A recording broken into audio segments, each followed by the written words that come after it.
All right. Good evening, everybody, and welcome to our January 29th, 2025 regular council meeting. I'd like to respectfully acknowledge that we are gathered on the unceded territory of the Comox First Nation, the traditional keepers of our land. And we do have a couple of introductions of late items, two items for council's consideration. There is a Rising report and a CBRD correspondence. Do we need motions for each? So if somebody wouldn't mind. Okay, it's been moved and seconded. Any questions or comments? Seeing none, all those in favor? And I believe that was for both. We're allowed to do that? Perfect. All right, so both are moved. Thanks everybody for that. And we will move into our regular council minutes from January 15th. And if somebody could adopt those. Excellent. Are there any errors or omissions? Seeing none, we'll move those as adopted unanimously. And then we have the Parks Advisory Commission, Parks and Recreation Advisory Commission minutes from September 5th. All right. Okay, thank you for that. Any errors or omissions on those minutes? Seeing none, we'll move those unanimously by council. And then we have the draft Parks and Rec Advisory Commission minutes from the 21st. Excellent. And any errors or omissions? Seeing none, we'll move those unanimously as well. And we will now move into staff reports. And we'll start with the Parks and Rec Advisory Commission recommendation and the continuation of the free public swim. And I'll pass it over to staff. Ms. Saunders. Thank you through the Mayor to Council. This staff report is just to present a recommendation from the Parks and Recreation Advisory Commission for Council's consideration. So at its meeting held on November 21st, 2024, the Parks and Recreation Advisory Commission considered the Courtenay and District Memorial Pool 2024 season highlights info sheet, which is attached for reference. And following the discussion, the commission approved the following motion. Which is that the PRAC recommends the City of Courtenay continue with free swim admissions in 2025 as it was implemented in 2024. There's some options presented for Council's consideration and happy to answer any questions. Excellent, thanks very much. And I'll open up to any council members that might have a question or comment. Councillor Jolicoeur. Yeah, thanks, Mayor. I think the timing of this feels a little off for me. We have not heard from the Recreation Commission on their budget for this year and the request the city has put forward for the pool in particular, as well as what we're considering tonight in terms of the overall financial plan. And so I'd be more interested in considering this request at a later date. Not sure if others have any thoughts, but I just feel that the timing, we're going to be likely having some tough conversations tonight around what we fund and don't fund. And I think that this should happen likely after that conversation. And Councillor McCollum. Well, I just thought we were going to pass this without much discussion, but seeing as there's some hesitation, I'll just voice that I'm pretty supportive of doing this. It was well received. It's an allocation from gaming funds, which we have the revenue to support, and those funds are meant to be used for broad community benefit. And I think this fits with that. It doesn't impact taxation, and it wouldn't really change what we receive from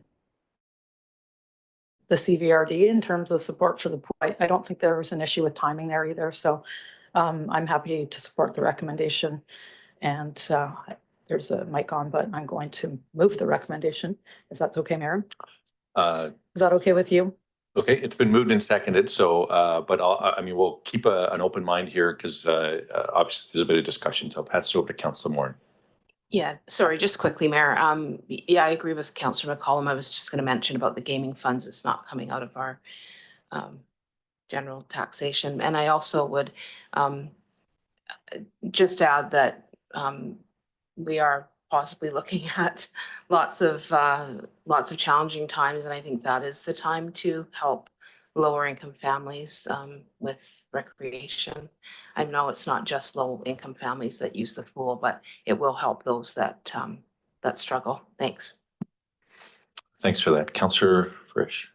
Yeah, thanks, Mayor. And I was going to point out for me that regardless of whether the money's coming from taxation or from gaming funds, I think this is a worthwhile spend for me, and I'm comfortable passing it tonight. But I understand and appreciate Councillor Jolicoeur's opinion. Thanks. Thanks, Councillor Frisch. Any further comments from council? I would say, you know, my only comments on this is, again, we do have those gaming funds and even some unspent from prior year. And one of the conversations I had with staff and has actually been part of some of my presentations that I've been doing out in the community is, you know, last year we had the highest take up of recreational time in the record of the city. So in fact, I believe it's now called Fun City. As I've been told by staff, just given how much people have really gotten back after COVID and you know, a really downtime. So again, I think this is a minimal cost coming from gaming funds that will have a very positive impact on our community. So with that, if there's no further comments, I'll call the question. All those in favor? And those opposed? And Councillor Jolicoeur opposed. Thanks for that.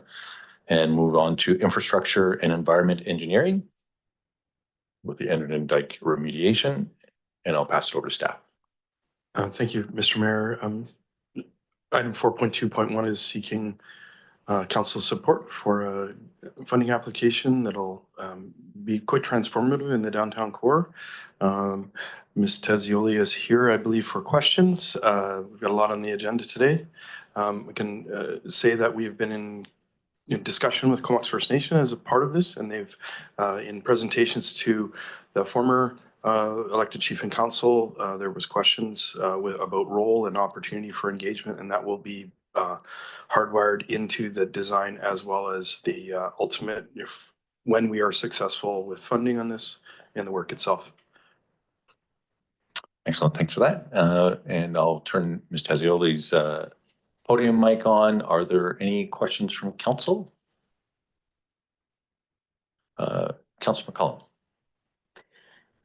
Yeah, I'm not sure if it's better to ask now or when we get to the discussion on the capital plan. My question was just that the financial implications in the report are laid out as 1.1 million in total for this piece of the Anderton Dike remediation work. I realize it's more extensive than that. And it's $2 million in the capital plan. Is there work in the 2025 capital plan in addition to this? And this is kind of one piece of that. I just wanted to clarify that there's kind of more than just this piece that we're planning on initiating in 2025. I see you nodding. Great clarification, Councillor McCollum. So this budget proposed at 2 million covers two phases of work. One being the demolition of the existing buildings, and two, the design of the naturalized shore. And so what we're seeking provincial funding for is the preliminary and detailed design of the shore. That's the $1.1 million project, and the grant would cover 400,000 of that. That's great. Yeah, I'm hopeful that we could get some provincial support for this. I guess my other question is just, is there a sense of how well subscribed this funding is likely to be, and if we're hopeful, or if it's just, you know, a shot at getting some support without much expectation?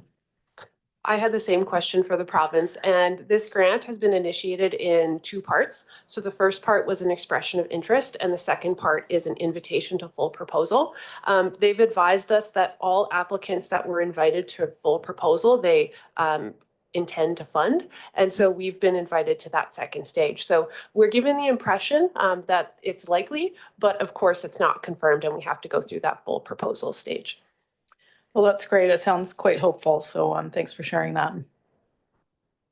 Thanks, Councillor McCollum. And yeah, it's great to hear that there's that level of positivity. But as was mentioned earlier tonight, there's lots happening in the world around us as far as budgets go. So really appreciate that insight. Councillor Hillian. Thanks, Mayor. I think it's really important that we move ahead with this. I really want those buildings to come down, and I want what's left behind to not be a sore spot in the city that ends up being a refuge for shopping carts and such. No derogatory intent there, but I think people know what I'm saying. So I think it's important that we do go ahead. The only thing I'm a little concerned about is our commitment to cost overruns. And I guess what I'm wondering about is whether the timing is going to influence that one way or the other. Presumably, we would have some choice, but whether our commitment to those cost overruns would take place this year or next year or sometime in the future. Great question. And I think that the likelihood of cost overruns really depends on our estimates. And so the estimates that we have to date are conservative. They've considered a lot of uncertainties and a lot of unknowns. So we've factored that contingency into the estimate. So it makes it a lot less likely that there will be cost overruns. Of course, that's always a risk with capital projects. But that is standard language that the granting authority has asked for in the resolution. So that's not something that staff had specifically added, but it's something that we're doing to meet the requirements of the granting authority. Thanks for that clarification. Yeah, I mean, the fact that that's coming from the grantor, that's very specific language. And again, yeah, without a specific number attached to that cost overrun or to say to a maximum of, et cetera. Yeah, I guess that's where it might cause a little bit of uneasiness for sure. So I don't see any further questions or comments at this point. Councillor Frisch. Yeah, thanks, Mayor. I'm happy to move the recommendation. Okay, it's been moved in second. Any further questions or comments now that's on the floor? Seeing none, all those in favor? And motion carries. All right. Moving on to external reports and correspondence, we have the Association of Vancouver Island AGM and Convention, the first call for resolution and convention information. And so just to receive the letter, Councillor Hilling. Yeah, just one question, Mayor. Yeah, no problem. Receipt motions are great. I'm assuming that we're going to have the opportunity to bring forward resolutions. And I wonder if we could dispense with notices of motion, which basically drags it out by a second meeting. That if somebody has a resolution that they want to take to AVICC, that it gets circulated and basically brought to the table, given that there's time constraints involved. Thanks for that, Councillor Hillian, and I'll pass it over to Mr. Garbutt. Thank you through the mayor. We do have some procedures in place, but we are recognizing timing. And I have spoken to some members of council about this in my one-on-ones. Given all the things that are happening in the universe as it is, happy to provide some information to people if they have resolutions. And we also know previous resolutions have been passed or other work from this community. So staff are here to assist if needed. Hopefully that answers Councillor Hillian. Yeah, I'll maybe just give notice, and thanks to Mr. Garbutt for that, but I will be bringing forward a resolution related to photo radar as both a source of traffic safety and revenue for the municipality. Thanks. Excellent. Thanks for that. And will it be photo radar and red light cameras or just photo radar? Councillor Cole Hamilton. Yeah, thanks, Mayor. I note that the deadline is February 6th, so I'm not sure. I haven't actually pulled up our schedule, but how does that work for resolutions to be brought up and approved? If it's February 6th, that means We've we're stuck. approved several at the regional district yesterday, but I just don't believe that without a special council meeting, we can fit that within our schedule here. Unless the resolution is brought forward today. So, yeah, I was going to say, look to council or to staff if we can defer this one and bring it back later in the meeting. Mr. Garbutt. Thanks, Mr. Mayor. We had this on the agenda, distributed to council previously about the deadline when it first came out. So we can table this item if I'm using the correct language, and you can bring it back if there are resolutions that you would like to introduce. And we can attempt to help craft resolutions if there's topics. I actually am aware of a specific resolution about voter radar and red lights that we can pull up from previous other communities. So it's important. We can, if council can think about that, that'd be great. Excellent. So given that, oh, And just to clarify on the process, the items before council just for a receipt at this point.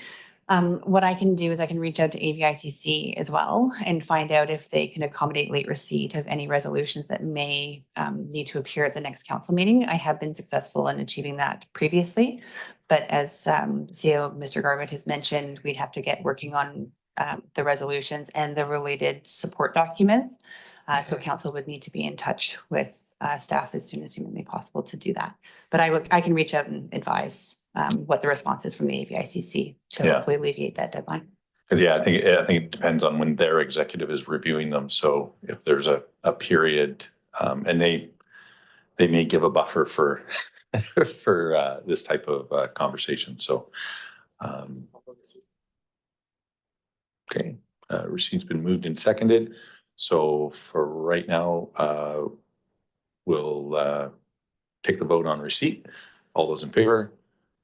And that passes. And then for right now, we'll look to staff for some assistance drafting and getting it moving forward as soon as possible.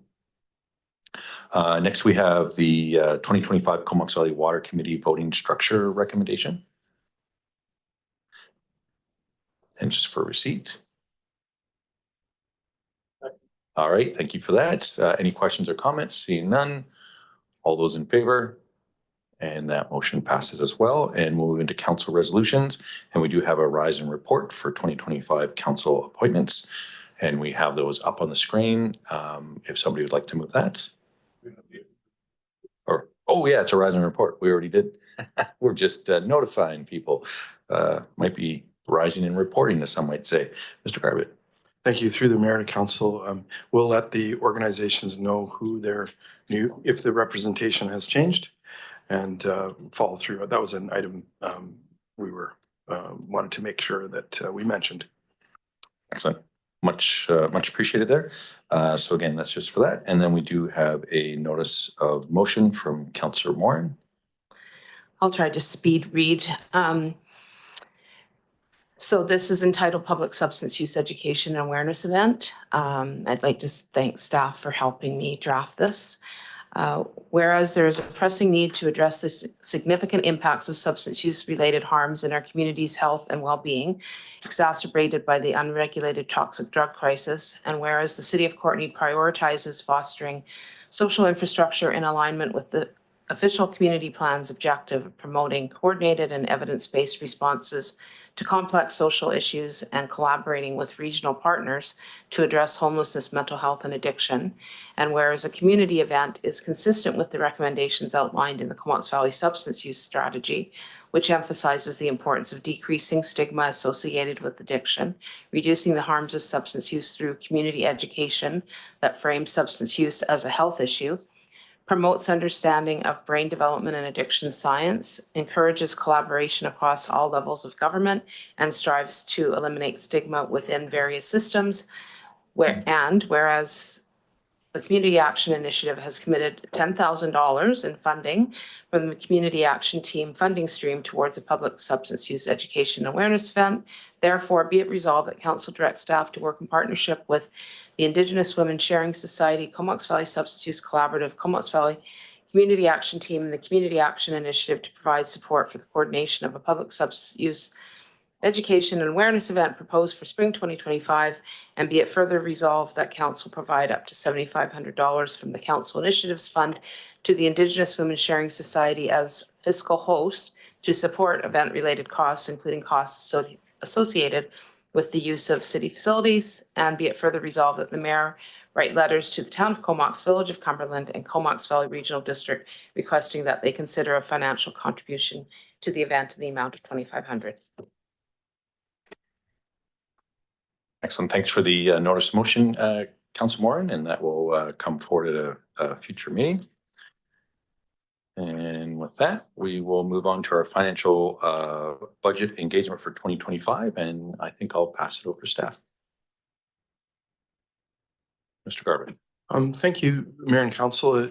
Mr. Langemeyer is going to start. Wes, this is a great deal of work was done to prepare this. I want to acknowledge the time that we spent with council, reviewing our strategic plan and workshopping a little bit to get some general discussion, and the internal work that's done to bring this forward. I'm going to note before we start that since we started this process, and there has been some very, very significant issues emerging in our local community, British Columbia and North America, I would say, which has caused a great deal of uncertainty and concern. And so in conversations with council prior to this meeting, once the budget was published, your staff team has been working to consider and understand those concerns, and we have some options for council to consider. And I'm not going to preempt any of that. That's not the intention of this introduction, but we're going to give an overview of the budget process itself, and then we will have significant options for council to address where we want to be in 2025 and beyond. Hello, Mayor and Council. Nice to be here once again. I'm going to get right into things with our budget engagement. So similar to last year, is what I'm talking about, right? I got some funny eyes. Just a little quiet, I think. Me? Quiet? Yeah, you sounded quiet to me, yes. Oh, okay. I was going to look ahead to. Similar to last year, we used the online budget engagement tool called Balancing Act. We had fewer respondents this year, 72 down from 125. The nice part about this is we still can quantify the total hours of budget engagement. And so we had 87 hours of people looking and playing with our budget tool, which really lets people think about, how our budget works and what are the trade-offs we have to understand. You compare this to traditional engagement where you might have a in-house meeting and you have 2 people, 3 people, 5 people sitting there and you have some presentation. So this is just one other method of seeking what people are thinking. One of the items I want to bring your attention to is a bit of a change in the age and demographic of folks responding to it. So on the 3rd page, I have, we're seeing a little bit of a trend of how long you've lived in Courtenay, and more respondents are newer to town than in the prior year. There was more longtime residents. And the average age of the respondents sort of dropped a bit. So it was interesting seeing those small changes. Is it just the timing that the tool was out? Are there different folks that are now more interested? Are younger people interested in budgeting? I personally hope so. And I want to bring our attention to, on page 5, we have the average change by department. The tool is interesting because it combines lots of data from lots of different folks. One of the challenges I find, though, is when you take all the data from all the folks and put it together, you kind of get one gray number. What I find works well is if you split, folks who had an increase to an area versus the folks that selected to decrease that area, and really understanding how much, if you wanted an increase in service or willingness to spend on there, how much was that versus mixing the two together. When I was looking at last year's data to this year's data, it was a very interesting shift from the willingness to spend on public safety, specifically policing. Last year, that area saw a significant increase. It was the largest, biggest increase area. This year, it had the biggest reduction in willingness to pay for that area of service. Thought that was fascinating little tidbit. An area that is quite imbalanced, you could say, is the willingness to spend on recreation. The people who wanted to spend on it, almost $1 million more to the recreation function. The folks that clicked the decrease, a $1.2 million reduction. That makes you wonder. There's clearly some people really want it, and some people that's very much not important to them. So balancing these inputs is a challenge, because no matter what we do, it's the wrong thing. If we leave it the same, nobody's happy. If we increase it, half of the folks are unhappy. If we decrease it, half the folks are also unhappy. The table on page 6 breaks the data down a little bit differently. For the folks who selected either an increase or decrease to property tax being the main revenue source, I took their responses and segregated them. So a person, so out of the 72 respondents, 10 people clicked on, I want a reduction in property tax. 16 people said, I would like an increase in property tax, likely to fund the different items they're choosing. 46 people left property tax the same and adjusted their balanced budget within existing services. So they would have maybe increased one thing and had a matching decrease. I found this this is a fascinating piece to look at. So you can more see if a person is willing to increase property tax or decrease, you can see the correlation of what service is most important to them. You know, looking at kind of the trend, the 10 folks who decreased property taxes, they provided a fairly big reduction in recreation and transportation services. So it's, you know, not the same trend you saw when you looked at just the expenses alone. Looking at the folks that were willing to go for an increase in property tax, they wanted to see more. They wanted to see more action into the transportation area, which is, you know, it kind of goes hand in hand. And I finally want to draw the attention to the web link for the Power BI. It's a tool that you can really slice and dice all the data. If you just click on like the respondents from a certain age category, you can click it and it will just give you the data from those respondents. So it really helps you dig into the data a bit more. In the future, I'd like to get our total responses up, you know, looking at 76 responses out of our almost 30,000 people population, not a very big sample. However, there's room for improvement. Lastly, one of the pieces that is really hard, you can't quantify in numbers, is all the commentary that comes along with it. In the tool, you're able to leave your comments behind in each area or in certain questions like we ask, what do you like best about Courtenay? What can we improve on? And in areas where, you know, what's your suggestion for us to do? In the appendixes, I've summarized the main themes in there. And it's kind of, you read them and you see like those all make sense. Those are what we're hearing out there. It's what we're seeing. And you know why people like living here? It's the location, it's the activities. And with that, this is a briefing note for your information.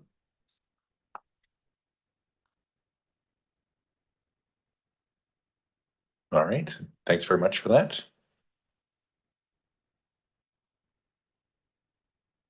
And so I guess just a motion to receive the briefing note. Then we can move on. Okay, and we'll just receive that unanimously as far as council, and we'll move on to the actual 2025 to 29 financial plan, and I'll pass it right back to you. Wonderful, nice to be here once again. This is a big area. We have a wonderful financial plan presentation. I really like this ability to communicate, you know, all the work that occurs in the city.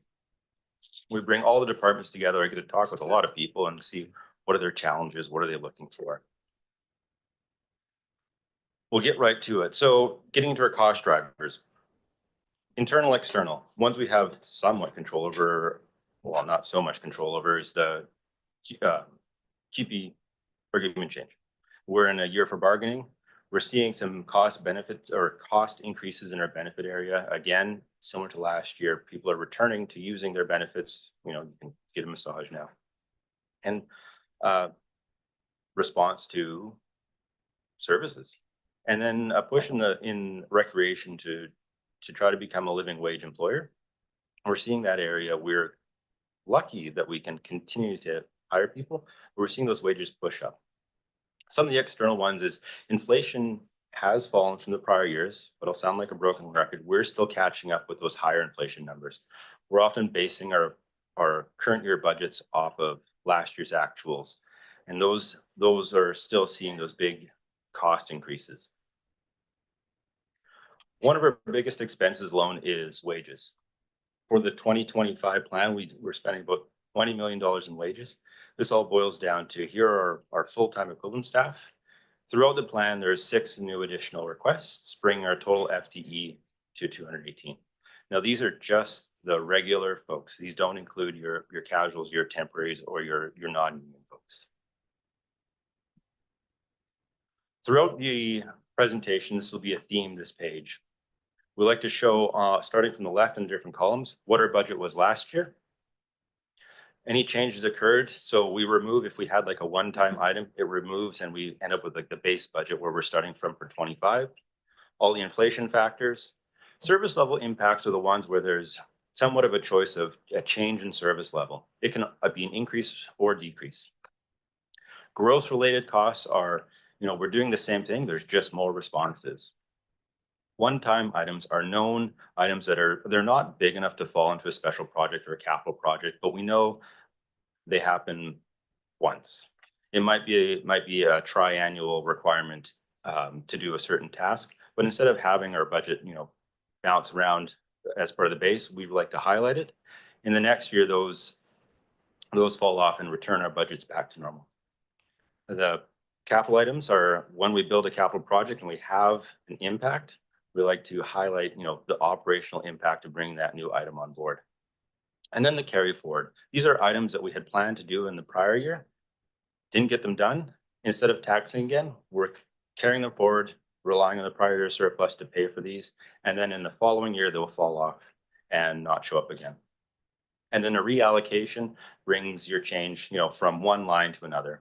If you had a change in legal fees to something else, it's not an increase or decrease, moving from left to right.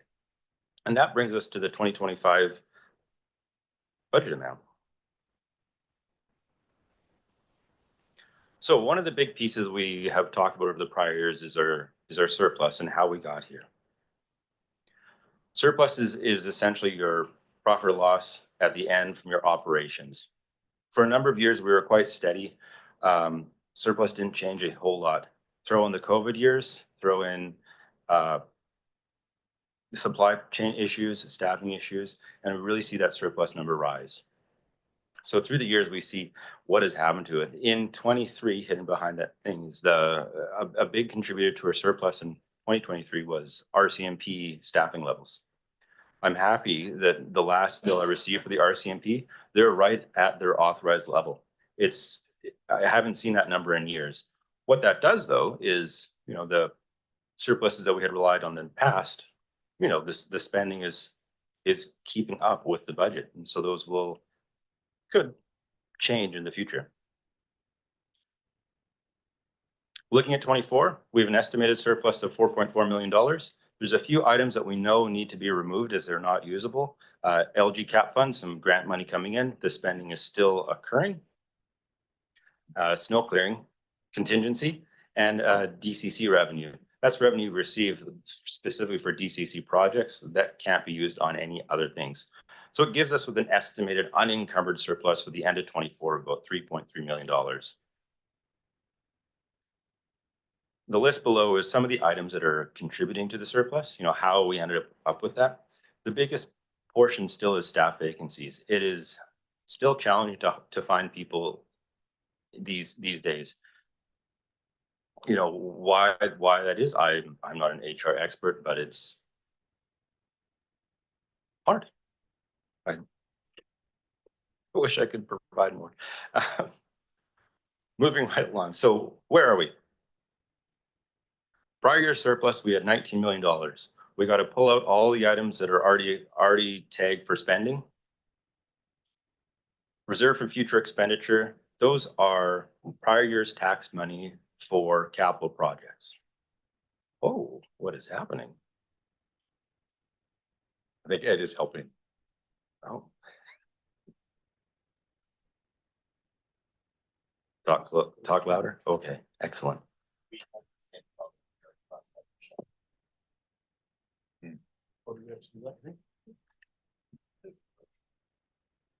Okay, so bring it all together. Our projected available ending surplus after transfers and changes for the end of 24 is $11.2 million. The question is, how much surplus should a municipality hold? We look at our total operating spend. We're scheduled to spend $75 million. We can pull out water and sewer operations because those have their own funds and their own specific surpluses. That leaves $55 million of spending in the year.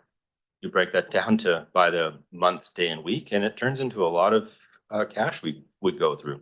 So in a given month, we spend $4.6 million. Put that into perspective, should we have 10 million, 12 million, $20 million in surplus? The table on the right shows our reserve scenarios. 20% gives us 10.4 weeks of spending on hand. It's $11.1 million. So we are in the zone. Depending on where council wants to go, we can go above or below that. We roll down to an acceptable level of 15% of our annual spend being in surplus or reserve. It makes it a bit tighter. We have less than 2 months of cash on hand. Where we really found this useful was during COVID, and there was a delay in property tax collection. By the time June rolls around, we have spent all our money we collected over the prior year, and we're expecting to bring in more. But if those collections don't materialize, we have to rely on different sources. Will that happen again? I can't say. So bring it into overall revenue. Property tax is our main source of revenue. It represents 47% of our total revenue. The next biggest piece is our fees and charges. Note that water and sewer fees fall into that fee and charge category, and they represent a substantial portion of that. So of our 33% of fee and charge revenue, 27% is to the water and sewer function. That you see the other government transfers and other revenue, they make up a very small amount. Government transfers are typically grants that occur one time or have very specific uses. So when you look at overall revenue sources, property tax is the municipality's main source. Breaking it into more detail, I like to show this one where we can really see, looking at those fees and charges, you can see where that 33% really breaks down to. Sewer and water are, again, the majority. You have a bit of revenue coming from development services, but that's so driven by what's happening in the construction community. We don't have control to either encourage builders to build if there's no market for it.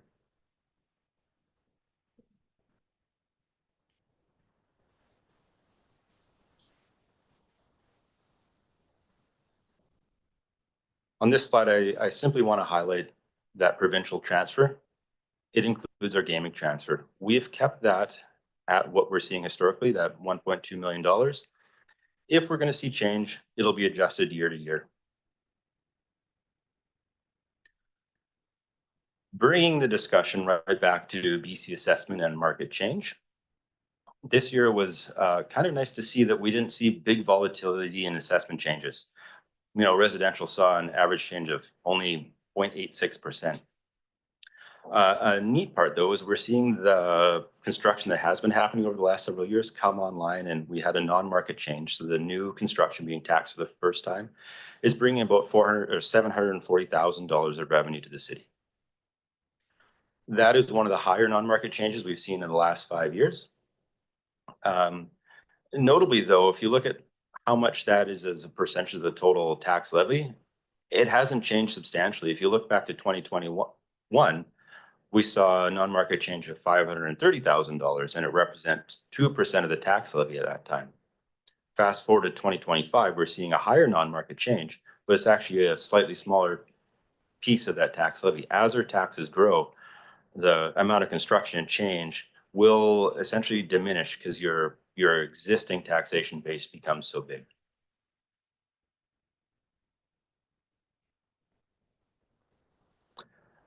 I really like this slide as it shows our assessment distribution compared to our tax burden. In different municipalities where you have a big industrial base, you can really see the change in your assessment distribution, how your taxes come down. City of Courtenay, we're very much residential based. The top table there with the assessment distribution, 89% of our assessment is residential. The remaining 10.8 is our commercial, and like a fraction is everything else. So and then you look at the tax burden. Of our total taxes collected, 65% coming from the residential and 33% coming from commercial. You compare that with the assessment distribution, it is reasonable. It has stayed similar, but we are seeing that slight trend where commercial is starting to make up a little bit less of the overall taxation burden, and the residential class is picking up some of that. But that's due to the amount of assessment growth in the residential class, and that's where our community is growing, is in the residential properties. It's not a good or bad thing. It is just the facts of what's occurring. Our taxation changes are the same by class. So a residential property this year is proposed to go up by 10%. A commercial property is proposed to go up by 10%. But as our residential construction just outpaces commercial, that's where you see that burden sort of shift. I like this nice colorful slide as it shows, where do we fall in communities similar size to us across BC? This data is pulled from the BC Stats website, and it shows the taxes, utilities, fees payable on an average home. And this includes all levels of taxes collected on the property tax bill. Note that a number of the properties with a lower average home tax have substantial industrial taxation. Typically, industrial taxation quite supplements your residential taxation, as it's can afford and it's been historically taxed higher. I like to point out Fort St. John because they're a beneficiary of the Peace River Agreement, which distributes $50 million across the 4 municipalities up north. And then this slide looks more locally at what's happening around us, not so much population based. But again, you can see, we're not at the top end of the scale. We're right in the middle, very comparable. Cumberland actually taxes more than us. I'm always surprised at that. Yet Port Alberni is lower. But look at that. Bet if we were to look at Port Alberni's assessment distribution, they have a bit of that industrial assessment. However, it gives you a risk because if industry leaves, you have a hole to fill in your budget, or you have to make substantial changes. So bringing this all together, what does it look like? The financial plan as prepared brings in a discretionary tax change of 10%. That amount was identified through the prior year's financial plan, through council's deliberation on setting the 2024 tax change. It resulted in pushing a bit of the tax increase into 2025. And we can see that continue on. So 2025, we're looking at a 10% tax change with use of about $2 million worth of surplus, gives us a balanced budget. In 2026, we're still using the 1.5 million in surplus, and we're still requiring 11.9% tax change. And you can see in the later years that it smooths out a bit. We have a couple big projects coming on in 25 and 26, and that's where we're seeing that bit of a spike. Further, as the tax values increase, their percentage changes can decrease slightly.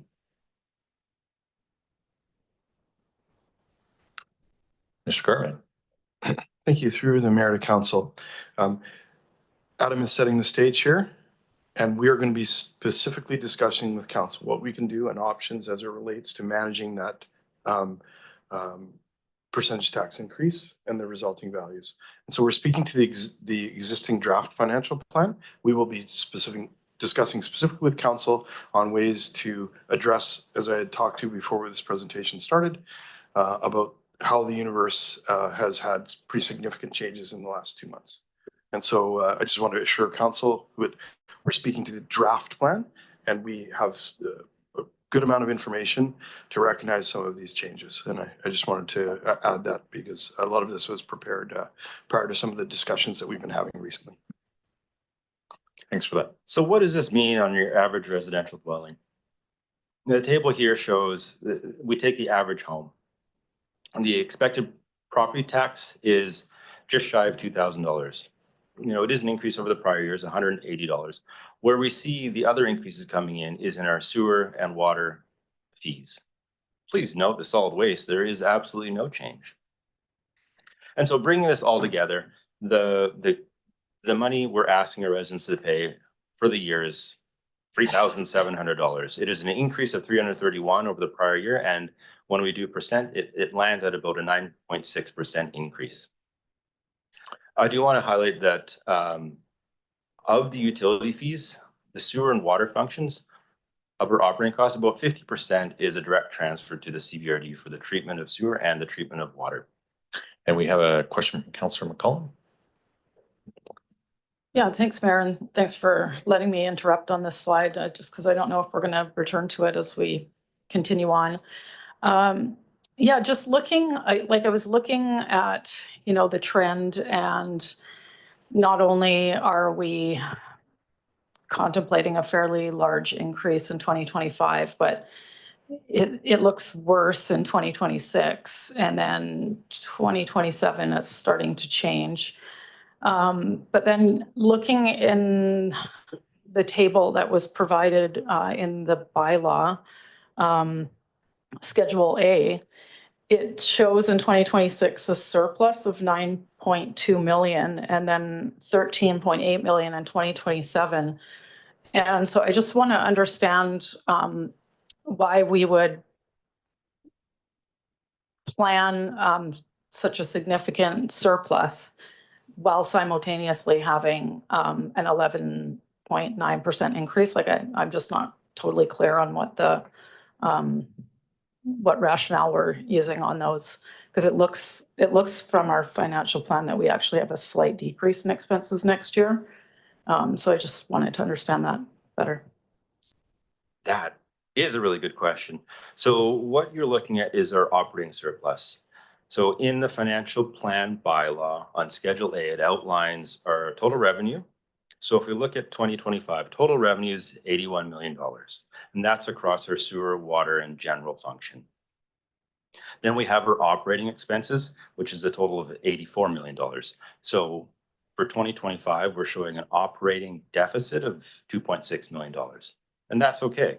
You go to the transfers and acquisitions, and so we have, this is where you record your principal payments for debt, your capital acquisition, so the capital assets we're buying, any borrowing money coming in. So we can't really treat borrowing as revenue because we pay it back. And then our transfers to and from reserve. So once you bring those pieces in, we get to a surplus or deficit of 0. And so looking through 2026, we are projecting an operating surplus of $9 million. However, if we look at our capital spend for that year, we're looking at a capital spend of $57 million. So it's really the operating costs versus the total revenue we're bringing in versus what we're spending on capital and debt repayment in that year. So I recognize that, one slide says we need tax increases. The financial plan shows deficits and surplus occurring. How does it all come together? It really lands in the capital plan, driving the need for tax increases over the next several years.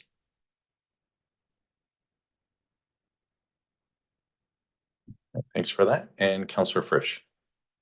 Yeah, thanks for that. And just to follow up, what you're saying in this Schedule A is that the operating surplus is sort of zeroed out in the transfers and acquisitions in particular. So they just come out at a different place. And those transfers and acquisitions, I guess those are all driven by our bylaws around those areas. Is that, or we budget, we have some reserves that we've passed by bylaw to do, and others, are some of them just standard, or how does that play out, the decision making in those transfers?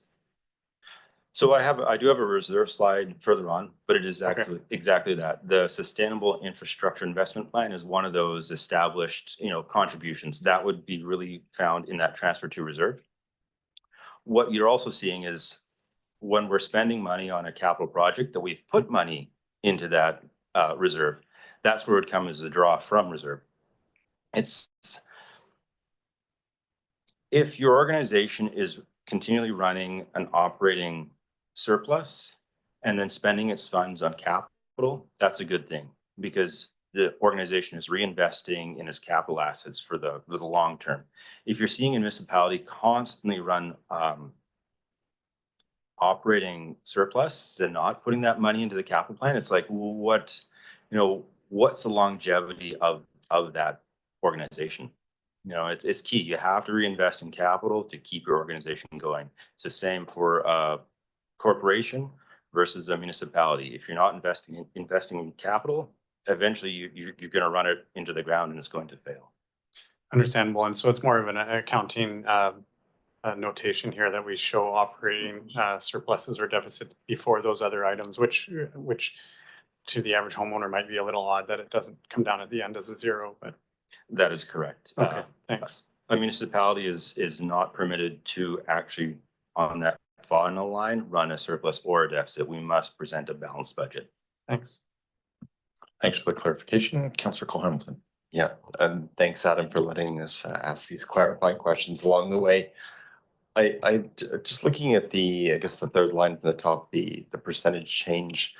I just find it interesting that for 2025 and 26, they're 10 plus, and then from 27 on, they're 6-ish, sometimes below 6.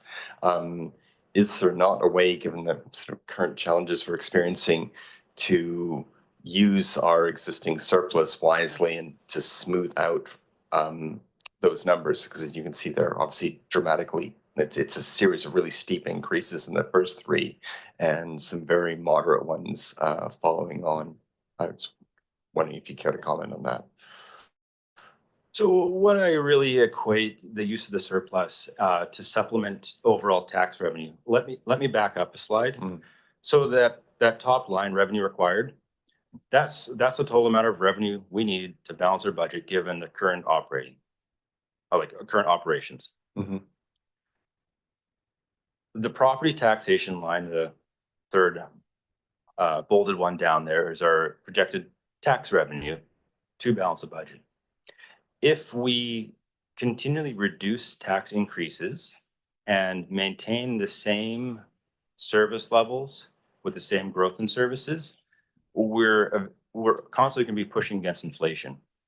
Our taxation isn't matching our services rendered. We're able to afford to do it because we have surplus on hand. A method to get around this would be to defer items further out, or really look at, are the services we're providing the ones we want to provide? You know, eventually if you change nothing, the operating costs continue on, and if the taxation never catches up, you're constantly always behind.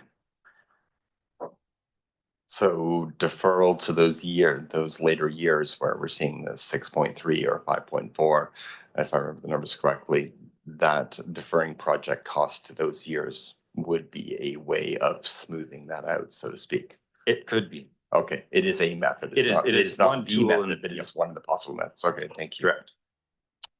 Thanks for that, Councillor Cole Hamilton. And I don't see any of the lights. We'll continue on. Okay. Yes, the tax change scenarios. So similar to prior year, council was interested in, one's presented, but what are some of the other options? And it brings it to this, we can use surplus to bring down the current year tax change. We have the luxury of having a surplus to do this.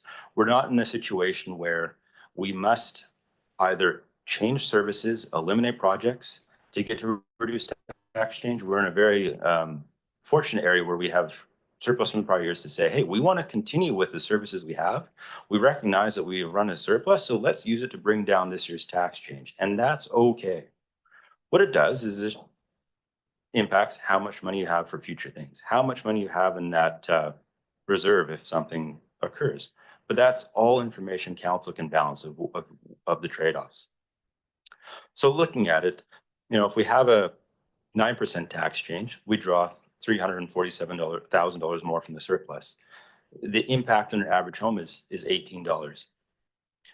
What that does is it pushes that tax increase though to 2026. We haven't changed service levels or service expectations yet. So the costs in 2026 are staying the same. Our tax revenue in 2026 is going to be lower because our increase in 25 was lower and our increase in 24 was lower. So until we get to an area where those two lines converge, we're constantly going to be pushing a bow wave.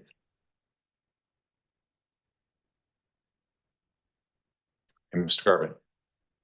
Thanks. Yeah. Adam and I are going to be doing a little bit of a tag team.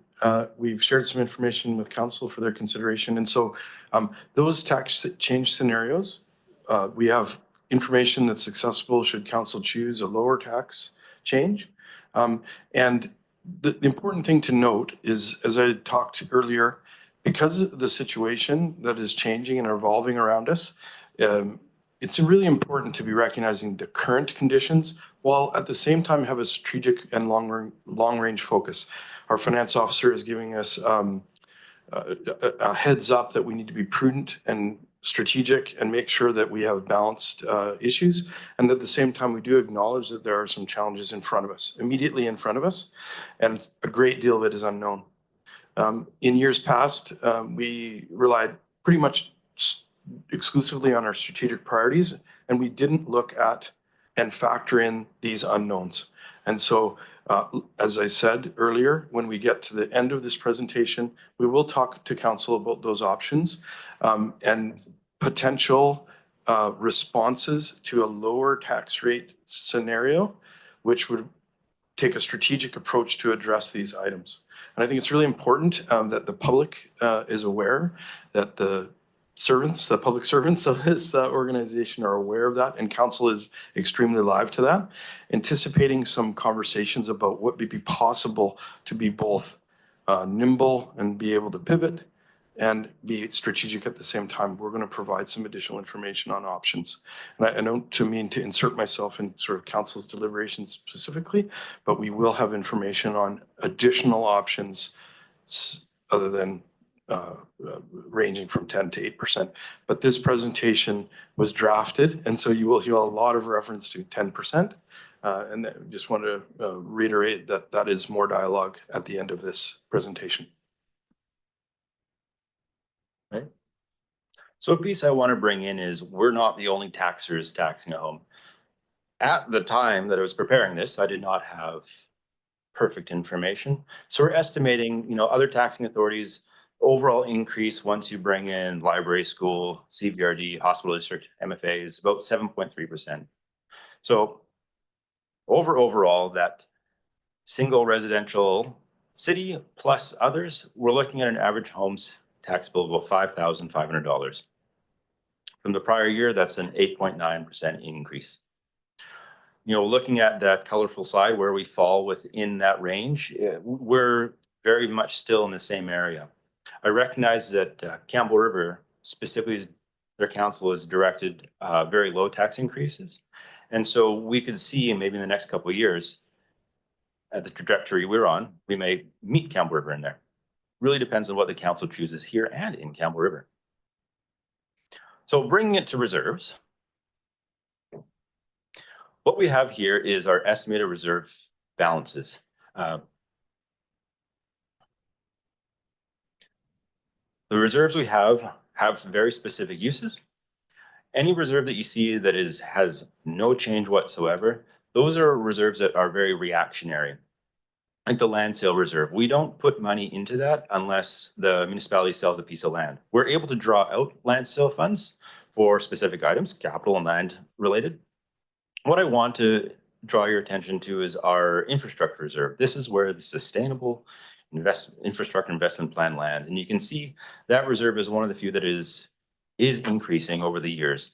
One of the pieces that we'll see in future plans is with the SIP reserve growing and it becoming very normalized, number of those capital projects in the further years out will likely be changed to infrastructure reserve versus borrowing, because we'll actually have the money in the bank to do it.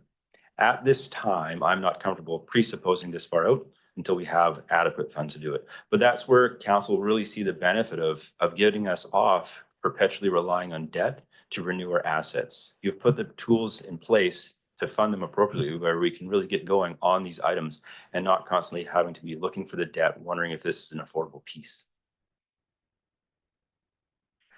And a summary of gaming. This is a nice one. It brings out all the identified and pre-approved items for gaming. I want to highlight that we're seeing the cost of the two RCMP members funded from gaming. It is continuing to rise and it's becoming a bigger portion of our total gaming revenues coming in. We're not expecting gaming revenue to change substantially because there has been no change to the size of the casino like that. So revenue really shouldn't change much. But our RCMP method we're doing now, funding two, is ticking up. Another change that I want to highlight is in the prior years, we simply used to do a capital contribution from gaming to capital reserve. The gaming folks preferred us to identify a specific project. So from now going forward, we've identified projects that sort of fit that big general good to be funded from gaming. So in 2025, the traffic calming improvements on Back Road are proposed to be funded from gaming. 26, fire hall heating and ventilation replacement on the existing fire hall. 27 is Lewis Center roof replacement. 28, cycling network plan improvement areas. And then finally in 2029, it's slated for a miscellaneous playground. And with that, we can bring it to questions on surplus, tax, reserves, and gaming. Excellent. Thanks for that. And I appreciate you pointing out that those RCMP costs are escalating and coming out of the gaming reserve as opposed to sort of regular operating like the rest of the RCMP stuff. And then again, I think identifying those projects is a great idea because then it's something that we can really put forward as a good that we've gotten from these gaming funds. So, Councillor Frisch. Thanks, Mayor, and thanks for the presentation. And of course, all the hard work on the budget. I had a question about one of the slides, tax change scenarios, where we talked about, if we changed our required taxes this year by using reserves, what that would mean down the road.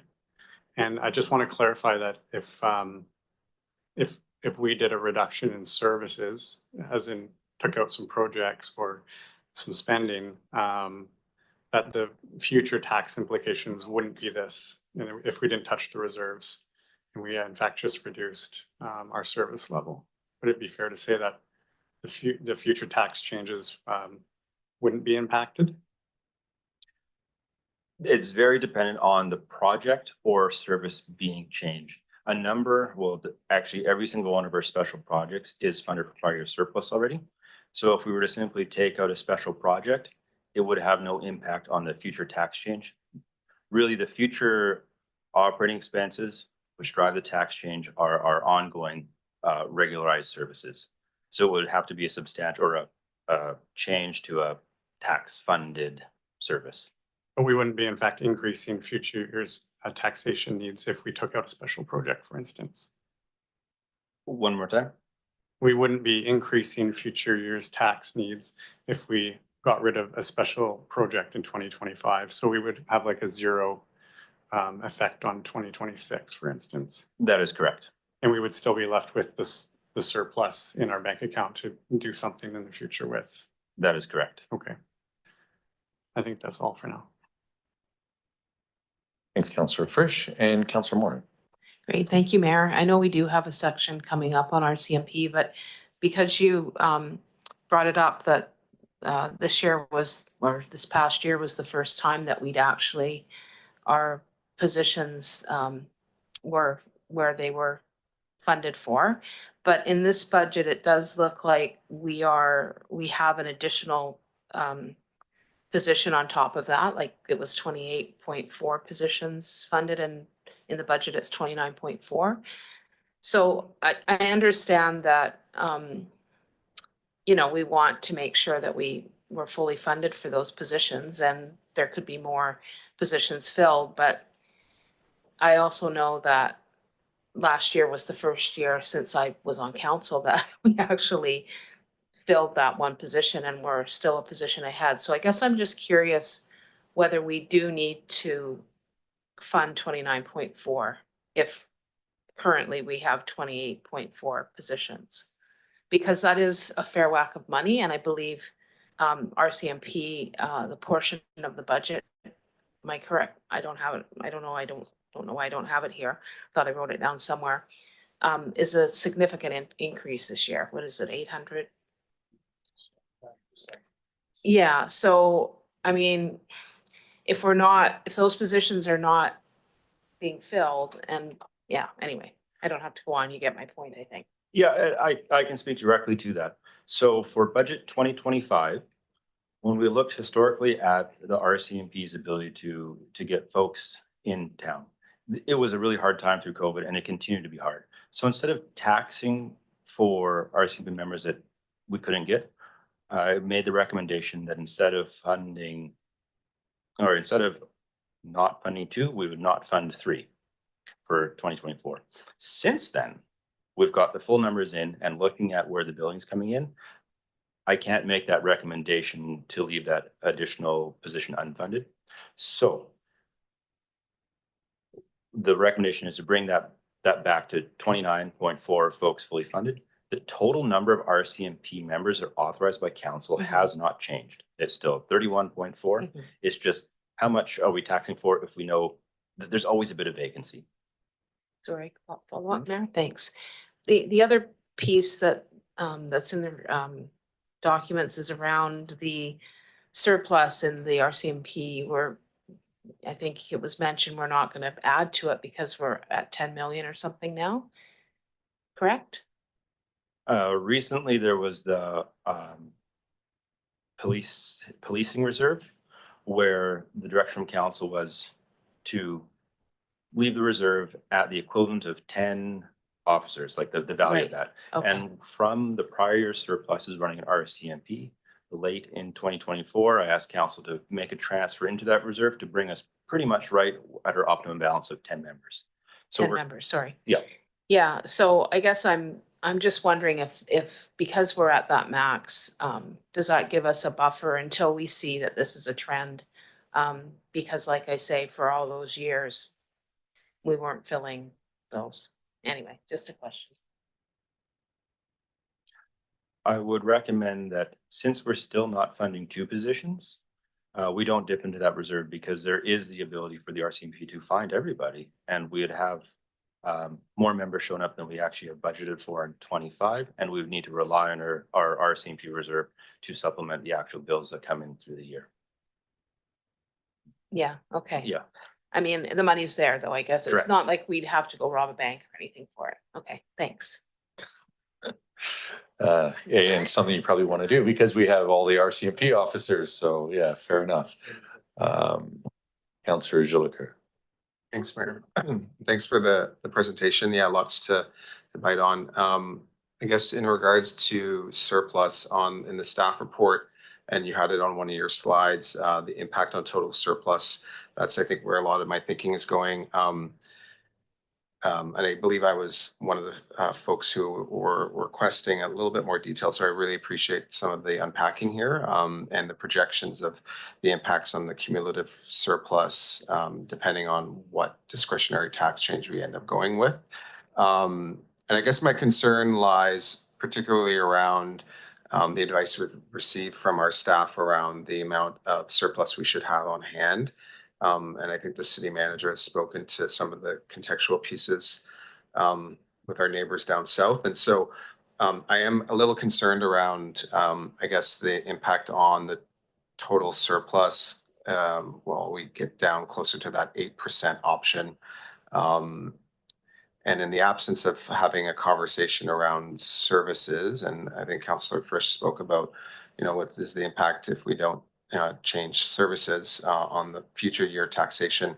Yeah, I guess, is there any way for us to consider, in the absence of doing a service review, we're talking about a reduction in services, for us to reduce the discretionary tax change without going below, I think at 8%, I'm looking here, it's about 1.4 million below what we should have for that 10.4 weeks, if we need to dip into that for unforeseen circumstances. So you can speak to that if there's anything other than surplus that we can look at. You have your 2 pieces. You have your operating expenses, you have your taxation, and your surplus. If you want to reduce your tax income and your tax revenue, it has to come from somewhere. You can either supplement from surplus and draw your surpluses down, or you have to change your service levels in your current year spending to achieve the balance. Great. I have another question there.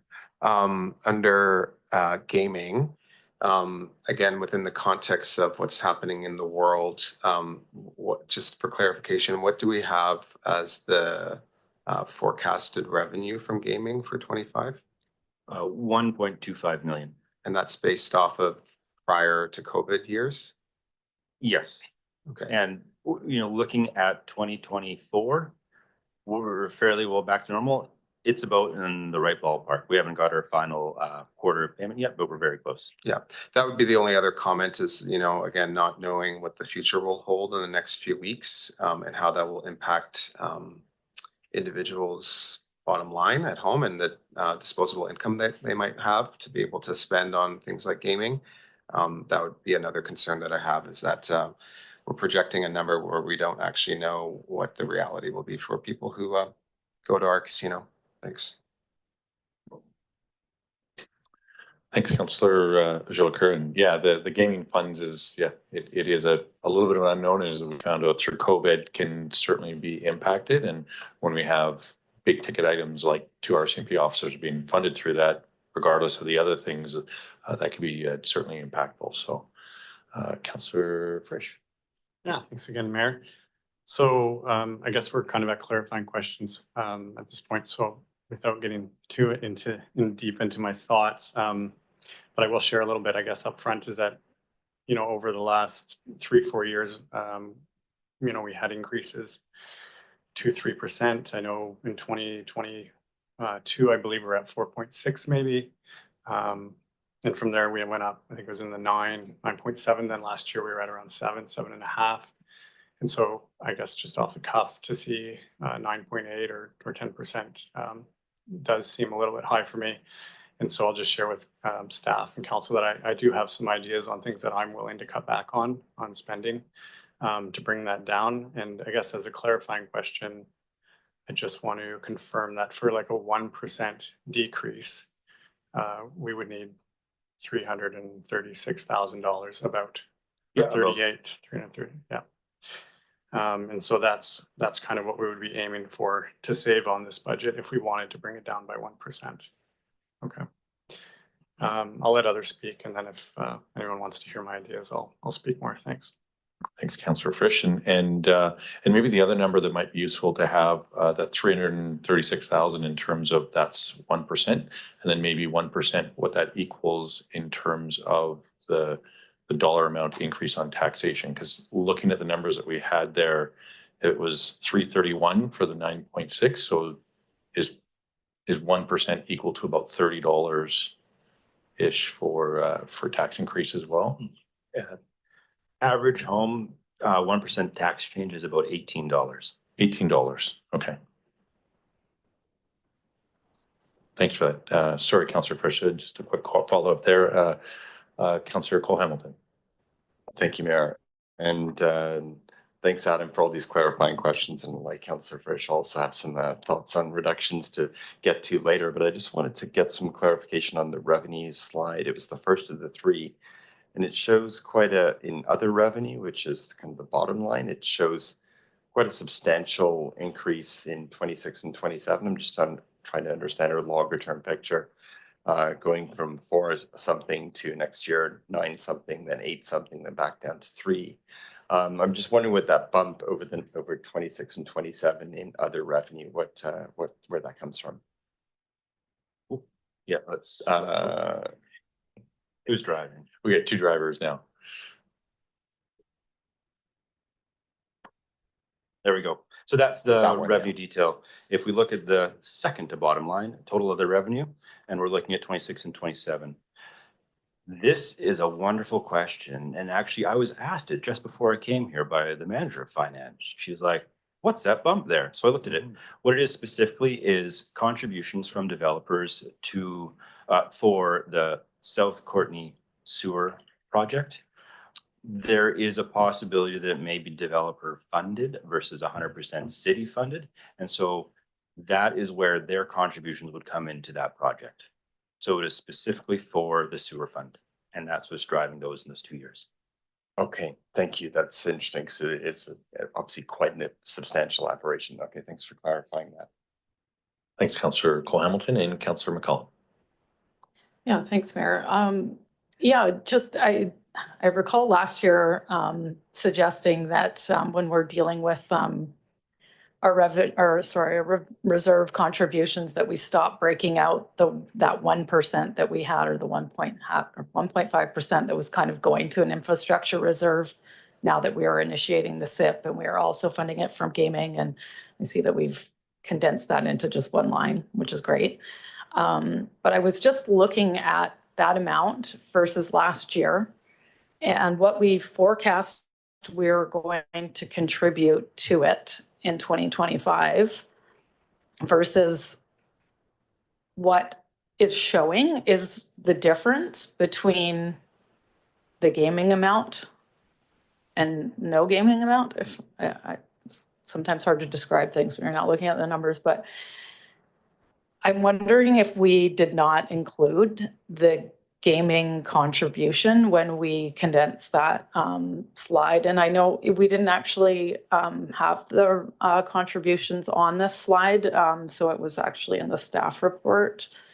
But it seems like it's lower by about 300,000 than what we had projected last year. And I'm just wondering if we did in fact reduce it for whatever reason, or if it's just missing the gaming contribution. It's on page 35 of the staff report. I was going to say, I recognize that I had the balances of the reserves, but not the annual contributions. So I have a snip here on page 35 of the staff report. It shows what we're putting into reserves. You are correct. The gaming contribution of $320,000 is no longer going into reserve because it is being required to be spent on a specific project. So when we look at our reserve contribution from last year, this year, you will see that difference. So, and I see actually we did, so I saw infrastructure works on the table, and I assumed it was the same thing, but I guess we've changed it to capital contributions rather than that infrastructure reserve, so that it's clear that it's not, okay. That's correct. Okay, that makes perfect sense. Thanks for that. So thanks for the clarifying questions. I don't see any other questions. Oh, Councillor Hillian. Thanks, Mayor. Just a minor clarification on the gaming fund. We still basically are spending last year's money. Is that correct? That is correct.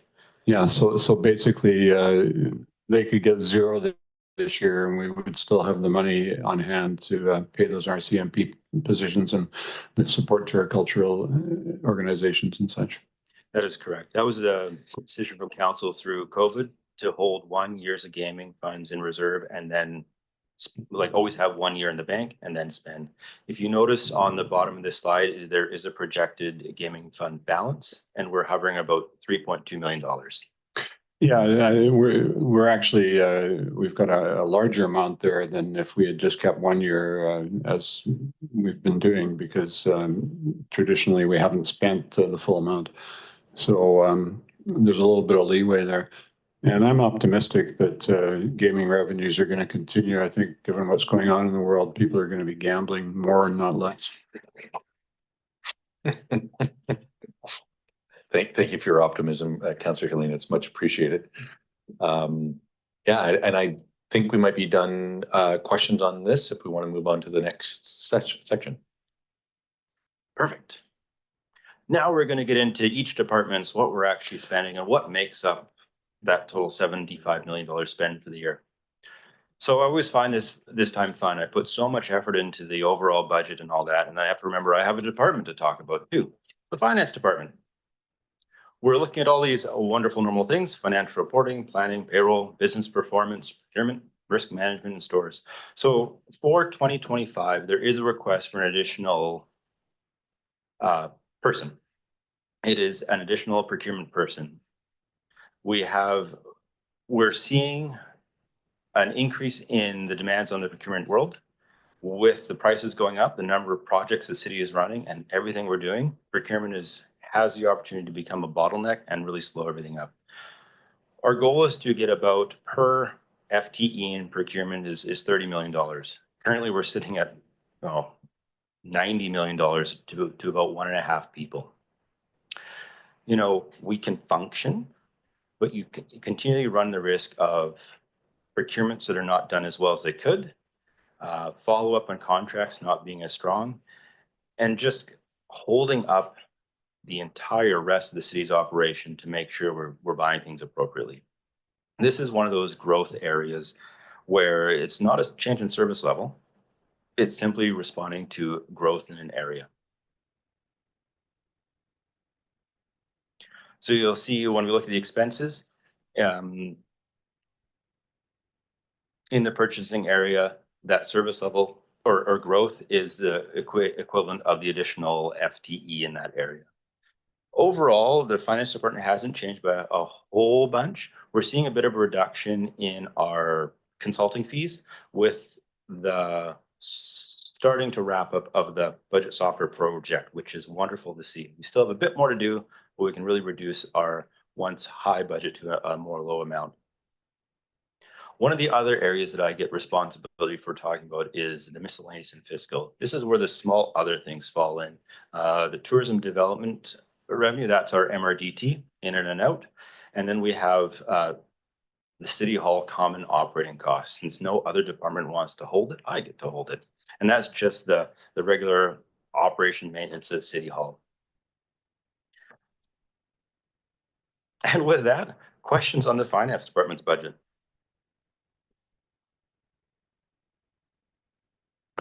All right, Councillor Hillian. Thanks, Mayor. I'm curious about whether the finance department, along with our other departments, have any capacity to, should we go down the route of looking seriously at what we might do differently next year, to look into how to generate additional revenue.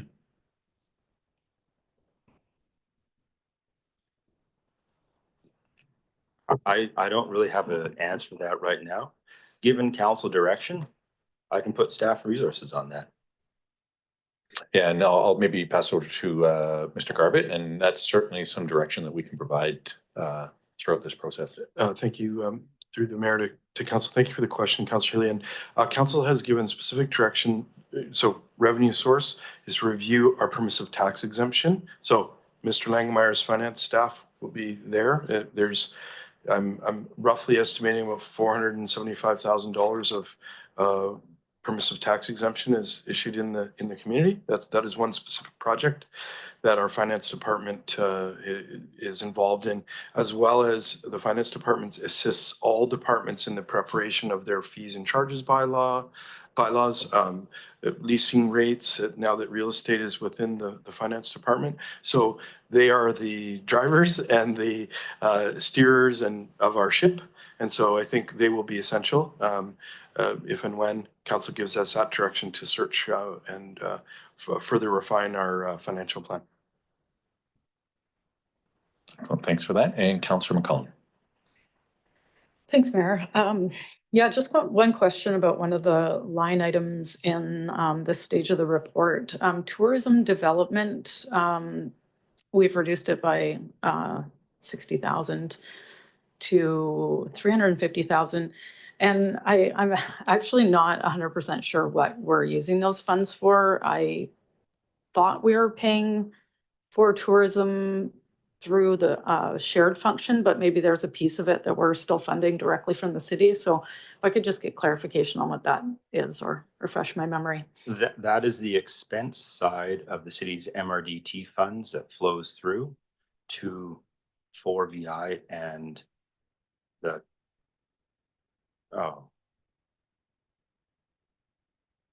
destination marketing, the tourism function that is also contributed to through the VRD. The city does not tax on our tax bill for any tourism related spending. That is a CVRD requisition the city does take part in. So it's really a non-item in terms of the overall spend because we collect it through a different fee for service type of thing. We receive the MRDT revenue from the hoteliers from the province and then pass it through. So on our budget, we have to show other revenue and then the expense to pay it out. And why you're seeing that reduction is with the change to the Airbnb rules, we saw a reduction in that revenue coming in, so reduce the amount going out. Okay, yeah, thanks for that reminder. Excellent. Thanks for that. Councillor Jolicoeur. Yeah, thanks, Mayor. Similarly, just a line item, the one right below 100,000 for shelter services. Can you speak to that? 100,000 shelter services. I believe that's It was a 2025 one-time item, I believe. Is that where it is? I don't know if you want to go back to that slide, but it's the 100,000 all by itself, right dead center. was that Mary Ann's? I can't remember right now. It's either in Susie's world or Mary Ann's world, and it's response to shelter services.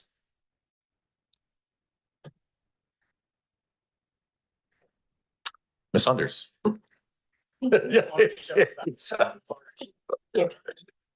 Thank you. Through the Mayor, Councillor Jolicoeur, as we've been receiving funding from the regional district for some of the shelter work, we've been working to try and find the best place to locate it. And so Adam and I are looking at each other to make sure this is correct, but it's likely just where we've located the expense for now, but there are matching revenues from the CVRD, and likely that'll show up differently as a special project in the future to make sure it's called out differently, and we'll have the ins and outs for expenses and revenues. So just the flow through. That's correct. Again, we have matching revenue for this one. We have to include it in our budget if we're going to spend it, which we are actively spending it. So we need it in our budget. Excellent. All right. And I think I've had this answered, but I have had a few more questions over the last few months, but over the last year and a half, just because on the other one you talked about the city hall under miscellaneous expenses there, about just the refinishing of the out exterior, especially the south side. I know it's getting way into the weeds, but Mr. Garvin. Thank you, through the mayor. Anticipating that question, I spoke to Mr. Shaw. That is a facilities maintenance item that's going to be undertaken in 2025. I will explain that the method that was utilized by previous maintenance was to simply stain it, and it absorbs a lot of solar energy. And so we will look at another finishing treatment to try and extend the life of that. It's very important as we embrace wood as a sustainable resource and trim, and is also a lot of our development permit guidelines and everything encourage the use of wood. You must maintain it properly or you have catastrophic failure. So I was illuminated by Mr. Shaw and his explanation of different treatments for the wood. And we also hopefully be looking, and it may or may not be hand in hand with our corporate climate action dialogue, to look at some way to do some passive cooling of the building, potentially through louvers or any other items on that, because its orientation to the south makes it extremely warm, and it makes it very challenging for our HVAC system in that former repair and car sales building to keep up. Yes. All right. Thanks for that, Trevor, for going into the weeds there. But I also don't see any further questions or comments at this point, so I think we can move on to the next section.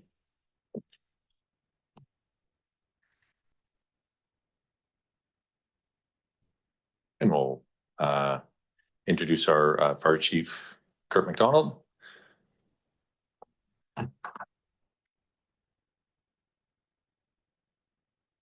Through mayor and council, the 2025 proposed fire protection portion of the budget.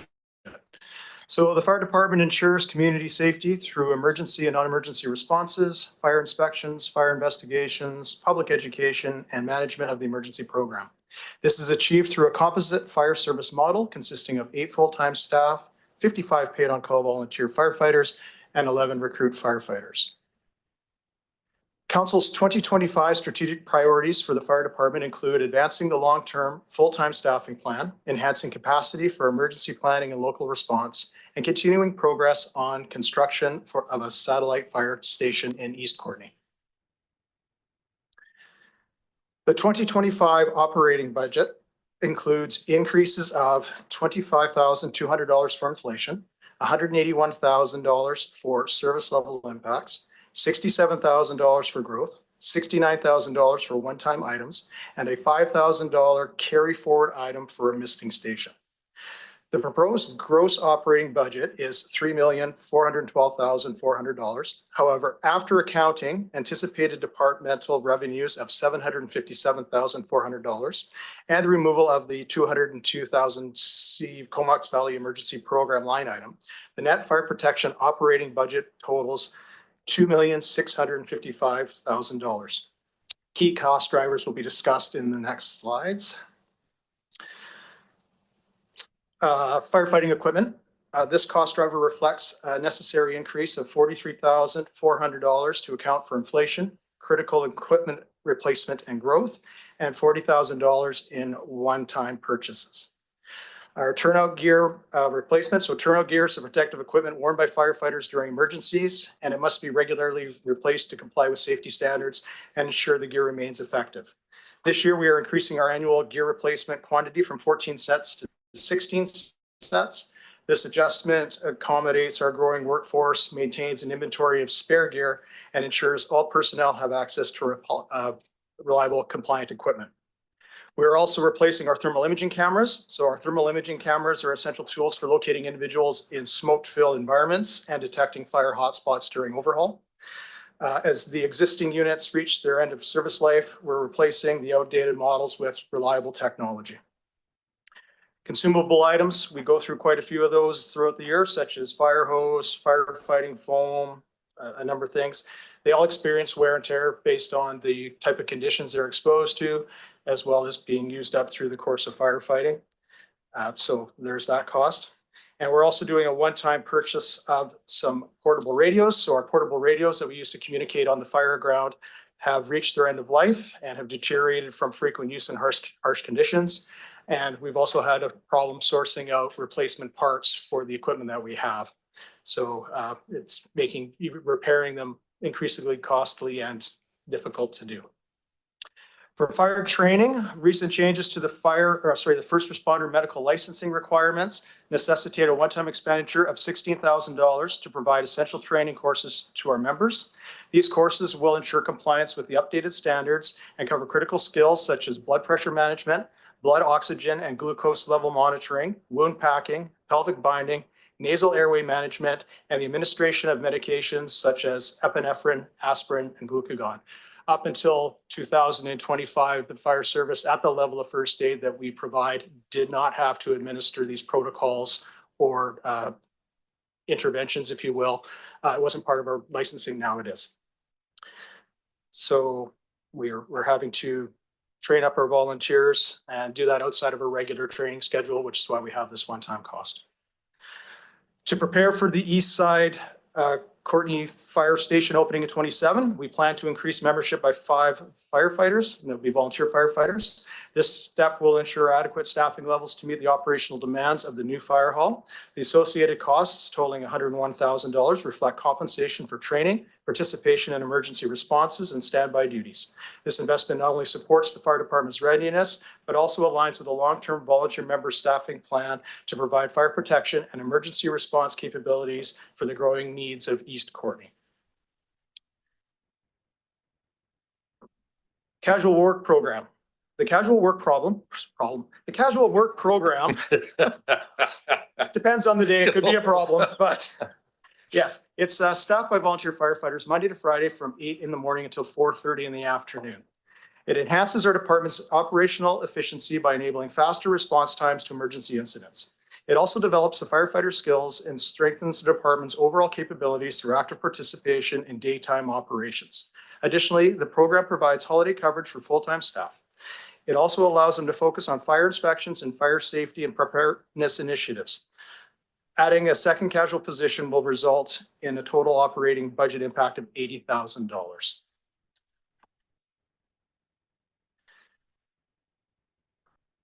The fire department has 3 capital projects planned for 2025, which are as follows. The first project involves replacing the pickup truck used by the Deputy Fire Chief of Training Officer.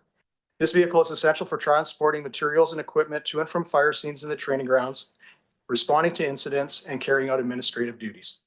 The second project focuses on replacing the fire department's gas-powered auto extrication tools which have reached end of life service. We will be replacing them with electric tools rather than going back with the gas/hydraulic ones.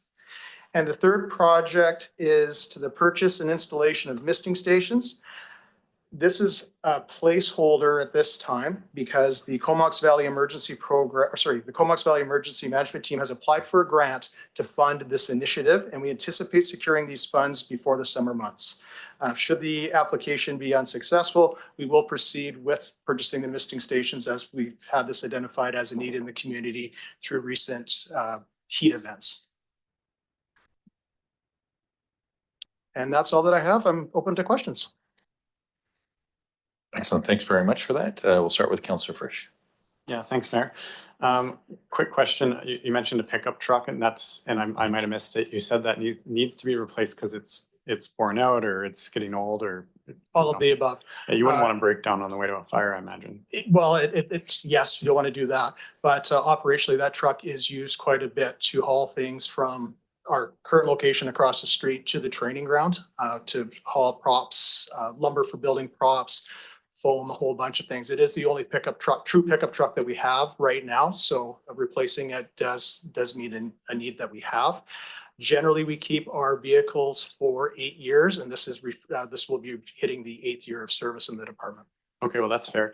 And I don't see any major purchases for larger items until 26 and 27.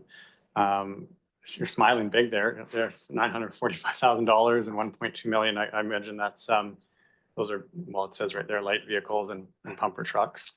What's driving those purchases? There will be a staff report coming this year to discuss this situation. I believe I've mentioned in past presentations that as we approach, or I believe we have approached the 30,000 resident threshold, it changes our vehicle replacement schedule for fire department apparatus from 20 years to 15 years. One of our engines is coming up on its 20-year replacement. It should be retired, if you will, in 2028. The project has to start in 2027 because it'll take at least a year, probably 2 now, to build that truck. That would be the 1.2 that you might see in that column. I can't remember on that form for that. So what will end up happening is the other truck that was originally scheduled to be replaced in 2035, we had a 7-year buffer in between the purchases of our engines, so you didn't have them aging out at the same time. You would have a reliable, if you will, piece of apparatus responding, and the replacement was easier to budget for. Once we hit 30,000, that now goes down to 2032, or sorry, no, 2030. So we've going to have to talk about that as an organization and take a look at our vehicle replacement schedule, but this is being driven by fire underwriters. Right, and are you hopeful that that could change? And do you think a machine like that could last longer than 15 years if it looks like they're going to push us to a 15-year? Or it doesn't matter what I think. As soon as we hit that, basically fire underwriters takes the year of your apparatus and calculates other things such as your water distribution system, the type of staffing that you have in your fire department, and they use that to determine what insurance rates, residential and commercial, pay for fire insurance. So if you don't meet those standards, you drop a grade and then your taxpayers pay more for fire insurance. So for clarity, that's a private business, like an insurance business, or is that a government sort of mandated It's organization? How to put this? It's a private, but go ahead. Mr. Garbutt. Yeah. Garbutt. Thank you. This is one of the, quite frankly, very challenging aspects of the fire underwriter survey system. Council may recall we sent a resolution to AVICC, which was endorsed and sent to UBCM, that this third-party insurance that's been enabled and empowered through the industry and regulators, both federally and provincially, to set these standards, it costs cities millions of dollars across Canada. I'm not that familiar with what the implications are in the United States. And rather than adopt service hour standards or maintenance standards for the life of these things, it's simply date. And council pointed that out when we took that to UBCM. It has not carried any traction, but quite frankly, when thinking about cost drivers for the delivery of our service, we lovingly and efficiently maintain our pieces of apparatus. And it has no implication on the value of that, the insurance value. And that is a direct cost to residents of the city of Courtenay on an ongoing basis. And so it's something that we're hopeful that perhaps the province would pay attention to when we raise these issues, because every municipality is facing this. Okay. Very serious matter. Well, thank you very much for the clarification, and I'll let it go because it sounds like we've got it under as much control as we can at this point. Thank you. Working through it. Thank you. Okay. Yeah, and our council has specifically advocated for this at UPCM meetings with ministers, so yeah. Yeah. All right, I don't see any further questions or comments, so I think you can get on to other things. Thank you. Thank you for your presentation. It's much appreciated. Thank you. And next up, we have the city managers. Thank you. Thanks for bearing council. I have a relatively small budget with a small number of people. The FTEs in our area are 3. We have some budget drivers. We did change the city's logo, and we do have some costs to accommodate that. We have legal through my department. We struck a very important and effective agreement with the Comox Valley Chamber of Commerce in partnership with the town of Comox, and it's my understanding they are exploring other local governments in the valley to deliver the business retention and expansion program. And the executive director of the chamber will be at our next meeting in February to provide an overview and update on that program. And we have in my office myself, our executive assistant and strategic advisor that will be filling this year. With respect to strategic priorities, we have the reconciliation action plan that we have budget that is being carried forward. For our discussions in the strategic plan, we're going to be tackling that project in 2026. If we are able to tackle that earlier, we certainly will try.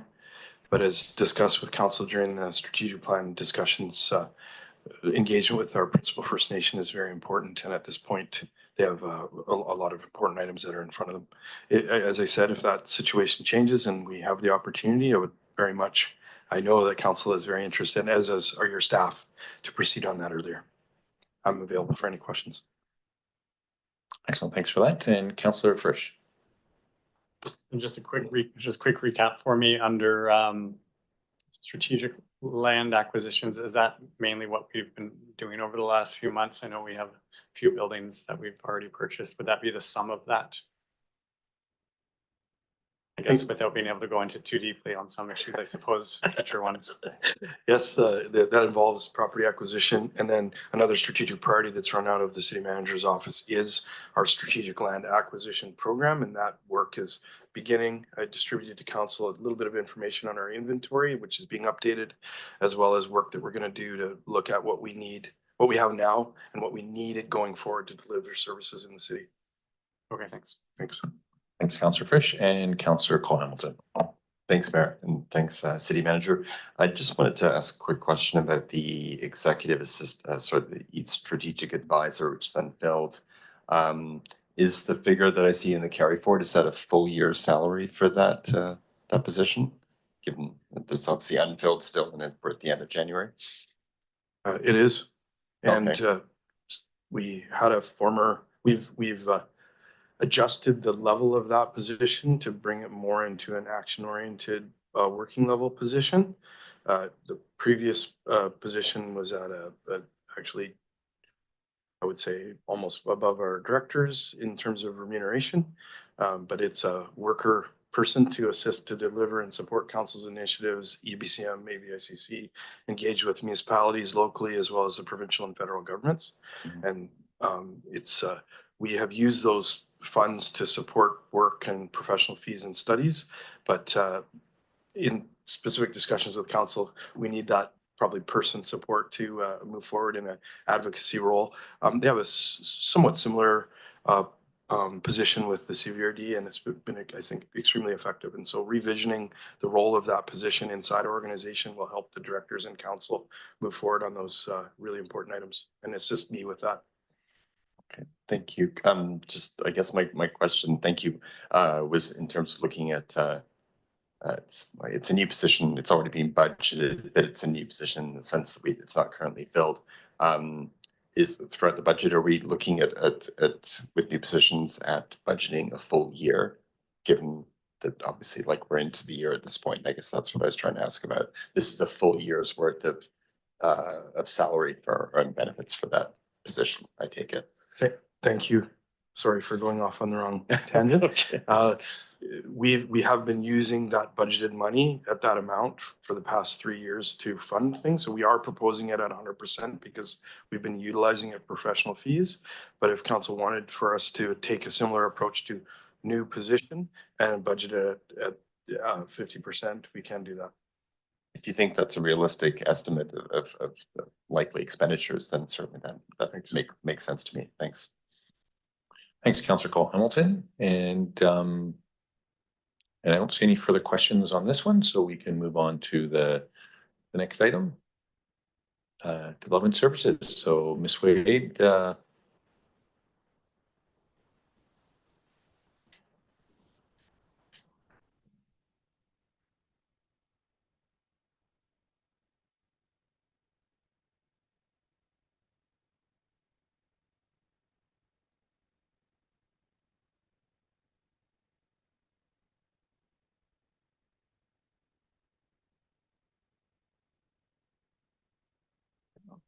Okay.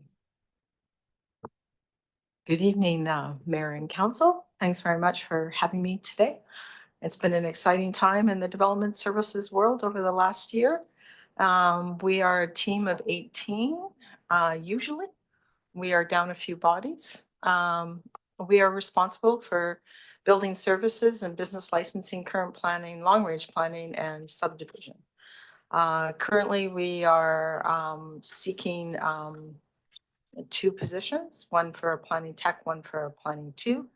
I'd like to let council know that there is a lot of municipalities looking for planners right now. So the chances of us filling those positions relatively shortly are probably slim, given the amount of work that the planning departments have to do with Bill 44.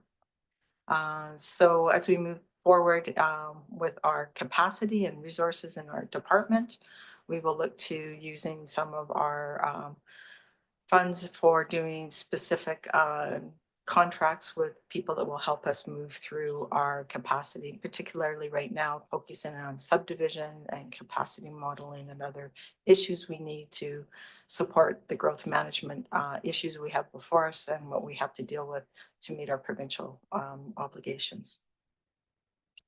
So our strategic priorities, we have 2 really major ones that are forward for us. We have a deadline of December 31st to update both our OCP and our zoning bylaw to meet our growth projections. The growth projections that we have to meet are for 20 years. So we have to look at our 43% increase, which is 42,415 by 2041.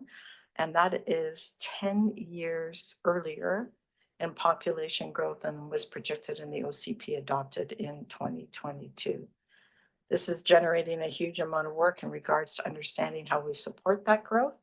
And we also need to meet the housing targets, which means that we have to actually ensure that we can address 22,472 housing units by 2026 and 8,350 by 2041. So we have a fair amount of work cut out for us because of outdated master plans that need to be done to help to support this work, and capacity modeling and infrastructure to support us as well. The other thing is that we have the DCC bylaw update that is coming forward, subdivision and servicing bylaws. We're also looking at improvements to the building bylaw and also the business licensing. And we also have short-term rental on to address as well that will be affecting other departments for enforcement. And also we have to update the business licensing bylaw in regards to that. And then we have a very exciting downtown revitalization plan local area plan, which is also going to help us to inform our OCP and zoning bylaw as well. Regarding our operating budget, basically, there's been one ask, which is the $20,000 one-time ask. That is to accommodate the on-street parking study in relation to SHMU. So that is a one-time ask that has been put in there. Generally speaking, the other expenses are mostly steady and reflect inflationary costs. In 2024, I just wanted to highlight that we started moving projects out of purchase services and started creating special projects. We did this because these are significant pieces of work. Often we get grants associated with this work. And also we have to consider them in legislative cycles, so every 5 years. So they are now starting to flow out. So in 2025, we've actually created some new special projects. The urban forest in particular, we have pulled out of the community and sustainability budget and created its own line item. We've also made some adjustments regarding the zoning updates. We have some one-time asks that are in relation to the fact that in 2024, we had much more anticipated work that wasn't really accounted for at that time. And in order to keep the projects like the zoning bylaw, the OCP, DCCs, those sorts of things, we had to use some funds that were not anticipated. And so those one-time items in the special projects are reflecting some of those adjustments that we've had to make. I also wanted to note that when you look at this, we have received grants that will also, that are not shown here, but they're shown elsewhere in the financial plan. So for example, we have a $286,000 grant from UBCM to help us with local capacity building that we've received and started using. And this helps to offset some of the costs that you're seeing in the budget lines for these special projects. We have added in what they call the DAPR, which is the Development Approvals Procedure Process Review, where we received $150,000. So you won't see that, even though it's in there at 150, we actually have a grant that offsets that as well. And I wanted to then move on to just general budget cost drivers. And overall, we've seen a reduction in our application fees, which our Director of Finance alluded to earlier. These reductions are due for a number of things. One is that there was a rezoning amendment done that was secondary suites, which actually reduced the number of rezoning applications that we had seen previously. There's also there was anticipation of the SHMU, which we're now seeing people were on hold and they are now moving forward with other applications. So we're seeing things that might be like a development permit or just straightforward building permits. So depending on the situation. I also wanted to highlight that one thing we do know is economically that the increased costs in residential construction has grown dramatically since 2018. I was just actually on a webinar today with Colliers, and they were saying that really they've seen a 60% increase in residential construction costs from 2018 till today. So that's definitely having an impact on some of the applications we're seeing. But on the good news, I would like you to know that we did 625 constructed residential units this year. It's the highest the city has seen in 5 years.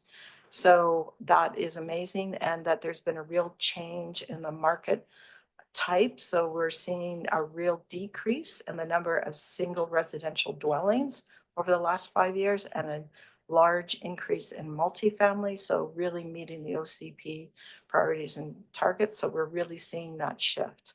So that's a good news story. We're anticipating as we move through with the applications that we're probably going to see much more building permits and subdivision applications, and we'll see a shift particularly in the subdivision area as we move forward with our land applications. And one of the big drivers moving forward will be because we have to pre-zone lands to meet our population growth and housing needs. There will no longer be that need for those rezoning applications as well. So we're seeing quite a shift in the planning as we have known it, and going into what I would call a new era when it comes to how we actually do revenue with the land use applications. The other thing is, I just wanted to close that one of the special projects that we did have this year was the Connect expansion, which was not in our budget previously, and it's in here now. And it's also got some money moving out in the future for what we have to do with the remediation of the site once the site on Braidwood is open. So with that, if you have any questions, I'm happy to answer them. Excellent. Thanks very much. And as I've been giving some presentations on my fireside chats lately, that 625 number really contrasts even with the 4 years before that, and significantly more than the years prior to that. So just kudos to staff and to our development community. With that, Councillor Healing. Thanks, Mayor. Thanks, Marianne. Slightly off topic, but are we still expecting a briefing note on short-term rentals and how we're going to manage that? Yes, you will be getting one. Thanks. Thanks to the Councillor Hillian. I don't see any other questions or comments at this point. So maybe what we'll do is move on to the next section, and then maybe after that we'll take a dinner break. So if that seems appropriate to council, Mr. Garbutt. I think we might have a little bit of a program change if that's okay, because we have Inspector Mercer is here. Council had some questions about the RCMP. So, okay, Susie, your section is pretty big, and although it's a very large budget, it's our first presentation on this directly by the RCMP. So if that's okay with council. I don't see anybody waving their hands in opposition, so I think we're here for the whole evening. So I think if that makes it a little bit more palatable for Inspector Mercer, let's go with that. And then there may be a clicker up there, and then you've got Ed here as well if you need. Right for forward, left for backwards. Well, thank you and good evening. I'm at council's disposal for time, so I appreciate you making the effort to get me in sooner. I won't argue. Good evening, and your worship and council, thank you for the invite to present. You may need to speak up a little bit more, I think, or bring the microphone a little bit closer. It's just really quiet this evening, and other than rebooting everything, we may just have to use our outside voices, unfortunately. That was deliberate on my end, but so I'll be presenting tonight just an overview of our detachment in terms of where our status is currently, where we foresee ourselves in this coming year, and our projected budget and budget drivers. The Comox Valley Detachment is an integrated detachment consisting of several provincial and municipal policing units working from the same building. This regional detachment structure allows for the sharing of operational, administrative, and specialized policing services and to be delivered regionally. Our detachment complement consists of 64 full-time equivalents, which is subdivided into 43 full-time members that are paid for by municipal business lines, 21 that are financed by provincial business lines. We currently have 2 seconded temporary members, one that is being funded by provincial and one funded by municipal. Out of the 43 municipal business lines, the City of Courtenay is responsible for 31.4 of these FTEs, and the Town of Comox is responsible for the remaining 11.6 FTEs. For the coming financial planning year, there is no agreed plan to increase our detachment complement at this time with any of our municipal partners. To put a bit of a comparable in, the Campbell River Detachment consists of 65 FTEs. Oceanside Detachment consists of 38 FTEs. North Cowichan Detachment consists of 63 FTEs. And West Shore Detachment consists of approximately 119 regular members.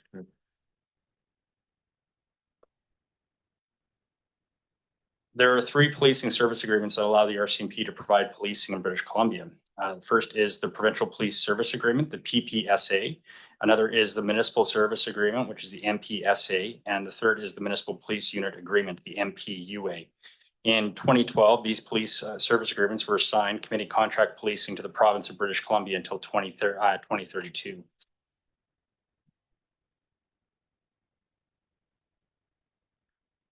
How it works, the MPSA is an agreement between Public Safety Canada and the provincial government. The agreement permits the province to subcontract the RCMP to municipalities through the use of MPUAs.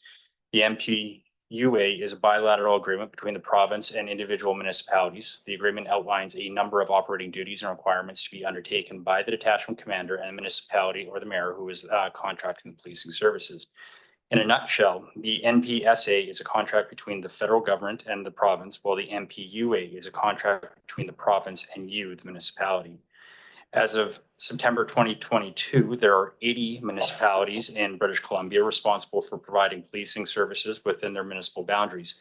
12 of these municipalities are policed by a municipal police department like Delta, Surrey, and New Westminster. 68 are policed by the RCMP. The rest of the province is policed by the RCMP through the Provincial Police Service Agreement.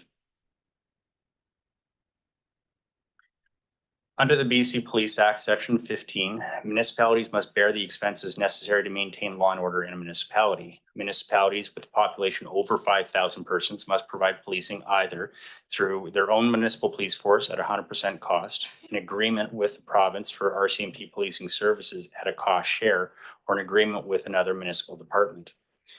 These agreements are governed by a National Contract Management Committee and in BC, a Local Government Contract Management Committee to manage and administer policing agreements. Collectively, these committees ensure information sharing processes to support communication and consultations on changes that may impact RCMP police cost, quality governance, or services. The UBCM maintains a webpage that is dedicated to communicating RCMP contract policing issues that are relevant to local governments. Also under the BC Police Act, the municipality is responsible for providing accommodations, support staff, equipment and supplies, and police lockups. The Comox Valley Detachment is owned by the federal government. For the 2024 to 2025 financial year, the city of Courtenay is required to pay approximately $206,000 for contracted use of this space, which includes maintenance, occupancy, and operating costs. This detachment houses 20.5 support staff. Of these, 10 are public servants, in which Courtenay is responsible for 3 that have yet to be naturalized. There are technically 10.5 municipal employees. However, some of these are part-time positions shared, which actually works out to be approximately 8.5 total. Courtenay pays for 8 of these municipal positions, while the town of Comox pays for 0.5. The city of Courtenay is a municipality over 15,000 persons, which requires them to pay at 90% with a 10% federal contribution. The projected financial impact of just one FTE, one regular member for 2025 is approximately $258,000. This is an all-in cost that includes total salary and allowance costs and overtime, which is considered a direct cost, total operating costs / capital costs, which is also considered a direct cost, and total indirect costs. Capital costs can include computer and police motor vehicles, if required, which requires an additional $50,000 on top of the FTE cost. Ongoing operating and maintenance costs can include travel, training, fuel costs, and firearm, etc. Indirect costs can include body-worn camera, pensions, CPP, EI, division, admin, and recruitment and training. The direct costs associated to an FTE is governed by a collective bargaining agreement between the National Police Federation and the RCMP. Municipalities do not have any influence or negotiating power with respect to RCMP wages or salary. There is a signing bonus of $2,500 that's added on to the expected collective bargaining agreed salary. A new CBA was signed on June 2024, increasing individual pay by 4% effective April 2023 and 2024. This contract expires March 31st of 2025. The NPF will engage in negotiations with the federal government and the Treasury Board during this time period, but I wouldn't see an actual contract probably be settled, probably within about a 1 or 2 year time frame. That's usually the standard. Often these go to arbitration, and they're determined by other contracts that have been settled with municipal police agencies within the police universe. From what we're seeing from other agencies, and that is usually about a 3.3% increase on average for other police forces when contracts do get resettled. But that's also dependent upon how the negotiation processes go.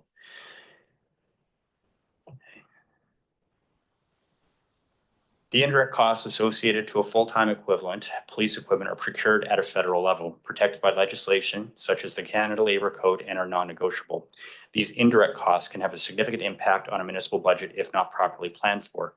Some upcoming or common budget drivers are less than lethal extended range impact weapons, or 40 millimeter, pistol modernization, conducted energy weapon or CEW modernization, where we're moving from the Taser X26 to the Taser 7 platform, as well as the body worn cameras or BWC and hard body armor. The 40 millimeter is an estimated cost of approximately $3,500 per unit, and we are anticipated to have at least 4 in full use at the detachment by April 2025. Some of these have already become into our use right now, in which our members are receiving training. The RCMP is overdue on its pistol modernization. This past year, we have advanced in the procurement stage and began testing various models at the national level. However, as of November 2024, none of the pistols passed our specs and qualifications, which has caused a significant delay in the rollout. It is unknown at this time the cost of this firearm platform, but there will be at least 64 FTEs requiring a new pistol and training to go with it. The Taser 7 costs approximately $90 per month per FTE. We are anticipating 14 here at the detachment, in which we've already started our training right now, and we've got, I believe, approximately 8 at the detachment for use. The body-worn camera is expected to roll out late spring and early summer. Each BWC will be assigned to an individual member, no sharing of devices. The annual cost of this equipment is approximately $3,000 per member. Our hard body armor is now expired, posing a huge civil risk to our municipality and safety risk to our staff. The estimated cost of each is approximately $1,200, in which we are looking to secure 38 over the next 6 to 12 months. Almost all of these expired 2 years ago, in which the HBA have a 10-year lifespan. Some of the reasons why the cost of RCMP continues to rise: the cost of living and competitive salaries, the modernization of policing service, and the rising costs of policing operation. Example would be our digital forensics. The RCMP can no longer function being one of the lowest paid policing services. For over a decade, the RCMP was annually one of the lowest paid organizations in the policing universe. Municipal police forces were paying sometimes $50,000 more a year than our own agency. We were seeing massive drops in recruiting, employees transitioning to other police agencies at increasing rates, and large vacancy patterns in contract and federal policing. With the union, the RCMP is now required to negotiate salaries with a binding arbitration process. Policing operations have also become more complex, and there is a greater emphasis on accountability. Whether it is new technology to investigate crimes or make us more transparent to the public, we have moved beyond the days of a notebook, a pen, and a stationary computer. The use of cell phones, tablets, and digital devices in the everyday has impacted policing at every level. Our digital forensics section can no longer sustain the intake of devices needed to be analyzed for criminal investigations. This has required the RCMP to seek third-party vendors that can produce results cheaper and faster than our own dedicated division units. The cost of these devices with respect to serious investigations like child pornography, homicides, and organized as well as drug trafficking has seen a rise in annual spending. Currently, this slide is the projected estimates for the 25-26 year, in which the city of Courtenay is responsible for 31.4 FTEs. This is the projected personal salaries of members, as well as any allowances and overtime that's expected. To my earlier point on the cost of the individual regular member, this slide shows the estimated costs for this city and that they'll be responsible for the next coming financial year. The next slide shows the addition of the indirect costs on top of that. As we can see at the bottom corner here, it's estimated to be $8.7 million that the city of Courtenay will have to pay for their cost share for the members that they're responsible for. The city of Courtenay pays approximately 49% of the total policing bill estimated for the Comox Valley, which is nearly $18 million.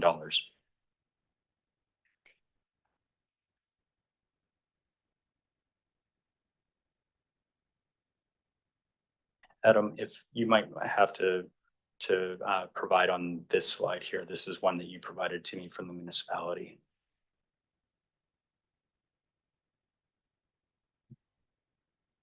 Oh, Mr. Langenmeyer. I can speak through this one. So from a revenues side of things, not a ton of change. We're matching a bit of budget to actual. One of the bigger drivers of revenue is the reimbursement of the cost of keeping prisoners. We incur costs with prisoners from out of town, not out of town. Other municipalities, we build them like Comox. Other revenue sources are like fingerprinting and other documentation. Not a huge revenue area, very operational.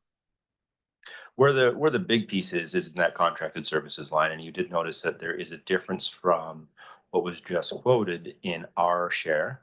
And the difference is the fact that we are not funding the two addition, we're not funding two positions because we're relying on that vacancy rate. Those are all the big things from this slide. I'm happy to take any questions from council.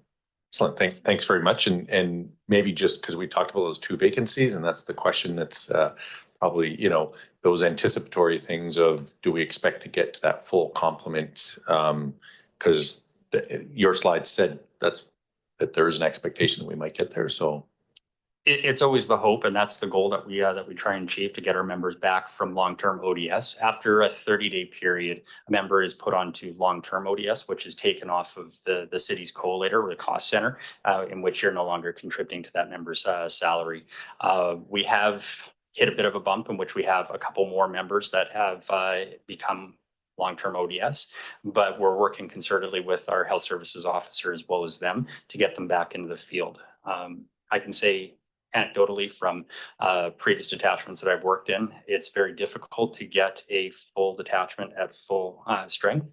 And it's one of the biggest things that our detachment commander tries to do, because as resources aren't plentiful and it's not easy for us to secure additional resources from any municipality, let alone this one, we always want to ensure that we're running it with all the members that we possibly can have.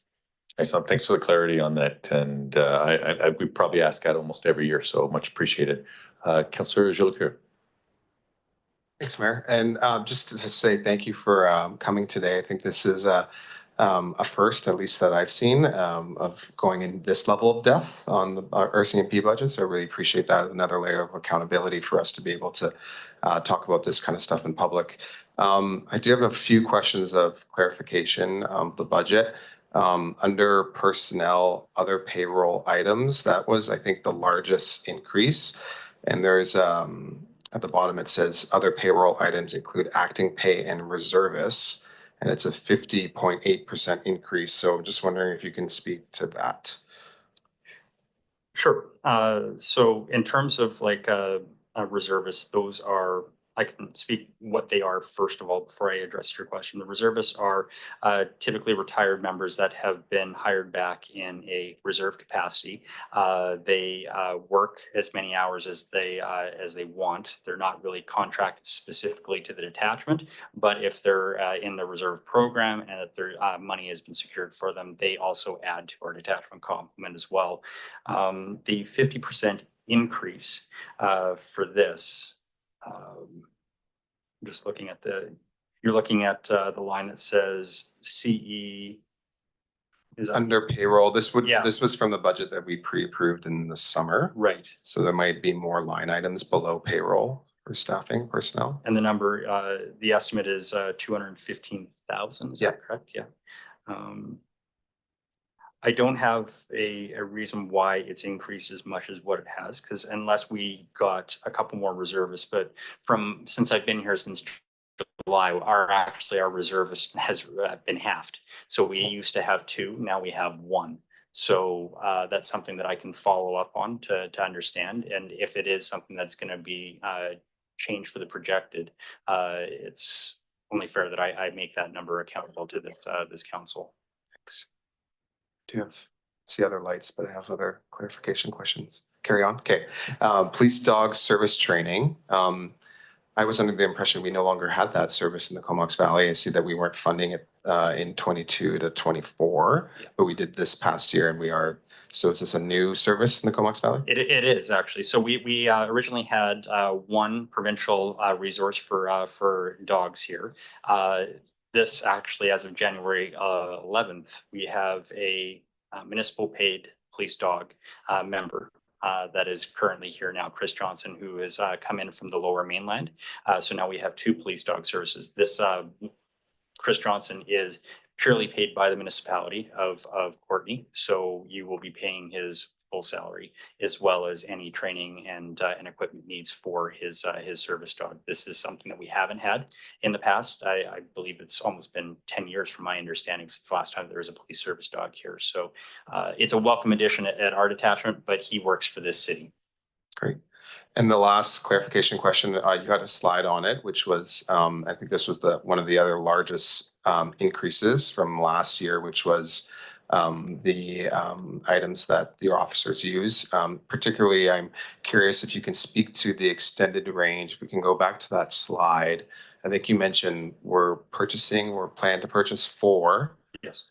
Can you speak to what those are used for? Sure. For those of us that don't work in this field? Yep, those are less than lethal options. So in situations where we have persons that present a threat to a person in public or a police officer, the risk of bodily harm or serious injury, where a circumstance may dictate that we are lawful to discharge a firearm.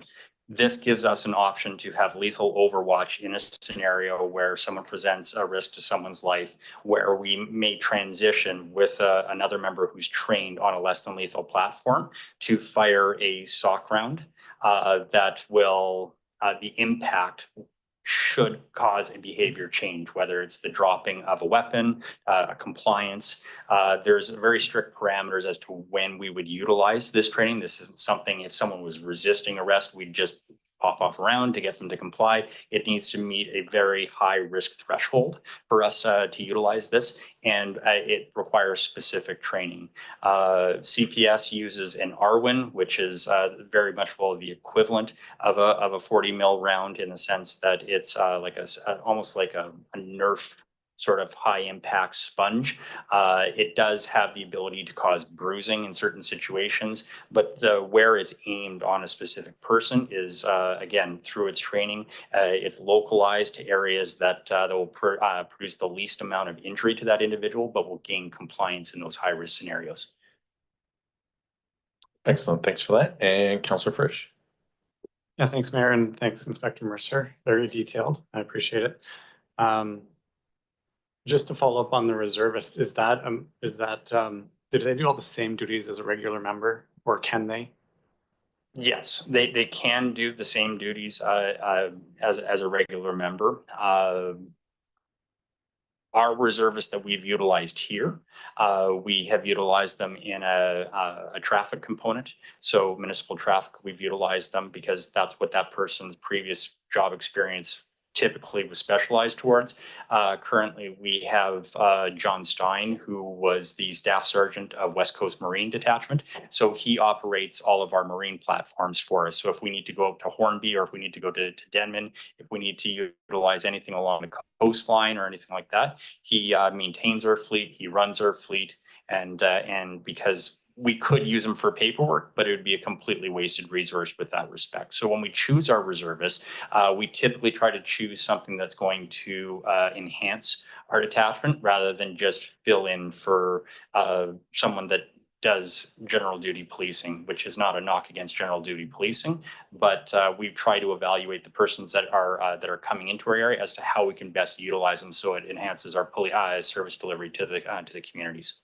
Yeah, that makes sense. And when we're having a hard time filling positions, I guess it is a real bonus for us to have people like that want to come here and be a reservist. But you're telling us it's difficult to get that right now. It is. I mean, I can't imagine a lot of people that have done a full service career would want to come back in a reservist Retirement's capacity. fun. Yeah. So, yeah, it takes a special kind of individual. And again, we want the right type of people, those that aren't burnt out, that aren't frustrated with the public, because then that invites public complaints and puts a bit of a black mark on this on our detachment, which I really want to avoid. Yeah, thanks for that. And one other question was around the difference between the, municipal business line versus provincial business line. Are those also members that in effect are interchangeable, assuming they have the same skills? Yeah, so the benefit of what we have all these resources in one house. We don't task our only municipal people to look after municipal files. We don't task provincial people to look after only. We integrate the entire detachment to take the benefit of combining our resources so that we can spread them equally amongst the Comox Valley. Where I view us as an integrated community. We're tight, we're close in boundaries in that. I feel that this is the best use of our resources, in which we monopolize our total resources without dedicating specifically to the communities at large. Does that answer the question? Yeah, that does. And it kind of leads to my actual question, which is Courtenay and Comox seem to be responsible for the MBLs, the municipal ones. Would that mean that the 21 provincial ones are kind of associated with responsibilities in Cumberland and the regional area, like the payment of them, I suppose? The payment, yes, but not that they're tasked specifically. Right, everyone's interchangeable in the valley, but so I guess I don't usually worry about the numbers and who's paying for what, although it's a topic of discussion in the valley for sure. So the other areas are responsible for 21 officers in essence. Yes. And does that, and I haven't done the numbers in my head. Does that seem like a good spread? Like, obviously a lot of the stuff happens in the municipalities, the bigger ones. For sure. But if we were all to say we're all responsible. I think that would invite a more lengthy conversation as far as what I feel that maybe certain areas can pay more, or we could get more bodies respectively as far as the types of calls for service and stuff. I don't know if that's one that I would probably invite at this particular point. I think that at the end of it, that I will never say no to more additional police resources. We police a very large area. And we go up as far as Black Creek and as far south as almost, I think, up to Bowser. We police a very large area. So I'm very lucky to have the resources that I do have. I would always invite more, but I also want to be fiscally responsible for the resources that I currently have. I don't think that there has been an exponential increase, whether it's been PBL or MBL, in terms of our detachment complement. Our FTE equivalent has remained pretty similar for the past 10 to 15 years. And the population has gone up in all areas. So with that, we would like to see an increase to maybe reduce the burden on individual members. But that's a conversation that not I would have to just have with you, but also the other municipalities that are also responsible for payment. Yeah, and where does that conversation happen for the PBLs, the provincial ones? For the PBLs, that's a great question. Like, does Cumberland just go to the province, hey, we'd like another member? And well, I think with Cumberland, Cumberland in itself is going to be unique, because with their new census data, they're going to be, in my opinion, they're probably going to be exceeding that 5,000 mark, which their payment responsibilities are significantly going to change. In terms of the greater provincial area, that's something that I have to have a conversation through my district line officers I make that request, and they approach the provincial government on it.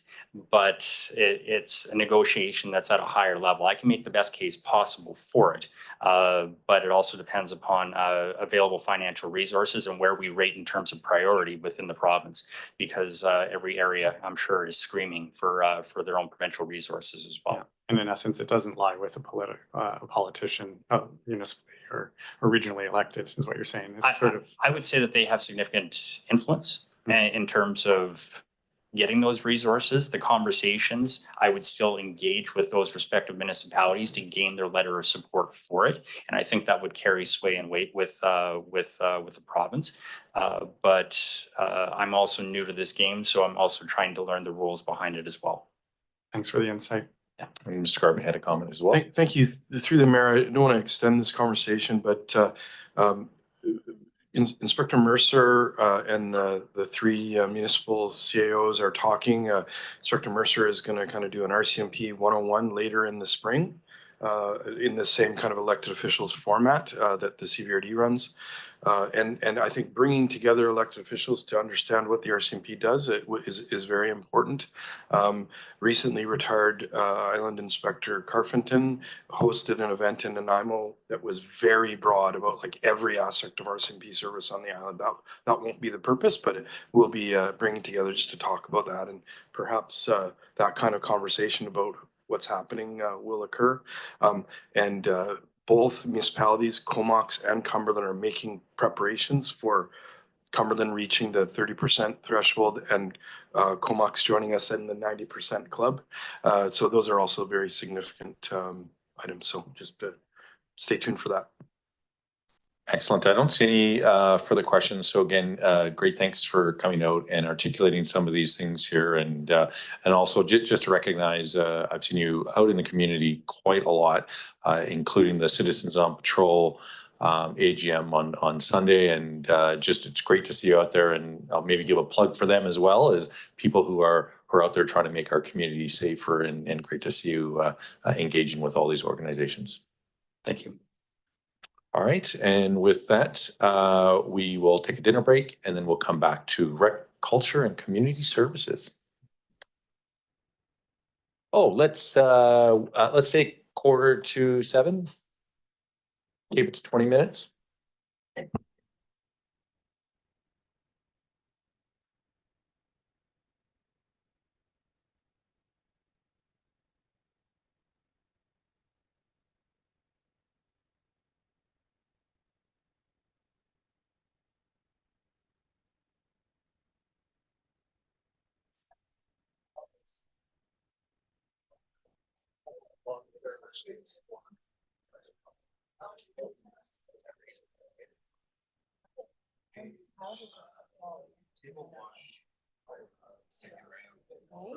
Nice to see you.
All right, welcome back, everybody.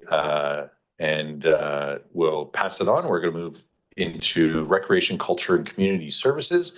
And Ms. Saunders is going to keep us going. Great, thank you. Through the mayor to council, I'm going to provide an overview of both the operating and capital budgets for recreation, culture, and community services. So RCCS, as we are affectionately known, is responsible for all recreation services, so programs, partnerships, facilities, events, as well as strategic long range and project planning for parks, recreation, culture, and community services, cultural services and administration, and community and social development. We are a team of 29 full-time staff, and then we have about 175 casual or seasonal employees, so a very large staffing component. I just think I wanted to point out that of our staffing component, the vast majority is focused on the delivery of recreation services. So of our staffing complement, there are only 3 folks, including myself, who work on strategic and long range and project planning for rec, culture, parks, and community services, culture administration, and community and social development. And we also play a role in supporting the delivery of recreation services. So you'll hear later on in the presentation just that as the scope of our department has expanded and the community needs and demands are growing, the capacity of our culture planning and community functions have really been stretched to their limit. It's resulting in reduced service levels in those areas, as well as resulting in gaps in service to our recreation team as sort of the backbone to that operational team. Just want to make a note that, for rec and culture and community services, we really deliver programs and facilities and services that focus on bringing people together through sport, recreation, arts and culture, social development, partnerships. Our work is focused on supporting the social determinants of health for Courtenay residents and critical to building a healthy and strong community and connected one.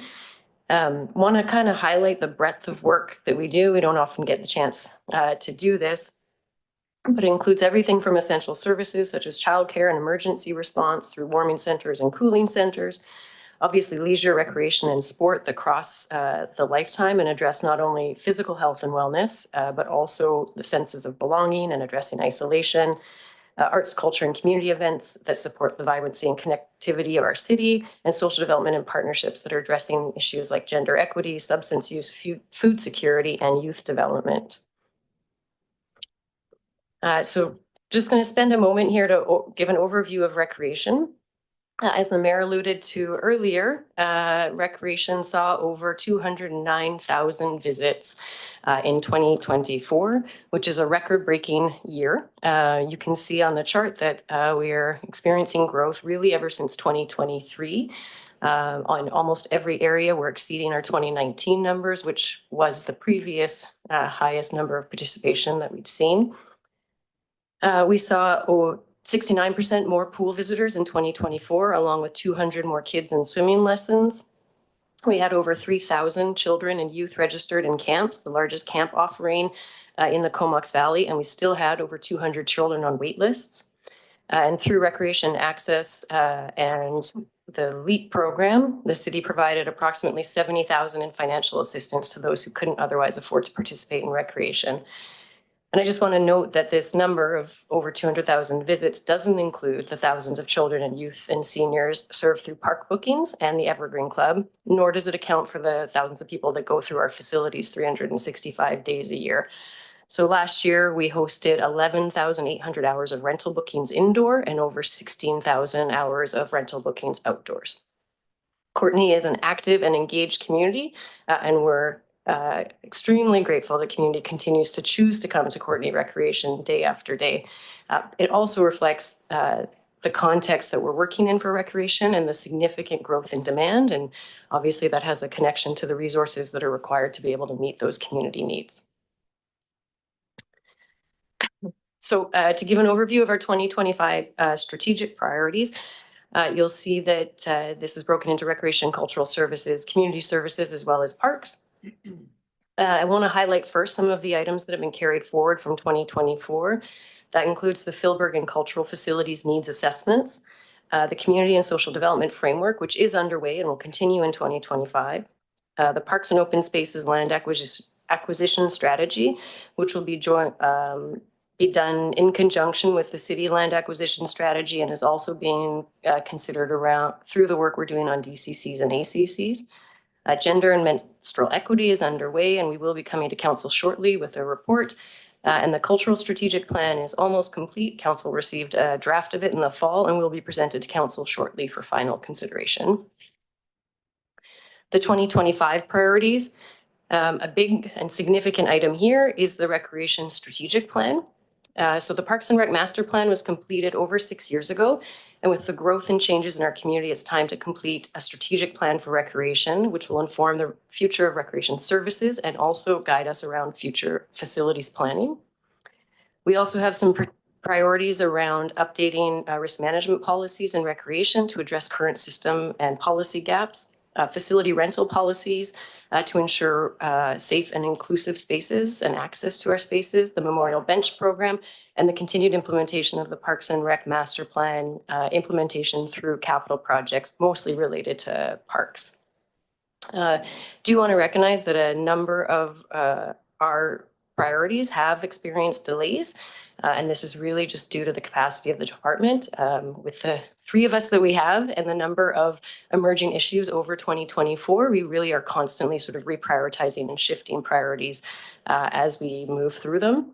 It's also due to the growth in recreation services, which requires a significant amount of support to make sure that we're meeting community demand and expectations and responding to what we're hearing from community.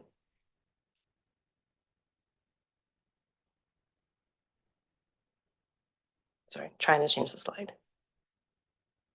There we go. Okay. So I'll give an overview of budget cost drivers. And I'll probably spend a bit more time here describing them in detail than I do on the financial slide. So in terms of our cost drivers, a significant cost driver for recreation, and our financial director mentioned this earlier, really is wages and benefits. As per council's direction, we are implementing the living wage for all of our staff, and that is resulting in a 10% increase.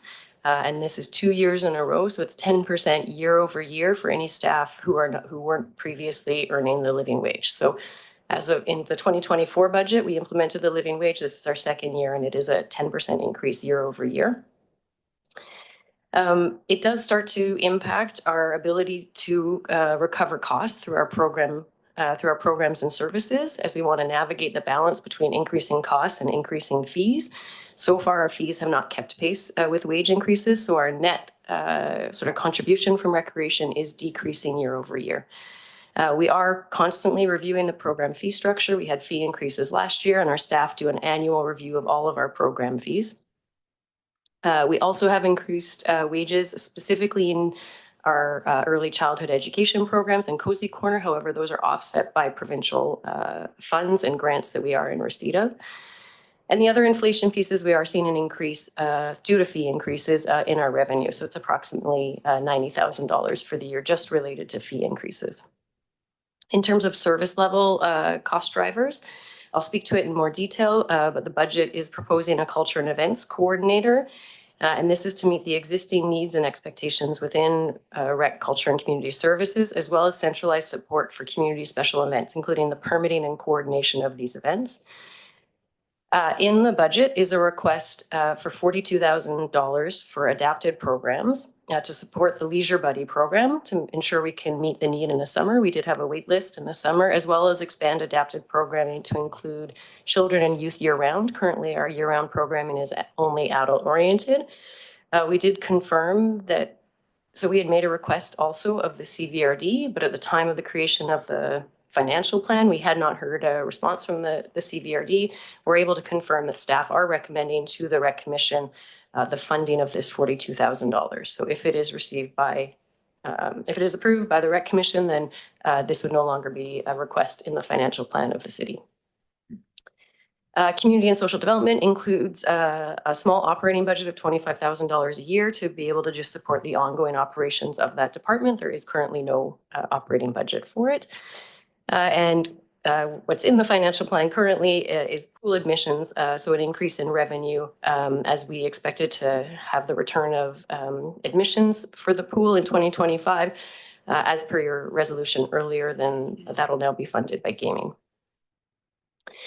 In terms of growth, and again, I'll speak to this a little bit more in detail, but we are proposing a conversion of a part-time to a full-time health and wellness supervisor to meet the demands and growth in adult health and wellness, which is one of our largest program areas and also has a significant impact on program revenue.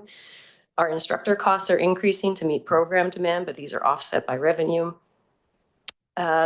Increases in janitorial coverage and supply, which is, again, just to respond to the increased usage of our facility. You can imagine with 200,000 folks coming through a year, it's a very busy place and it takes a lot of effort to keep it clean. And we also know that a clean space is one of the biggest reasons people will come back to a space or decide not to come. So it's an important piece for us. And then I'm just noting summer camps there. As I said, we offered hundreds of summer camps, over 2,000 kids just in summer camps alone, with a wait list. But we're also seeing the costs increase to deliver those summer camps with the living wage increases and the cost of supplies. And so we're seeing the net sort of revenue impact of summer camp change year over year. We will be reviewing our fee structure for summer camps to try and address that. But we also know it's an extremely important service to the community to make sure that there are summer camps available for children. And there is a significant, relatively large growth in revenue, both due to program registration. So as we see more numbers, we receive more program registration revenue, but also grants. So we're seeing increased grants from MCFD, the CVRD, and the provincial government around our ECE programs. And you'll see on the right there just a chart that shows the growth in LEAP and Recreation Access Program. And you can see the dramatic growth from 2021 to 2022. So there's $70,000 worth of revenue that the city is funding to enable folks to access recreation who are low income. So this is an overview of our operating budget. The net increase for our department is $471,000. We've projected a revenue increase of $226,000, mostly due to program registration. And so where we're seeing lots more folks coming in and through the doors, which is excellent, we're also seeing an increase in revenue and slight increases in rentals due to the fee increases, as well as a return to sort of rental, pre-COVID rental levels, and the wellness center as well. Significant increases in admissions there. We are so busy there sometimes we have to tell people that there's no spots left. So we've got to find a way to create more capacity or let folks know that they can come at other times, or find a way to organize that a bit differently. But we're having folks come to the wellness center and not be able to find a spot during peak hours right now, which is a great problem to have, and we welcome everyone. In terms of expenses, the total increase is $698,000, with the largest portion of that being wages, which is over $400,000 in wage increases. So again, the net impact to the budget is $471,000.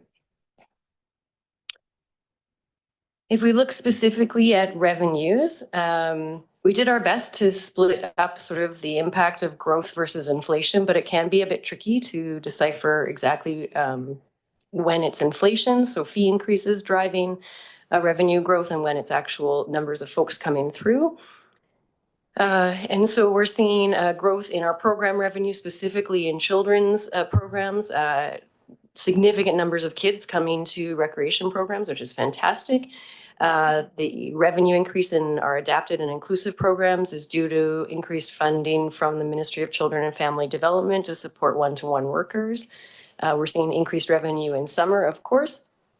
And preschool, what you're seeing there, there's some movement of funds. This is as we are recipients of 2 provincial grants for Cozy Corner. One is the Child Care Fee Reduction Initiative, where we receive funding directly in order to reduce the fees for parents. So you're seeing a switch of where the funding is coming in because it's different sources. And also we receive the wage enhancement subsidy from the provincial government, where they fund $4 an hour for our ECE wages to ensure that they are in line with market rates. In operations, we're seeing an increase in both participation and fees, specifically in the wellness center and also in rental numbers. And again, I've already spoken a bit just to the pool operations revenue. And our operating budget expenses. So Our operating budget is split into three areas: recreation administration, recreation programs, and recreation operations. In our administration department, these are all of our exempt wages, and so you're seeing an inflationary impact there. This is where we have proposed the culture and events coordinator I forgot the number, but around 42,000. I'll have it specifically. You'll see a carry forward for the parks planner. It was funded for half of last year. We weren't able to fill it. We did post, and as my colleague Marianne referenced, finding a planner these days is hard, especially one who is a landscape architect or a landscape designer. It's a very specific field. So staff are looking at how we supplement that work while we continue the recruitment. Also in our Rec Admin department is where we show the tax portion of the funding for our four cultural partners. As our Director of Finance showed earlier, the other portion of their funding is in gaming, and the increases you see there are related to the contractual agreements we have with those four partners. In program expenses, you'll see an increase in growth in adult programs, and that's the proposed conversion of a part-time to a full-time position for fitness and health. You'll see a change of $50,000 in the youth programs, but that's not an actual budget impact. That's just a reallocation between children and youth and community youth development. So last year, the year before, council approved a new community youth development coordinator. And as we go about implementing that, we're just trying to realign the budget between those different areas. And as I mentioned before, there's also a request in service level of 42,000 for adapted, and that's about increasing our ability to serve children and youth with additional needs. But as I mentioned, we have put that funding request forward to the Rec Commission and are hopeful that the Rec Commission will consider that and approve that, and this request won't be needed from the city budget any longer. The other thing I'll just say around expenses, just going back for a second, is in summer camps, we're seeing wage increases. The other thing we're seeing is that as we're starting to see behaviors in children that require additional support that don't quite meet the thresholds of, say, leisure buddies or folks who need one-to-one support. So we are finding that we actually need to increase our ratios in order to really effectively provide excellent summer camp experiences for all children and youth. And staff are sharing that this is really a COVID impact, that we're seeing kind of the impacts of children and youth who are isolated or not in school or not participating in programs during COVID. Those behaviors are really starting to show up now as they're learning to socialize differently. They're learning different social skills and behaviors. So it is taking more staff to deliver the same level of service to ensure that we're providing a safe and inclusive experience for everyone. In operations, we're seeing increase in expenses, specifically in our reception wages. We address some internal equity around wages this year. It's our largest unionized workforce in recreation next to our custodial team. And then we also have just inflationary impacts. You'll also see a small increase of $7,500 per year for the introduction of the free menstrual products and the maintenance of that equipment at the Lewis and Link. There's a special project that I'll speak to in a bit more detail that talks about rolling it out across more facilities. So in the special project section, this is a financial overview. As highlighted in the strategic initiatives section, many of these projects have been carried forward just due to capacity and responding to emerging needs over the last year. The Community and Social Development Framework is underway and will continue in 2025.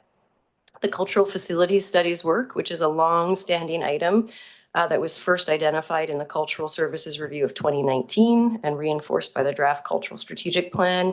We've begun the scoping work for that, but it will really roll out this year. The Recreation Strategic Plan is not a new ask. It's actually an updated ask. It was previously funded, but only as a needs assessment. And so the recommendation is that it's a complete recreation strategic plan. And I think recognizing the growth in recreation and that we're seeing continued growth in the community and changes in the demographics of our community, it's an important step to take to understand what the community's expectations are around recreation, and then also how the city wants to prioritize its investment in this service. The gender equity and menstrual products, there's a $50,000 one-time ask there. There is a report coming to council shortly that will outline this. This is the estimated cost to implement free menstrual products as well as improve gender equity in our washrooms across the city. It will propose a piloted project that is phased, and this is the one-time funding earmarked to do that. And just noting that some of the future projects, as well as the timelines of the current projects, will really depend on really the capacity of the department to continue to work on these projects, or if we're responding to other emerging priorities. So there's 2 staff resource requests in our budget. I'm going to start actually with the health and wellness supervisor there. So the request is for the equivalent to half an FTE. And that's to convert a part-time adult fitness position into a full-time health and wellness supervisor. As you can see from our numbers, we're experiencing significant growth in program registration and demand, the wellness center, and these are also closely tied to revenue targets. Currently, we have 1 part-time staff overseeing this programming area, which is the 2nd largest programming area, which is hundreds of programs, as well as the largest revenue area. So we are in desperate need of having a full-time staff to be able to focus on this. It's also essential to effectively oversee the HR component related to the instructors and wellness center staff. They're our largest, other than summer camp and children instructors, they're our largest employee group. And also to address key risk management requirements in health and wellness. So that has everything to do with certifications, equipment maintenance, et cetera. The financial impact of this position is $35,000.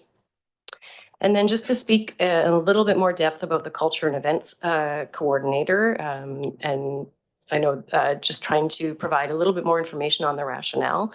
So it is a position that's required to meet the current needs in the department and also across the city as it relates to special events. So the key work program would include being the central coordinating body for community special events, so including facilitating our current special events permit and supporting the coordination both internally and externally with community partners and our internal interest holders to make sure community special events run smoothly and effectively.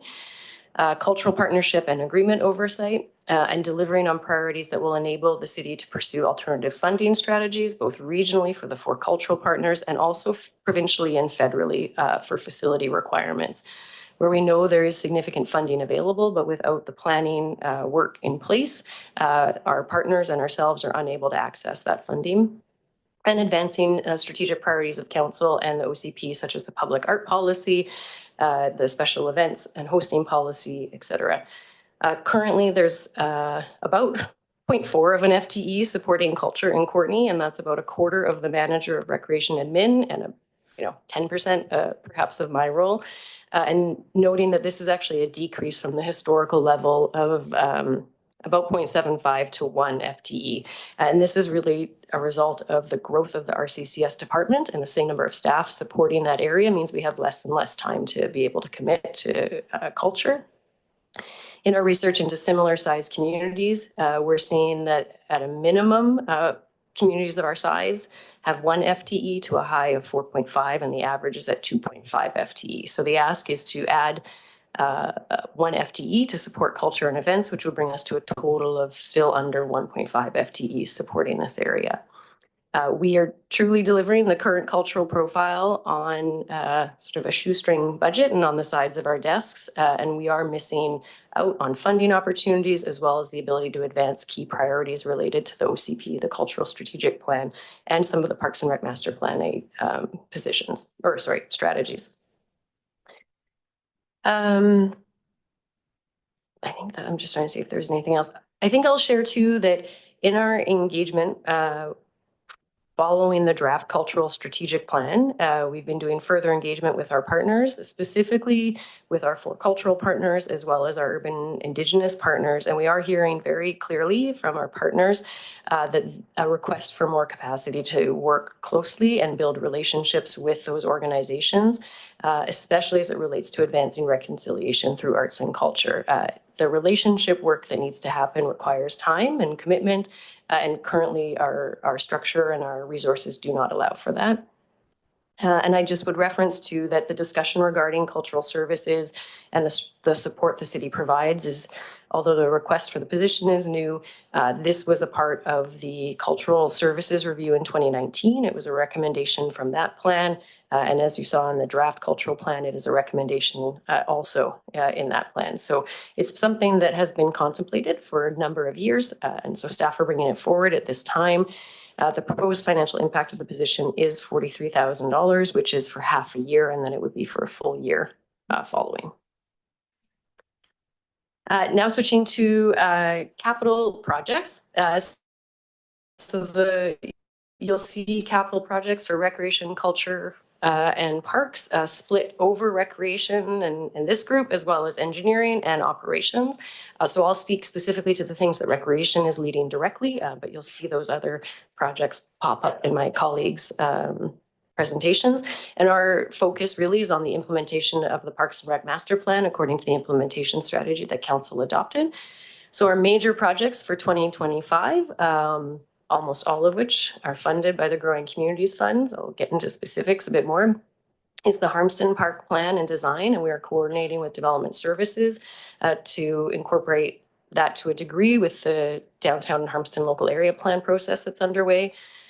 We'll be launching a park planning process for Bill Moore Park. We will be launching a pickleball design and feasibility study, followed by construction, and we'll also be advancing the playground developments. So we will be proceeding on Woodcote, and we'll have an update to council in the coming weeks on that project. And you'll see, I think, more detailed budgets on playgrounds in Mr. Shaw's presentation. Sorry, I thought I'd be able to read that, but I can't. So this gives a overview of the capital projects in the financial plan, as well as their source of funding. So you'll see that in 2025, we're looking at doing the Harmston Park Plan development and then looking at its actual construction and development in 2026. We have an ongoing Partners in Parks program that we haven't actually accessed in a number of years. And as council resolved recently, we're looking to allocate some of that funding towards a pavilion in Woodcote Park if we can come to agreement with the partners.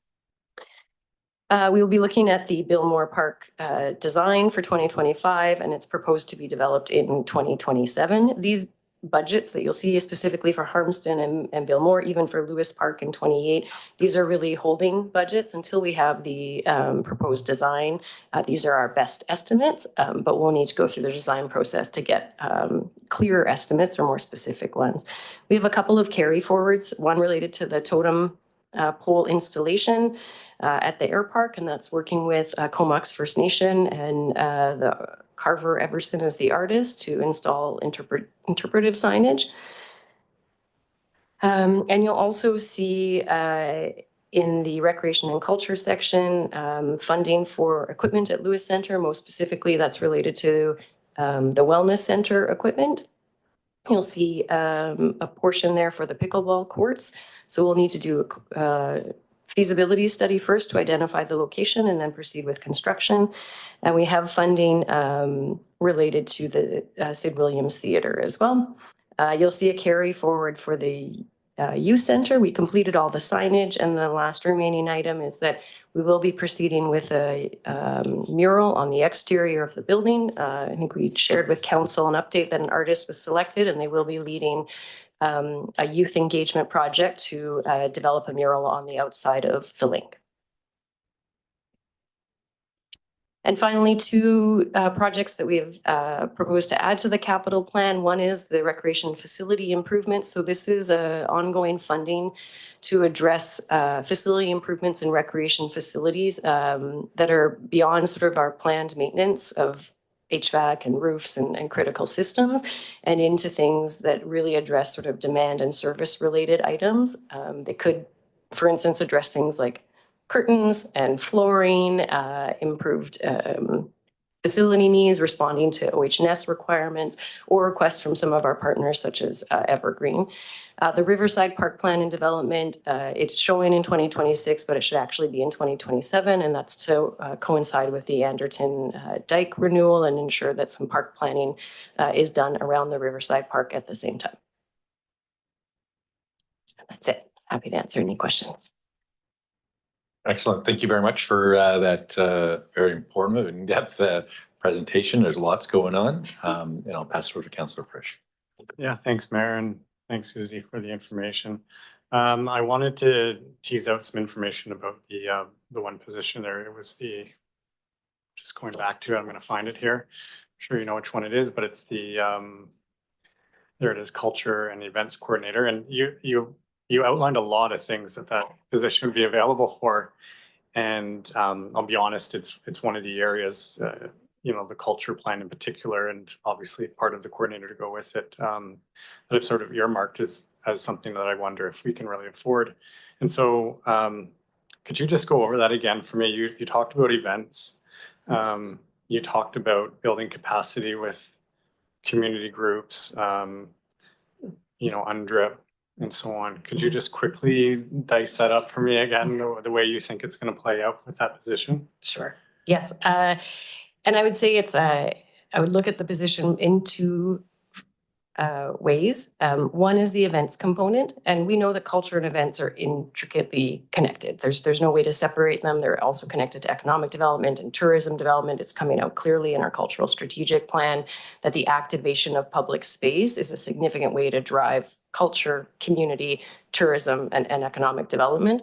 We also know from recent direction from council that there is a priority to look at our special events and hosting policy. So we have that in the work plan at this point for 2026, but with all of our other strategic priorities already delayed, that's likely to kind of just keep moving as we work on the current ones.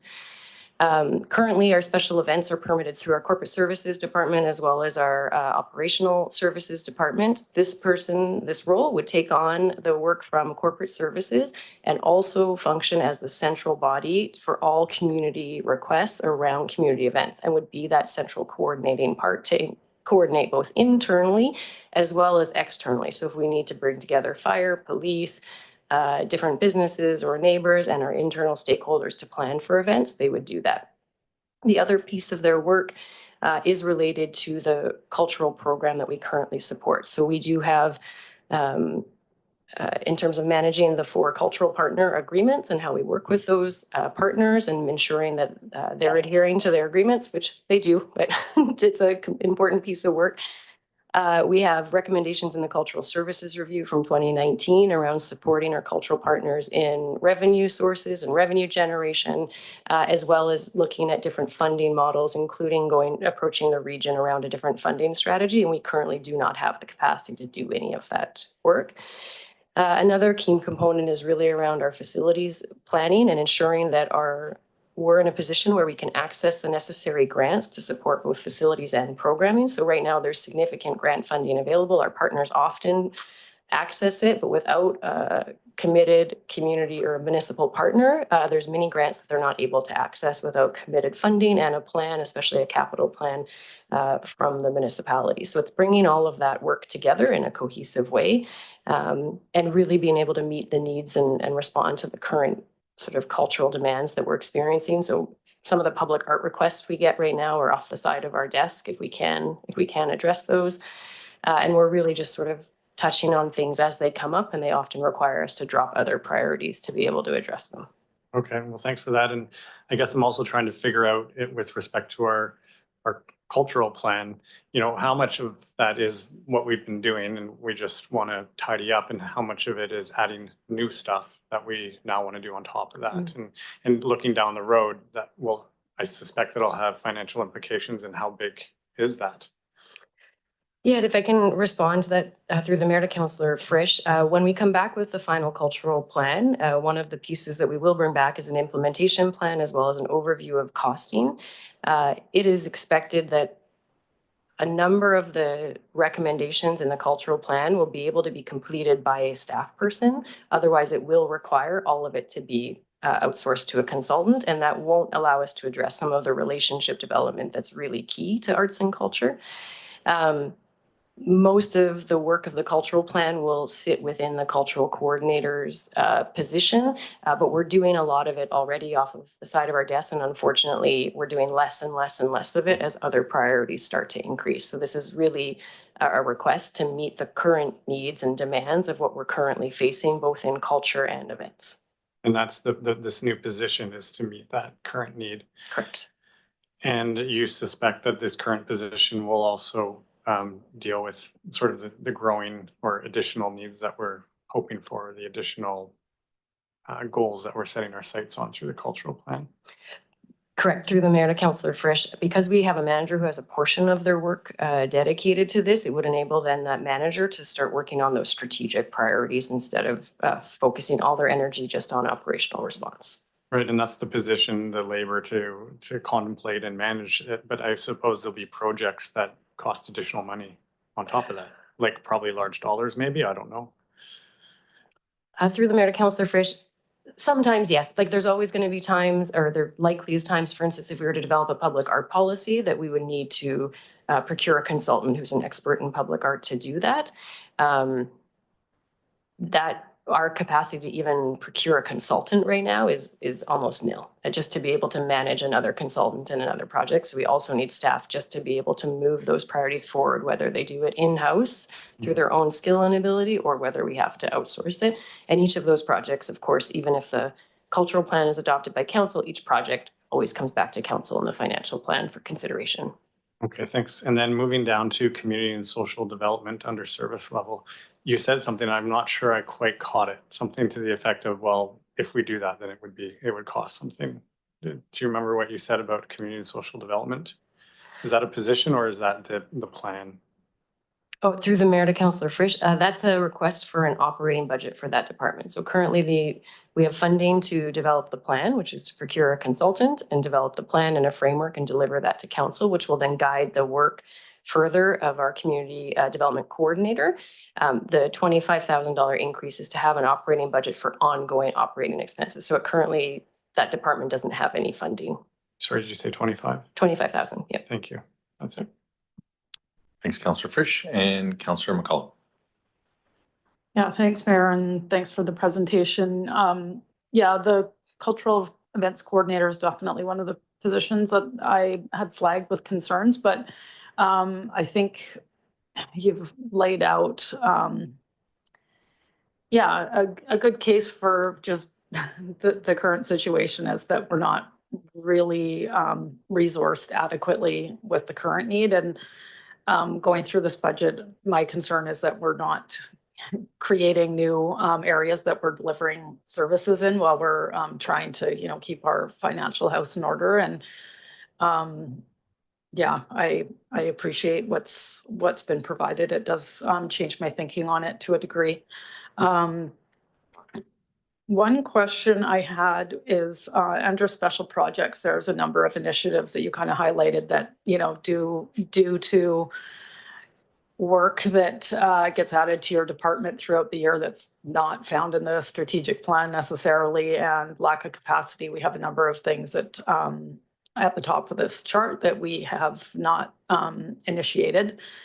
And I think that the Philberg feasibility study is probably quite overdue, and I imagine this would fit into that position that we're spending some time discussing, and I think that's some important work that needs addressing. I do wonder if the two above that have already been pushed off could be deferred until 2026, and I would just like to hear what you see the impact of waiting another year on those two items of work rather than having them initiated in this work plan. Through the mayor to Councillor McCollum. So the community services development, so community and social development framework has already been initiated. So that was a scope of work was brought to council in the summer, and so our community development coordinator has been working on that since that time. A lot of the work currently has been with our social service partners and agencies to start scoping out how we would do that work in a collaborative way, as well as initiating neighborhood network conversations and meetings. And so those have been underway. We are about to issue a request for qualifications for a consultant to come on, and it is expected that this work, I believe, the scope was to take over 2 years. So this is work that would be split over the next 2 years to develop. In terms of impact of not doing it, I mean, I think there's a risk around the momentum that's been currently built and I'll say the excitement and commitment from partners, both neighborhood oriented partners and our social service providers around this work. So I think there's a risk there. I think the real operational risk is that without that work around the coordination and collaboration with our social service providers, the city will continue to not have a clearly defined role in community and social services, which actually causes some of this capacity issue because we are pulled in a lot of directions and we don't have a clear set of priorities and a clear description of our role in each of those areas that helps us really focus on what the city wants to achieve, for instance, in childcare, poverty, homelessness, physical health and well-being, neighborhood connection, et cetera. So I think the real risk is that we continue to respond in a very reactive and ad hoc way, and we're not actually able to make sort of forward-moving policy-based decisions. Council obviously could delay that, but I think those would be the risks in delaying it further, especially since it's already started. Regarding the cultural facility feasibility studies, this is work that actually has been deferred a number of times. It was something that actually was identified to do coming out of the Cultural Services Review in 2019. And staff worked with our cultural partners to gain commitment to do the cultural strategic plan first, and then followed by the cultural facility feasibility studies. And so again, it could be delayed, but we do know that our cultural partners have plans for their buildings. They have the ability to access grant funding. And currently, because the city we don't have a facility plan for cultural facilities, we're unable to support them in those grant applications. We're also not able to say yes to any building improvements or say no, because we haven't created a clear prioritized plan for them. So it is work that has been delayed probably 6 or 7 years now because the services review was done in 2019. COVID happened, so everything paused. We then gained consensus on doing the cultural strategic plan first, so we would have that as our guiding document. And then the next step was to do the cultural feasibility study. Okay, yeah, that's good food for thought. I had one other question. It's not so much budget related, but just on program delivery. You highlighted that a lot of our summer programming ends up waitlisted. I think it's probably not just the summer programming. I think there's lots of programs that we offer, and not that I would like to necessarily see things go this way, but I think we are at risk at some of the regional cooperation that we have had in various areas, or maybe more at risk now than they have been for a variety of reasons. But it had me thinking, is there an opportunity to provide priority registration to Courtenay residents, not necessarily a fee differential, but just providing an opening preferentially for our programming for people who live in the area first? I mean, I especially see that for the summer stuff. It's like, get families registered in daycare programming or day camps in their part of the community, and then that ends up kind of being the default rather than just trying to get into wherever you can find daycare for your child. Just curious if you have any thoughts on that. Sure. Through the Mayor to Councillor McCullum, it's definitely something that recreation departments consider across the province. I know of a few who have implemented it. It could be something to consider within the recreation strategic plan. I think it can have unintended consequences. We know from the last time we looked at the residential stats that we're seeing, and this is a very general kind of approach as opposed to looking program by program, but over 60 to 70% of folks are Courtenay residents. So the vast majority using our facilities are Courtenay residents. From other research in recreation, most folks use the recreation center closest to where they live, not actually closest to where they work. So most folks are accessing recreation services where they live.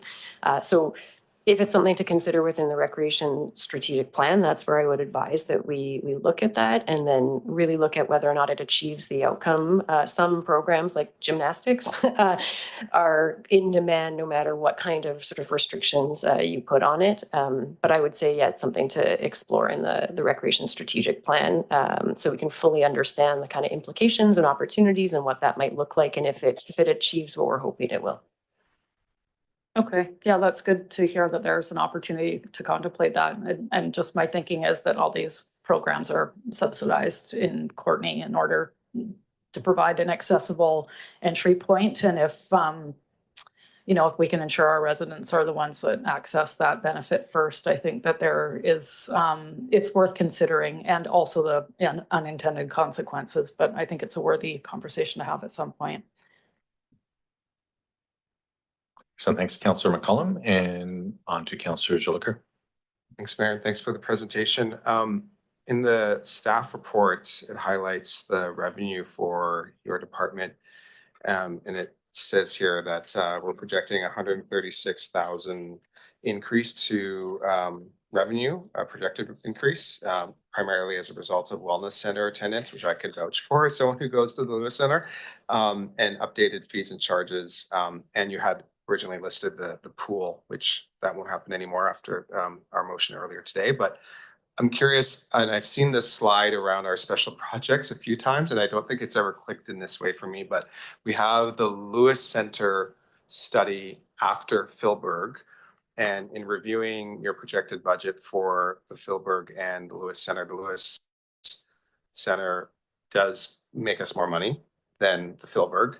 And we are doing a lot of work around the outdoor pool, which is right next to the Lewis Center. So just wondering what our thinking is around doing Philburg first. I'm sure there's lots of reasons why that it needs to be looked at. But just in terms of, I think, a larger conversation around ways in which we can think about revenue streams. I see the Lewis Center being more of a priority, potentially, at least what we're seeing from the existing statistics. So I'd love to hear your thoughts on that. Sure. Got through the Mayor and Councillor Jolicoeur. Great question. The Philburg and Lewis Center used to be right sort of sequential to each other, but with the identification of needing to do a recreation strategic plan, that work really needs to be done before we can look at what the future of the Lewis Center is. So we really need to understand from the community and from council what the priorities of recreation are and what our hopes and goals and plans are for recreation, and then assess our current facilities to determine how they can meet those needs and if they can do it in our current sort of building envelopes or if we need to make improvements. So we really need to do that recreation strategic plan first. In terms of the Philburg feasibility study, it's both coming from just the facility and needing a review. Its use as the senior center by Evergreen it's a substantial use of that facility, and we are receiving regular sort of requests and desires from that group to see improvements to it, and we really need to understand the future of that facility before we can address some of those requests. And coming from the cultural strategic plan, there is opportunity to address some of the facility recommendations from the cultural strategic plan in the Philburg Center. So in terms of why they're sequenced that way, that would be the focus at this time. We also, our rec team is looking at all the facilities in our portfolio, of which there are many related to recreation, and trying to understand how we can best maximize the use of those spaces. To be honest, almost every single space is fully utilized. It's very hard to get access to them, but we have a few opportunities that we are exploring, but they all sort of come with a trade-off between expenses and revenue. So it's trying to find that right balance. But the short version is that the Lewis Center feasibility really needs to follow the recreation strategic plan. Thanks. And my other question was around the cultural and events planner. And I really appreciate that you speak to the capacity of your existing staff to locate grants and funding for some of the activities that we've already committed to. And I see things like July 1st special events and other special events areas. And so is the hope that some of the budgeted amounts that we have here could be looked at in securing grants if we had an additional FTE to support the grant applications? Through the mayor to Councillor Jolicoeur, I would think so, yes. So right now, for instance, for Canada Day, we access anywhere from 10 to 15,000 annually in grants for an event that costs the city funds at about $100,000. Looking at how that event is operated and not operated, how it's structured and its intent may create more opportunity for grant. And yes, there's a number of things also. I think when council has had some initiatives, for instance, the Duncan Commons, there's significant grant opportunities available there. However, there's just not the staff capacity to respond and activate. So having staff capacity to work with partners really starts to leverage that third-party funding to do some of those other pieces of work. I'll also note, especially as it relates to revenue, the current team that delivers the Sims concert and the Canada Day concert is the same team that delivers all of our facility rentals, the wellness center and the pool. And so there's just no capacity in that team, especially as our numbers continue to grow, to do anything other than what we've already done, and also no capacity to then also address the wellness center and the pool and our rentals. So by bringing in some capacity and shifting Canada Day and Sims onto another staff person, we start to actually create capacity in both areas. And we can look at things, for instance, like the Sims concerts and how we could get sponsorship and other opportunities that a lot of other communities are doing for their concerts. And we just were unable to do that at this time. Thanks, Councillor Jolicoeur. And next we have Councillor Cole Hamilton. Thanks, Mayor. And thanks, Susie. This is a marathon session. And I really appreciate your context about the cultural and events coordinator. That was something, I guess, because the situation we're in, we're needing to really scrutinize all of these positions. And certainly it sounds like it's not actually an increased level of service. It's making sure the level of service we're already trying to deliver is adequately delivered by staff. So to the degree that that position continues the level of service that we're trying to maintain right now, certainly I can definitely get behind that portion of the FTE. I'm not sure what portion that is. So one possible question would be that. The other one is on the capital projects. There's sort of 4 listed. Harmston Park plan design, I know that's a priority and has been a priority for a while. I can certainly understand why that's there.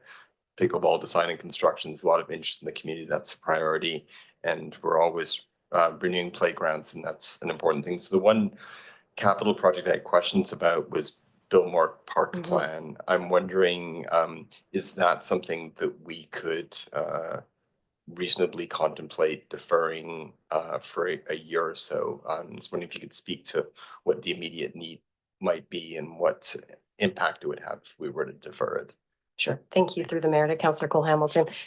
So the Billmore Park plan is identified in the Parks and Rec Master Plan implementation strategy as, if not the number 1, the number 2 priority for a park plan. So it is the kind of first of the list of park plans that's recommended, followed closely by Harmston, Lewis Park, and Puntledge Park. So they're all laid out in the master plan as to what order we need to do them in. In terms of what's driving the need there's a couple of things. It is sort of one of our largest parks that actually still has some undeveloped park space that isn't encumbered by trees. So there's a large part of green space that isn't used by anything else. So we have some opportunities to address some potential park design options or some recreation amenities that we can't address in other park spaces. The playground is up for renewal and is desperately needed for renewal. So if we weren't to move forward with the Billmore Park plan, we would have to move forward with the playground renewal. And to do so without thinking of the full context of that park, I think would be a missed opportunity. And it also would feed into some of our recreation space challenges. So there are some incredible opportunities at Billmore Park that could tick a number of boxes related to recreation facilities, park amenities, the playground standards, as well as a couple of items in our Parks and Rec Master Plan. So I would suggest we continue to move forward with it. It's also funded through the Growing Communities Fund. So Harmston, the playgrounds, and most of pickleball are actually not tax funded. Okay, all right. Thanks for reminding me of that. That's All okay. right. And Mr. Garbutt. Thank you. Through the mayor to council, I'm going to ask that our presenters reference taxation implications when we respond to these questions, just because the council's asking very important questions and with the conversation about how to potentially address costs. So want to make sure when we're talking about new tax growth, again, it's all money, but just I think to help with some of those conversations. So we'll thank you for doing that as it relates to the Bilmore Park. Excellent. And thanks, Councillor Cole Hamilton, for your questions. And we'll move on to Councillor Moore. Great, thank you, Mayor. Yeah, lots of great questions, filling in lots of blanks. In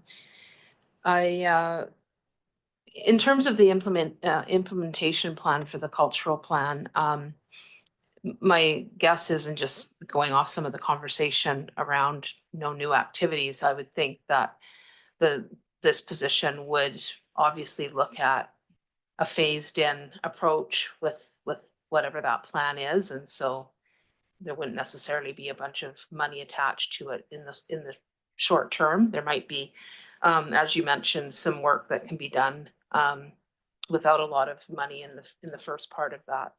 I know that we're sort of jumping ahead because we're not, because the plan hasn't come back to us yet, but I did take another look at the draft with that. And I guess I really liked you stressing the piece about grants, because I worked for a nonprofit and always struggling for extra money. And as soon as they hired someone to do fundraising, well, it was like tenfold the money that was coming in for like 20 grand or whatever they were paying this person. So I think there's lots to be said around having someone devoted to that, and for the existing activities, not even necessarily looking to the future stuff, but the things like the facility improvements and all kinds of things, events and stuff. So yeah, I think I've got enough clarification on that. I know we're trying to just do clarifying questions, but the cultural, this piece was never on my chopping block. I just want to say that. Thanks. Thanks, Councillor Moore and Councillor Hillian.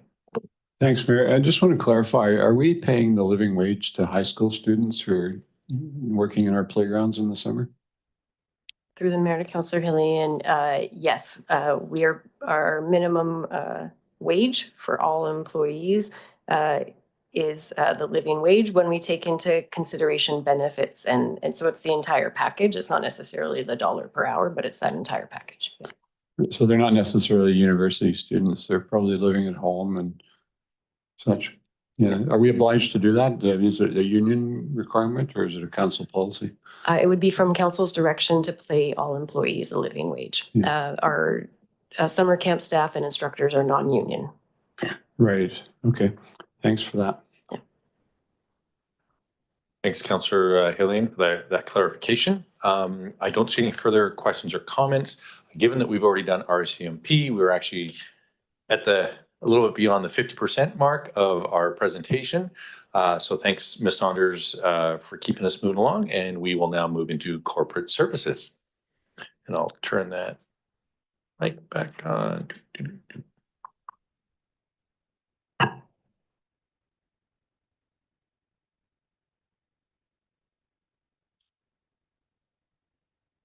Hard. I wear reading glasses, but I have to see there and here. So yeah, I'm gonna old lady it.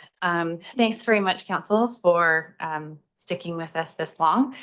I have the pleasure of delivering the shortest presentation of all of the ones tonight, including probably beating out the fire department. But just a bit of a quick overview. Corporate Services Department, we're responsible for essential city functions, predominantly on the internal side. We manage bylaw services, ensuring community safety, legislative services, supporting transparent governance, and communications, which is keeping residents informed and engaged. Our team also handles human resources, IT, legal services, and supports our local RCMP through the municipal employees. Corporate Services provides foundational support, enabling efficient city operations, and I believe high quality service delivery. For 2025, we have a range of strategic priorities across the various divisions. So items that are with the acronym IP are currently in progress. The items with the letter P beside them are those that are planned. And the ones with the letter I are those that have moved into the implementation phase. The items that you see in red are the legislative or statutory requirements. So these are things that we are compelled to do, similar to experiences within the Development Service Division. Us too are being impacted by new provincial requirements, specifically around accessibility planning, as well as privacy and information. The majority of the budget changes are due to growth. So this is really looking at casual budget for IT, so a very small amount. Completing the funding for the labor relations position that was funded last year. So it was approved by council last year. We funded the 50% for half the year. That person was successfully hired and is working full time. And so the balance is now bringing that position up to the full-time wage in 2025. Adjustments to the planned records coordinator position. I will talk more about this. So within the previous approved 5-year financial plan, we did have a records coordinator within the plan. I have been paying a lot more attention and specifically monitoring the trends that are taking place within our freedom of information requests, as well as the changing requirements around privacy. So think of these things as around the process you put in place in order to protect the personal information that you're collecting, including making sure that you're appropriately collecting information we're allowed to have in the first place. Then the structures to protect that information, and then as well as doing the training and putting the time and capacity into ensuring that we're protecting that information, therefore preventing our residents from harm in the event of a breach. Additionally, we've had growth within the bylaw division as well as some staff turnover. So unfortunately, similar to the RCMP, bylaw uniforms as well as their training can be quite costly. So we have been adjusting that over time. The nice thing is the training is very much in line with a lot of the strategic priorities that council has been communicating for the last couple of years, specifically around trauma and cultural informed practice, mental health and addictions, and so on. Moving into the cost drivers. So with inflation, software licenses, we really are beholden to the financial changes or the software license changes that the IT companies are putting us to. Really, the alternative is to look at transitioning from one IT service to another. The majority of the time, this really isn't feasible and really is just part of doing business where there are inflationary costs. It still is less expensive to maintain the existing licenses of the software we've already implemented than it would be to look at transitioning elsewhere. Additionally, we also have some communication software licensing costs. So this is based on a per capita. So as the city continues to grow in population, our costs are scalable for some of these licenses as well. In regard to service adjustments, as you're aware, we've recently completed the communication strategy. Then we did have a new resource onboarded last year as a result of that. We are on the verge of presenting the final strategic plan for the engagement strategy, which is the counterpart. So communication is information out. Engagement is where we hear from our residents around their perspectives, needs, and priorities. So this is an early recommendation coming out of the engagement framework itself. The other component is really a bit more of a casual pool. So we're seeing this need within the Legislative Services Division, as well as the IT division in particular. And it's to be able to ensure that we're meeting daily needs when we have both planned and unplanned vacancies due to either illness or vacation or elsewhere. Under growth, we have the FOI and privacy, and this isn't the whole position. The growth is really to do with the change from the previous request, which was for the coordinator position, and then the HR adjustments. But again, that was a leftover from last year, and we're just completing the funding. I understand that council is particularly interested in learning more about the net new positions that are being presented this evening. So I'll share a bit more around the rationale for the change in the FOI and privacy specialist. So in 2023, we handled 36 FOI requests. It's not necessarily a good judge, the number of requests, because one request could be one document and another request could be 10,000 documents. So in 2023, the 36 requests actually resulted in 1,600 records that had to be collected, reviewed, and processed. In 2024, we had a 68% increase in the number of documents that needed to be processed as a result of 26 requests. So we've had 10 less requests in this previous year, but we've had a 68% increase in the volume.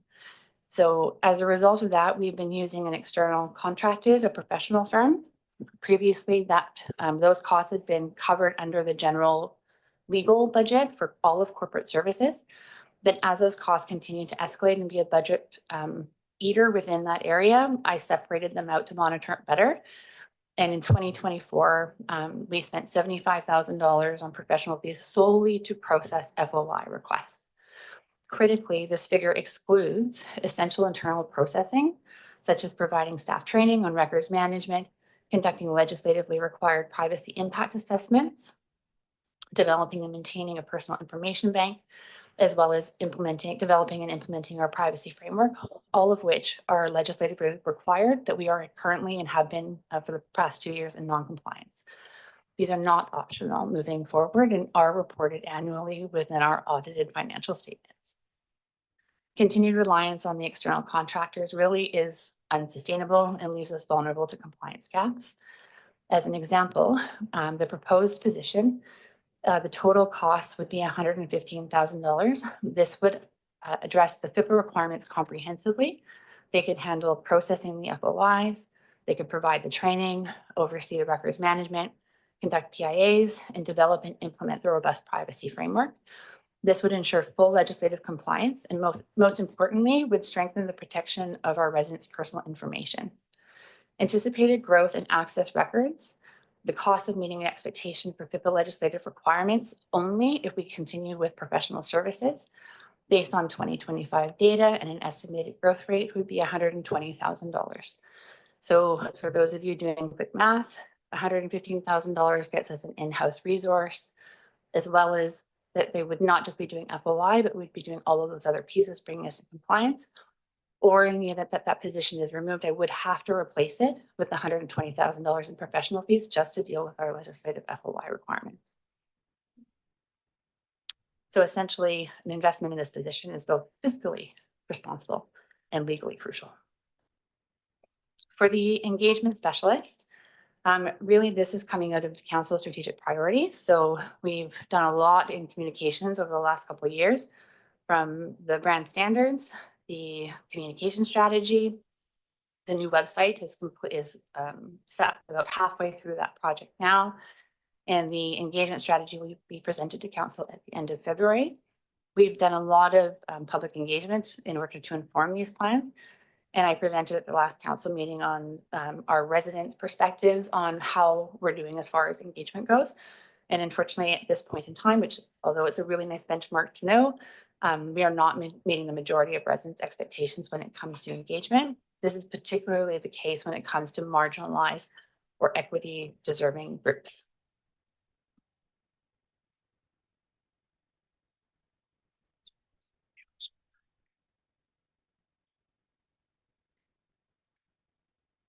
Under special projects, we do have quite a few that are carried forward, and this is a similar trend you're hearing tonight, and it's really to do with capacity. I have some staff that are quite critical that are currently on happy leaves. I've also had some emerging issues myself, similar to Director Saunders, where I've been taking off some projects to help respond to those. So these include developing the privacy framework. So that's the first item around FIPA. The public safety office is an item that was directed by council. My understanding is this is something council is going to be considering within your own strategic plan update.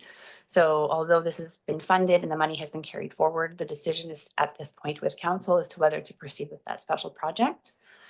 We're also going to be moving forward with the anti-racism strategy this year.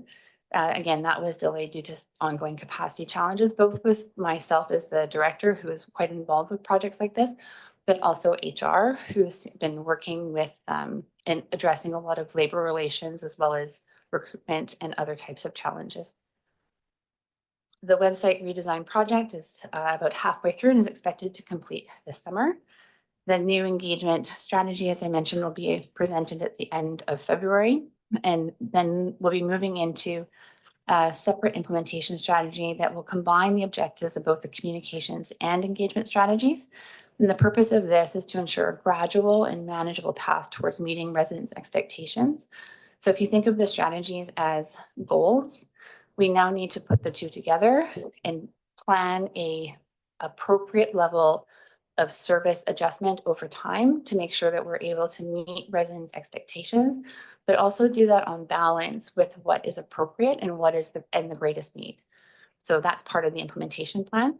The implementation plan will also look at internal efficiencies, so creating in-house templates to streamline processes, do some change management reflection on the implementation of the communication strategy, and apply those learnings to a combined implementation strategy for both. Finally, we're looking at modernizing our traffic and animal control bylaws. The traffic control bylaw is also one of the items that comes out of the council strategic priorities. Regardless of whether or not it was in the strategic priorities for council, this definitely would have been a priority for staff as well.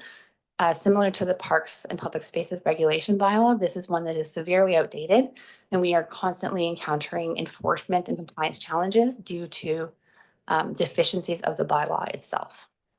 The same applies to the animal control, but the most interest with the animal control is really to do with dangerous dogs. Right now, we are reliant on the community charter components in order to respond to and address dangerous dogs. That pushes us solely to a court process. So as an example, anytime I'm seeking a consent order to address a dangerous dog issue, it's about $15,000 each individual time, whereas an update to the bylaw will allow us to do that designation internally and apply penalties in the event of non-compliance. So not only would it result in a faster process, but would also allow us to apply fines in the event of non-compliance. So rather than spending money, we could potentially bring in revenue, or ideally, which is always the goal, is getting compliance from the resident.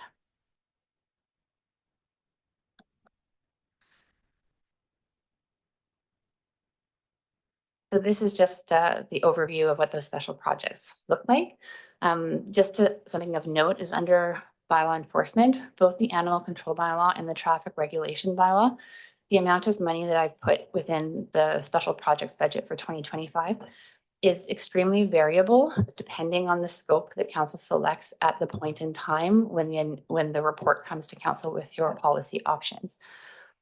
For example, one of the pieces that the questions that will be posed to council when considering the traffic regulation bylaw is seeking council's perspective and the desired approach to addressing overnight vehicle camping.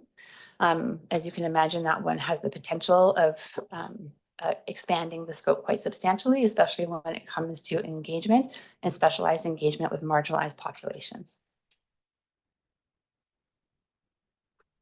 Under capital projects, and I'll go over it a bit more detail in the following slides, but really these are to do with both software and hardware.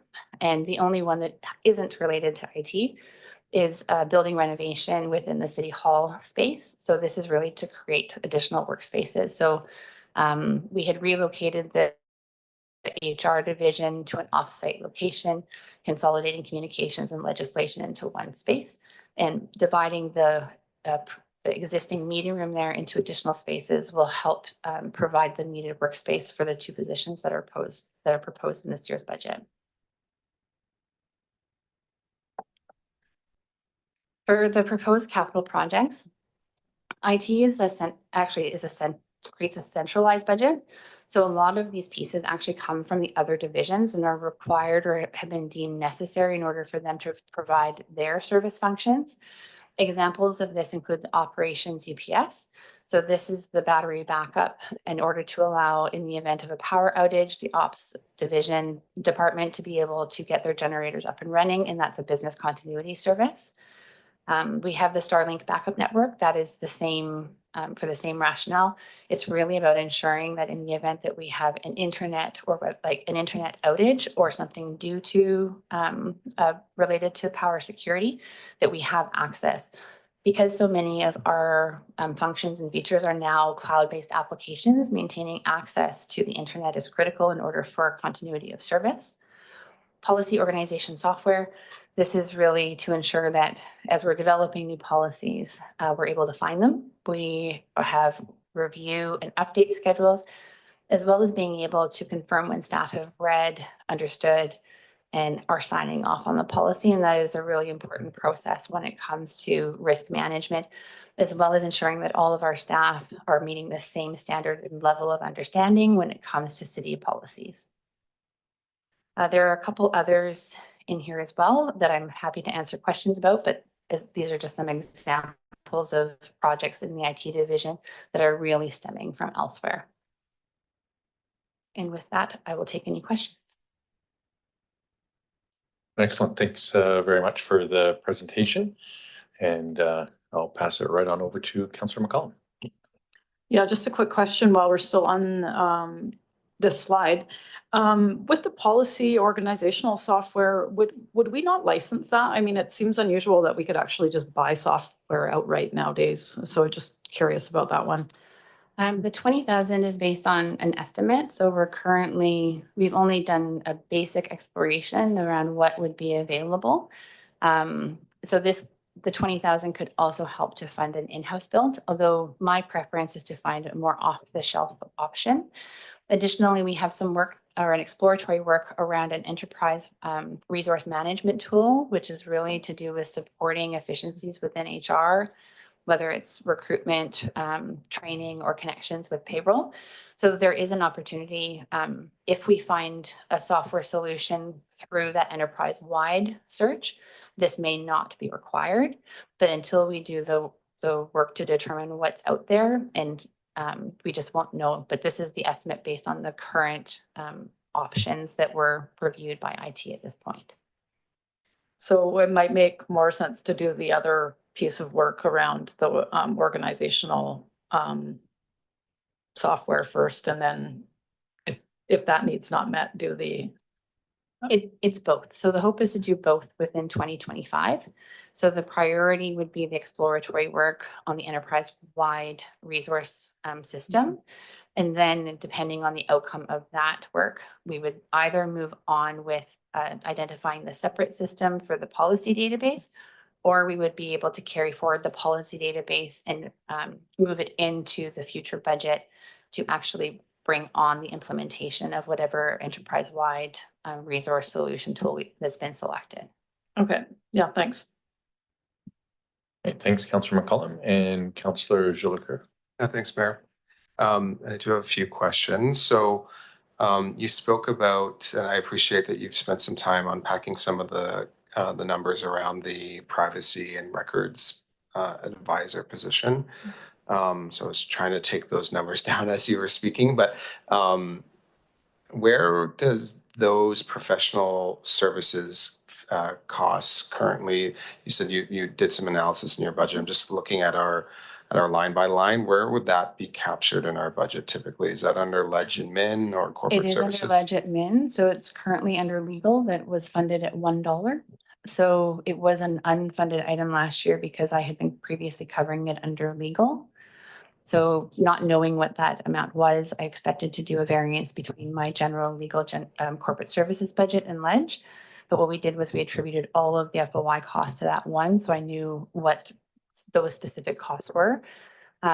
Unfortunately, we have seen an increase in legal costs as well, which means I haven't been able to reallocate money from corporate services legal to offset those professional fees. So I did run a variance, but was able to cover it through cost savings across all of my 7 divisions.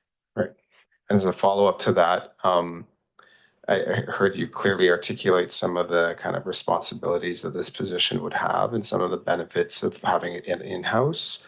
And I really appreciate that. But speaking of the legal, do you have an estimate on what you think the cost savings would be by having an in-house staff person on potential legal costs? When it comes to the legal costs, we involve legal when FOIs include documents that are legal documents, so coming from other lawyers, or in the event that it needs to be reviewed from a a legal lens on our side as well. So we'll have FOIs that come through that are related to potential claims that we're anticipating. So making sure that we're having both that extra legal rigor before we potentially release information is very important, but it really depends on the request itself. And unfortunately, with the requests, I did go in to see if there were trends, like maybe most of the requests were hitting a certain area, or, was there one surge thing that was resulting in the change? It isn't. It's across the board. So every single department of the city is seeing this general increase in FOI requests proportionally. So something like development services is always higher hit. So everyone is kind of scaling up simultaneously. But unfortunately, I can't estimate what the legal savings would be because I can't tell you what the request would be next year and what we may be encountering. Okay, and that 120 that you spoke about, does that include if we were to, the cost that you estimated, 120, does that include legal, or does that include just the administrative support that you've been contracting out? That would include the legal for only FOI, but it would not bring us into legislative compliance. It wouldn't allow us to implement the privacy framework. We couldn't do the privacy information, like the PIA, so the privacy information Impact assessment, assessment. So all of those things, and there is a reason why those things are required. And really what it is, it's to prevent the unintentional and unauthorized breach of personal information to external third parties. As you know, things like cybersecurity as well as cyber attacks are becoming more and more sophisticated. I would say we are very analog when it comes to our privacy framework and current protections. And every year that we continue not to address this, we assume higher risk. And every year we do so knowingly, our risk increases as well because we are making the choice to not address that risk and not to comply with our legislative requirements, which can also impact public trust. Thanks. I see others, Mayor, so I'll get back in line. All right, thanks for doing that. And yeah, we've got a full gamut at this moment in time. Councillor Frisch. Thanks, Mayor. Thanks, Kate. A couple of things. Could you just remind me what the work around the public safety office entails, just briefly? Sure. I have a resolution from council that directs that staff speak with community partners, including nonprofits, local organizations, RCMP and bylaw, to talk about the potential of a community safety office in the downtown core. Right. And Mr. Burbett had a comment as well. Yeah, That's the downtown. That's the downtown office. Through the mayor to Councillor Frisch, thanks for that question. Council may recall, and we've been kind of holding off doing our mid-term reporting and adjusting our midterm strategic plan pending some of this dialogue. So council had directed that we're not going to proceed with that at this time because of some of the changes that are happening. So until we got that direction, we can't yet pull it out of the budget itself. So just for clarification, it's included, but it is our intention to not proceed with that work. Okay, thanks for that. And we'd adjust it at a subsequent financial plan. Okay, that's clear. The FOIs, that was really interesting. I caught one part, you said there was 1,600 documents in 23. There was 16,000 documents. 16,000, and then, but there was more in 27,000 documents processed in 2024. Right, and that equated to like $75,000 in work. Yes, and that doesn't include the time that I'm taking myself as the head of FOI to review the red line redactions or to provide clarification to the external firm who's trying to understand our internal organizational structure when undergoing that process. It also takes time from our current acting manager of legislative services, our deputy corporate officer, and the corporate services clerk to do the internal coordination and support the various departments when they have questions or clarification. Do you have an estimate of how much more that is? Of all of our time or the value? Yeah, well, it's got to be fair. It sounds like a fair bit, but it really depends on the surge. So with very large documents, so I've recently worked on a release that had over 6,000 pages. That took me about a day to read through just myself. At the same time, bringing on a new position in order to do that With something that is as significant as what would result in a 6,000-page public document release, you always want to have a second set of eyes on it. So that person would do all of the work in lieu of the third-party contractor.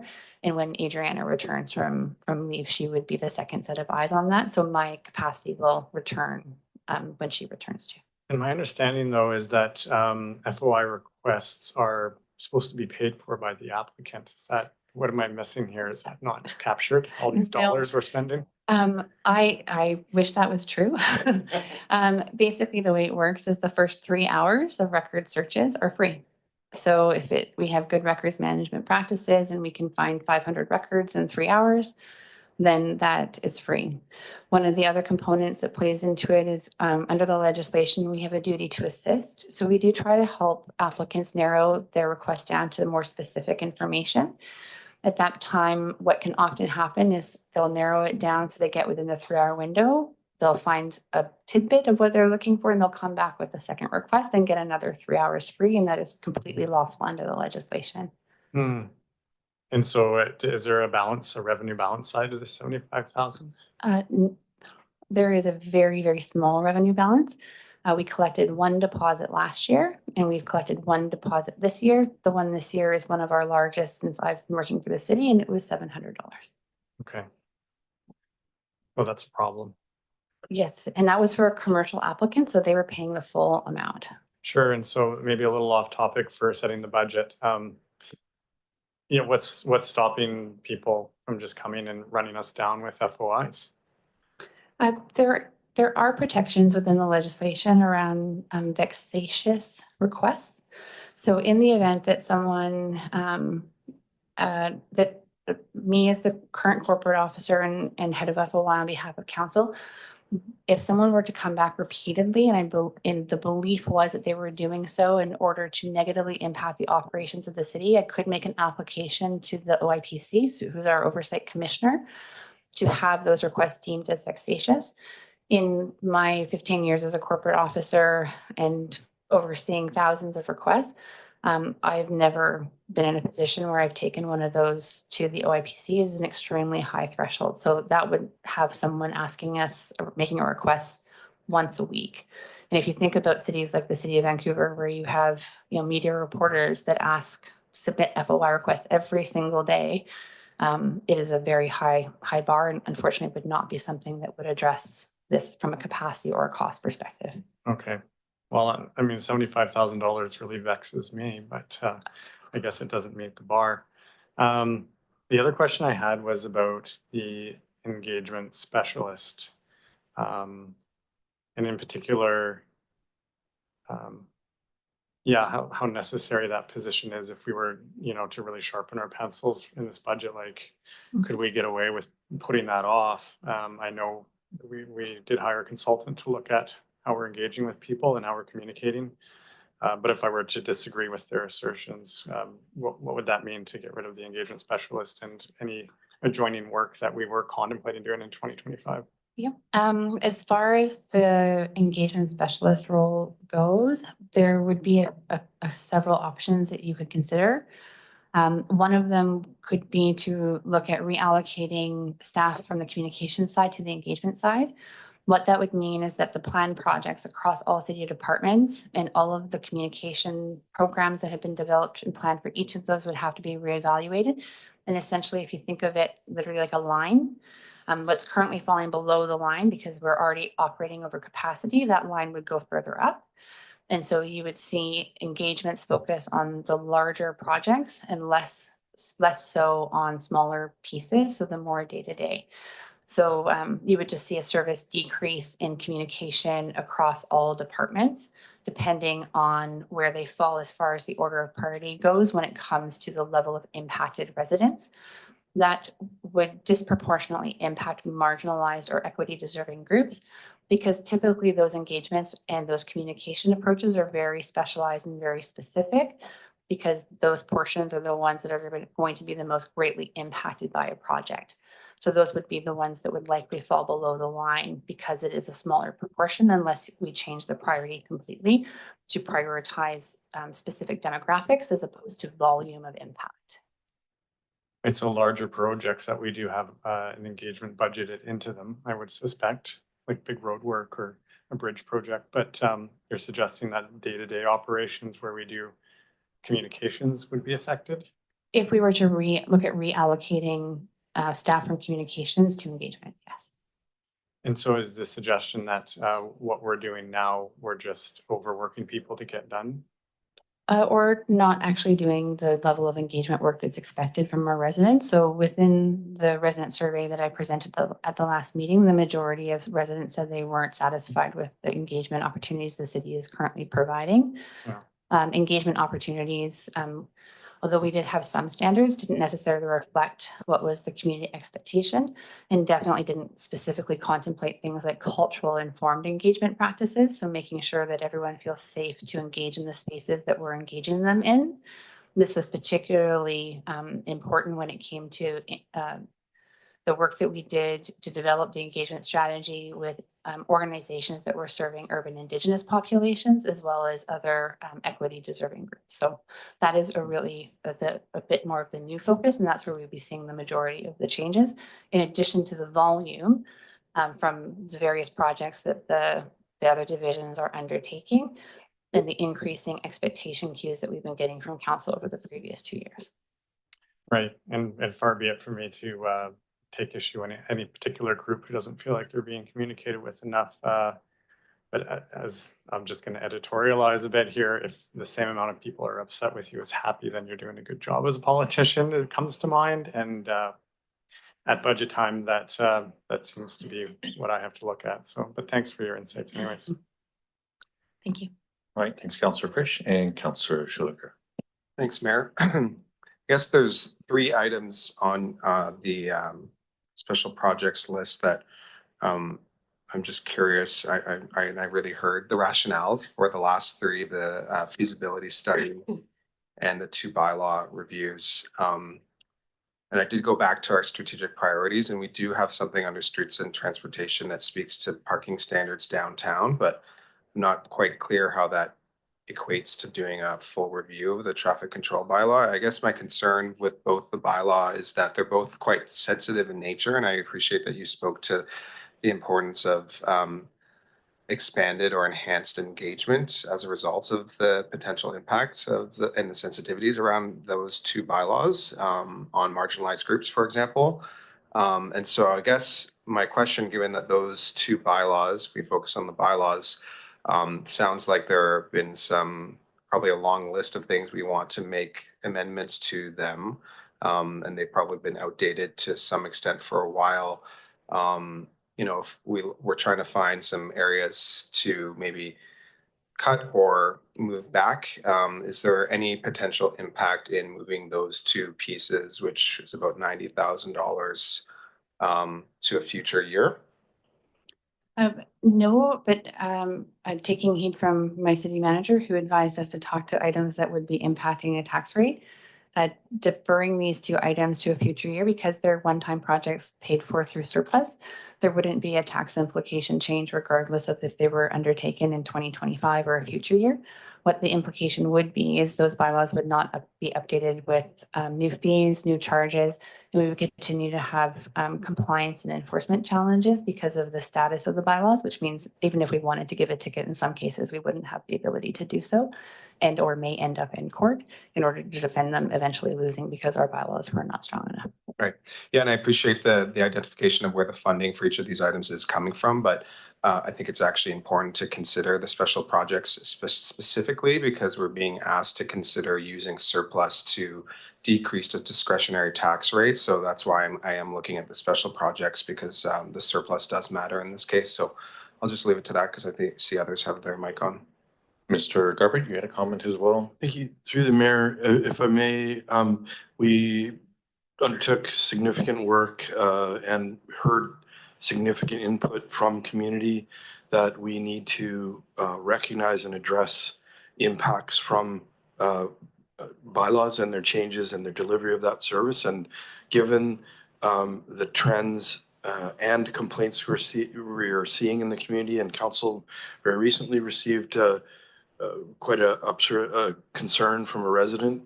The intention of these bylaw reviews, and there are monies related to them because we need expert advice in the updating, is that we know that conflicts will come. We need to be in a position to have a lawfully enforceable bylaw that balances and addresses our overall bylaw enforcement policy objectives and the implementation strategy. That was a key commitment that the city made to community when they were raising concerns about the updating of our bylaws themselves and the bylaw implementation strategy, as well as the bylaw enforcement policy oversight.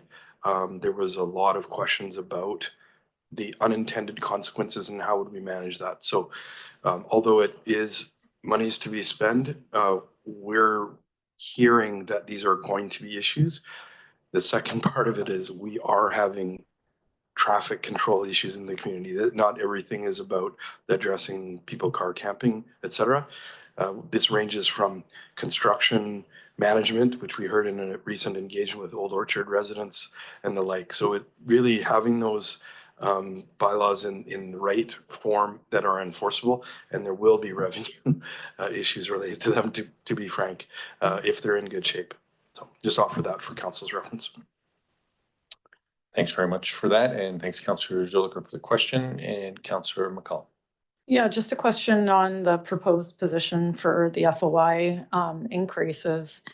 You may or may not have insight into this, but in looking at the communities that were lined up within the comparators that are shared in the staff report, I did try to search to see if this is a position that's commonly held in municipalities of a similar size, and I couldn't really find it, although that doesn't mean it doesn't exist. And I'm wondering, like, in your local government world, like which municipalities are you seeing hire this position? I mean, obviously the city of Courtenay is not alone in these increases, and I'm curious, like, is Campbell River hiring, Penticton, like the other cities that have similar size budgets and staff needs and populations and such? If you could give some insight in that sense. I can speak to really one that I have personal experience working for, as well as they do have a specialized and dedicated position to this, and they are directly comparable, which is the District of Squamish. So the District of Squamish is, all of us do our best to be able to meet all of the legislative requirements. And at any given time, especially when it comes to privacy legislation, because it is not something that is quickly funded, because it's not flashy, it's very bureaucratic, and more boring than maybe a librarian type of thing. So whether or not a city has it or doesn't have it really speaks more to the level of service and that city's specific comfort with the level of risk that they're undertaking based on their approach to addressing the compliance issues. I can tell you in Squamish, where I know that they have a dedicated position and they are fully compliant with the legislative requirements. All of these things are done well. They are at a very high standard, and therefore their risk is very low. The cities that don't invest in this, the pieces or the costs that come from that lack of investment, we wouldn't necessarily be aware of, because that would come in privacy breaches. It would come in liability claims when there's been harm done as a result of a privacy breach or an information breach. So those pieces are often shielded behind a veil of legal services. And just being in this industry for quite some time, I would say there isn't a standard that we are above or below. It is really kind of all over the place, and it's completely dependent on the risk tolerance level of both the administration as well as council. So where you see dramatic changes, where cities have maybe failed to invest or develop this internal operational infrastructure, what happens is a breach occurs. And I have worked for cities where something as simple as an email phishing exercise resulted in 6,000 emails being breached that included resumes, medical information, tax information because Well, you'd be amazed. I mean, this position wouldn't necessarily prevent those kind of things from They happening. would significantly decrease the chances of that happening because they would be able to develop and implement training. They would ensure that policies and processes are in place and also make sure that staff through auditing processes are following those policies. Currently, we don't have those in place. So the training and the information and level of understanding across all departments is really inconsistent, and there would be no standard. Yeah, okay, I'll leave it at that. I mean, I still have some questions around it, but we have a lot of slides left and it's 8:30, so thanks. All right, thanks for that. And thanks very much, Mr. Connell, for your presentation.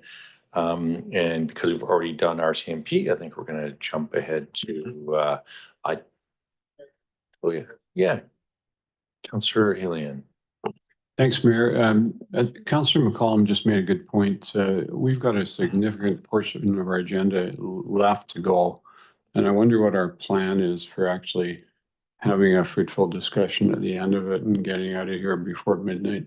Yeah, so I've been actually communicating with our CAO, given our current pace, we're on track to finish at around 11 o'clock, which is generally after alarms and stuff start going off. So I've already texted acting mayor so that he's ready to extend the meeting as well.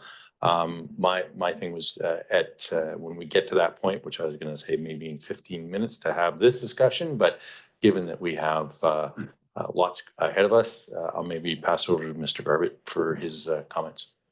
Thank you. Through the mayor to council.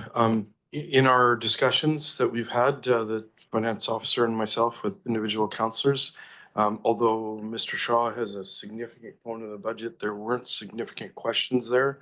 Mr. Davidson runs all of our capital projects, and there are some questions there. So at council's discretion, and I would not suggest truncating any discussion at all, perhaps Mr. Shaw's component, if council had specifics, given that the information has been distributed to council, we could spend that time, less time there, focus on Mr. Davidson, and then perhaps pivot into a conversation on options for council. But we would, of course, take your direction in that regard. All right, and Councillor Frisch. I always love the idea of grilling Mr. Davidson, but I actually put my mic on because I'm going to take a break. I don't know if anyone else needs to go to the bathroom, but I'm happy to stay till as late as need be to finish it up.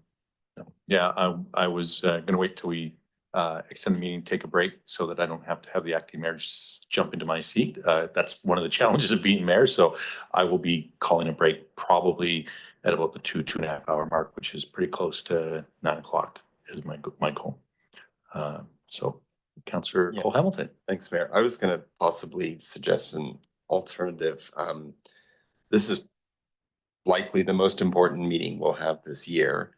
And we're 4.5 hours into it. And I don't think we're anywhere close. I can't even see the end of the meeting at this point. And I'm wondering, maybe our city manager might be able to weigh in on whether we might want to adjourn this meeting and continue it another evening with fresh eyes, fresh attention. I think, and as is often the case, the most important discussion comes at the end when we've heard all the information. And by 10:30, 11 o'clock, 11:30, I'm not sure we're going to be making this really important decision with as much clarity and focus as we could. So yeah, anyway, just want to propose that as an alternative. All right, that's much appreciated. And we do have this room, I believe, every Wednesday reserved. So next Wednesday may be a possibility. Do you want to respond now, or you want me to go through the microphones? Okay, well, yeah, we'll let councillors talk. Okay, Councillor McCollum, you're up. Yeah, well, I mean, I would suggest maybe that we dispense with the presentation piece and just go through have the staff come up and allow for questions. We've heard most of these presentations fairly recently, and unless there's information that's changed since we workshopped it in November, or there's additional context that staff want to provide, maybe we could just go right to questions and see where we get to by, the time that we would normally walk out of here on a late night, which to me is around 10 o'clock at the latest. So that's just my thoughts on it. And anything's possible, but I would say, going back to Councillor Cole Hamilton's comments, you know, having the most difficult part of the conversation after 9 o'clock is challenging. Some of us have been doing things since very early this morning, and that includes staff as well. So, anyways, with that, I'll pass it over to Councillor Morin. Yeah, thanks. Just similar thoughts. I do feel for the staff that have been waiting to do their presentations. But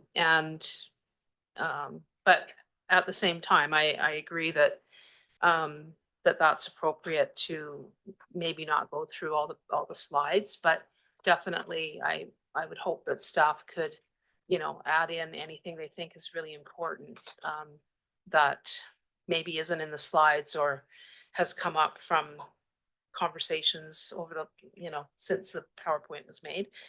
Because I wouldn't want staff to feel like they've been here all night waiting for their time and then they don't get the same opportunity. But I'm in agreement that I don't think we really can do much beyond like even 9:30 at the latest, and then we turn into whatever that is that we turn into. So thanks. Thanks, Councillor Morin. Councillor Jolicoeur. Just to add my voice, I'm happy to meet next week with fresher eyes and better energy, especially if we're going to get into the meat of where we want to go. And just in terms of the question around Mr. Shaw's operations presentation, I did have some questions. So we just want to focus on questions rather than go through the entire presentation. But I do have some things I'd like to hear from him on. So based on what I'm hearing, and I mean, we may want to listen to maybe one more presentation or defer to next week. So I'll pass it over to Councillor, or actually, I'm going to go to Councillor. Sure, thanks so much. I'd be quite comfortable if we are going to truncate the meeting to perhaps do it at this point. And I also think there's some merit to what Councillor McCollum was saying about the presentations of the sheer volume of slides. We did have the good fortune to see these presentations at a workshop. And I don't see much difference between what we viewed then and what we're viewing now. And I think the idea of having more of a Q&A with staff and a presentation of anything that is new on the slides, I'd favor that for when we continue the meeting. But yeah, I'd be happy to see us draw a line under it for this evening. Are you making a motion? Yes, I move that we adjourn and reconvene next Wednesday. Mr. Garbutt, did you want to speak before? Sorry, I forgot Sorry, your mic. Mr. Mayor, through to council, I thought you were going to ask me Yeah, about options to it. I did. And Yeah, we absolutely can adjourn till for Wednesday, February 5th, and take this conversation ahead then. Sorry, so a motion's been placed on the table, but somebody needs to second it. Councillor Hillian? I'll second it. I'd also like to speak to it. Yes, sir. Right. I'm just wondering if there's an opportunity. I mean, I have a suggestion for how we can cut $1 million and not have it cost us anything. So is there an opportunity for us to basically take what we've heard tonight, provide feedback to staff, and get a response at our next meeting? Because I'm concerned about the time that staff needs to make any potential changes, if in fact council is going to be recommending changes, and whether, going to next Wednesday and meeting then and however long that may take, and then giving further direction to staff at that point. I'm just concerned about whether staff feel that that gives them enough time to respond to whatever council may determine. Thanks for that, Mr. Garbutt. Thank you. Just procedurally, and I'm getting coaching. So a motion to adjourn is not debatable. And so it was seconded. All right. So I think the intention, I mean, we're trying to be close. And I think I would suggest what I've heard is there's some more conversation. So you could defeat that motion, remember that you're talking about it, and then you could carry on. So I just want to, yes. Yeah. Or we can, Thanks. yeah, fair enough. Okay, motion is withdrawn. The table is cleared. Any further questions or comments? Councillor Hillian. Yeah, my question is that if we adjourn in the next few minutes, which I'm in favor of, is there an opportunity to forward further questions to staff, which they could respond to at the next meeting? And would that still give them time to take direction from council if there are significant changes to the financial plan? Mr. Garvin. Thank you. I have shared some thoughts, but we have some information. So we've presented a financial plan that's structured to address the strategic priorities. There are costs related to it. I would suggest if we want council to be acting strategically to make sure that we have adequate time to have a strategic analysis of where we want to be, we can take forward, and I'm not suggesting that we need to, we can answer questions to understand what financial implications would be, but to rejig the financial plan with changes then that have subsequent implications for strategic initiatives, that the ability to really think that out and what the implications are for council's overall direction, because we wrote a plan and we checked in on a plan for the term of council. By potentially structuring the 2025 financial plan to access surplus with direction to take some specific financial planning moves with a strategic lens and checking back into council to make sure those decisions don't take us completely off track for the term of council. I think that's an option. So we can definitely answer questions of council if you choose to give that direction. But I would hesitate to start to get into really big moves on the deliverables in the term of your council to respond to very challenging circumstances at this point. We believe that through direction from council for financial planning for 26, we can have a manageable and deliverable plan for 25. And then starting in May, when we're coming back with the final adjustments to the 25, that we can start that specific, measured, targeted approach to address the go forward. But I just offer that for council. But we need specific direction if we want to take both a money-focused change as well as a money and work program, resource, and service level discussion.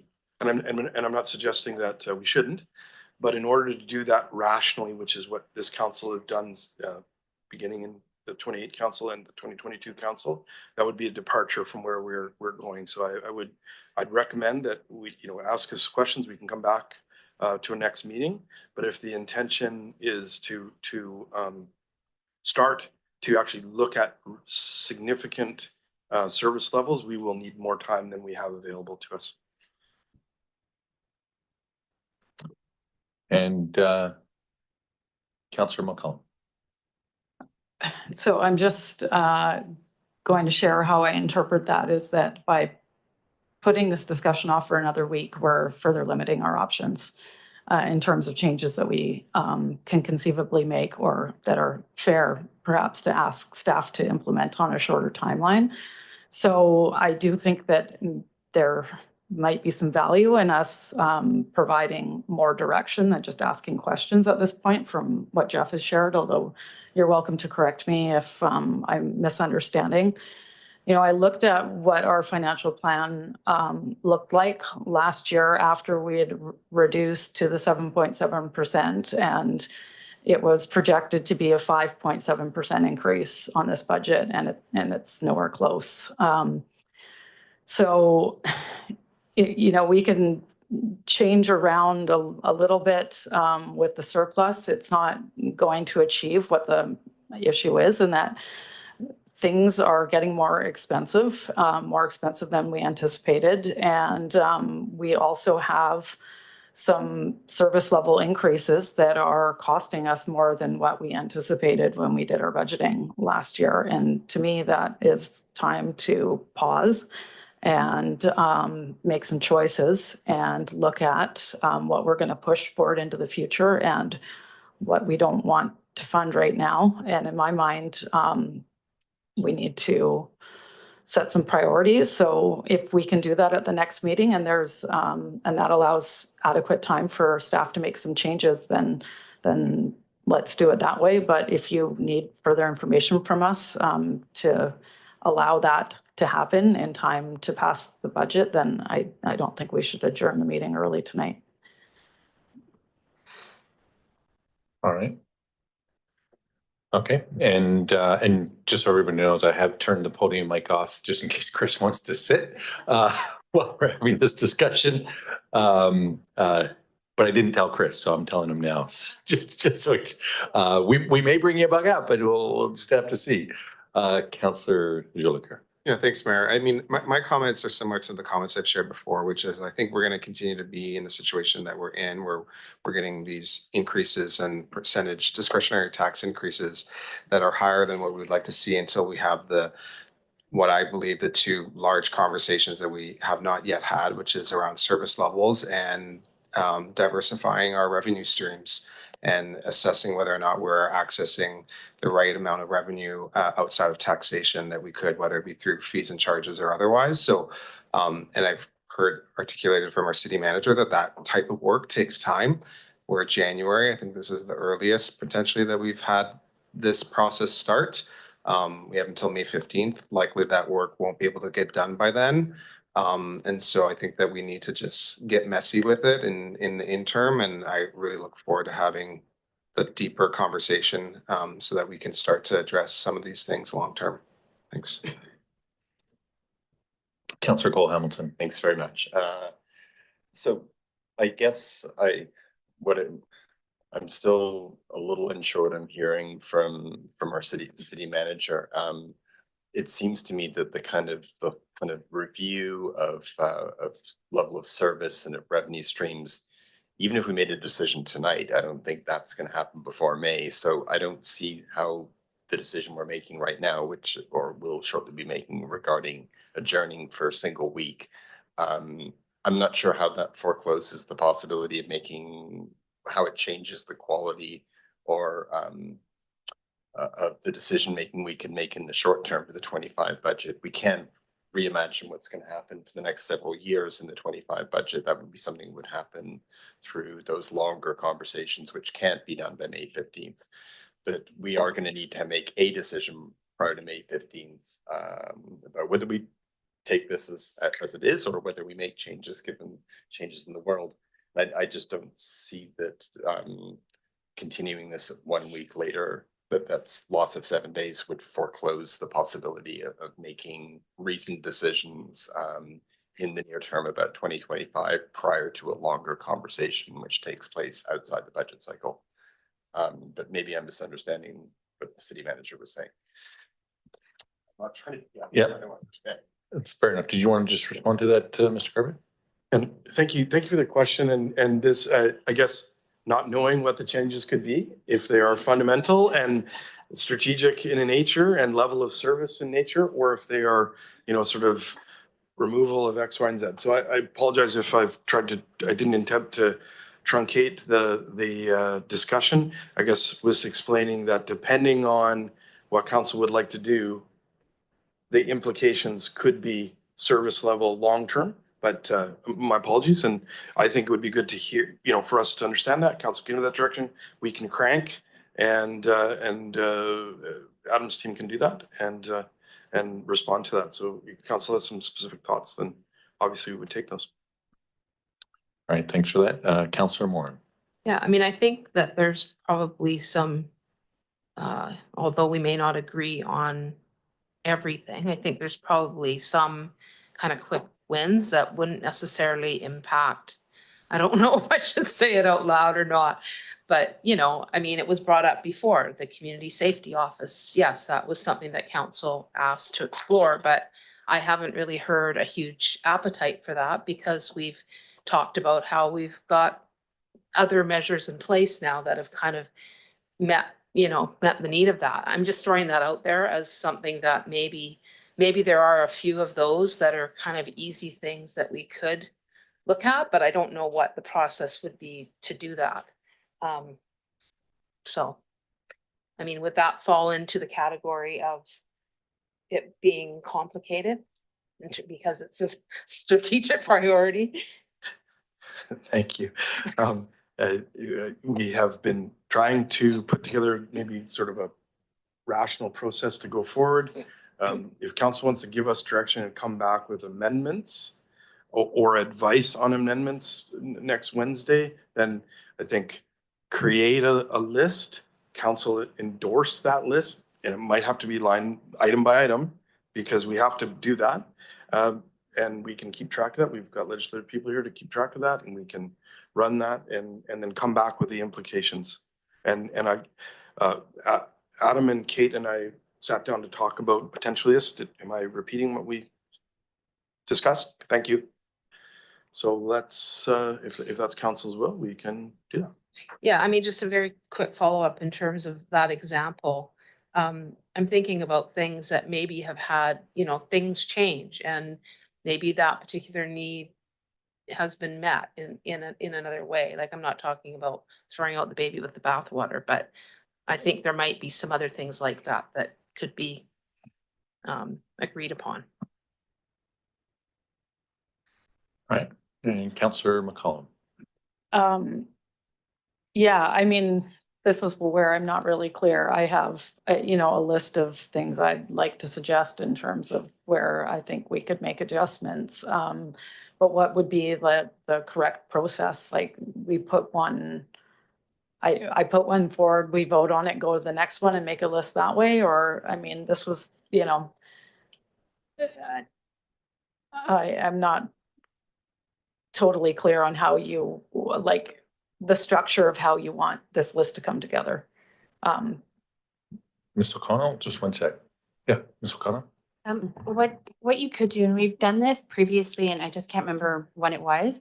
But you could each go around, list your items.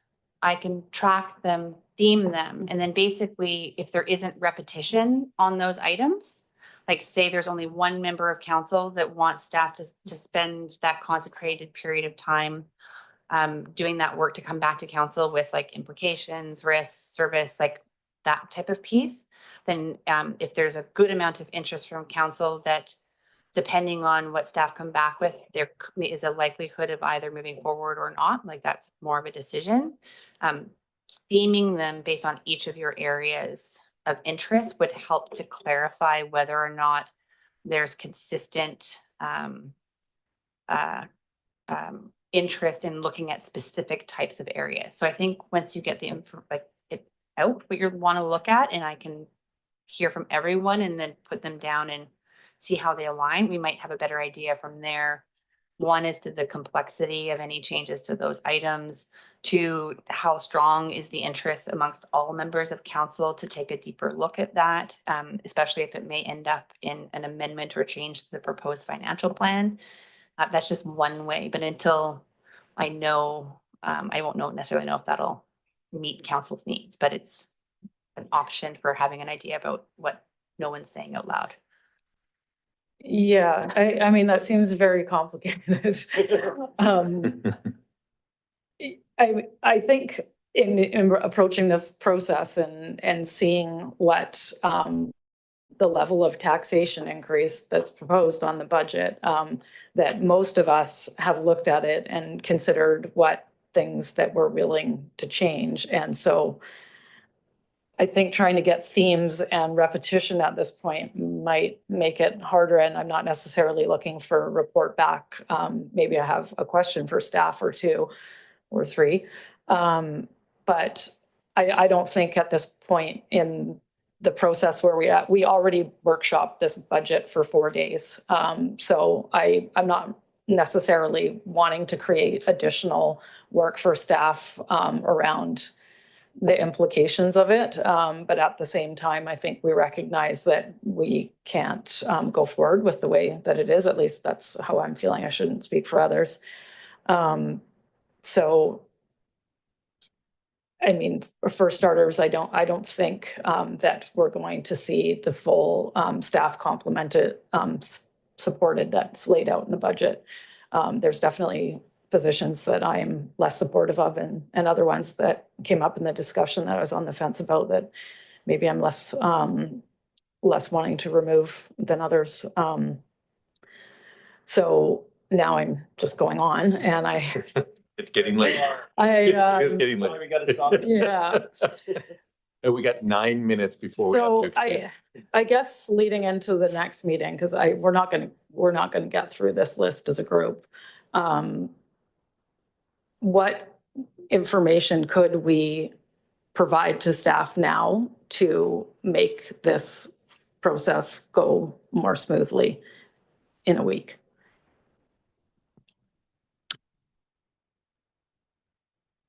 Mr. Carter? Yeah, thank you.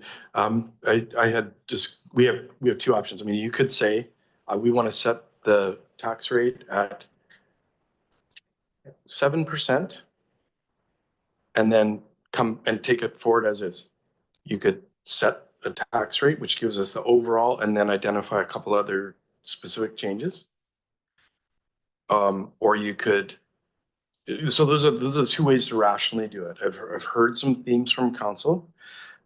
We've provided information on what the tax increase is relative to that tax rate. It doesn't sound like council is comfortable with saying X tax rate proceed, because there are some specific changes. And some of those changes could be staffing, and some of those changes could have deliverable implications. So I think it would, as I discussed with some members of council, that would be an appropriate way to do that. And it is 7 days away, and we can come back with the implications from that. If there is consensus from council, we have information that we can share on obviously 10% is not going to be there. We had information from 9 all the way to 7% tax increase. Yes, 7% tax increase, and what the financial implications are of that. And that results in a tax rate. We have a table on that. And then we also have the opportunity to hear from council about any specific items that they would like to change. And we can come back on Wednesday with the implications of that. Hopefully that's simplifies it. Did you have a follow-up, Councillor McCollum? I guess it is, yeah, I'll be quick. So to clarify, I would like to see the tax rate in line with what was in the financial plan last time, which was closer to 5.7, although it doesn't need to be exactly that. And a reduction in spending that's in line with that. I'm not looking to move more surplus around. It's funded, it's already funded $2 million from unspent surplus. So, it could be slightly more or less than that to make a round number, but otherwise, I think we need to focus on the spending side, not moving money from one account to another. All right, I've got about 5 minutes and 4 lights. I was actually going to pass it over to my acting mayor to extend the meeting. Thanks, Mayor. By a reasonable amount. Yeah, I move to extend the meeting to 9:30 p.m. Okay, hopefully we don't need all that. All those in favor? And that motion carries. All right, Councillor Cole Hamilton. Almost voted against that and put one on for 9:15. But it's interesting that we're kind of getting to the meat of the discussion at this point, and we're almost jumping ahead of the rest of the presentations. And I think providing any kind of direction at this point, I'm not sure would be appropriate or helpful, because we haven't had a chance to talk to staff and listen to their responses and consider it fully. But some combination of suggesting a range that we'd like to see it land at and talking about specific things that we're comfortable deferring. Seems to me that's what we did last year. And staff were really effective and helpful, and we were able to get it done. Whether that needs to be followed by a larger conversation about level of service and where revenue comes from, which takes place outside this year's tax discussion, that's kind of a separate thing. But as long as our city manager is comfortable with us, if we do defer a week and then come back with a combination of a discussion about what is an acceptable tax rate and the cuts and suggestions on some of the spending decreases or deferrals that would be required to get there. That seems like a reasonable goal for next week. And as long as our city manager that you had mentioned that it's one of the three options was that kind of middle ground. If we can do that, then I think we're well set for next week. But I'm not comfortable providing any kind of direction at all at this point, though. Other than that, we should all go home before 9:30. Councillor Frisch. I'm sure nobody cares, but I have plans next week.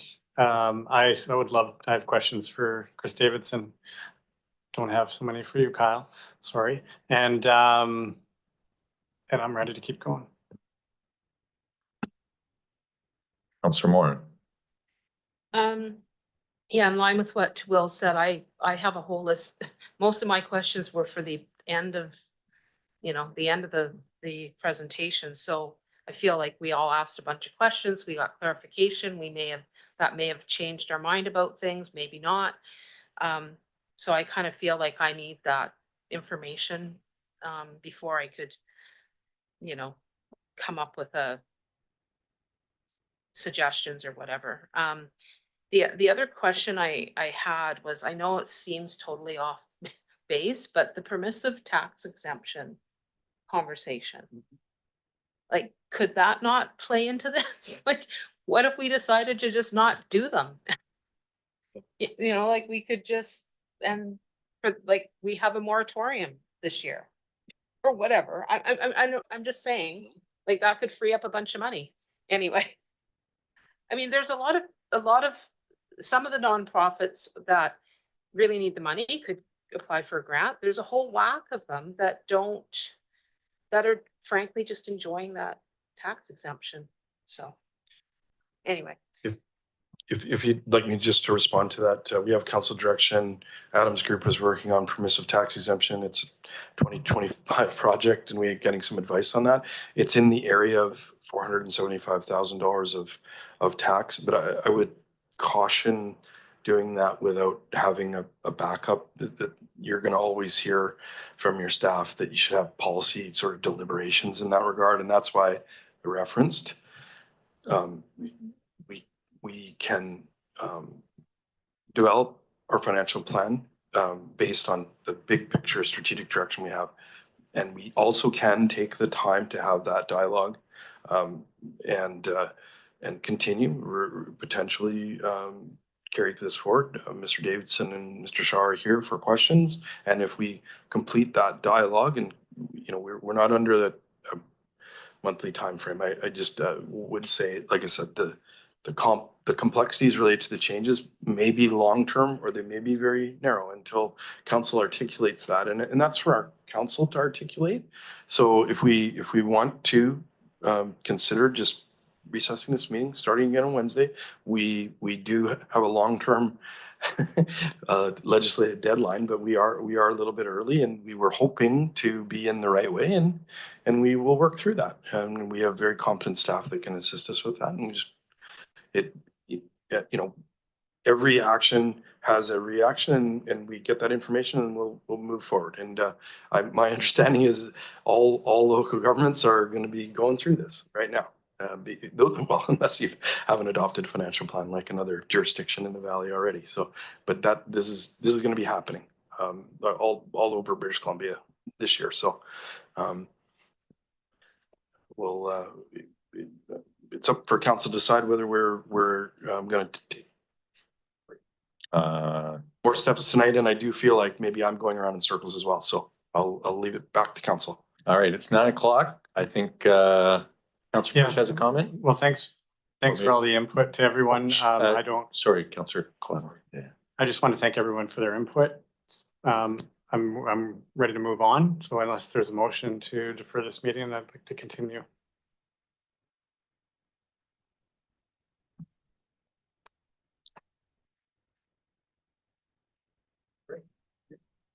Councillor Hillan.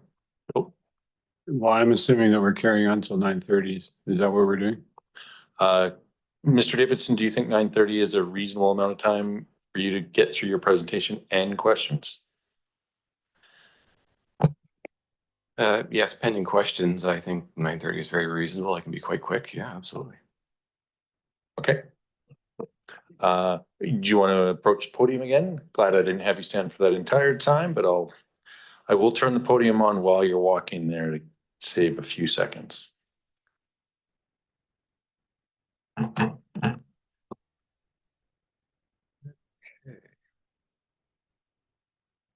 Okay, thank you very much. Here tonight to present the IAEE budget. So overview, IAEE is responsible for asset management, capital project delivery, and environmental engineering.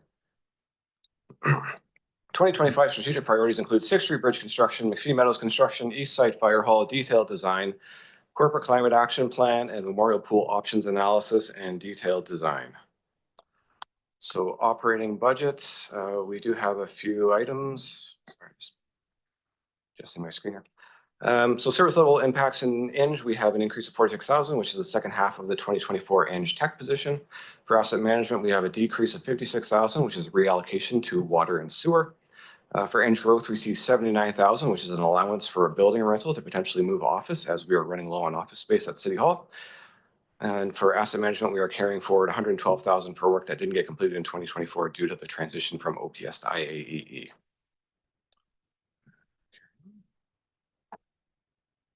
For special projects, we are carrying forward unspent funds for most items, including flood management plan, IRMP, climate action plan, CVRD program, and corporate facility energy management plan. We're requesting $250,000 for a transportation master plan, which is needed to support development planning and asset management planning. And we're also requesting $65,000 to fund the Youth Climate Corps as per recent staff report. So capital program, construction 2025, bit of an ambitious plan. So we're hoping to construct a 6th Street Bridge, Lake Trail multi-use pathway, McPhee Meadows Phase 1, demolition, deconstruction of Anderson Arms, Cohen Hostel, and the bridge building, some pickleball courts, and McPhee Avenue water and sewer project. So diving into the capital project budgets, most project budgets are the same. I'll just speak to the changes. So Fire Hall, unfortunately, moving slower than originally planned. Now planned for detailed design in 25 and construction in 26. That's construction start in 26, just to clarify. Renewable energy options will defer half the budget until 26, waiting for corporate climate action plan to be completed in 25 to inform this work. Traffic signal controllers deferred construction to 2026. Ryan Road Sidewalk and Braidwood Road have both advanced by 1 year to meet the timing of the 925 Braidwood Road development. Budgets have remained the same. All other budgets are unchanged on this slide.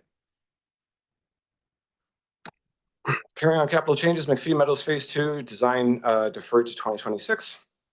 McPhee Meadows Phase 1, we're requesting an additional $311,000 to fund additional environmental considerations. This is due to anticipated impacts from making the access pathway more accessible down to the meadows. And staff will have a staff report coming forward on this in the near future once we have more information. Lake Trail multi-use pathway increase as per the fall staff report, and memorial pool funds include carry forward for options analysis and detailed design, both to be completed in 25. Proposed capital projects. So bridge building demolition deconstruction budget increased to $695,000, which is high. So this increase is due to risks and unknowns associated with the project, which include but are not limited to sharing a common wall with a building next door, having no drawings, designs to base analysis on, having limited workspace on Anderson Avenue, questions around ground stability, and lastly, having footings in the river, which we expect to increase environmental mitigation efforts. This will be a very challenging project for us. 5th Street Bridge contaminated soils. We believe soils under the 5th Street Bridge west abutment may be in need of remediation. We're proposing $50,000 for some further scoping analysis this year and $150,000 for potential remediation in 2027 to be timed with the Anderton Dike works. Budget cost drivers. So in operating, we see carrying forward unspent funds from last year. We have rental fees for potentially moving office.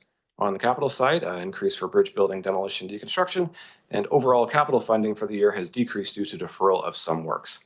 This is my last slide, and so with that, I'm happy to take any questions.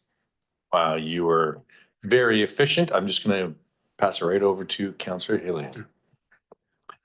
Thanks, Mayor, and thanks, Chris. The 1.8 million in park design for McPhee Meadows, is that where's that money coming from and what, is it capital or operating or where is that coming from? That is definitely capital. Okay, And the source of funding for that is general operating fund, yeah, park amenities reserve and growing communities fund. You can see it on the far right column on that slide. right. And do we know yet if we're getting the grants that we applied for or, We still have not heard, unfortunately. Yeah, I believe there's still one outstanding that we haven't heard from. right. So if we decided to postpone that for a year, we could potentially use that 1.5 million in the Growing Communities Fund for something else. Yes, I believe so, but it's been quite some time since we've heard from the granting regulators, so I would really like to check back in with them just to confirm what the status is and if it's still active. Okay, I was just curious about that. Thanks. Excellent. And maybe that's something that could happen before next week's meeting. We're all on the same page. Councillor Frisch. Yeah, thanks, Mayor. I have two areas. One's the master transportation plan review. And I guess my question, well, I'll just tell straight out, my feeling is I don't know that I want to spend $250,000 to review it. Is there a smaller, less expensive option where staff write us a report and bring it to council and let us decide if there's something that needs a big change? I mean, I remember passing it and yeah, if there's an item or two that we don't want to endorse, that makes sense. But that kind of money, I would easily put it off. Do you have any thoughts on implications on that? Yes, I believe that'd be quite impactful to not do the work. It is needed both for asset management planning and also for development planning.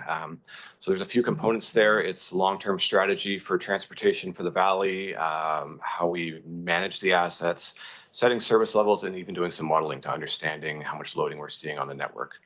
I may pass it to our Director of Development Services to add to the discussion. Ms. Wade. Oh, another microphone jump. Oh, you beat me to it. I wanted to make a note that project is set to be funded by DCC monies. Oh, it's funded by DCC monies? Okay. Yeah, and the plan is once we have the updated DCC bylaw, it is one of the projects that is an eligible item, and we already have money in the DCC reserve to do it. Well, thanks for truncating that. That makes it simple. And my next question is around So Ms. Wade, bridge build. Sorry, Ms. Wade, you're off the hook. The bridge building demolition, what would the impact be if council said to you, look, we don't want to spend more than say $350,000. We'd authorize that, go out to a request for proposals and come back with what it's really going to cost, and maybe it has to wait. If it's truly going to be 700,000 or maybe it's lower and fits in within the budget, what kind of impacts would that have to our overall plan? Excellent question. Thank you. 300, I think for this one would be a little bit low considering the level of risk. 500 would probably be more realistic. It's challenging. It's a challenging one to analyze until we start to open it up, as it were. So it'll be unfortunately a situation where there may be some change orders that come as we're deconstructing or demolishing the structure. So it's hard to estimate up front. I would say if council's committed to doing it, we could proceed with less of a budget. And then if it looks like we're going to be over, we could certainly come back and ask for a budget reallocation. Yeah, my understanding is that this market space is extremely limited in supply and people willing to do it, and the costs are going through the roof on demolitions.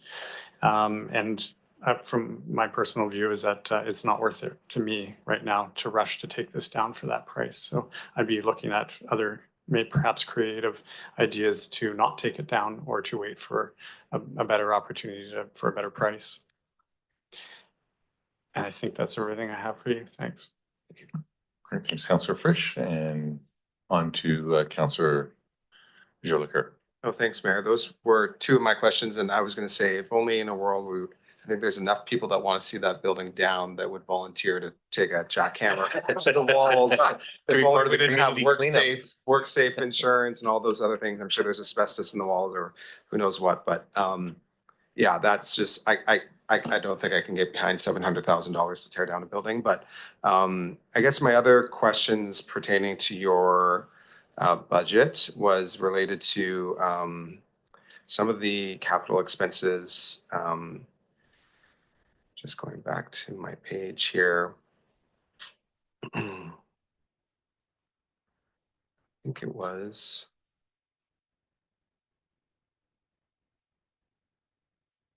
I might have to come back, Mayor. I just lost my page. I'll let someone else go. Fair enough. It's getting Made late, a joke and now I so forgot. Councillor Moore. Great, thanks, Mayor. Yeah, I mean, when I saw that 695,000, I kind of had a heart attack because, you know, I can just hear it now.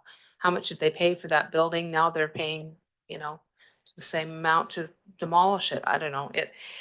It's a tough one. I guess you know, I heard the answer.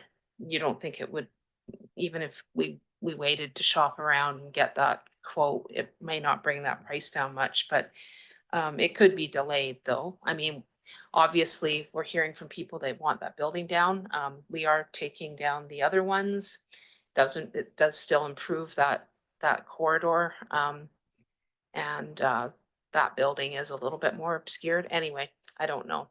But that's a hard one to swallow, 695,000. Great, thanks, Councillor Moore. And Councillor McCollum. Yeah, thanks, Mayor, and thanks for the presentation, Chris. My question is on the 750,000 for the McPhee Water and Sewer project. I'm just looking at the table for like the large table for our capital plan. And it's broken out there and it looks as though it's meant to be funded by general taxation, which of course has a big impact on what we end up charging to our residents on this this year. But I don't see where the rest of this project is on the water and sewer capital expenditures on the same page of the slide. So, and then it looks like it's listed on one in the staff report and not the other. So I'm not clear what the total cost is on the project and exactly where it's being funded from. So if you could just clarify. I think CFO would like to address that one. Oh. There you go. Great question. This is one that's spread over general operating, the sewer and the water fund, and that's why it is more challenging to see spread out. 750,000 in water and sewer component, and then the balance is in general. What those add up to right in front of me, I don't have right now. Okay. Did you have a subsequent that or? Yeah, maybe we could just get some better information at the next meeting because it is not showing in the water and sewer and it looks like it's just showing in taxation. And then there is a discrepancy. I did look at it. So, but we don't need to address it now, but maybe we could circle back or even just come out in an email later for clarification is fine. Yeah, it's in water, but not sewer. And it's in the capital chart, it's in general, but neither of those two. So, yeah. All right. Thanks, Councillor McCollum and Councillor Gilles. Yeah, thanks, Mayor. I'm remembering now. So in your operations slide, I don't recall, I think there's been some informal conversations around some of the realities at City Hall, but I don't recall us receiving any formal reporting around office space constraints. And I think in corporate services, in the section in the financial plan staff report, it speaks to rental costs for human resources. And so seemingly, we're needing to rent. I know that we recently had another building that we've rented to others. And so I'm just trying to understand what our overall strategy is here. 79,000, obviously, I don't recall, I think you had one new FTE last year. So I'm just wondering if we can get a little bit more detail here around what the actual constraints are. I'm assuming those staff are currently at City Hall. So if we can just get some more details, it's 79,000. Mr. Garvin. Thank you through the mayor to Council General. Thank you for the question, Councillor Jolicoeur. when we need additional budget to address these issues, we come to council. The building itself, you've been in it many times, is absolutely maxed out, and we're converting meeting rooms that we use forward facing to accommodate staff, and we have a responsibility to provide a reasonable workspace to our employees. The second floor of that building is actually not even a full height ceiling in components of it, and we do have issues related to asbestos. But the ability to renovate to accommodate the staff we have is extremely limited. Plans have been underway for administrative space and operational services space stretching back over 10 years.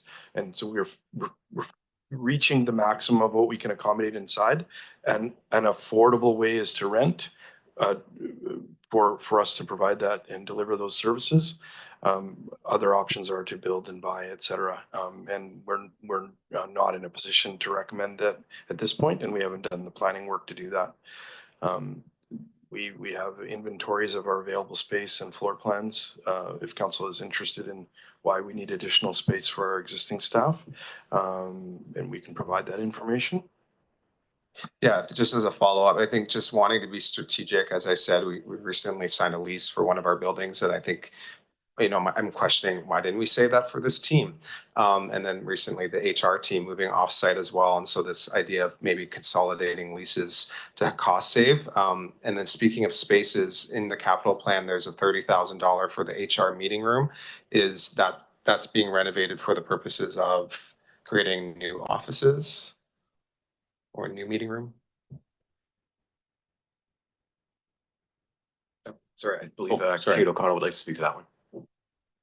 That's correct. So the meeting room currently, or the space that we have currently for the two positions, so the FOI position, which deals with highly confidential information, requires a dedicated space. So we don't have any cubicle spaces left, even if we wanted to put that position into an open office space.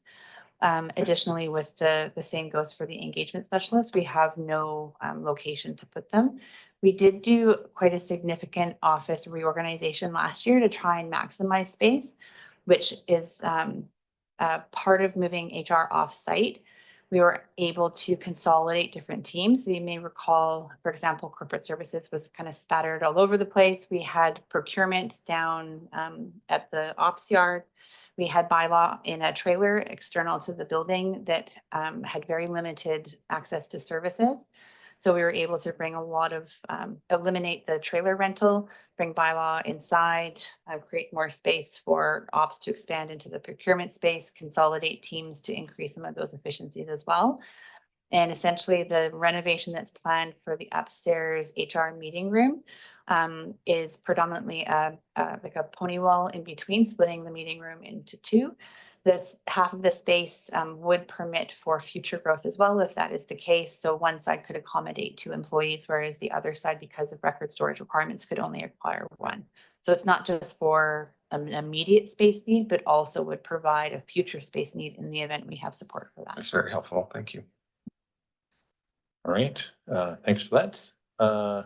I don't see any further questions or comments at this point. I'll maybe just comment on that building removal, which is, you know, that high ticket item, certainly much higher than I think anybody was expecting. So sticker shock is certainly something that's there. My only challenge is having seen it sit there for so long, there's certainly a fly in the ointment feeling that I have, and then dealing with budgets around, you know, the refurbishment of the bridge or even water treatment facilities or any other things. The longer we wait, generally my experience is the price doesn't go down. So that, you know, that's the only downside that I see. But I fully understand going through and picking apart what are potential things to change and see where we can sharpen our pencils over the next week or so. But with that, I think I'm gonna bid you adieu and possibly entertain a. Well, we're unless it can be done in 10 minutes with questions, but I counted those slides and it took me longer than 10 minutes just to count the slides. So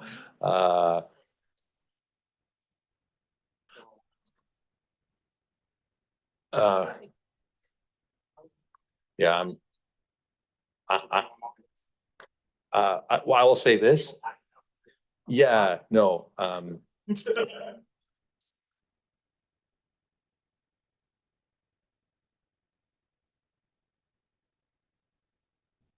so with that, I will entertain.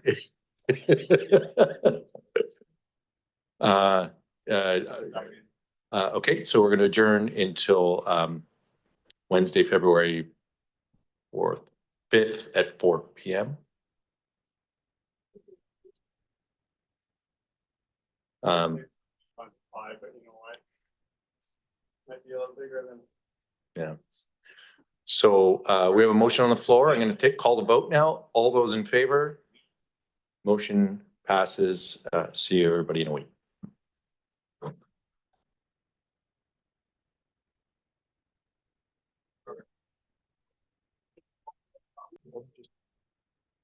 Good evening, everybody. Welcome back to the continuation of our council meeting from last week. It's February 5th, 2025 now, and we will continue on.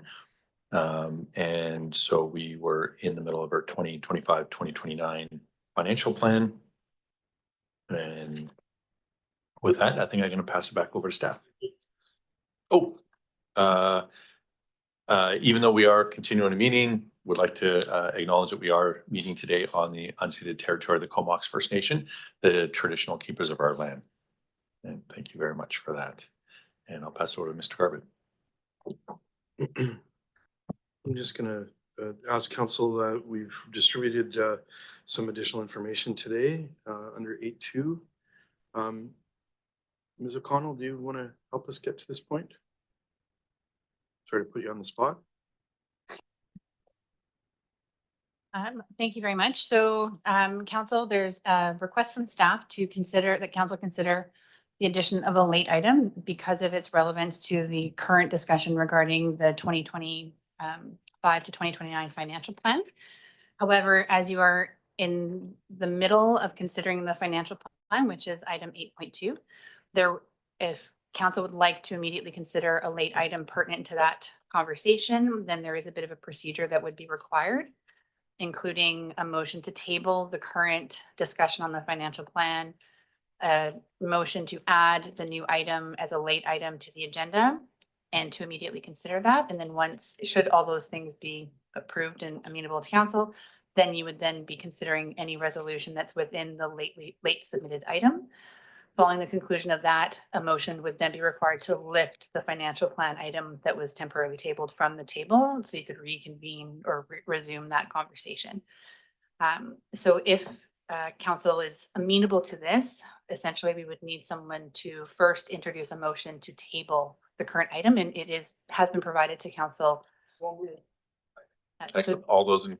Just to clarify, that is a motion that agenda item number 8.2 2025 to 2029 financial plan be tabled in order to consider the addition of a late item. It's been moved and seconded. That's been captured. All those in favor? That motion carries. And so now we have a motion to add a late item. So just again to clarify, the second motion is that the staff report titled 6th Street Bridge Request for Direction be added to the agenda as item 8.2.1 and immediately considered. All right, that's been moved and seconded. All those in favor? Motion carries. And with that item, new item 8.2.1, 6th Street Bridge Request for Direction is currently before council. Excellent. So I'll pass it back to staff, and I believe Mr. Davidson. Yes, thank you very much. Through the CAO to Mayor and Council, the purpose of the staff report is to provide an update on the request for proposals process for the 6th Street Bridge project and to seek direction from Council on how to proceed. So a request for proposals was released to the contracting community on November 29th in order to select a contractor for the 6th Street Bridge project. The RFP closed on January 31st with 5 compliant bids received. Unfortunately, all proposals received exceed the approved budget of $6.9 million. Staff estimate that at minimum an additional $2 to $4 million would be required to award the construction contract, with potentially further cost increases being possible as a result of external factors. Additionally, none of the proposals can meet the Federal Active Transportation Fund ATF grant construction deadline, but they are reasonably close. To protect the procurement process, staff are unable to share details about the proposal bids and cannot confirm bid price until the evaluation process is complete, which will take a few more weeks. Staff felt it was important to share this preliminary information considering ongoing budget discussions. We do have Scott Hainsworth, our Manager of Procurement, Risk and Real Estate, here to support this discussion. And so with that, we are happy to take any questions. Thanks, Mr. Davidson. And with that, I will pass it over to Councillor Hillian. Thanks, Mayor. I'm just wondering if we could get some clarification about the need to deal with this tonight, and what the impact would be if we didn't deal with it tonight. The reason I ask is because this is a project that we've been working on for a long time, and there's a fair amount of support for it in the community, although there's also a number of people who don't think it's a good idea. And given that this has just come to our attention, this is the first time it's on our table, I would like the opportunity to get some sounding of what the community feels about this, and whether this project is worth potentially an extra $2 to $4 million. My initial inclination is that it's not, but you know, I don't know that I want to make that decision without getting some sense of where the community's at. So that's just my question about whether there's any option of not dealing with this tonight. Yes, Through the mayor, thank you, Councillor Hillian. This information is important in that it affects the financial plan that council is walking through. We've received this information, and we feel that council should be aware.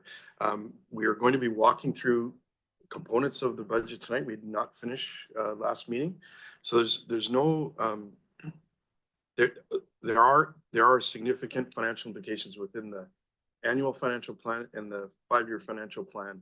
And so council needs to be aware of it. You don't need to take any specific action about it.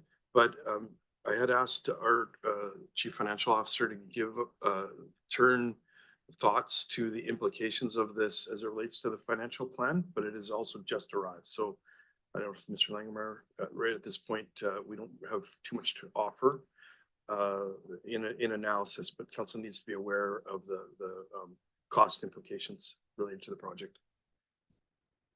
Thanks, Mr. Garbett. And subsequent to Councillor Hillian. Thanks, Mayor. Could staff remind us of the federal grant, the requirements for at what point that needs to be committed? Yes, excellent question. Thank you. Through the CIO to Mayor and Council.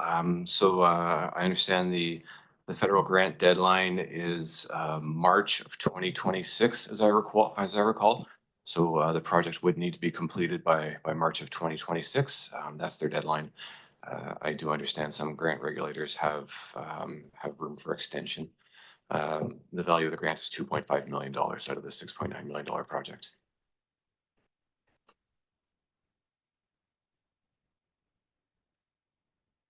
Another subsequent. Thanks, Mayor. So effectively, if we went with option 2, which is to direct staff not to proceed with the evaluation of proposals, that would effectively scuttle the project at this time. We likely wouldn't be able to use that grant. Is that a correct assumption? Mr. Garbett. Thank you. Through the mayor, anticipated that question. So the current grant is based on the current project. We don't know at this time if we could ask for it to be reallocated. We have a number of very, very impactful public safety projects that involve this similar and may be eligible. This news is new and we haven't completed that process yet, but we definitely would want to try and reserve that grant in the community. Council may recall that Prime Minister referenced it. I think is their second item at the FCM conversation. So it's a very important project, but we also have other very important projects that achieve lots of objectives that are, I would say, in line with the grant itself. Couldn't guarantee that's the case, but we would do our very best to try and keep those monies available, depending again on the future of that bridge project.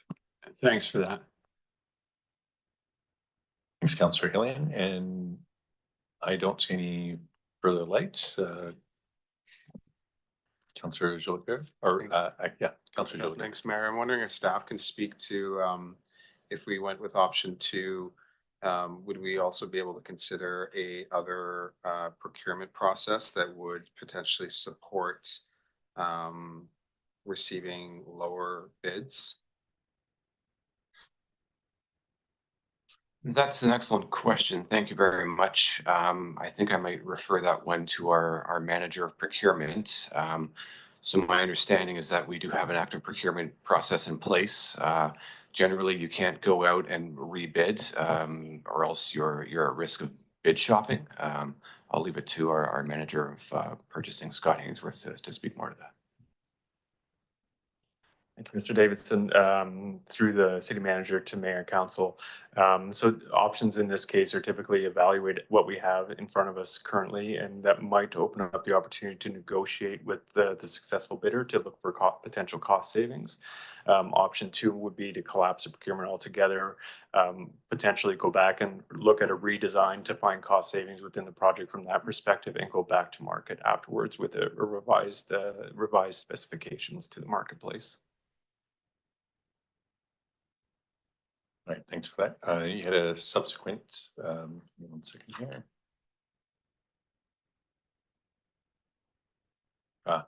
It's different than on here, Yeah. so. Thanks, Mayor. All right, Yeah, just as a follow-up to that. And so one of those options would be, and my understanding is that the RFP included the design work. And so one of those options would be looking at going out to, say, for example, a design and build tendering process rather than going out with the same scope of the project that's been established. Mr. Davidson. Happy to speak to that. Thank you. No, the RFP did not include the design work. So the project has been completely designed. We have a 100% design. We issued the RFP with an IFT, essentially an IFT drawing package set, pretty much ready for construction. So this RFP was strictly for construction services to actually construct the bridge. So if we went back out, we would be looking for construction services of potentially a reduced bridge. We would have to get to that point somehow through a design process before we manage that. If the goal is to reduce costs, I would say the quickest and easiest way to do that would be to negotiate with a successful proponent, as Mr. Hainsworth indicated. Okay, thanks. Thanks, Councillor Zulaker and Councillor Morin. Thanks, Mayor. A couple questions, but I may only get one if we've got someone waiting.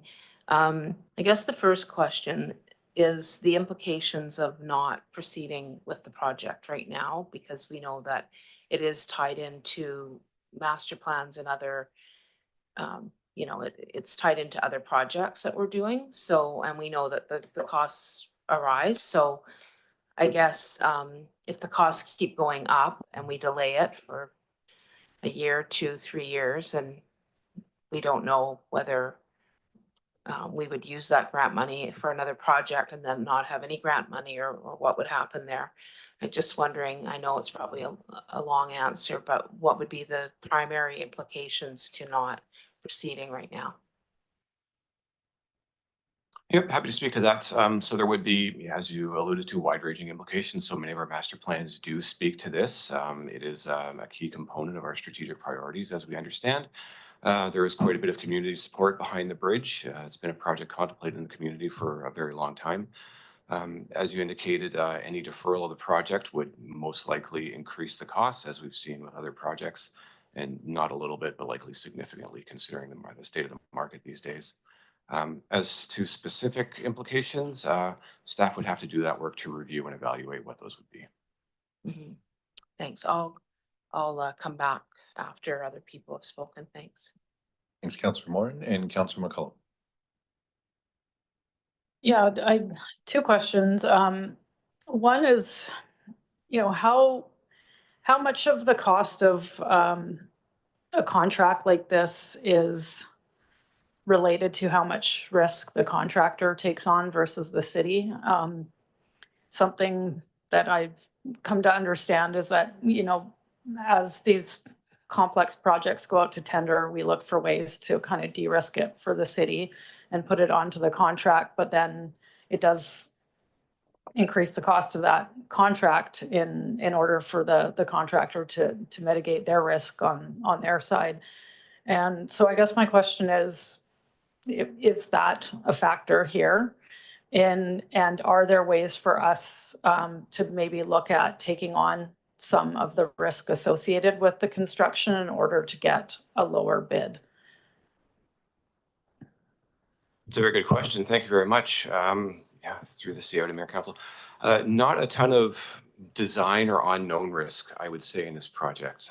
So it is more or less a greenfield construction. There's not much in the way of existing infrastructure that would have to be removed or otherwise managed to construct this. But to your question about risk, yes, I believe that risk was a significant influence in the bid pricing we received. And as per the reports, I believe a major driver of that was the current external influences on the economy. So speaking, of course, about the situation with the US, potential tariffs, uncertainties in supply markets, there are a number of risks inherent in a project like this, considering everything going on right now. The timing for this is very challenging and very unfortunate, I would say. Yeah, very unfortunate for sure. And then just my other follow-up question, if I can, Mayor. So we had fairly detailed costing and had what we thought was a fair degree of certainty going out to market with this, given that we had detailed design. And I know when we get a bid, it's not just a number that comes in, that there's some kind of breakdown. And I'm wondering if you have any insight into like what aspect of the project was like so far off, or if it was kind of every category, if it's more around materials or labor, or I don't know what other costs are in there, but maybe you could provide a bit of context. Yeah, thank you. It's a very good question. Unfortunately, that's the work that staff still have to do. So we did just receive the proposals on Friday. We've only had a chance to study them for a few days now. We still do need to go through line by line, complete the evaluation, and then work to understand how our cost estimate was so far off, unfortunately. Part of that will be reaching out and engaging with the successful proponent, the low bid, pardon me, not the low bid, the successful proponent from the evaluation process, and understanding what they were seeing in the market versus what we were seeing, and trying to quantify the difference there. Thank you. Okay, yeah, thanks for that information. I'm supportive of the recommendation. All right. And Councillor Cole Hamilton. And yeah, thanks, Mayor. And thanks for the report. As you said, definitely not good news, not good timing. I'm trying to understand where the risk of increased expense due to the political, economic climate, tariffs, et cetera. So in the staff report, it says the impact of tariffs on this project are unknown at this point, but staff expect there will be some. But I also think I'm gathering from your previous answer that the contractors were expecting to take on some of that risk, and that's why costs have gone up. So I guess the risk of future changes related to tariffs, do they sit with the city? Do they sit with the contractor? And if they sit with the city, why would the contractor's price be higher based upon that uncertainty? It's an excellent question. I would say the risk of future tariffs most definitely sit with the city. Unfortunately, we will have to pay, we're very likely to pay the costs associated with any tariffs associated with materials. There's a question from the design team, from the project team about sourcing for some of the materials. So some of the larger steel components and cabling could come either from the States or from Europe. Both are viable markets for a project like this. So it's a question for us as to where the contractors were getting their pricing from and we're sourcing their components. That may inform some of the risk that we saw.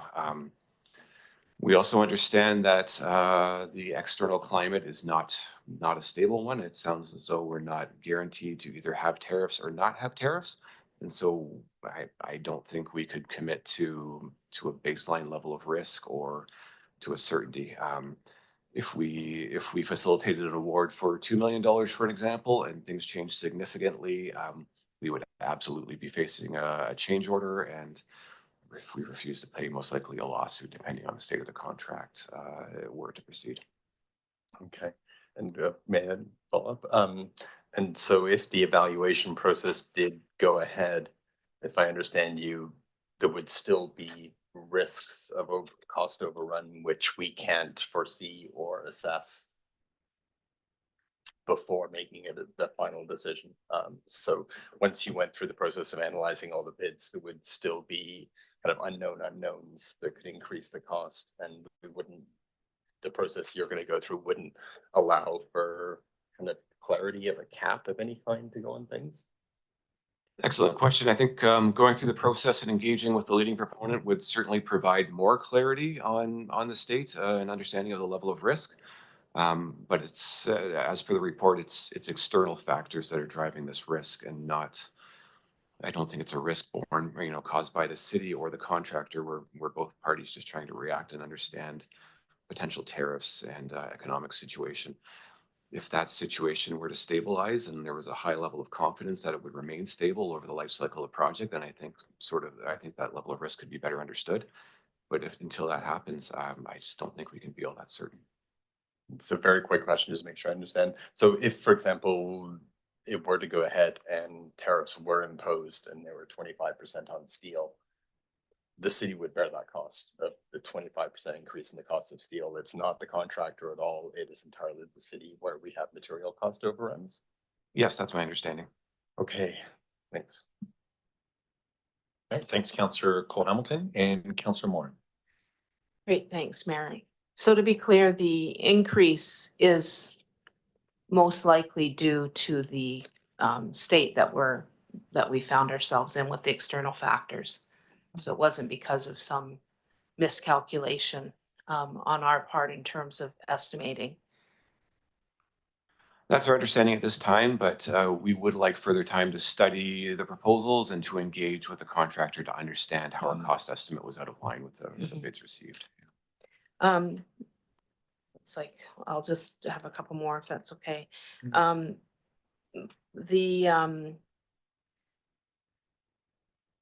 Oh, sorry. So in the proposed motion, the second option, or sorry, the first option, it doesn't commit us to the project. It actually has staff go away and come back with information, correct? Yes, that is correct. Okay. And in addition to the tariffs, if there was a Buy Canadian initiative as well that was proposed, as we've seen the provincial and federal governments do, and it might end up happening with us, that would be in addition to the tariff costs that may also impact the budget, I'm assuming. Yes, that may also impact the budget. Yes, absolutely. Because we wouldn't necessarily know if we could get everything that we needed or whatever. Okay, that's it for the moment. Thank you. Thanks, Councillor Moore and Councillor Jolicoeur. Yeah, thanks. I think I only have one more clarification question, and just in follow-up to Councillor Moore. And so if recommendation 1 passes, comes back to council for consideration with a proposal for a successful proponent. At that time, if we're still not happy with it, we can still cancel the procurement and then go back through a process of establishing whether or not we want to move forward with the project and then proceed with a new procurement. That would be possible. Yes, that's correct. Okay, thanks. And Councillor Moore? Yeah, just another comment that there have been projects that have been delayed, as we know, the Fifth Street Bridge being the obvious example, where the costs went substantially higher, and that was a project that was delayed, and that council didn't have to deal with the external factors that we're dealing with. So I think it's just important to note that this going over budget is not necessarily because of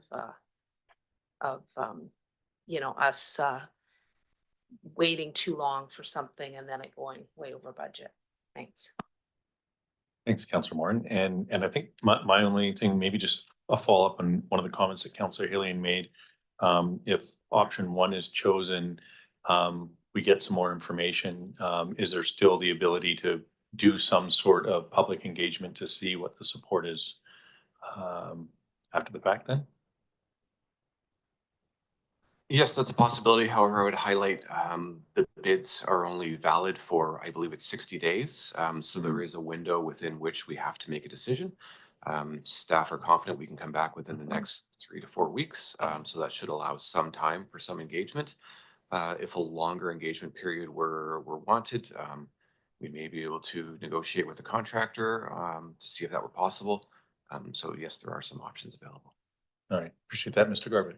Just to, through the mayor, back to the mayor, just for clarification, I don't know, public engagement about, I'm just unclear what council would want in terms of public engagement about the specific. Councillor Hilling's comment was just to see if there was still support for a project with the increase in cost, I believe is what I heard.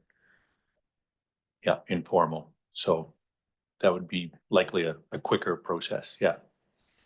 All right. I think that has answered most of the clarification questions. If somebody would like to move a motion. Are there any further questions or comments?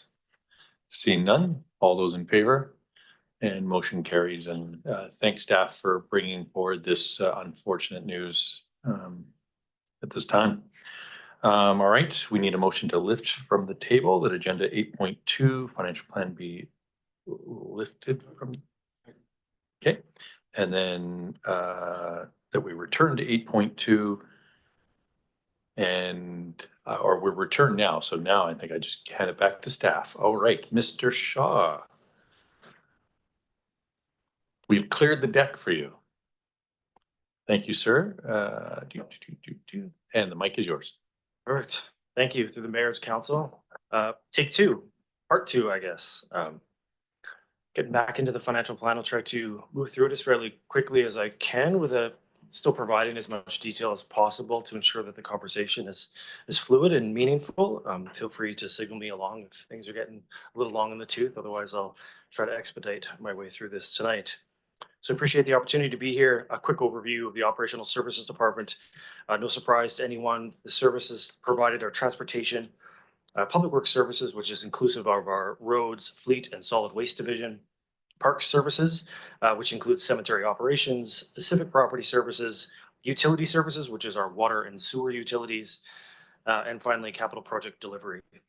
So all of that said, we accomplished many of those tasks with a staffing complement of around 80 staff and a full build through peak season, with an overall budget of 37 million and a capital budget of around 6 million annually. The front end of the presentation will speak to about 11 million, which inclusive of the operations, solid waste, and the utilities will come later to make up that end. So referencing the strategic priorities, for the Operational Services Department, there's kind of two categories that really stuck out for 2025 in terms of priorities. So under the streets and transportations, it's really the traffic calming policy. The policy work, the front end of that has been completed in 2024. So the focus shifting in 2025 is through implementation and continuous reviews that are provided to us by request from the public. The speed reduction program, which saw its first year of implementation last year, continuing through with that program into 2025 and 2026 and beyond. The program is moving quite well in terms of delivery, and we anticipate the project will probably come to fruition sooner than anticipated in terms of what was articulated in the initial program for a 4-year rollout. So that's advantageous. The development of a safe and active schools program in collaboration with SD 71. The request for proposal for this scope of work actually went out last week, so we're hopeful to start this process with our partners at the school district and start the engagement process with the community. Continuing with the cycling network plan implementation, so 2025 will see focus of bike lanes and bike ways in the Crown Isle neighborhood, as well as some 2024 carry forward, which is the installation of painted bike lanes on Headquarters Road and Vanier Road. Under regional collaboration, the Water Smart Action Plan, completion of the already inflow works, which is around the residential water metering study. Staff anticipate that report to come back to council in Q2 of 2025. Implement water conservation measures as outlined in the Water Smart Action Plan. Staff also a report prepared for council to receive at the end of February. So we're bringing back that information fairly quickly. Then active transportation, inclusive of regional transit collaboration or services. So collaborating with our regional partners at the CVRD and BC Transit to work on the new transit exchanges in the downtown core and South Courtenay, anticipating design to be completed through 2025 with construction in 2026.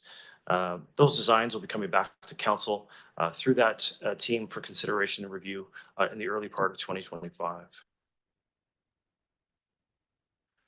So with that, the overall operating budget for operational services is proposed at 11.6 million for 2025.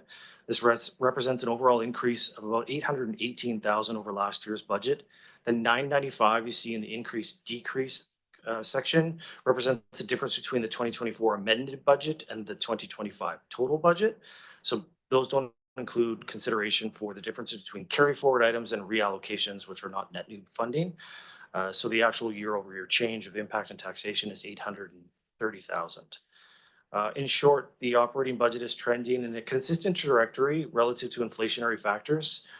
As our CFO pointed out last week, we're still realizing inflationary impacts from last year. So last year's inflationary rate was quite high, and so we're still seeing those impacts into 2025. It's kind of a year in review or year in the rears with respect to that impact. So of the total 995, nearly 1/3, 295,000 is directly attributed to inflation, with 110 being attributed to service level impacts or council direction, 356 towards community growth, 33 in one-time spends, 22 in capital impacts or inherited assets through construction, 29,000 in carry forward, and lastly, 35,000 in reallocations.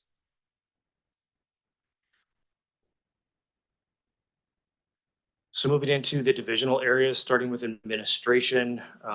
The administration division provides administrative support for operational services, logistical oversight, and is home for the cross-departmental services that support other departments within the city, such as urban issue support and DCBI special events. So really the bulk of the storyline here is around service level impacts, as funding increases are required or recommended to support the ongoing provision of service for urban issues response.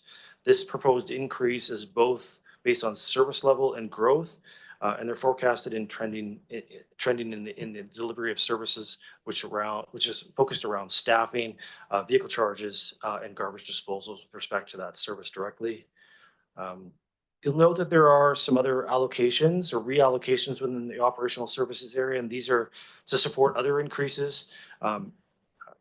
Those allocations are also aimed to support the trending need while seeking to use fiscally responsible approach to budget increases by seeking to reallocate funds from other areas of the department to offset these needs before going forward and asking for increases directly. So the focus of the divisional reviews overall through operations is to seek opportunities for efficiencies within the current service delivery model before coming to council and asking for additional funds. So it's really looking at what we do, how best we do it within the service provision and the financial funding that we currently have.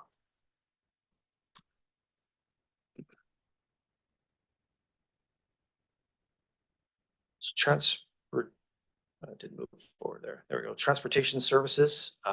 So this is a specific entity now that has been broken out of what was the roads, transportation, fleet, and solid waste group.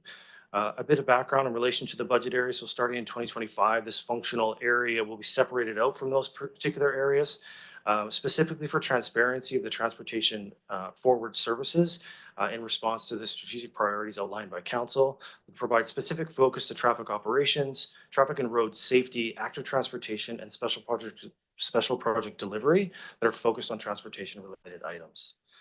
So there's no funding requirement in terms of a need to create to separate this particular division out, as the funding allotment still resided within the Public Works Services area overarch. So it was just a subset that was then pulled out to clearly articulate and communicate those changes in a transparent way that are particular to those services.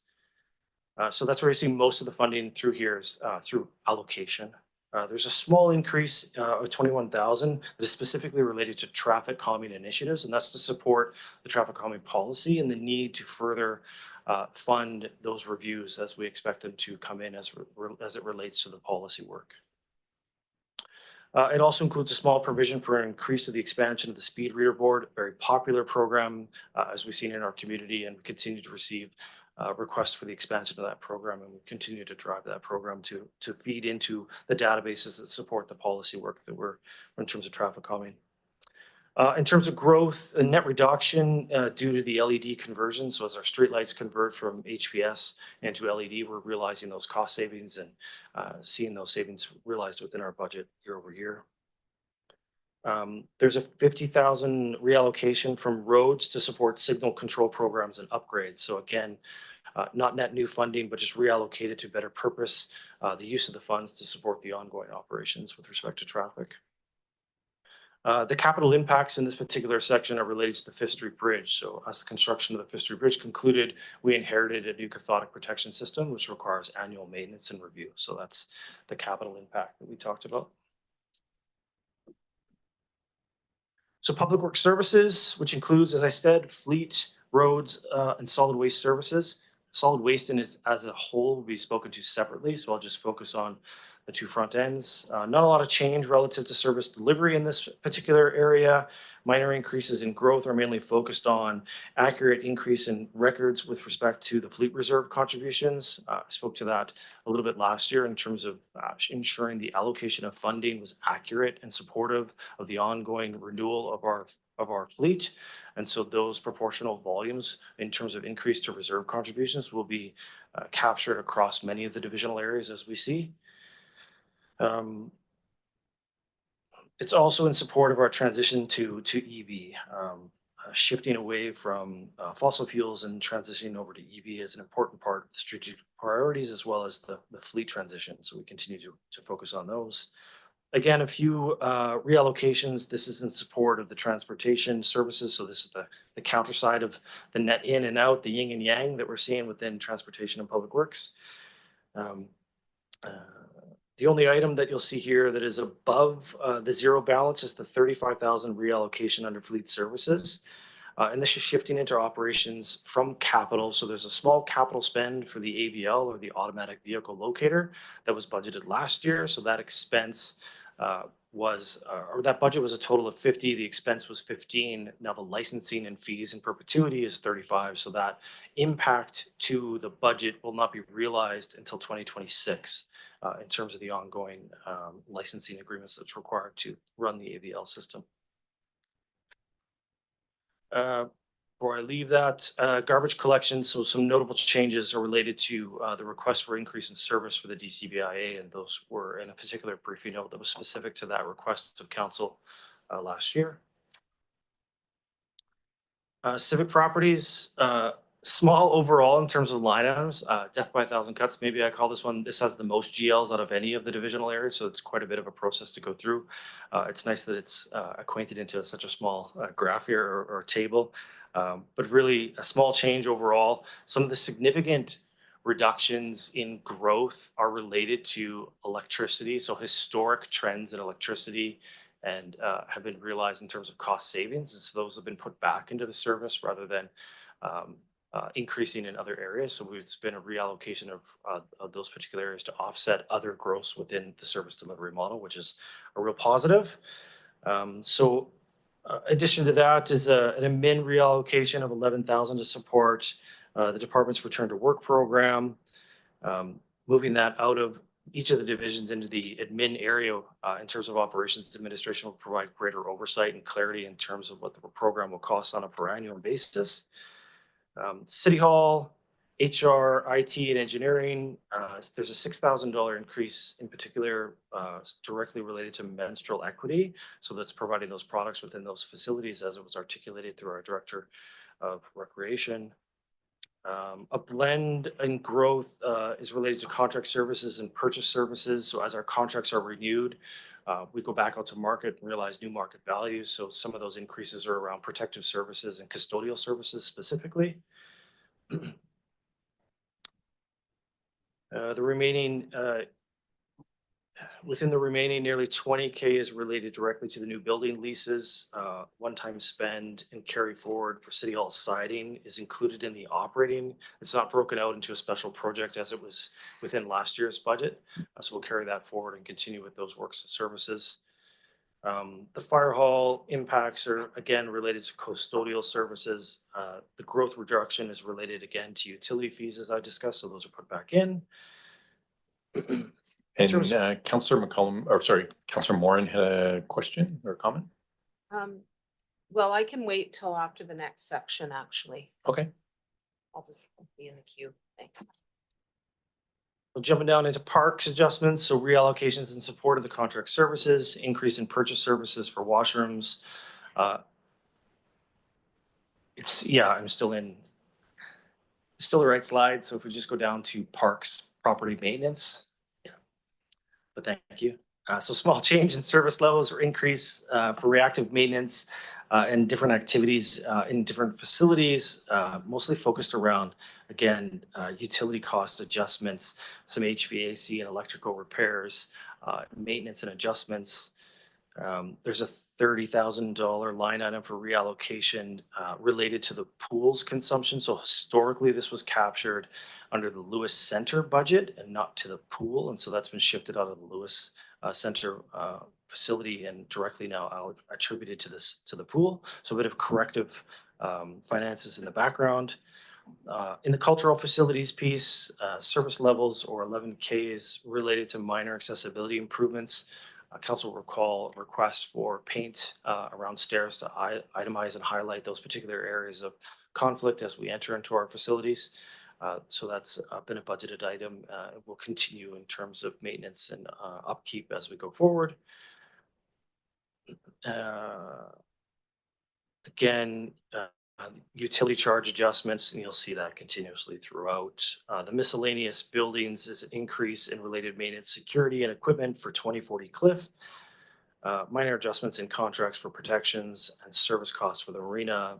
32,000 in growth is related to the operation and maintenance of 971 Cumberland. So the acquisition and the winter shelter operations. So those are built into the budget now.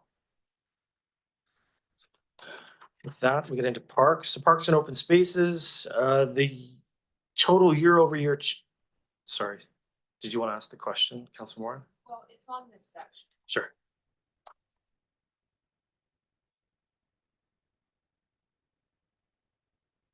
So keep going through parks. Yeah, so yeah, continue, and then if you answer it, her light will go off, and if not, we'll do that. So parks and open spaces, the total year over year change is about 360,000 for 2025, bringing the total for park services just over 4 million. The bulk of the increase this year, nearly half, is directly related to inflation, netting in around 163,000. Service level impacts at only 28K, and it's recommended to remain in place. That's the staffing conversion from the seasonal to full-time. And so that's spread over a few areas, and you see that broken down 5,000, 5,000, and 5,000 and the 8. So that's the conversion of those staff, which is a great use of funds to support the continued growth in our services. Speaking of growth, 178, these expenses are related to growth in Park Services Division. And these expenses are emerging in a few ways. Historically speaking, it was reactive maintenance with respect to trees and fallen trees or hazard trees. On the counter to that this year, it's more on the preservation and production of creating treed habitat spaces and planting trees. And so where we're seeing the maintenance obligations of our juvenile trees as we plant them the first 5 years is quite impactful in terms of services and maintaining, so that we're seeing an impact in that. On a per annum, so we are in and around 190 to 200 trees, new trees within our community annually. And so that those fundings are requested to support the continuation of that service. Expenses related to growth. One of the other amounts of growth is 56,000. It's related to the outcome of the water and sewer rate review. That one's amortized over a 5-year period, so that will be an impact year over year, which will be realized and corrected in 2029. And 56,000 is added to trails, which is spread across a few different sections, but that's really in support of our paved trail services. They're coming close to end of life, which creates a bit of troublesomeness for individuals that are trying to use those particular networks. So from a safety perspective and also from a liability perspective. So some funding dedicated towards the maintenance and renewal of those assets. Some reallocations. This is an internal allocation to support other areas that are needing staffing resources versus asking for funds again. One of these in particular is a transition of funding to cemetery operations. Historically, cemetery operations didn't have a funding allotment for the administrative piece of it. So operations provides a bit of administrative oversight. And so that proportional value has been shifted to ensure the transparency of cost of service delivery model. Don't think I answered your question. I'm sorry. Councillor Moore? I'm sorry. So the city boulevards is an increase of 131,400 and 56,000 of that is inflation. The other piece is reallocation. So I just wanted some clarity because that's of a $800,000. That's quite an amount of that budget. Sorry, which line? Sorry, was it's specific? under 6507 City Boulevards. It's an increase of 131,400. And So it's showing it's a cumulative- 57,000 as reallocation and 56 is inflation. Yeah, So I'm correct. just So, wondering about that jump. yes. So the jump in boulevard maintenance is in part due to staffing and in part due to contract. So that contract came up for procurement renewal in 2024. And so we're realizing the expense of that new contract in 2025. Reallocation is utilizing existing funding within the overall operations of park services to offset that. So where we have realized efficiencies in other areas, we've allocated that funding to the particular area of need rather than specifically asking for an increase in that one particular area, which in this case is Parks Boulevard maintenance. Okay, thanks. Part of it is staff, and then the other part is just growth, which is attributed to inherited assets. So. Thanks, Councillor Moore.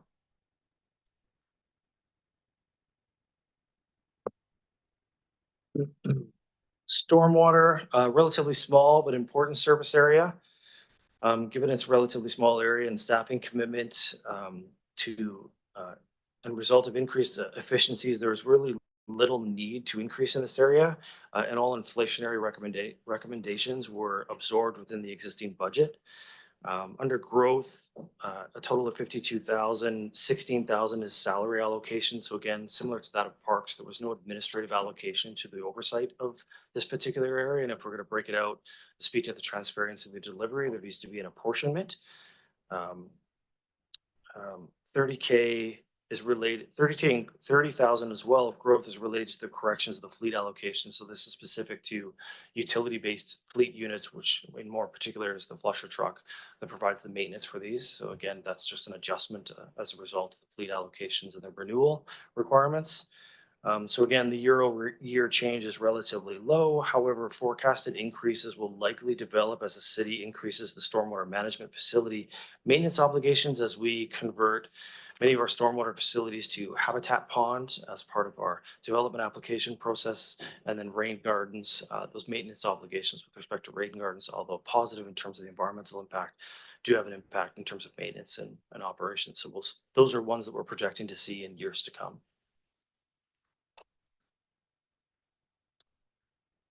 Solid waste services, big picture here is that the overall household rate for solid waste services is proposed to not change in 2025. So the single residential household rate will remain the same at $357.50 and the multifamily at $324.25.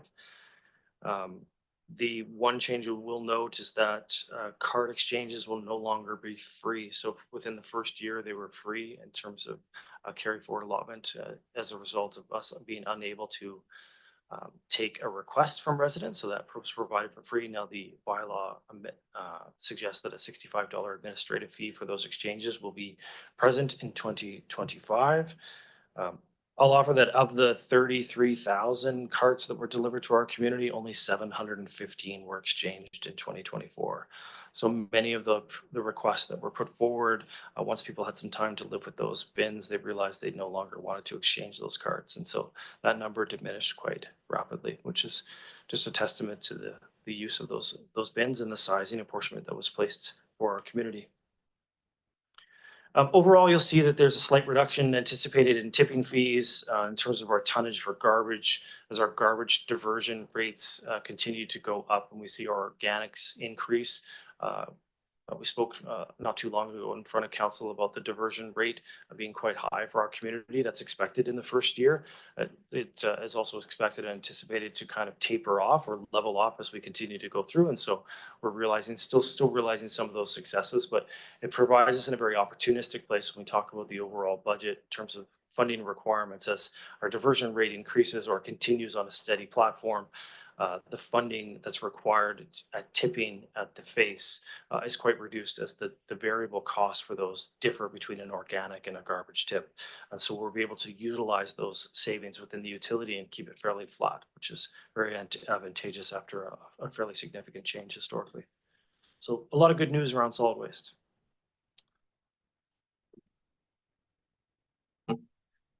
Special projects. I think 210 Anderton is still on there. That's actually just money going back into the Civic Reserve. That project is complete. We're still on the books, but it is done and it was under budget, so that money goes back in. Library painting was a carry forward with an addition through quotation. Came back that particular building needed a bit more work that was originally anticipated, and so there's an increase recommended for that in order to complete that in 2025. And this is the AVL that I spoke of. So the original budget was 50,000. There was a $15,000 capital expend. The carry forward would be 35. Transition through reallocation of the capital into operating. So that's where we see the line item in transportation, and then the actual operating impact won't hit until 2026. And then the Safe Active Schools program, which I spoke to through our strategic priorities. That program was a carry forward, and as I suggested last week, the proposal went out to tender, so we're hoping to get some interested parties to partake in building that program and developing a relationship with SD 71.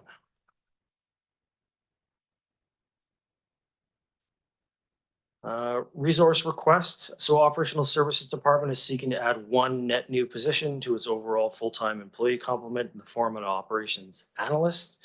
Annually, the Operational Services Department is responsible for roughly $37 million of the city's total operating budget. So the analyst position would be responsible for supporting the logistical planning, financial functions across the Operational Services Department. This includes maintaining accurate overall budgets, preparing variance reports, overseeing capital expenditures, and analyzing financial reports, including work in progress or WIP accounts, cost recoveries, including claims or damage to public property, grant reporting, and any other work order activities that are interdepartmentally linked. The operations analyst would also act as a liaison between the Operational Services Department and other departments, including Development Services, which create work for us, which is great, and Financial Service, which we report back to on those great works. It include detailed interfaces between planning, utility billing, accounts payable, accounts receivable, purchasing, and payroll and business performance. So the positive story here, though, is that through an in-depth review of the Operational Services financial report, combined with efforts to create operational efficiencies within the administrative function across all divisions within operations, staff are pleased to be able to project that a zero budget impact is needed for this position, meaning that no new funding will be required to support the full-time position. It was achieved through allocations and efficiencies within the overall service delivery model.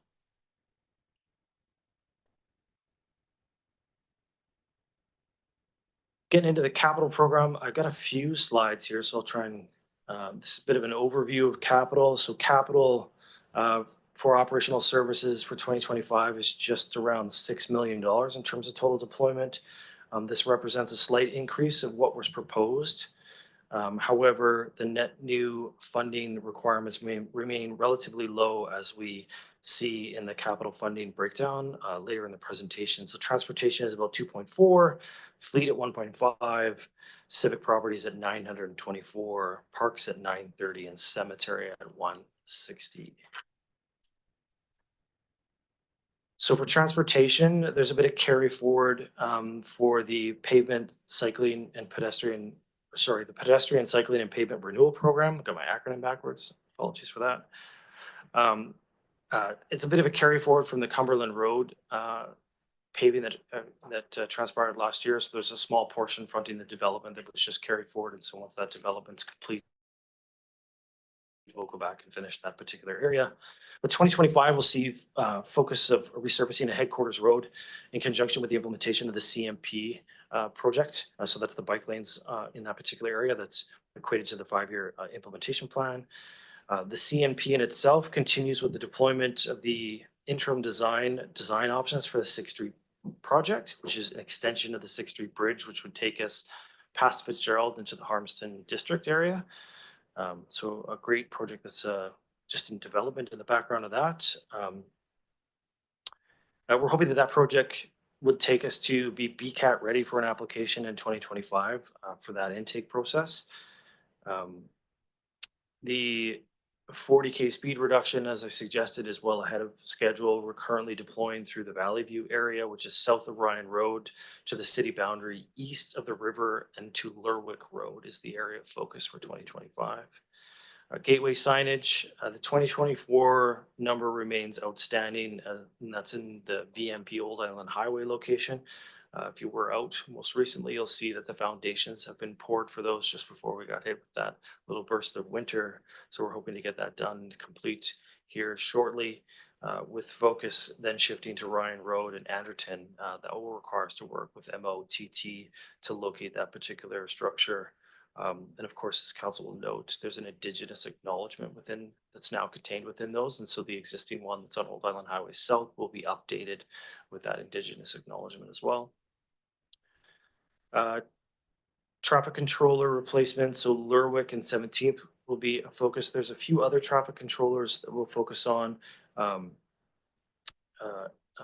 within this particular program.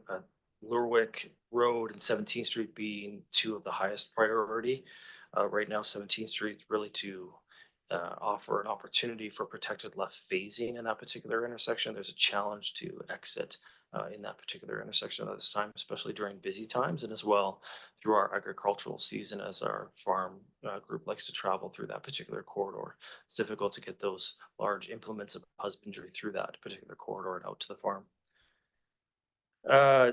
Small tools, so there's a carry forward of a small amount, I think it's 34,000 that's in that particular line, and that's with respect to batteries. So as we transitioned our small tools from gas powered to electric, we wanted to phase our purchase of batteries so that it didn't all transpire or reach end of life at the same time. So that's a small carry forward amount. And the PCAT 5th Street project is complete. So the small amount that's carried forward there is really just with respect to warranty, and then some delineators installation around some of the power poles on the upper end of 5th to provide extra security and protection in that particular area. I just said fleet. Yeah, I do want to skip over fleet. So fleet in terms of light duty, we'll see 4 half-ton BEV trucks similar to that of 2024, just simply adjusted for 2024 or 2025 pricing. Hope that holds firm. Try and get that procurement out fairly quickly. Ensure that we can get some of those vehicles. There's an additional replacement of a 250 cab regular with a tailgate, and that was a result of that vehicle being written off last year. It was unfortunately involved in an incident. The threshold for write-off is fairly low now. So unfortunately, that vehicle had to be written off. And so the procurement of that vehicle is now included in the 2025, as well as the ICBC reimbursement for that particular vehicle. Council will recall we procured a hybrid in 2022. We still have yet to receive that hybrid. So we've canceled that procurement, and we're suggesting we go full EV for that one. The time has gone that we needed to provide an opportunity for flex in between our EV conversion. EV is there. The operations yard has full EV stage 2 or level 2 chargers. There's 10 of them there. So we have the opportunity now to just convert that procurement straight through. So we're hoping to realize that. In terms of heavy duty, there'll be a replacement of a backhoe projected for this year as well. in terms of, if council has questions in terms of EV transition for our heavy duty equipment, it's on the horizon. It's not quite there. We include it within our procurement model in terms of options. I don't think there's a lot of proponents doing those particular articulating pieces of equipment out there right now. I believe I know of one, but we'll definitely include it in terms of options through the procurement model. And then in addition to a 5-ton unit, we have an aged asset that has a picker, a flat deck, and doesn't offer much value in terms of other uses. So retiring that unit and replacing it one that has multifunctional aspects is our objective, so that we get more than one functional use. And this will be used cross-departmentally, not only for transportation services through snow and ice control, but also through solid waste for our roll-off bin collection, which is our seasonal waste disposal at the operations center in the spring and fall, and then as well with our utilities functions on a summer or day-to-day basis in terms of utility replacements and renewals. So we're hoping to seek kind of a tri-function with that one particular asset, replacing 2 aged units with one that is multi-purpose.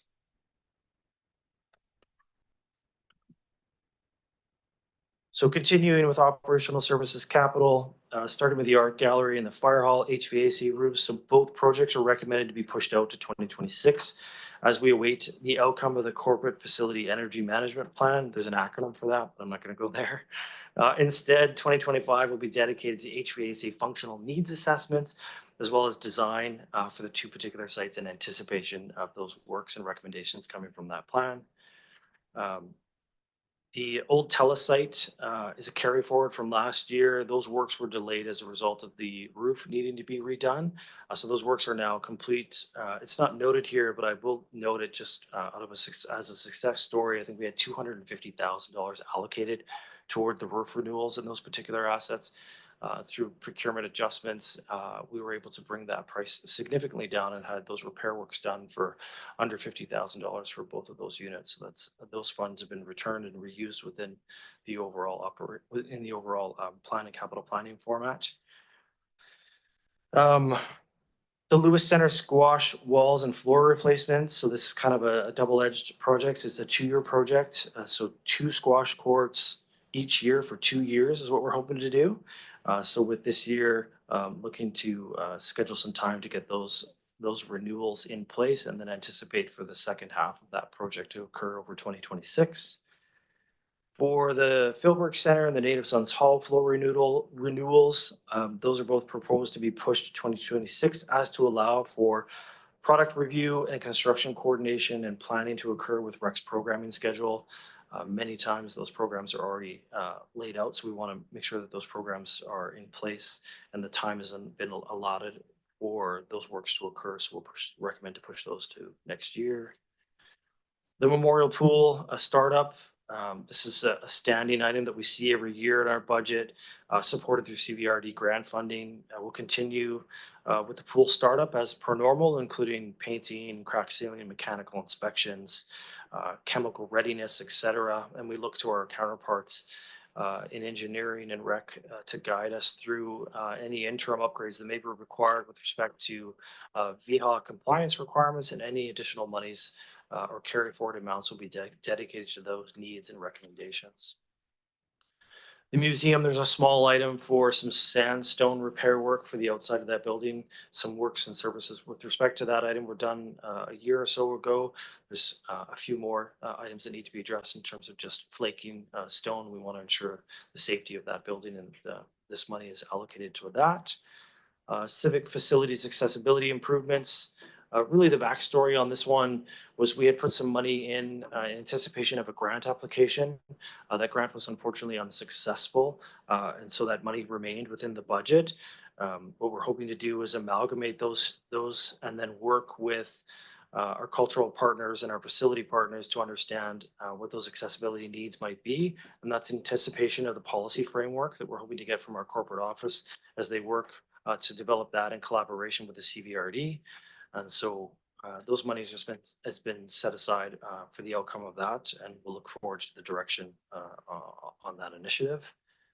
And then I think one of the last one is the backup power for the operations center, and those works have been completed. So any remaining funds will see returned. continuing on. So moving into parks and cemeteries, so Billmore Park irrigation replacement is recommended to be pushed into 2026 as to coincide with the parks redevelopment planning process, which will be led by our partners in rec. The playground, so Brookfield Playground was awarded in November. Construction is anticipated to commence in the spring of 2025. And the Woodco Park RFQ is currently in for review, almost done. And we hope to have someone in place to start that design early in the spring of 2025. Right now, I'm getting yeses, that's happening as we speak, with construction anticipated for late summer. I'm getting a nod on that as well. So a little bit of teamwork here today. I appreciate that. So two great parks to see renewal in terms of those particular assets, and we look forward to that.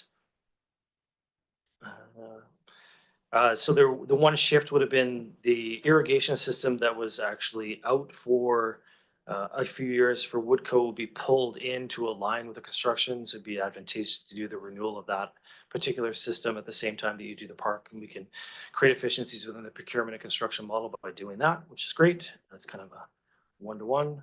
Pedestrian bridges. So the if anybody's been for a walk recently in South Courtenay, you'll see that the Tater Place Bridge was landed a little while ago, maybe about a week ago, which is great to see. So 2025's focus will be on Bear James Park. So unfortunately, I think council might also know an update of that particular bridge. Saw a tree fall on it and it was damaged. So we'll do a replacement of that particular asset within the 2025 program. And this is an annual program to renew those bridges, take them away from their historic steel or wood structures and get them to aluminum format that are almost built on site, ready to go, fairly inexpensive, and they last an extremely long time, just being that the aluminum and the tendency not to rust as easily. So, which is great. Cemetery, 120,000 for new lawn crypts. Landscape additions was carried forward from 2024. The delay in that project was, interestingly enough, aerial trespass requirements. We needed approval from BC Hydro to construct anything in that particular area, just based on the overhead power. And so we finally received that approval from Hydro. So that contract has now gone out, and we hope to see that realized.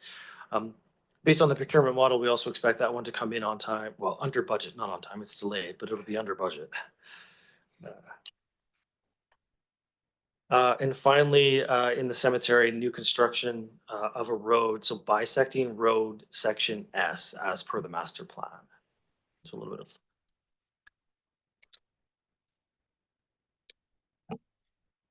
This is my last budget slide.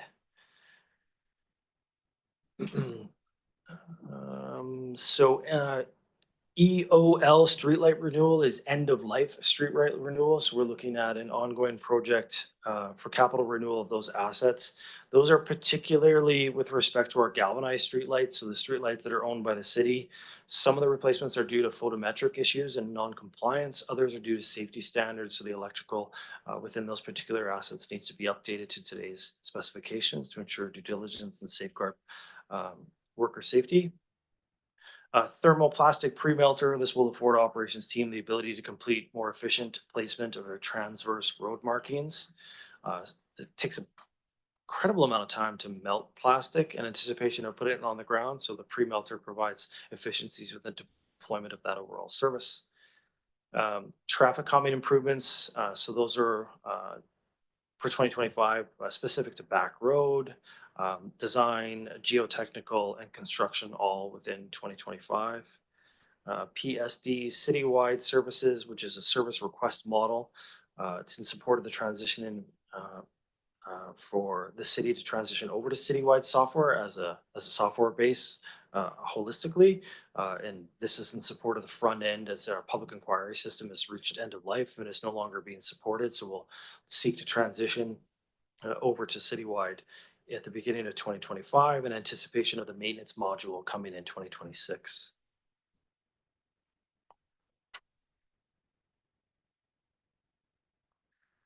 So budget drivers or cost drivers, adjustments or corrections in internal allocations across the operational services division. So this was in response to some historical or lump sum funding or funding to a parent GL or a high level roll up. So in terms of trying to create transparency within the financial model, we've amended many of those to be what you see today in terms of the divisional accountability. And so it's been those adjustments down to that granular level so that we can see exactly where the money's going with respect to each service level. It provides better and more accurate depiction of the spends by each division, and by defining these service areas, we create transparency within the service delivery model. That included the creation of the transportation division separate from that of public works. These changes again aim to provide budgetary transparency and clarity around those strategic priorities with traffic safety and active transportation. Others are implementation of the recommendations from the water and sewer rate review analysis, and these will be realized where practicable. For example, parks annual water consumption, which will be impacting the budget across the next 5 financial plan or next 5 years through the financial plan. And then service level impacts continue to respond to demands of the public and demands of council with respect to urban issues. Seem to be a significant driver in terms of costs, followed by extreme weather, whether that be hot, or cold, or wet, or dry. It seems like we get it all on the island. And so any other emerging priorities in response to those. And then, as always, system failures, as we have maintained in-service assets that age and range from new to 100 years old, they have a tendency to reach end of life at a variable time frame. And so we react to those within reason, within the operating budget, and amend budgets to support those, as well as make recommendations for renewals. So that's it for the operating portion of it. We still have sewer and water, but if we want to take a break for questions, or do you want me to keep jumping? Maybe take a break for questions just to break it up a little bit and give your voice a little bit of a break, but obviously we'll be answering questions. So Councillor Delacour. Yeah, thanks, Mayor. I think I have a few rapid fires and then I'll save my comments for after, but library painting, 75,000. When was the last time it was painted, and is there any foreseeable negative impact if we were to delay that project? That's a great question. Thank you through the mayor to Councillor Delacour. I don't have on hand the exact date the last time there was significant exterior maintenance that was done to the library. I do know through the review this last year in terms of updating the pricing, we had a reputable contractor in part with our staff go and review the asset, and that's where the recommendation for the updating of the financial impact of that particular one came from. What I know of where we currently stand within that particular asset, the longer we leave it, the worse and more costly it will likely become. This is kind of the similar conversation that CIO was alluding to with the exterior painting of the wood that's on the outside of City Hall. It's similar to that at the library. And so it's about product amendment rather than continuing to renew it as is. So finding a product that works better, that'll have greater longevity and withhold or uphold to the extreme weather that we now see here on the island.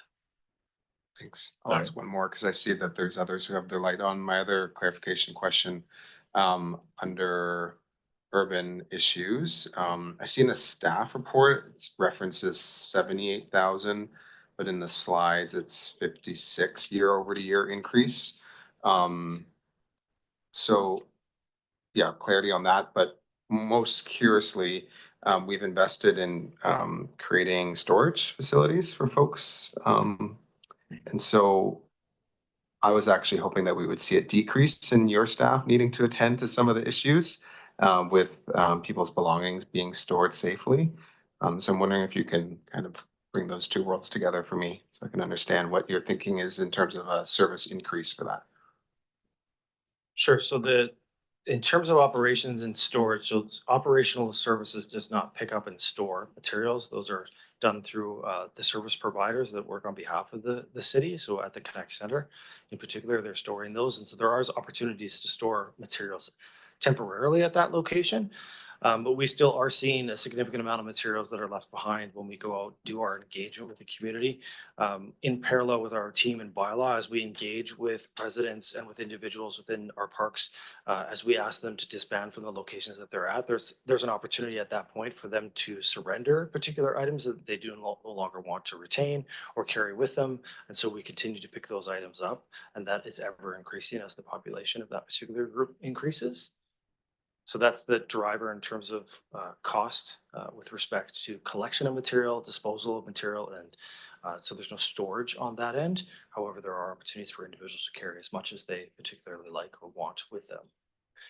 In terms of the overall budget impact of 84, there's a reallocation of 36, which brings that down to the 56. So again, looking at other opportunities within operational services to self-fund those requests versus just coming straight forward for an increase. And that's where you see the reallocation. Does that answer your question about the 84.6 versus the 56? Yeah, just as a follow-up, in the staff report, it references 78,000 as a. Oh, sorry. Yeah, and then this shows 56. So just wondering what it's not a big amount, but I was just curious which is the correct one, I guess. I was gonna say the table. Yeah, Okay. the table would be the correct one. Thanks. Yeah. Thanks, Councillor Jolicoeur and Councillor Moore. Great, thank you, Mayor.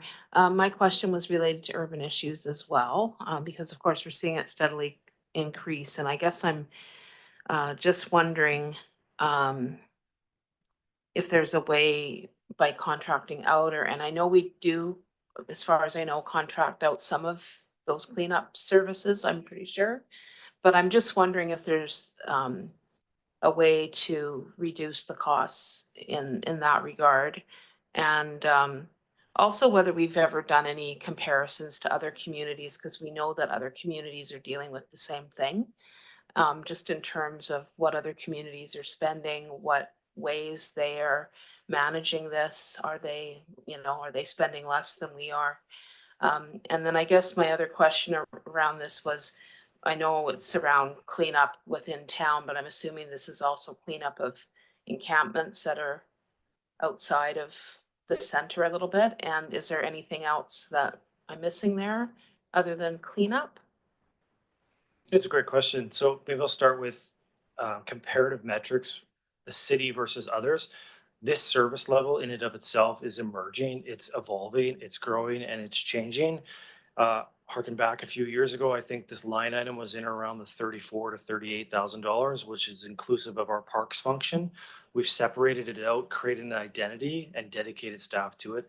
It was 100% contract services historically, and now it's become more of an in-house service with respect to the delivery of it.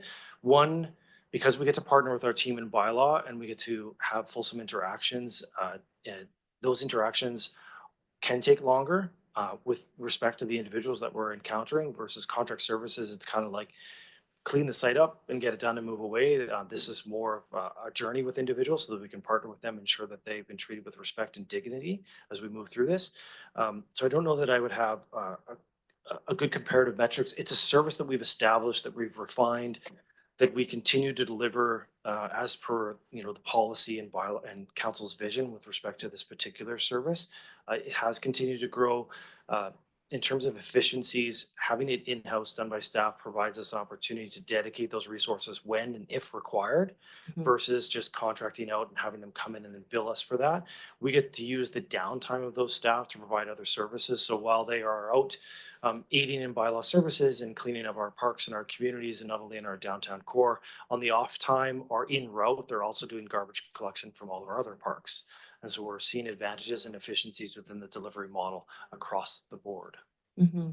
So just a quick follow-up. So with that service delivery model that we've committed to around having more training for bylaw and as well as our other staff, and like you say, having more of that relational approach, are we seeing any, I know the amount spent is going up, but are we seeing any leveling off in terms of more buy-in from the folks that have the ability to, I guess, chip in a bit more and you know, I know years ago we had a situation where there was a small encampment and there was garbage and we were getting complaints, and then one of our solid waste people put a garbage can out on the street or something. And I mean, it was a simple thing, but it solved that issue because, you know, folks who are living in the rough don't have garbage pickup. But in this case, they were able to, you know, to do that. So I guess I'm just wondering if any of that service delivery model is helping us to get to a place where maybe we're going to start to alleviate some of this. Yeah, great. Thanks for that. I know that my counterpart here, Director O'Connell, has some comments as well, but maybe I'll just preface with, I think you've hit the nail on the head. It's really about the focus of relationships, it's about the focus of connectivity, it's about the focus of treating people with dignity and respect, and utilizing those services to that fashion. I think the feedback from staff that I receive, inclusive of that, working with our bylaw team, is that those interactions are improving as we continue to build those relationships, as they see each other on a daily or weekly basis. They get to know each other, they get to know each other's names, they get to know each other's issues, as well as their needs. And so that provides that personal touch that I think through contract services we otherwise wouldn't be able to provide. And that sense of community continues to develop. And Ms. O'Connell. Thank you. So just regarding the question around when we used to do contracted services versus the in-house model that occurs on a daily basis in order to provide the established service level. Council may recall that the rationale for the transition was that when we were using the contracted service provider, they weren't doing daily cleanup, so they didn't have the ability to do that daily. So what would happen is even if the bylaw officers went in and were able to encourage individuals to disencamp, the amount of debris that was left was quite substantial. And so the complaints continued from residents, the lack of use of those spaces continued, and the potential environmental damage and the eventual cost cleanup escalated as it accumulated each day. So often what we were seeing was folks would disencamp, my bylaw officers would leave, and then they would resume into the encamp. And so it wasn't actually facilitating or helping disencampment processes. At the same time, Director Shaw is correct. The contractors are not trained in trauma and cultural informed practice. It's extremely challenging to find individuals who do have that type of training. So even with the urban issues group, it's my bylaw officers that are at the forefront because they are the ones who've gone through the most intensive training and the most diverse training in that regard. As far as what we're seeing as relationship building with the community, absolutely, you know, that's familiar faces day after day. The officers have definitely benefited from the training. So the conflict resolution, the trauma informed, the implication or implementation of the bylaw compliance policy, and taking that approach around approaching with curiosity, being aware from a mental health perspective, things like that, have been helpful in garnering trust with the unhoused community, as well as allowing my staff to articulate how the city approaches bylaw compliance when we are interacting with individuals who are struggling with mental health and addiction or who are currently unhoused. And I think that has also gone quite a long way. And then it's also simple things like we do provide garbage bags when we're out, so they can, if they are capable, they can clean up. At the same time, communities are extremely diverse, and it is a range of reactions and responses we get. Although at the same time, the number of folks that are actively complying with a lot less effort is definitely increasing. Thank you. Thanks, Councillor Moore and Councillor Hillian. Hey, thanks, Mayor. I'm just wondering how much time our staff are spending dealing with shopping carts. I've had a couple of inquiries recently, including from an individual who works at Thrifty's dealing with shopping carts, and his impression was that the city regularly is involved in a roundup and storage. Some related to unhoused people and some just related to people who take the carts off property. And I'm wondering if there's anything to be gained if we have an approach to the businesses that purvey these to have them take some precautions that would prevent the carts from being taken off site, or would have them involved in retrieval. It's a great question. As I think everyone's familiar, those are fairly easy units for individuals to use to store and carry and move their things. So oftentimes they're attributed to camp cleanups. We do have a fairly good relationship with the current business community with respect to carts. And so there is a pickup zone that's been designated at the operational services yard. And we do have quite a few businesses that come daily to collect those carts that have been received or retrieved.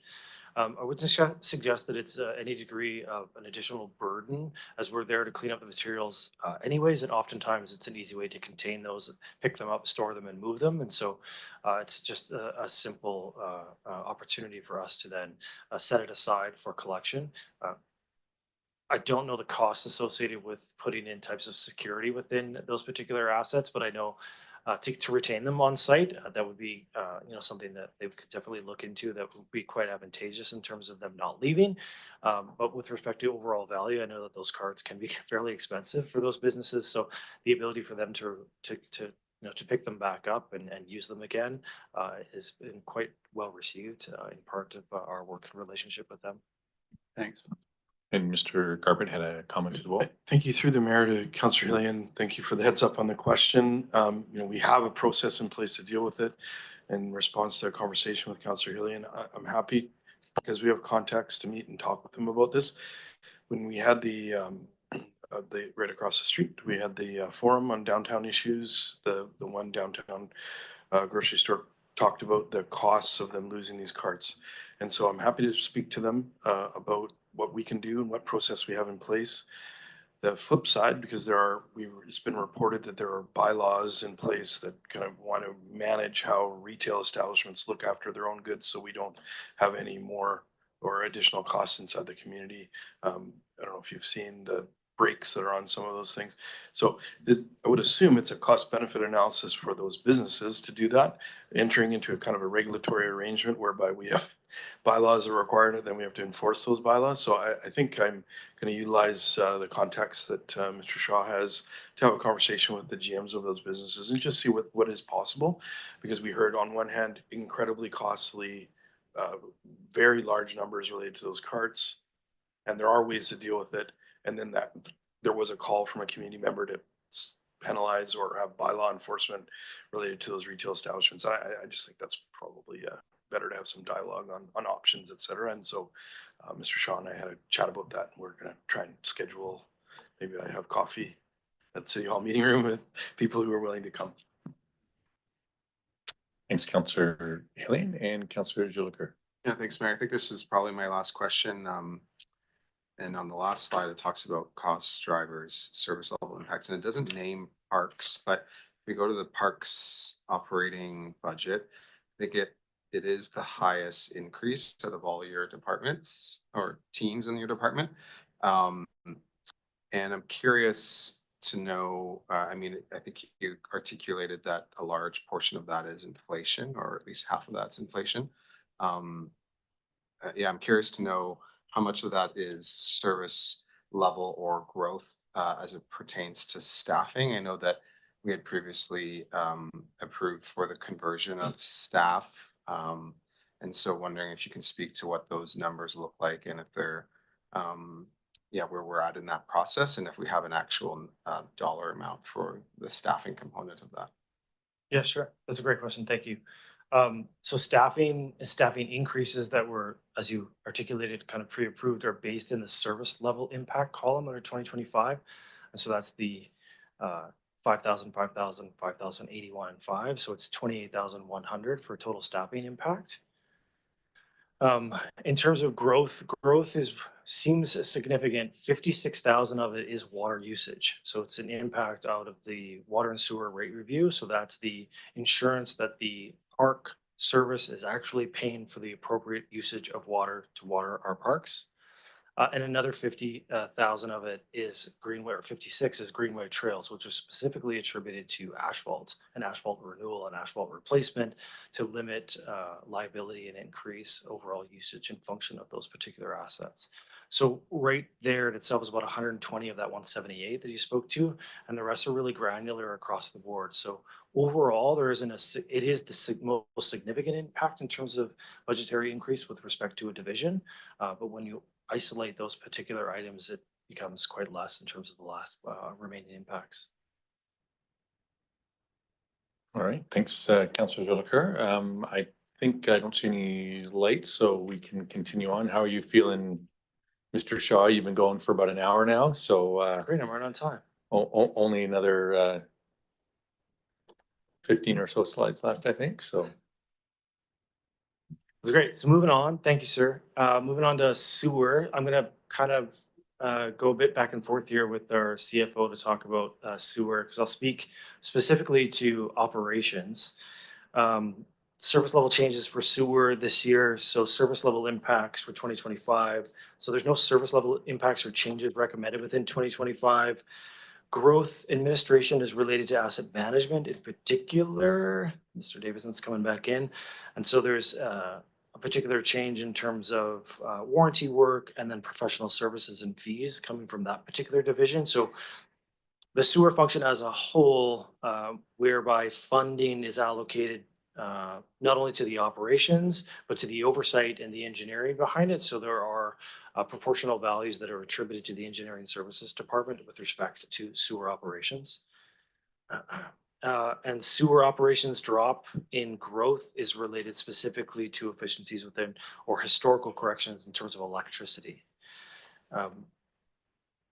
So not a lot of change in terms of sewer operations as a whole. Where we're seeing change in sewer operations is where the Director of Financial Services will get into discussion is about the water sewer rate review and the corrections of allocations as attributed to the operations and the reserves as a whole. Do you want a slide board for you? Yeah. There you go.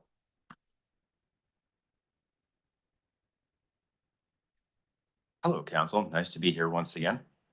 I hear people like that one. So there's not a lot of change really in the operations of sewer, but what we're seeing is due to the rate review, we're seeing substantial changes in the rates. So I have a column there that shows the 2024 sewer user fee. So the idea with the sewer user fee is it pays for the operations of the sewer system. The frontage fee, the idea is that it should pay for the capital components of it. We're not quite mellowed out yet. So the rate review identified this and also the differences between classes, commercial versus residential. So over the next 5 years, you see it's a pretty steady increase on the user fees. However, on the frontage side, there was just 1 year of adjustments in 2025. And then the frontage fees collected represent the appropriate capital reinvestment to maintain the system. This doesn't mean we're out of the woods with regards to how the sewer frontage and user fees are balanced out. It just means our frontages are where we need to be and we can coast for a while. Frontage revenue grows as new properties are added to the roll, but it's maintaining reasonably well. What I do want to notice is that the frontage fee is increasing more than the water frontage fee in a single year. That choice was taken to get the increase done in a single year and then really reduce those future year changes. So you kind of have pain in 1 year and then you smooth it out. And that's what I want to say on those ones. We can go back to Kyle now. Questions? Councillor McCollum. Yeah, thanks, Mayor. Thanks for letting me jump in. Yeah, with regards to the sewer frontage rate, it's great to see that leveling off. When we did approve the changes, it was highlighted that we have a single rate regardless of how many units are fronting on a frontage. I seem to recall that we basically charge the same per meter for a condo as we would for a single family home or something along those lines. And that there was further analysis and change that was coming. So I'm just wondering when we would expect to see those changes and then how it would change that chart. Can't speak to that. I know Mr. Langenbach. Good pickup on that one. Yes, that is mostly correct. So if you have an apartment that you own individually within a bigger building, you are charged a reduced frontage in comparison to a single family dwelling. The difference really comes in when you have a rental apartment, single owner, many occupants. those are the properties that are captured by just the single frontage, even though it could have 60 units in it. And we are through this year and next year looking at really the impact of adjusting how we treat those units, because it could be quite a substantial change if you think about going from one frontage of a maximum of 30 meters to then a frontage charge on all 60 units in a rental building. So analysis needs to be done there. What the total number of properties are likely not going to be such a material change that our frontage rates will have to change. It might provide additional portion of funding to the capital, but likely reduction in the entire frontage rate across the program, low probability of that. Okay, that's good to understand. And would that adjustment also apply to, say, a single family, where a single family home was, if if fourplex is built under a single owner? Because currently that would create no change in frontage, even if we go from 1 to 4 units. That is correct. We'd capture items like the single owner, many living suites within that unit. Okay, thanks. Thanks, Councillor McCollum and Councillor Cole Hamilton. Yeah, thanks, Mayor. I just wanted to ask a question about the frontage as well. I may have missed it in your explanation, but I'm not sure I fully understand why we'd want to go with 16.8 this year, followed by 0% increases in the following years. That seems to be the opposite of smoothing it out. And given that this year we feel that there's particularly pressing circumstance, is that the year for a single big jump? It perhaps there's a reason for it that I don't understand.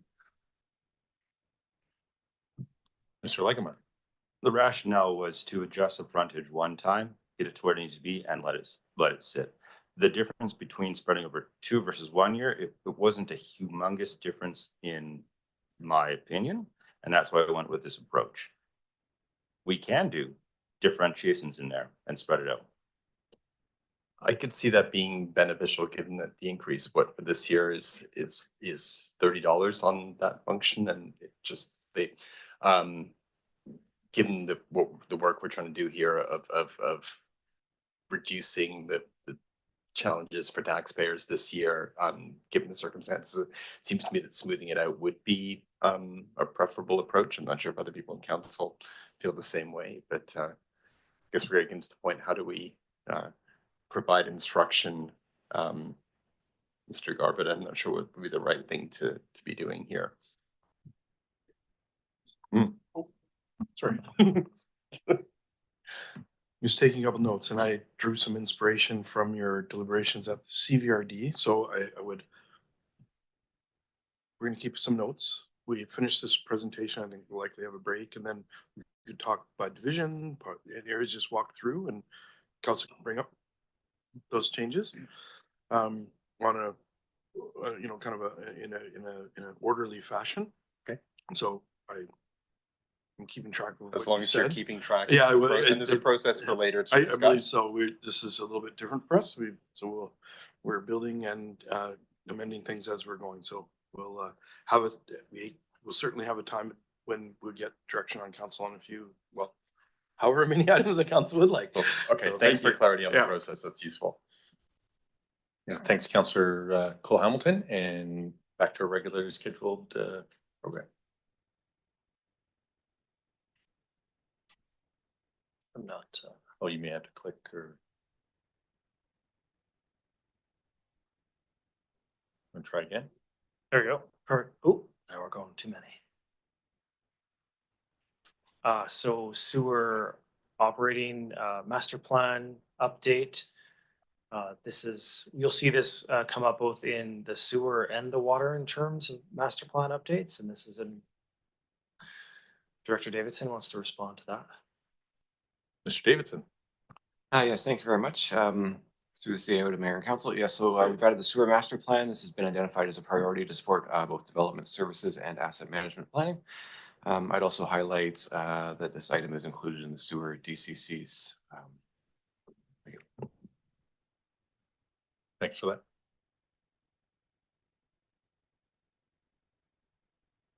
Here we go. And back to Mr. Davidson. Thank you very much. Happy to speak to the engineering portion of sewer capital. So starting at the top, speaking of the changes, deferring South Courtenay Sewer Phase 1. We'll have design in 25, construction in 26. Currently working with our colleagues in Development Services to understand how best to deliver this work.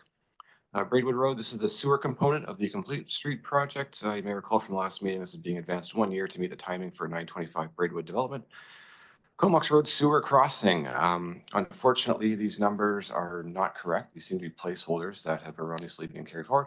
The actual numbers, we started with a budget of 4.2 million. We have 1.67 million being carried forward. 1.2 million remains uncommitted. 446,000 is committed and expected to be spent in the coming year to finish out the project. We are expecting to be significantly under budget on this project in the range of $800,000 or approximately 20%. That is the Comox Road sewer crossing, formerly known as the Puntledge Sanitary Catchment. Tricky one. Carrying on, Anderson Sanitary Lift Stations, budget decrease of 112,000 with a plan to do options analysis and detailed design both in 2025. However, we may not complete detailed design by the end of the year. First Street Lift Stations, these numbers are also not correct. However, they're somewhat closer. 2024 budget was approximately $4 million. We are still going through some dispute resolutions. We're now anticipating to be slightly over budget, approximately $40,000 or around 1% of project budget. Under proposed capital, we have McPhee sanitary upgrades. This is the sewer component of the planned water sewer main repair on McPhee Avenue. It's a short section, but quite complicated. And I'd just like to clarify, there is no general component for these works, as was stated during the last meeting. I'll turn it back over to Director Shaw to speak to some of the operational items. Yeah, thank you. Operational items really at the top of the slide there, you'll see sewer equipment, so lift station pumps.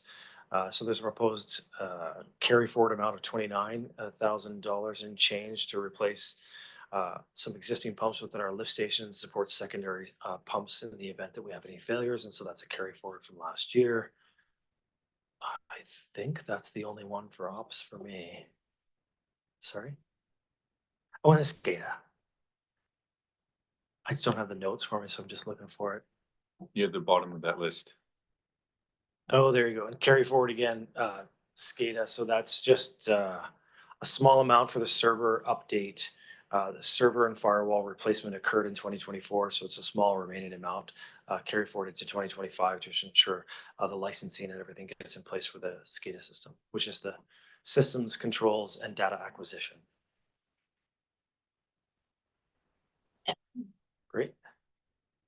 Water operating.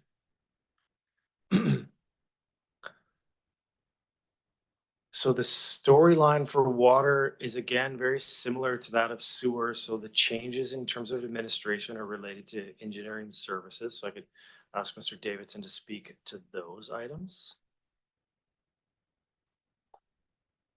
Yes, thank you very much, Mr. Shaw. Yeah, so I understand these are reallocations of operating budgets for staff wages. So previously they were not being allocated. Generally, they should be for engineering staff, typically 60 general, 20 water and 20 sewer. And so we're seeing that in both the water and sewer budgets.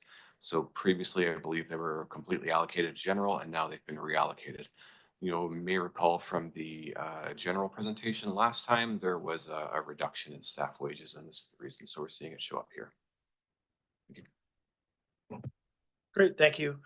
Continuing on in terms of water operations, as you get down there, there's a small increase of $6,000 in growth, and that's related to utility. So on the sewer side, we saw a utility reduction. Unfortunately, on the water, we saw a utility increase in terms of power cost.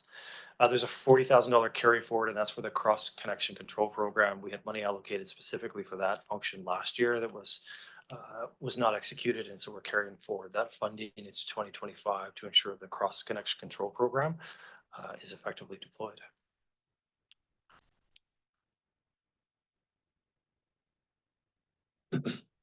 Frontage. Mr. Langenmeyer. Nice to be here once again. You may recognize this table from the slide a couple ago. I want to draw your attention to the water frontage rate. So if you notice that the target for the sewer frontage rate was $12.50. Water frontage is substantially lower. We know we're starting from a spot of $6.10 a meter. and it's seen increase to actually over the 1250 web sewer.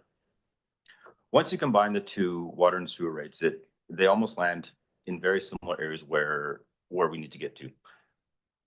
The water user fee increases at a slower rate than the sewer user fee in comparison. Now, bringing it all together, we see percentage-wise, once we add sewer and water together, our percentage change kind of blend. The issues that Councilor McCollum brought up with regards to frontage apply in the water frontage, the same to the sewer frontage. That's all for me on this one. Okay, and Councillor Jolicoeur. Yeah, thanks, Mayor. And I guess my question is to do with both the water user and frontage fees as well as sewer. So this will be, I think, the first year that there's a large jump based on the sewer and water rate review.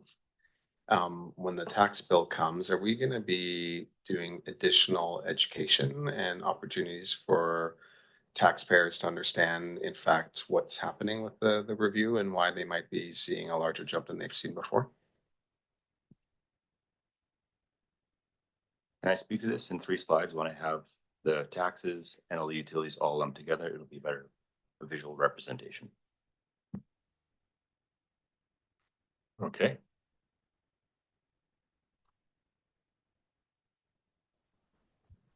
I'll defer to Mr. Davidson again on this one. Yes, thank you very much. Very similar to the sewer master plan. The water master plan is identified as a priority to support both development services and asset management. And again, this item is included in the water DCCs.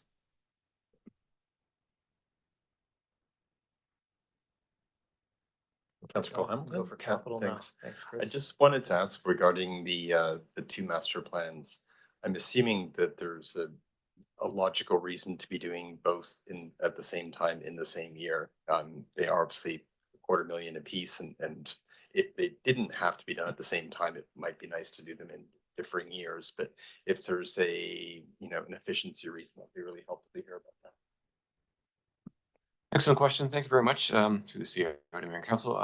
Yes, there are efficiencies with doing this both at the same time, and similar with the transportation master plan. Will be similar firms doing the work. It saves us on some of the background, getting them up to speed, and then also the modeling as well. So there are absolutely efficiencies in doing both at the same time. And subsequent. Okay, yeah, thank you. And maybe I'll try phrasing, and that's very helpful to hear. What would be, if we were to defer one of them, which would you prefer to defer, and what would until 2026? And what would be the tangible challenges that would happen from staggering like that? And Mr. Garbutt had a quick comment. Thanks. I don't want to preclude the answer. The revenue for this is DCC, so it's not taxation. These are critical studies to make sure we build our DCC bylaw correct. We can model and do servicing pursuant to SHMU and our growth management our densification requirements pursuant to the community plan and the regional growth strategy. So I just wanted to, like the transportation master plan, they are DCC funded. Thanks for reminding me of the funding source. Yeah. Thank you very much. It's an excellent question. The preference would be to do them all at the same time if possible, of course.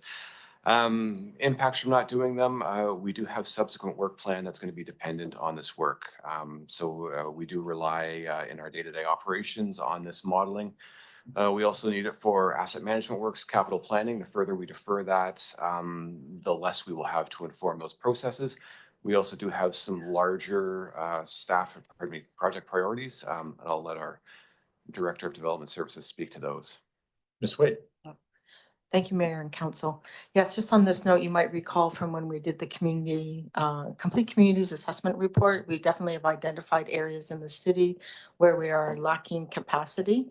And these master plans are really important for us to identify the capacity areas and what infrastructure we need.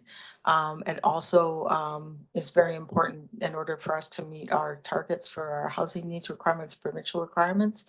And further, we also needed to update our subdivision and servicing bylaw with the appropriate supplementary design guidelines. So this is really critical work for us that is kind of long overdue. Thanks for that clarification. And back to Mr. Shaw. On to capital. Thank you, Director Shaw. I'll speak to the engineering items again. So to speak with the changes, Braidwood Road, so this again is the water component of the complete street, being advanced 1 year to meet the timing for 925 Braidwood development. And then McPhee water upgrades, the water component of the planned water sewer main repair on McPhee Avenue, a short section, but quite complicated. I'll turn it back over to Director Shaw to speak to the operational projects. Yeah, thank you. So the Water Smart Initiatives District Zone Metering Project is continuing. So we're seeing the separation of metered zones, the hydraulic zones between the 138 zone, which is a Crown Isle zone, and the 120 zone, which is the Valley View zone. Those district zone meters are creating opportunities for understanding the usage within those areas, but also the source separation between transmission and distribution. And so the Malahat PRV is particular in the program for 2025's execution.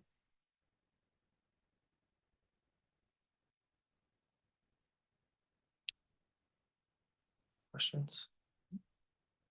Mr. Legemeyer.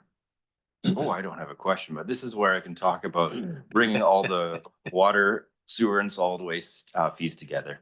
And I do still include the proposed property tax change because we have to consider these all at once. So Councillor Joliker's question about is there communication due to the sewer and water rate review? There isn't specific communication planned because if you look at the overall utility change is actually lower than it was in the prior year. What it is since the utility rates are relatively low, the percentage changes appear larger, but the dollar value impact isn't as big. And so the perceived need for additional communications wasn't warranted. When we look at our overall tax change and frontages and utilities, we're quite in line with the prior year. And that's without any adjustments to our proposed tax change. One of the big drivers of the utility row was the fact that solid waste isn't changing for this year. And then we're anticipating relatively stable rates going forward.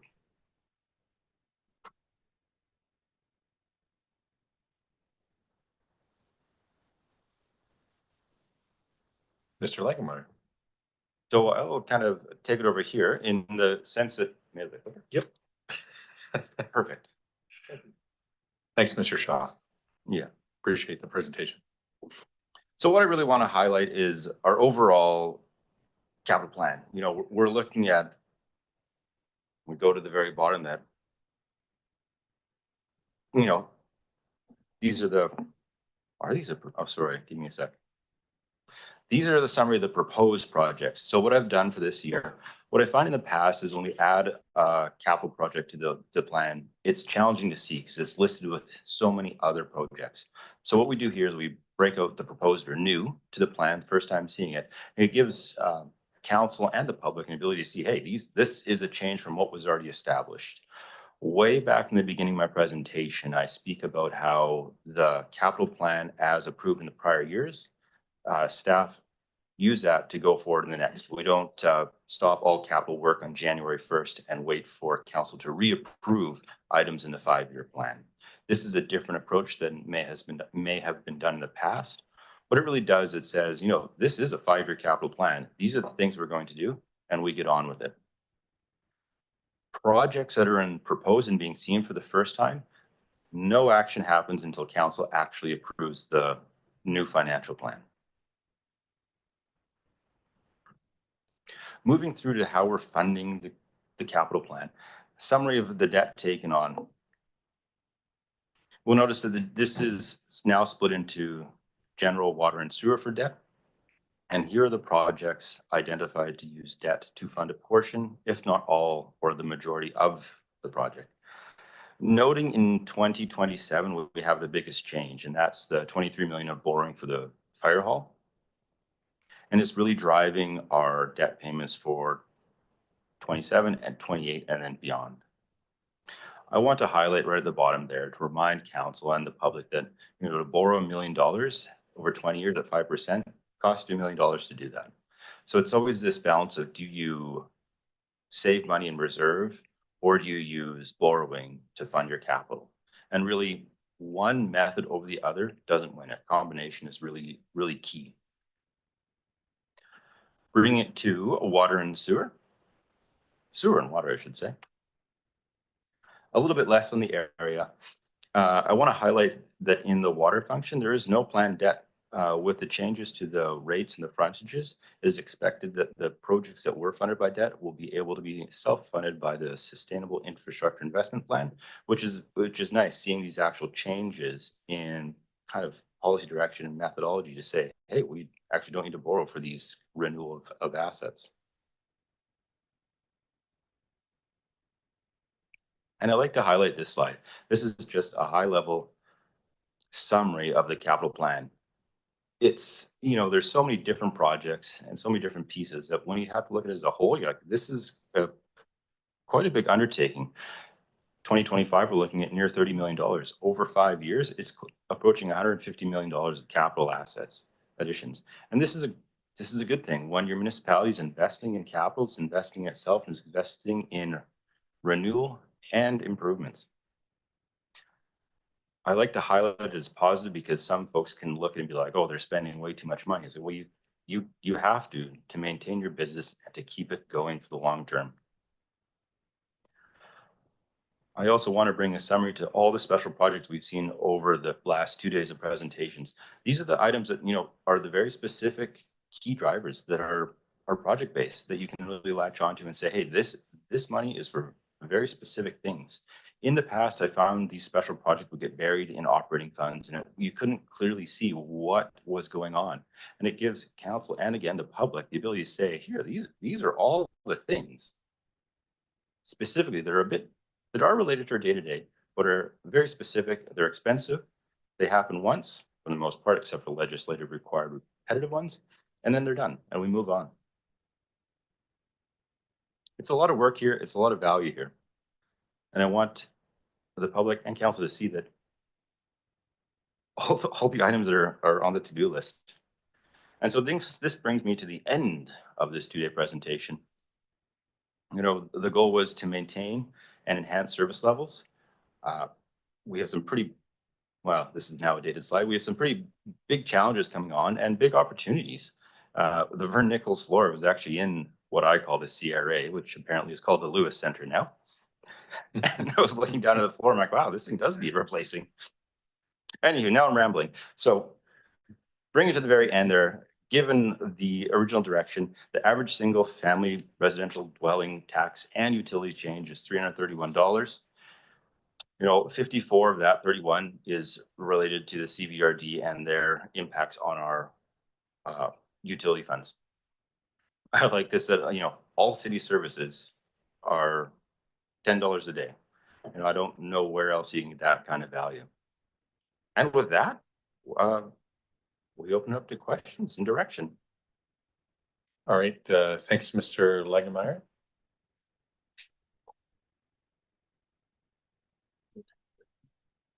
We can possibly take a break. If nobody has questions, I believe dinner is arriving or has arrived. Mr. Garber? Yeah, thank you. I think the council has some thoughts. We thought we might compose ourselves a little bit and take a little break and then come back with individual questions, concerns, comments, requests, and have some dialogue on that, if that works for council. Okay, thank you. Yeah, so dinner hasn't actually arrived. I hadn't gotten my message, so I wasn't sure. So 3 minutes. Yeah, so we might be arriving.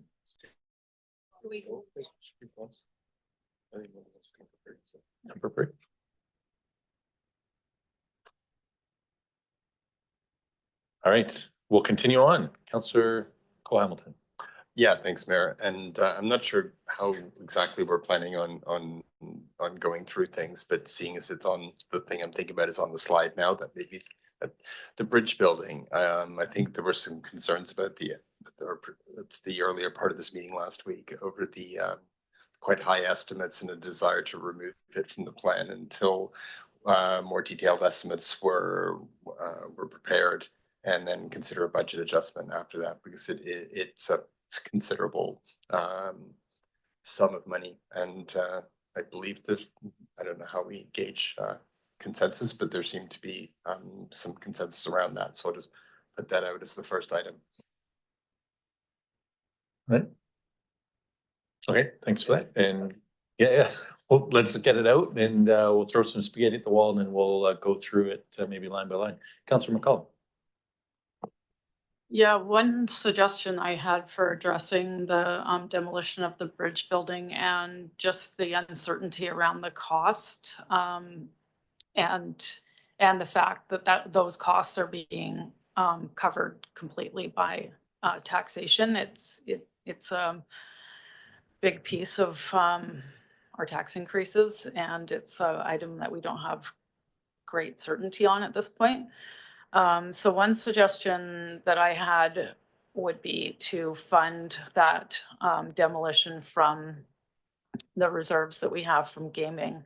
And it would be a break from our typical approach to our gaming reserves, and that we would be using, I think, well, actually, maybe staff can speak to whether or not there's enough there that we're not getting ourselves in trouble in terms of what our future plans are for those funds. But to me, it seems like an appropriate use of them. It would take it out of our taxation.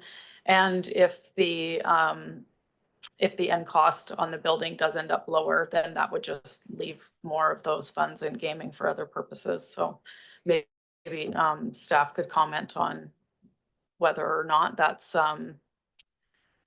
something that we would be able to accommodate with the reserves that we currently have in place from those gaming funds. Maybe I'll start. Mr. Langenmeyer.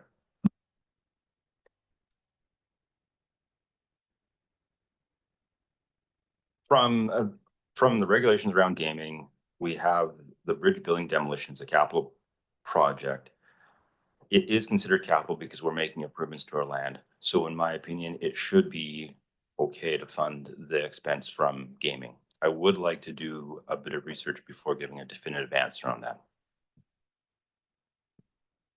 Okay, thanks, Councillor McCollum. Do you have a subsequent? Just a question probably for our CAO is what kind of direction would you need from council at this point if further information is required for that change? Would you like formal direction? I would, if I could just pivot just for a second. We had sort of thought we were going to have a natural break at 6 o'clock. And then we as staff have looked at some very little items. They were quite costly items, but items that we wanted to tell council about. I think as we just didn't sort of take that break, and we've started into some conversations. Specific direction, if you do not want it funded by taxation and be used for gaming, that's would be good for us to know, and that will help us build as we go along. And if there's consensus about that, I think that would be great. Okay. If I may, regard to gaming, there has been a way it's been used in the past, and we do have some guidance that we have from the future, but if Adam can look through that a little bit more. But in recognizing the pressures in this year, and what we've been doing with that, if it is a pretty significant community benefit to address a derelict building that is on the waterfront that has environmental implications, I would say within the Courtenay River, but the pumpage system, et cetera, and the potentially for the estuary, then that would not be inconsistent with how gaming had been used in the past, because it kind of benefits the wider community. Okay, thank you. Mm-hmm. Yeah, and having it as a one-time cost, especially for these types of special projects, definitely, I think in the larger picture makes better sense than say RCMP officers that are an operating cost year over year kind of thing that escalates. So no, I appreciate the comment. Councillor Healing. Thanks, Mayor. I want to expand on this concept a bit. It's my understanding that we have something like 3.2 million in the gaming fund at present. Maybe you can correct me if I'm wrong. That fund is actually accumulated beyond what was originally intended, which was that we would hold back 1 year's deposits. and basically always be in a position where we were spending the previous years. So my proposal would be that we draw that down to that level where we only have the previous year in reserve. And that would approximate about $1 million, which if it was used for one-time items such as the bridge demolition and other one-time items would give us a significant benefit. Mr. Legemer. Yeah, looking back at the slide with regards to gaming, the expected balance at the end of 2025 is 2.3 million. So you're correct. It gives us about $1 million to get to that target of 1 year's worth of gaming revenue held back. For the reminder to what the 1 year's gaming revenue is about 1.25 million. So we're right within that target. All right. Thanks for that. And Councillor Jolicoeur. Yeah, thanks, Mayor. I did have a question of clarification just that came up when we were going over the capital plan. There's 100,000 under the proposed capital project for recreation facility improvements, and Ms. Saunders last week spoke about that. And we had here the funding coming from asset management reserve. And Mr. Shaw's capital plan alluded to the Vern Nichols floor replacement of 200,000.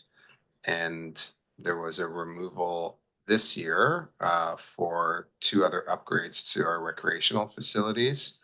And so is the hope, and I think those were coming out of New Works reserve. And so I'm just trying to understand, we have a few different rec facility capital improvement projects on the books coming from different places. And we're now adding 100,000 every year in the 5-year plan. So I'm just wondering if staff can kind of put it all together for me in understanding how those things all fit together. Ms. Saunders. Through the Mayor to Councillor Jolicoeur, I'll answer the first part and then maybe pass it to Mr. Langenmeyer to answer the funding sources part. So our finance team determines the best place to fund each project from based on each unique reserve. In terms of the new ask this year, most of our funding in the capital plan in recreation facilities is purely maintenance driven. And it's for our larger items, roofs, HVAC, gym floors, where we have not been planning for capital improvements with more demand and service driven improvements or smaller items that come up on an ongoing basis. So we could have requirements around, for instance, in the link, we need to change from certain types of doors to rolling doors, and we don't have that in the capital plan. So there's sort of ongoing improvements. In our wellness center, we're looking at improvements to the entry and exit to make sure that folks can enter and exit with their cards properly. And so it's those ongoing sort of service needs. We are also, by putting it in the plan on an ongoing basis, some of the larger projects will continue to be called out because they're of significant value, so such as the Vern Nichols floor. But let's say which is a full replacement of the floor. If we're doing a renewal of a floor or a smaller room, we're hoping to plan that out actually through that $100,000 annually. And so we're trying to provide a consistent amount of funding to be able to address things on an ongoing basis. Larger projects, of course, will have to be called out specifically in the capital plan. And then I'll pass it to Mr. Langenmeyer to talk about funding source. Very good question. I like that.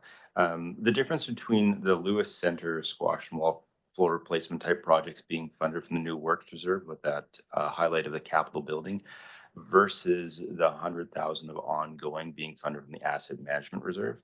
The sustainable infrastructure investment plan funds flow into the asset management reserve. That's the practice going forward. In the past, there were reserve contributions into the New Works funds. And so what my plan is to use up these existing reserve balances on projects that meet the definition within the reserves. And then as I deplete the old reserves, everything will start moving to that asset management. And I would like to remind council and the public that the sustainable infrastructure investment plan or asset management reserve is to replace existing assets. It's not suitable for net new items. All right, thanks for that. I don't see any, subsequent. Yeah, I mean, not a subsequent, but if no one else has their light on, under capital, and I guess this will become apparent where this will lead, but we have a relatively small $30,000 old HR meeting room renovation. And my understanding from Ms. McConnell when she presented this, that was to provide more additional space for staffing, of which one of them was proposed in the financial plan, the privacy and records officer. And so, yeah, I guess I'm want to just table that as and wanting to see if there's consensus around not approving that position and therefore not requiring the need for a renovation. So that would be one. I think in part, I understand that staff have laid out there is a risk to the organization if we can continue not to resource what's required to respond to FOIs and otherwise. And but I also heard that we aren't necessarily able to understand fully the implications on whether it would be a decrease or an increase to legal fees as a result of the technicalities and the complications of the FOIs that come forward. So with that, I guess I'm suggesting that we maybe delay the approval of that FTE and then the subsequent renovation required for that staff and others. So. Okay. All right, Councillor Cole Hamilton. Thanks. So just to respond to that, I think I'm also supportive of that decision about the FTE. I would, however, be interested in hearing from staff about whether that would negate the need for renovations on the HR in the HR space. I'm guessing, given that we're now renting additional space outside the building or more additional space outside the building, that even without additional FTEs, that there would be some benefit in terms of efficiency to having that, or perhaps staff could explain if we were not to do that, what would be the impact? And just to interject, because I believe that staff had some comments around these. Sorry, Mr. Mayor. I mean, obviously, we're having a dialogue right now, Yeah. but maybe we, after this occurs, we can take that break and we can talk about some details for the financial plan to council after we eat. Perfect. All right. So Are we just taking a break or? Sorry, through the mayor. He was kind of interrupting as you were asking a question, so I think complete that conversation. Sure. And, Yeah, if anyone's able to address and that, that would be can- helpful. I think the question had been asked. I just want to make sure it was clear.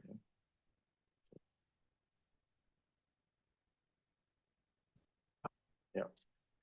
Um, Essentially, thank do you we very- need the renos if we don't get the FTE? So Yeah.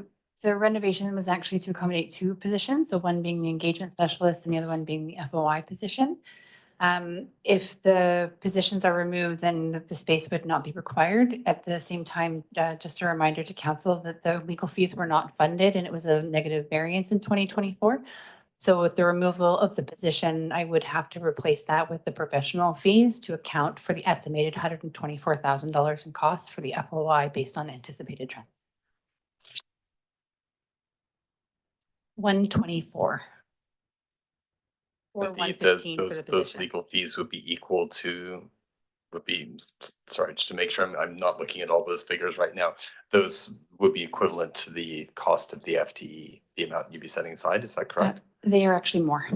And they would only cover the FOI processing. They wouldn't bring us into compliance with our privacy, which we've been non-compliant with any of the records management, and we would not have the training either or the efficiency gains through having an in-house resource. So the 124,000 based on the number of records we've been processing and the per page costs on average over the last 2 years means an estimate of 124,000 in external consulting fees for FOI alone, or $115,000 for the position. And if we had the position, then the 124 in external consultants would disappear. Like it sounds like we have the position and we still pay consultants, but if we cut the position, then we pay more to consultants. Is that? Sorry, the not knowing what the FOIs are will really it's determined, like what we need an external, like a legal, like a lawyer to review depends on what the records are that have been requested. So previously, we had been able to cover the legal fees for FOI reviews and those smaller percentage of cases under the corporate services legal budget. I do believe we can accommodate the legal fees within that budget. At the same time, it can only take one significant FOI that is to do with a significant legal matter to change that. So we have done it previously. I think with the person in-house, we could not incur additional legal fees. At the same time, there is a level of variability depending on what requests come in and what the requests are in regard to and how complex those requests are and whether or not a lawyer is required to review them.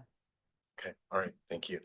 And I think Ms. Cullen had given us a bit of a trend of where things are going over the years in her presentation. So it's kind of, you know, a best guess based, or an educated guess, I should say, based on previous experience, but really difficult to know for sure. If everybody's okay, maybe what we'll do is we'll take a abbreviated break, maybe for 15 minutes, if that's okay, so we can come back at 6:30. And if we're still eating,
All right, thanks, everybody. We're going to get back to our regularly scheduled program. I appreciate your patience. And I think at this point, I'll pass it over to Mr. Garbutt. Thank you. Through the mayor to council, I've been connecting with a number of CAOs and watching financial planning meetings, including an excellent one with the CVRD. And I'd like to lead off as well. We recognize these are very challenging times. There's a lot of uncertainty. What I would say is that we are in a very good position. We have a lot of strategic priorities. We've made excellent investments in process and services. So we're very confident that we can continue to deliver in a sustainable manner the services that our community requires. We are in the middle of discussions about how exactly to do that. We need X amount of money to deliver X amount of service. And so when we really have found ourselves, so we had a clear and well thought out plan to develop it, and then the world changed quite rapidly. And so we're in the position because we've had a good process and we have strong rationale for where we're headed to respond to that direction. Mr. Langemeyer is going to talk about some implications, give an overview of some items that we've identified, and then we'll have a facilitated discussion around council's direction in this regard. I don't want to presuppose the timing, but we have time to work through this. And so I think thoughtful discussion and direction will lead to an excellent outcome. So I just wanted to thank council for their direction and conversation so far, and just turn to Mr. Langemeyer for kind of bring us back to purpose. Excellent. Thanks very much. Hello, Mayor and Council. Very nice to be back once again. So really, I want to wrap this all together. What I'm looking for direction as the Director of Finance here is, what is Council's wishes for the discretionary tax change for 2025? The financial plan is based on a 10% increase, given the direction from the 2024 financial plan. I highlighted a slide that we saw many days ago, and I want to bring into the fact that the financial plan is balanced as presented. If we were to use none of our prior year surplus, we would require an 18% taxation increase. That isn't suitable. So we're proposing to bring just over $2 million into surplus to bring the overall tax change down to 10%. The next piece of information I'm looking for, are there specific changes to the plan as presented and all the information you heard from various directors that council would like changed? And this is the will of council for these specific items. From last week to this week, I have asked directors and staff to look at their individual budgets and identify known changes. You know, we've prepared this information through the fall and things have changed. So this work that we pulled together, we've identified about 1.78% equivalent tax value of reducing expenses, adjusting revenues to match closer to actual that we can bring into this. So given the situation we're in, we have a 10% proposed tax increase. Right off the bat, we can bring that down by 1.78%. I'd like to highlight some of these items. So originally, adapted programs, part of our CSS, there was a funding request to the regional district. At the time of creating the financial plan, it was not known if the regional district would fund that. As information flows, it is a high likelihood that the city will receive $42,000 of regional funding towards this program. Therefore, we don't have to tax our own residents for that. And these are the changes that we see. Another bigger impact is a change that council actually directed to the utility tax rate from last year. It's grants in lieu of utilities received from BC Hydro. They always lag a year in when they pay us, when their equivalent of tax changes. So their expected revenue out of BC Hydro is increasing by about $200,000. And this information just came to me on Thursday. So items like this come along. The next piece is a small adjustment I can make to our assumption on interest rates with regards to our borrowing. When I was doing that portion of my work, it was the fall and interest rates were hovering around like 4.8%. So I assume safely at 5%. That's what I've seen. That's what we're kind of seeing historically. From then, the newest short-term interest rates have dropped to 3.8. I'm comfortable seeing where the projections are of what the Bank of Canada is saying, what our recent changes have, is to reduce our estimations and reduce the amount of interest expense that we're going to incur for these debts. So that adds another, $48,000 that we don't need to tax for. So bringing those pieces together, the plan presented at 10%, we brought that down by 1.78%. So what I need from council is, where do we want the discretionary tax change to sit? Do we want to adjust it by using surplus? Do we want to adjust it by changing the services that we have, or another option? Mr. Sorry, through the, we had the fire staffing. Yeah, would you like me to go through the Yeah. individual list? Yeah, thanks. So adaptive programs, $42,000 change. Proposal to move Evergreen Society funding from taxation over to gaming, that would be a $48,000 change. Half-yearing an unfilled position in the CAO office, about a $50,000 reduction in expense. Short-term debt would be a $48,000 reduction in expense. Grants in lieu of taxation for BC Hydro, an increase of $205,000 in revenue. Adjusting our business license revenue up about $70,000 based on last year's performance. Postponing a volunteer fire staffing by a year. This would save $85,000 in 2025, and then a half year for casual support in the fire department, also saving about $40,000.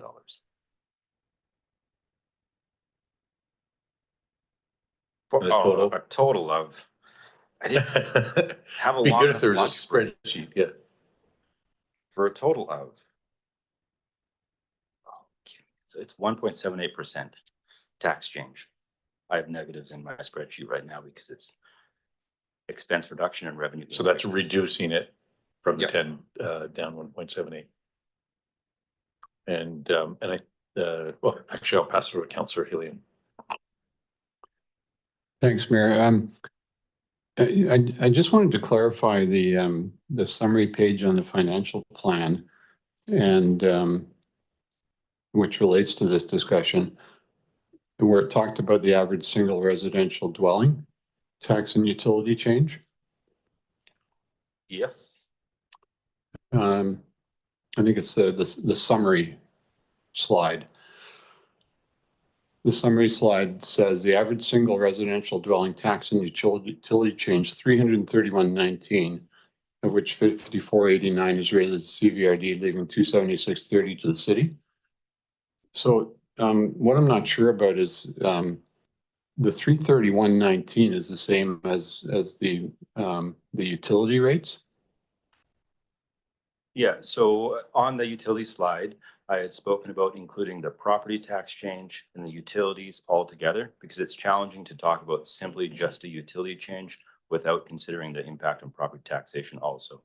So this slide is the same one that was used. You notice on the top three lines is the change to property tax. The average home will see about $180 increase. You go to the next area where it's the sum of utilities. The average home will see an increase in utility costs of about $150, bringing the total change for the city of Courtenay's taxes and utilities to $331. Okay, so once we see the regional district added onto that, and the school board and the hospital district and BSC assessment and such, what's our best guess about the hit to an average home? We're looking at about a change of $454, bringing the average home's taxation to just over $5,500. Okay, thanks. That helps to have that in front of us. I think the challenge that we have right now is that given the times that we're in, people many people are struggling. I mean, there's many people for whom that an increase like that doesn't matter. They may not like it. Of course, they won't like it. Nobody likes paying more in taxes, but there's a significant number of people for whom that doesn't matter. But then there's a significant number of others for whom it is an increase that they will struggle with. And I guess my preference would be that that we we somehow lower that increase, so that it's not so much of a burden to our people. And rather than us go through item by item and sort of pick who likes what and who doesn't like what else, my preference would be that, staff do more of what you're doing just now, which is to basically say, here's how we could pare down some of these costs. And I know some members of council will have specific ideas about this position or that position.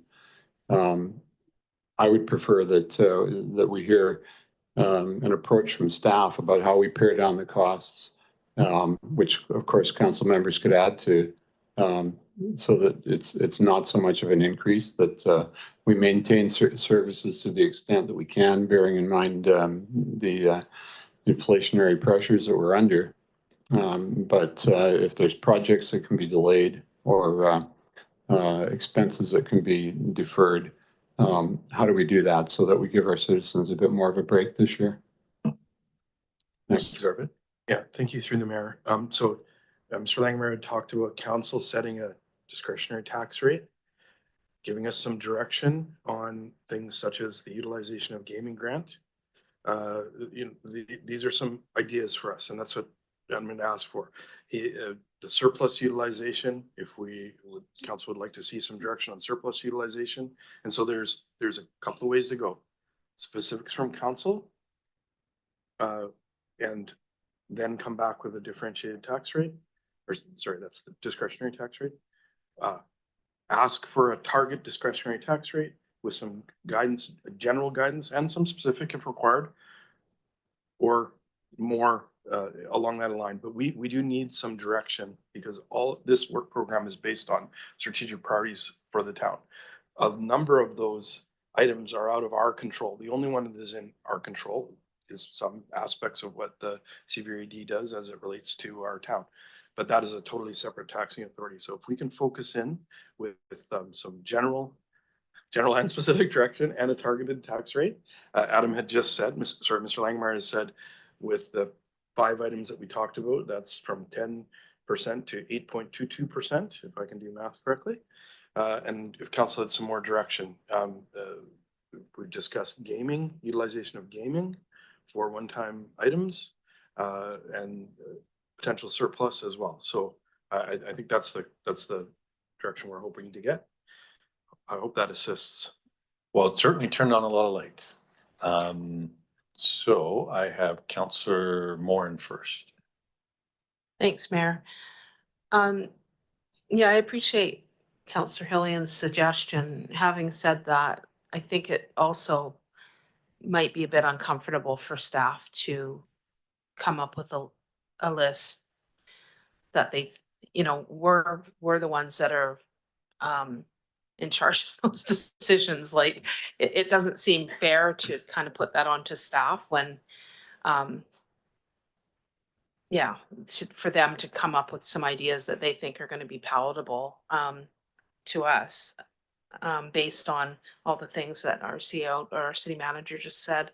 I mean, I did hear some common ground on some things, and I feel like there are some things that we could suggest, and staff could say, yeah, that's something we could go back and crunch some numbers and come back to you on. Because I think that it would be difficult. I mean, staff can, our city manager can respond to that, but I think that, the onus is on us to make those decisions, not on our staff to do that. So anyway, I'll let other people talk. Thanks, Councillor Morin. And Councillor Frisch. Yeah, thanks, Mayor.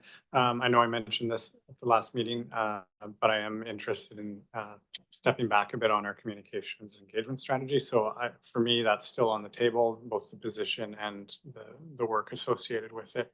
And that's a year-over-year expense. I know it's not a massive expense, but it saves us 25, but it also continues to save us until this council or another thinks we really do need more work in that area. So that's what I'm thinking right now is another item. Thanks. Thanks, Councillor Frisch. And Councillor Cole-Hamilton. Thanks. I'd support that. I was just going to sort of at a high level, I think the question is whether we want to use reserves or surplus versus cutting items from our budget. And I think I really would not like to see us use any more surplus, and I'm even a bit reluctant to use that cushion that we have in the gaming fund. I mean, I agree we have a greater reserve than we probably need, but once that's done, it's done. And I think one of the things I've been thinking about over the last week is that this is going to be a long, slow 4 years, and tariffs aren't going to be off the table by this summer or by the end of the year. This is a dynamic we're going to have to be able to roll with for 4 years, and we need to, particularly in terms of using surplus or other one-off funds, pace ourselves to make sure that we're still able to, if we're facing almost the exact same thing a year from now, which doesn't seem impossible, that we still have some resources in hand, and that we haven't lined ourselves up for quite a large stepwise increase in 2026. So I guess I would say I do think there was quite a lot of alignment on a number of items, including the ones that Dave mentioned, the discussion about the bridge building. So I think there are reductions in spending that we can find without too much effort, because we've had all these discussions. We've seen these slides in November. We saw them last week. We've had a chance to think about them, that it may not be a super arduous process. We won't have to go through every budget line, but I'd like us to try and put the effort into seeing if we can find consensus on some of the spending cuts. Yeah, thanks. Thanks, Councillor Cole Hamilton and Councillor Jolicoeur. Yeah, thanks, Mayor. Just in response to the staff's requests, yeah, mostly support Councillor Cole Hamilton's perspective. I think that our CFO has done a really great job of articulating a responsible amount of surplus. It's in the staff report. I don't feel comfortable going below the 10.4 weeks that our CFO has recommended in the surplus. And I also, without having the gaming totals in front of me, with the additions that you just spoke about, that you've worked on over the last week, based on our feedback, I'm also not sure if I want to continue to dip into gaming. Again, similar to Councillor Cole Hamilton's comments around the context in which we're living and working. And the other component beyond surplus and gaming that we haven't spent a ton of time talking about, and I think I would like to hear perhaps from our approving officer. On page 11 of the staff report, it speaks to, we've used surplus to decrease the discretionary tax rate, but we've also used 700, or we're planning to use 743,000 from the non-market change taxation contribution. And I think it was articulated that was as a result of a lot of new builds over the last year, and that coming in onto the market, new housing or a transfer between classes. And I think in your staff report, you also articulate we won't necessarily know exactly what the future will hold, but I'm wondering if our approving officer has a line of sight, because that's another area that we're looking at increasing and enhancing services. There's some FTEs, there's special projects, et cetera. But I am a little hesitant because this is almost $1 million that we're using to contribute to lower the tax as a result of new builds. And I'm just curious to hear from our development services around what you potentially can see in the next year. Because again, a lot of the costs that are being proposed are cumulative over time. They're ongoing costs, as Councillor Frisch has indicated. And so that's the other area that I think that I'd like to unpack a little bit more around how we're planning to use non-market change contributions. Maybe it's a tag team thing, but. Mr. Langemeyer got his microphone on first. So I can speak to non-market change. So actually this tax change table includes what the expected or estimated new revenue from new construction is. This year, $743,000. I like to tame those estimates going forward because there's nothing worse than estimating high and then not having the revenue. So I bring it back down to more to like the historical average. And then from there, I use a small percentage increase. So the past practice of non-market changes in municipality is not to put it to any specific item or put it into reserve. It's to use it to essentially offset the overall change in taxation. I would like to draw your attention to those two lines at the bottom, the one that says discretionary percent change and then the total percent change. So when I use the term discretionary percent change, that's the tax change on existing taxpayers. The total percent change is you take our total tax revenue from last year plus the non-market change plus the discretionary change, and that gives your overall change in revenue. So our total tax revenue change from last year to this year is 12.2%. However, 2.2 of that is coming from non-market change. And council, you don't have much control over how much is going to be built in your municipality at a time. And then for the projections on what the future of building is, I don't know. I'll defer to development. All right, Ms. Wade. Thank you. Yeah, so the projections for construction, as you can see, we've been in a very unusual times with all the provincial regulations that are changing. So our ability to generate revenue in the traditional ways is changing very rapidly. When it comes to actual construction, we do believe that based on getting the lands pre-zoned, which we have to do this year, that will probably generate, quicker turnarounds on builds.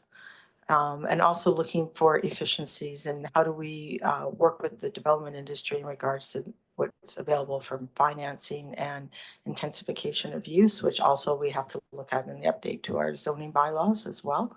So I think at the end of this year, we'll have a better idea of what those projections are looking at. But as we know, we have a housing needs assessment where we have to meet certain targets, which was outlined in our housing needs assessment and community assessment. So we're looking at, I think it was 2,746 within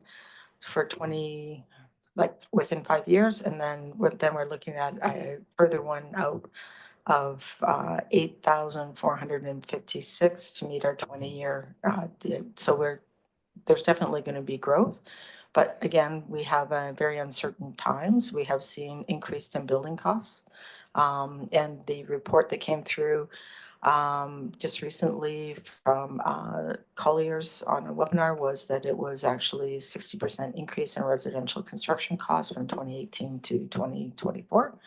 And then, of course, we have the unknown of what may happen with tariffs as we go through, because a large component of those construction increase do circulate around electrical and also steel.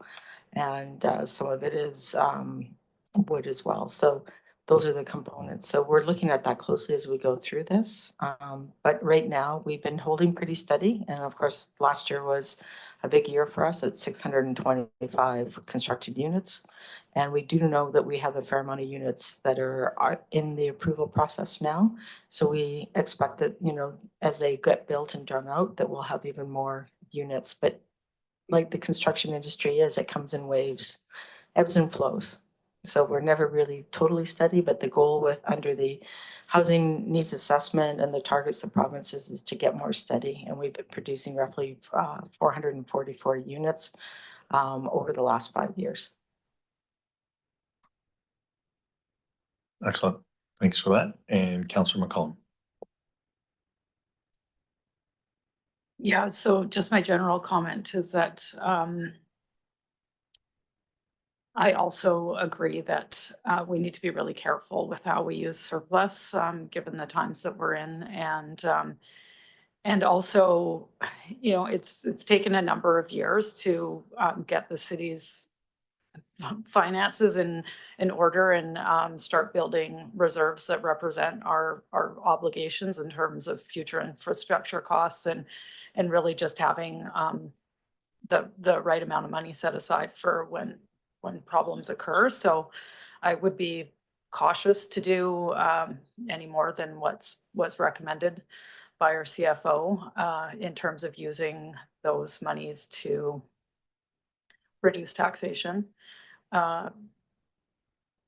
So I do think that it would make sense if we're wanting to get our taxation below 8%, that we look to remove some projects and staffing And I'm also in agreement around the engagement position. I did do some comparisons from other municipalities and just kind of looking back on the history of where we were and where we've got to. And I think it was well recognized by council that that department was severely under-resourced not too long ago. In fact, in 2022, we were budgeting just a little over 200,000 a year, which was only 4 years ago. In this budget, the proposed spend would be 840, which is more than a 300% increase in just a few years. So my concern is that we have actually increased the resourcing in that department, but we haven't really given that resource time to work its way through our systems and how the community receives communications. We have a long history of not resourcing it very well, and then we're taking that feedback and ambitiously adding and trying to address that. But I think we could probably hit pause and allow some of the work that we've done in the last couple of years to be received by the community and maybe revisit that at another time. I did also look at the comparable communities in the staff report, and the range for that department in other municipalities, and the list ranged from about 425,000 to 575,000. So we would definitely be significantly in the lead in terms of how we're resourcing it if we did decide to add that next position. So yeah, given the state that we find ourselves in, I just see that as an area that we could identify as a nice to have rather than a have to have.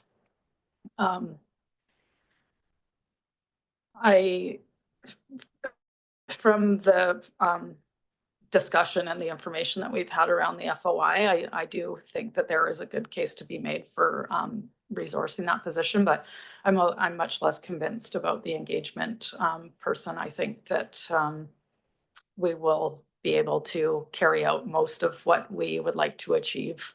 And yeah, it would be something to look at maybe at the beginning of the next council term if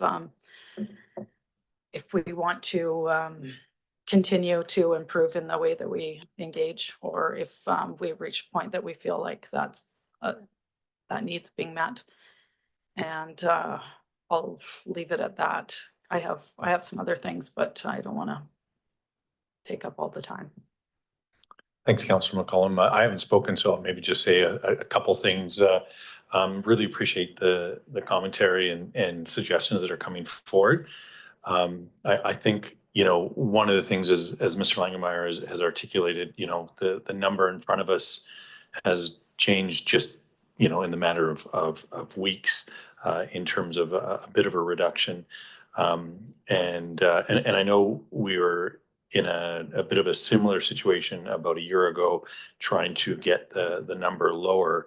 And regardless of how we get there, I mean, I think if we are able to give staff, a percentage for them to use as a target, so they kind of know what to work towards, but also coming back in May, not necessarily as its own select committee like we've done in the past, but to actually start working towards next year's financial plan, so we can actually start thinking about some of these bigger conversations that we just really can't articulate in a meeting tonight, but can really set us up for success in the next year, not just in terms of having the time to contemplate some of these things, but also to see how things shake out a bit around, again, tariffs might just be one of many things that happen over the next 4 years. But with that, though, I'll pass it over to Councillor Jolicoeur. Yeah, thanks, Mayor. I just wanted to share my thoughts. I'm not as, I guess I'm more passionate about the public engagement position, in part because we just went through a refresh of our strategic plan where we, I think, had a consensus around the need to do more of that work.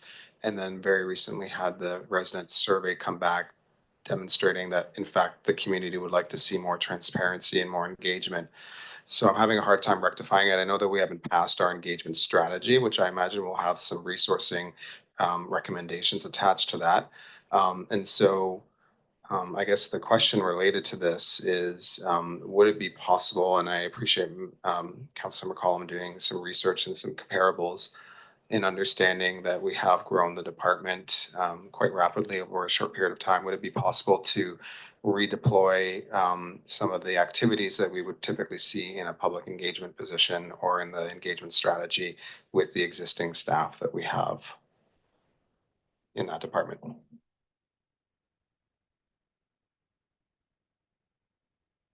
Mr. Collins. Thank you for the question. It's definitely possible. So the growth in the communications department has been intentional and in alignment with what we heard through the engagement for the development of the communication strategy, as well as the recommendation for the new engagement specialist position was a very strong early indication coming out of what we've been seeing in the development of the engagement strategy as well. Should the position not be supported by council, we would have to look at the existing complement and then look at diminishing the communication side of that we've been implementing over the course of the last year to more equally distribute those items. This is where we do have the communication and engagement implementation strategy as a special project in 2025. So that project is intended, regardless of whether or not you fund the new position or not, to determine what an appropriate growth rate would be relative to a suitable service level from council. So using the priorities within both the communications and the engagement plans, we would come to council with the implementation strategy recommending priority resource allocations, but recognizing that you would see less projects having a communication and an engagement component. And any other projects that did have that component, they may be at a reduced level in order to cover the volume of projects that are being done. I did take a really quick look at the engagement and communication plan projects for 2025. And currently with all of the different projects from the various departments, and this doesn't include items that are reoccurring, we are at 82 so far. So it would be a matter of reducing that. And the 82 had already put us at 200% over capacity. So we were already having to look at reducing. So it would just be an exercise. It's totally possible, but it would definitely impact service levels. Just as a follow-up, Mayor, if that's okay to that, thank you for, that's really helpful. That's quite a large work plan for your department, 82 and 80. That makes sense, seeing the special projects and the capital projects we have. But I was curious, given that my understanding is, especially for the larger capital project, there's also communication budgets built in. So the role of your team is to manage those consultants. How do we combine staffing with communication budgets within the projects? Thank you. So we have our manager, Anne Gio, and she is the one who is the strategic advisor when it comes to working with external consultants. So essentially, part of the engagement and the common strategic plan were to make adjustments to things like RFPs, to set standards, to make sure that when we're using external consulting firms on large capital projects, that they look and feel and sound the same as our projects. And so Anne provides that type of strategic oversight to all of the various departments. So if you think of every large capital project, Anne is the go-to person in the event that comms advice is required. As far as the other three staff that are in the department, they are the worker bees that are the ones that are producing the various social media ads. They're doing the legislative services ads. They're updating all of the website content. And then Anne also oversees our major projects. So she just did the brand standards, the comm strategy, the engagement strategy, and is currently doing the website replacement. So she's more projects and strategy. And then the other three are the ones who are producing everything you're seeing day to day. Thanks for that. Yeah, so I would thank you for all that detail. I would support then Councillor McCollum's suggestion that we delay that position. And I would just say, if I can, Mayor, the other comment that I had, and I appreciate that staff have gone back and taken a look and they've answered the CFO's call to look at their budget.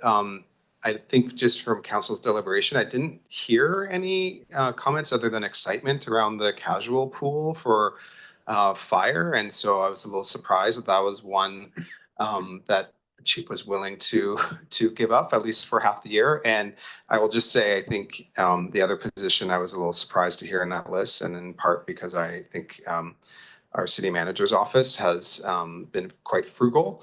And we recognize that, I think as a council, that we're in very complex times, and I'm really excited to see that position come online. So yeah, if we're looking at this budget, I would actually be in favor of moving ahead with that position because it's been unfilled for a long period of time, and we have quite a lot of quite complicated strategic priorities. I think that we could use some additional support in the city manager's office, but would love to hear his thoughts if that's possible. Yeah, thank you through the mayor to Councillor Jolicoeur. We will be moving forward with it, but recognizing the timing, we're through March already. So we all share the burden and obligation to be responsive. So we can certainly do that. And if we found the greatest person in the world next week, I'd figure out how to pay for that. Wouldn't be delaying that. I have already talked about starting recruitment, et cetera, but I appreciate the support for that. And that position will also take pressure off my colleagues at the senior table because they also help support those items. So anyways, thanks for that acknowledgement, but we will be proceeding with recruitment, and but that appropriately, that half a year of salary is totally doable. Thanks for that. Councillor McCollum. Yeah, well, I have one really quick question and then I'll go on to my real question that's not related. The community safety office, I think at the last meeting, we identified that that was an item that we wanted to remove, but I couldn't remember if you had that in your list. So I just wanted to confirm that it has been removed in the calculation that you provided. So the community safety office is considered a special project and is funded from prior year surplus. So by adjusting that, we wouldn't actually have a change to our discretionary tax for the year. It would simply free up a little bit of surplus for use elsewhere. Just either way, I think that there was, yeah, okay. Moving on. Yeah, so my other question is just around, the biggest capital project in our work plan, which is the fire hall. It's in the staff report, it was listed as opening in 2027, which I think is probably pretty optimistic, just given the complexity of the project and how, I'm not suggesting that we delay initiating it or what we're planning. We have work coming up in the capital plan to initiate that, and I'm not suggesting that we change the timeline, but I think the way the timeline is laid out in the financial plan is probably not reflective of exactly how long it's actually going to take to have that facility open with people working inside.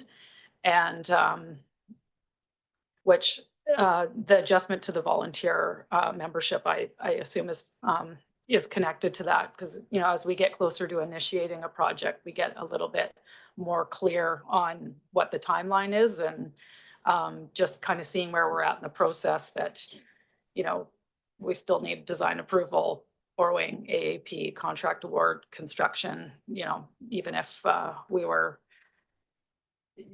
starting to get that project up and running at the end of this year, I just can't see it being open in 2027. So maybe if staff could comment on that, on my assumptions that I just laid out there, and and then how that could be adjusted in the financial plan. Just the borrowing of the fire hall lands mostly, I believe, next year. But likely it's probably a little bit further off than that. So sorry, I know that was a bit long-winded.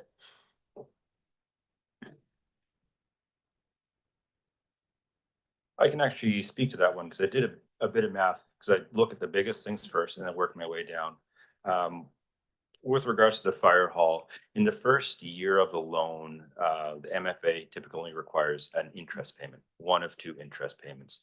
So if the approach and the reality of the construction of the fire hall is that we're not in the throes of construction, the likely interest payment would be substantially reduced. And so the value I have in there is about $575,000, which represents a 1.6% change. And so that's an item that we would see focused through the financial plan for next year. And that change does ripple through to 27 and 28, because if we're taking the debt out a little bit later than anticipated, the actual principal payments occur a little bit later than anticipated, and it ripples through.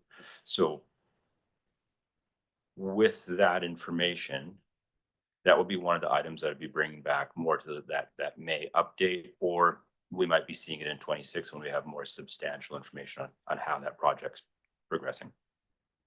Yeah, that's a really good answer. I mean, I recognize that there's quite a few unknowns with that as well.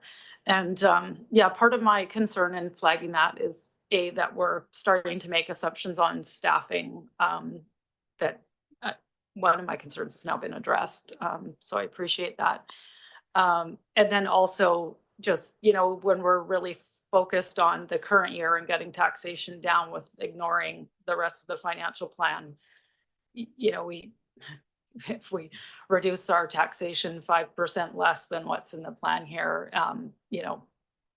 obviously when we get this chart updated and look at 2026, it's going to be an eye-popping number unless we're looking at a little further down the line. So just wanted to bring that one up as well. And I guess we'll see how that comes out with the adjustment.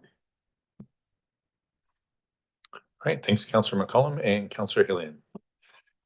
Yeah, thanks, Mayor.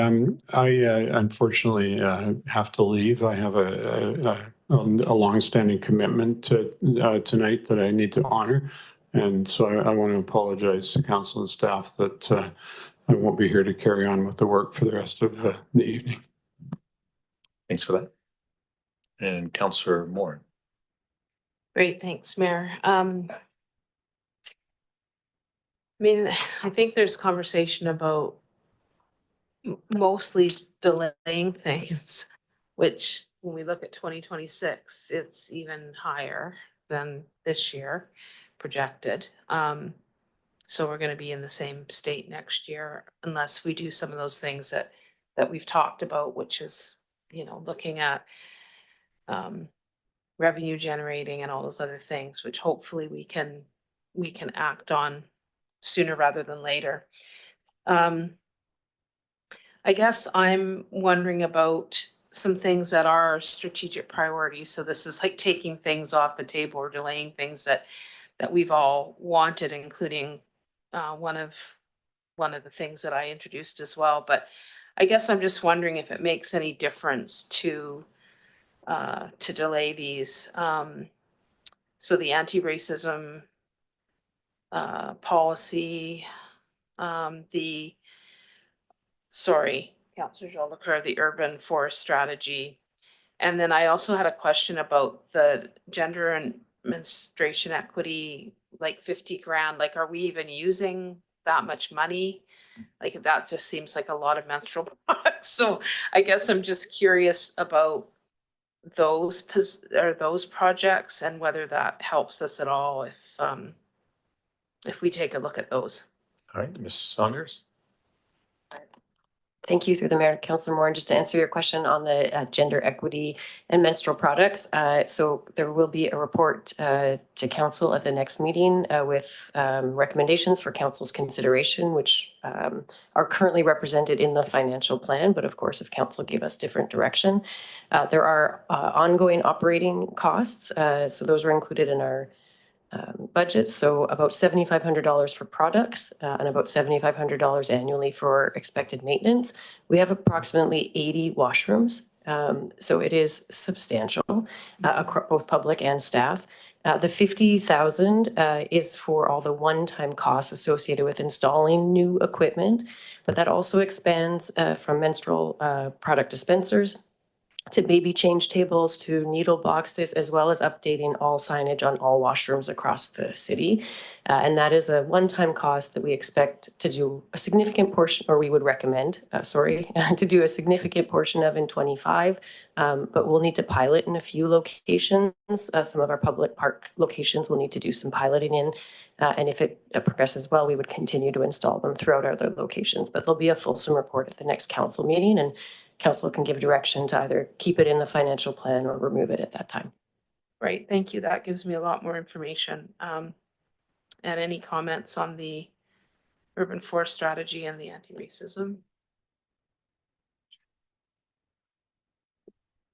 Ms. Wade?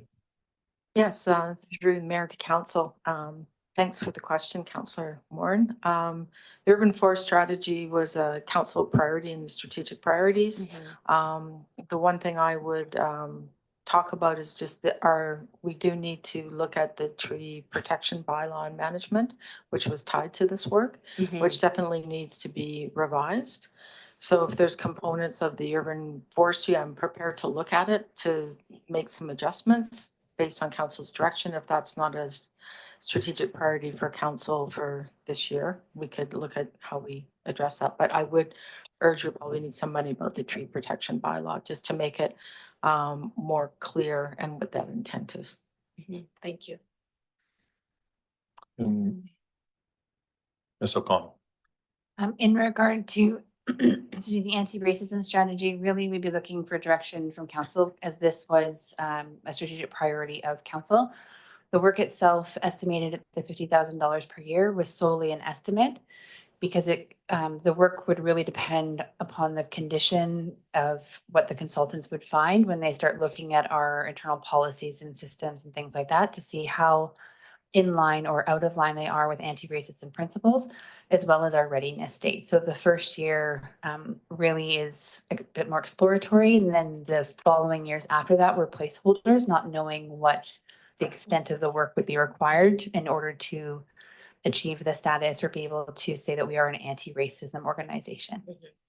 Thanks for that. And it's obviously still a huge priority for me, particularly in light of the increased incidents of racism in our community that have been communicated through the Immigrant Welcome Center's pretty extensive survey work. So I don't want to take it off the table, but I'm just wondering if it might be able to be delayed. And I guess I just wanted to say before I turn it over to someone else that, like, I'm not opposed to using some of gaming to maybe get some of these things off the table. I think that's still something that would be useful to take a look at to see if we can use some of those funds for, some of these one-time items. Thanks. Mr. Legemeyer? So with regards to those three projects, again, they're special projects and they are all funded from surplus. So that again is a reallocation of the available surplus for use. Okay, thanks for that clarification. And Councillor Gilliger? Yeah, thanks, Mayor. The other two pieces, and I did speak, I think, to one or two of my colleagues about this, but the animal control bylaw and the traffic control bylaw, neither of which, and I understand from the last conversation, is a component of the traffic control bylaw that's kind of attached to our strategic priorities, in that we wanted to do some work around downtown parking.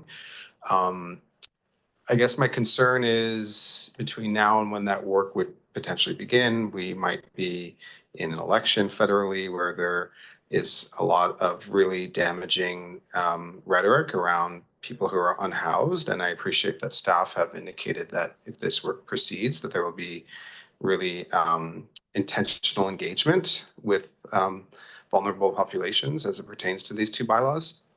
And I guess I appreciate that both of them, for various reasons, need to be reviewed, whether just in part because they're outdated or because there are some external factors that have played into the fact that they don't necessarily apply. in the way that they might have intended to be. My concern is that between now and when this work would begin, and for the entirety of the development and the review phase, that might have inadvertent impacts on vulnerable populations. And we just went through the Parks and Open Space bylaw process. And I really am of the opinion that we should maybe just let some of those dynamics settle. And I really appreciate that we've heard from across both staff and our partners that things are going well. And I think that given the important engagement that would happen with some members of our community, that this could be another lynch point. And I don't know if it's necessarily something that I would like to support in this year's financial plan. I appreciate that it needs to get done, but I guess if I can turn this into a question for staff is there any immediate impact of us delaying both of these reviews for a year or two? And that would be a total of 90,000 in savings. Ms. O'Connell. Thank you for the question. So for the animal control bylaw, the most significant rationale for addressing it was really to deal with the dangerous dogs. So each time we have a dangerous dog attack, our current process requires us to use the community charter to seek a consent order. On average, consent orders through the court cost us about $15,000 in legal fees per dog and take between 3 and 6 months to process. During the processing time, those dogs are around the community without any further regulation, as they're just beholden to our regular bylaw. With the amendment to the animal control bylaw would allow us to do designation of a dangerous dog, and then update our fees and charges or MTI and adjudication bylaws in order to reflect non-compliance. We would be able to immediately designate a dangerous dog and apply fees on a daily basis for non-compliance, and ideally save the $15,000 per dangerous dog. Last year, we did seek 2 consent orders, in the year before 1. So we're around 1 to 2 per year. So we would see that cost savings right away. The other one is we did have to change our kenneling service. So moving from the SPCA to a private kenneler.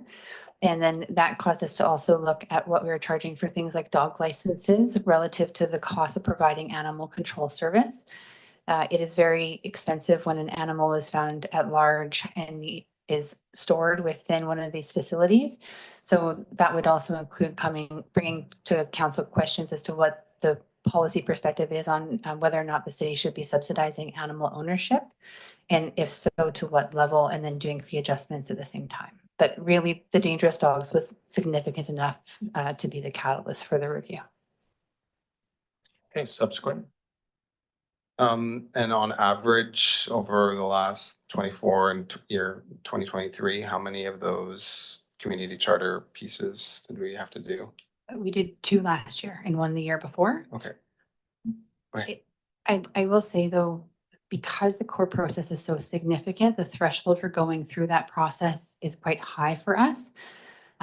Typically, if a dog bites another person and there isn't significant damage, we wouldn't take them through that process.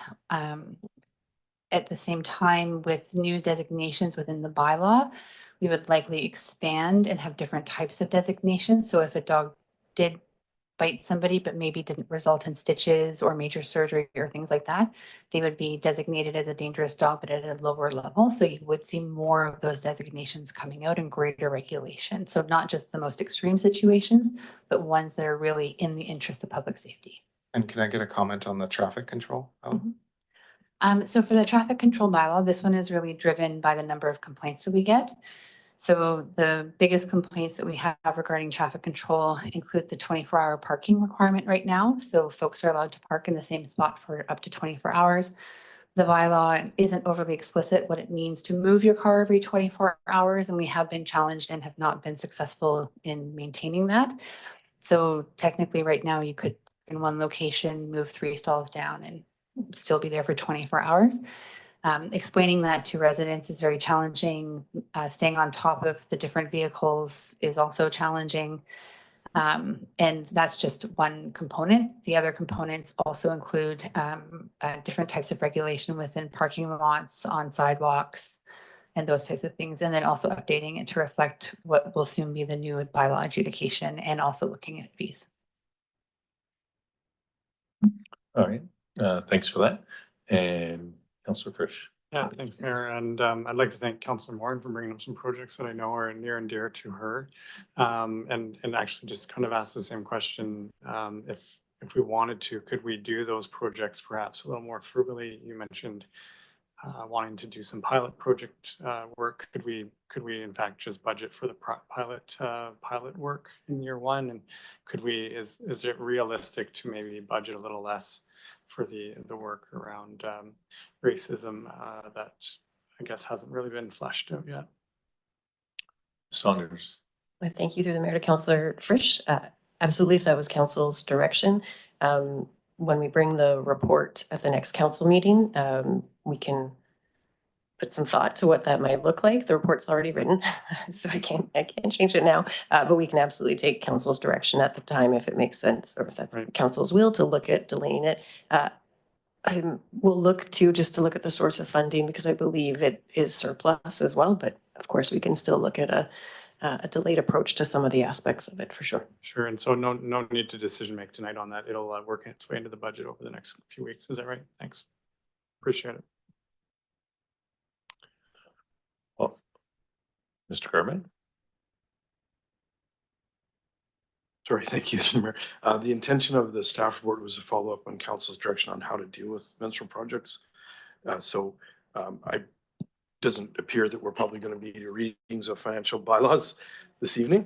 But council wanted to give direction.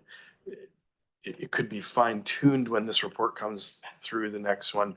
But if that's not the total purpose of that to manage the budget, this was taking action on a work that staff had already been started and Nisu came to talk to council on. So I just want to, if the direction would be to, we will deal with that, but it's not intended to make it a budgetary item through the consideration of that staff report. I think the outcome would be, but I just want to make sure I'm focusing on language there. And good, or did I make it weird?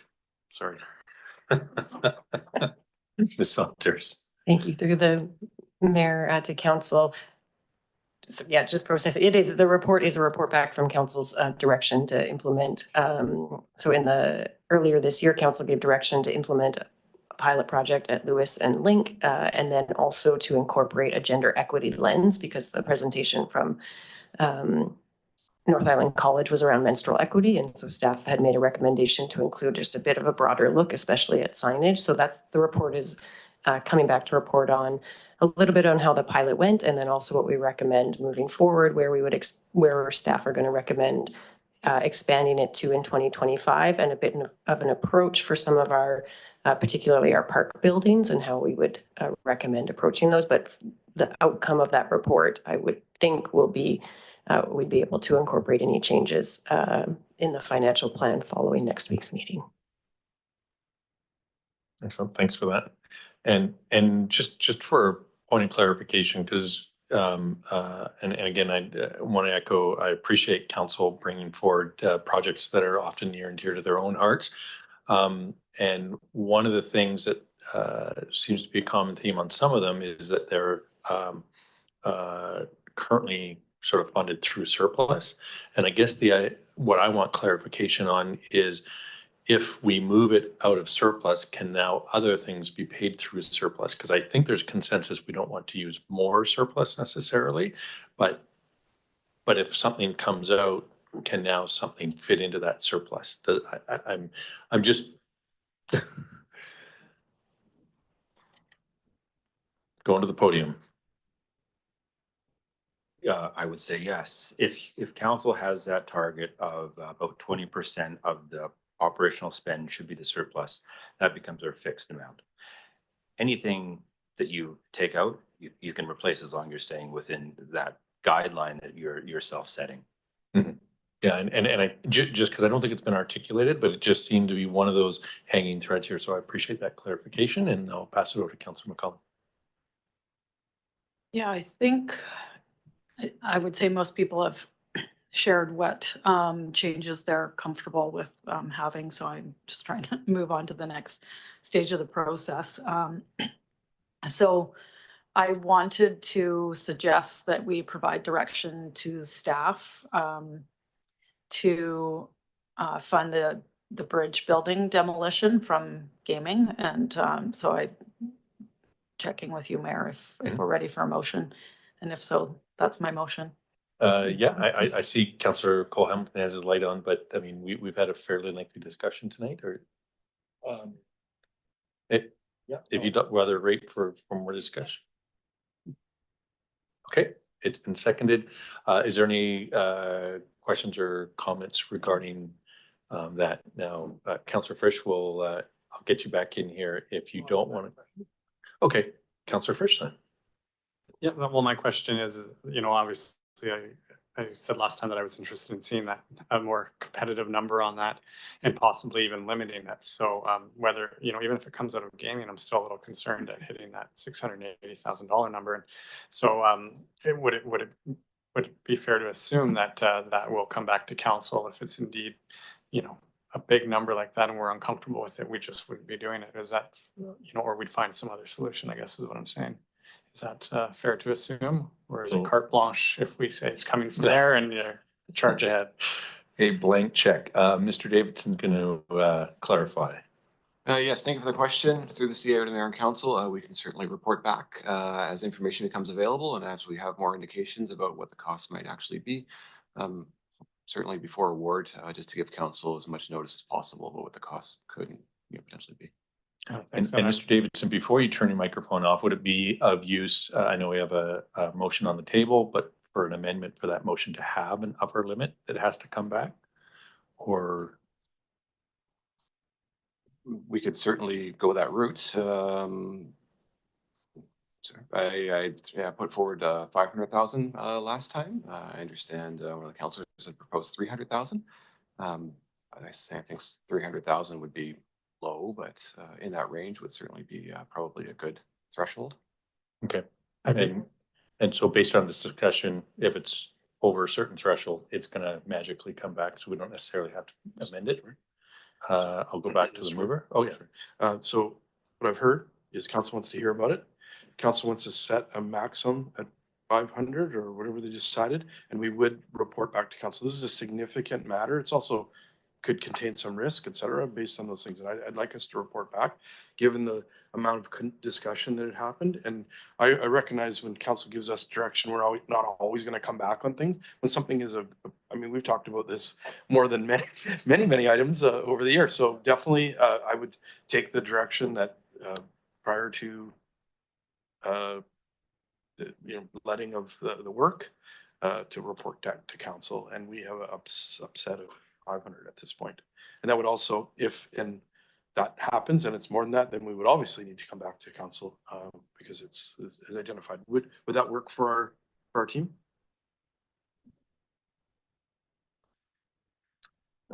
Councillor McCollum. Oh.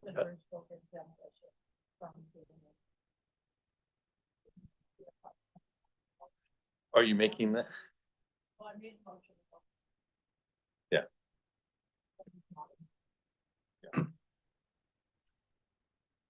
All right. And I do see Councillor Frisch has his mic on. Kate's keen to jump in. There we go. Sorry, so the motion that's currently on the floor is that council direct the bridge building demolition be funded through the gaming reserve funds. Because there has been debate, you should really be introducing a formal amendment if you want to now set a cap on it. I'll move the amendment to a maximum of $500,000. Okay, that's been moved and seconded. Any conversation on the maximum amount? Councillor Chillicare. Yeah, and this might come from the staff report that would come with, but in terms of that amount, and I appreciate that we have heard a little bit around some of the complications. Is it possible to split the project up? Like, I think one of the things staff had shared was that there's some sensitive areas near the water, for example. And so curious, like, do we need to go that far? And so wondering if there's a phased approach or if there's maybe a scoping exercise here that can limit the cost.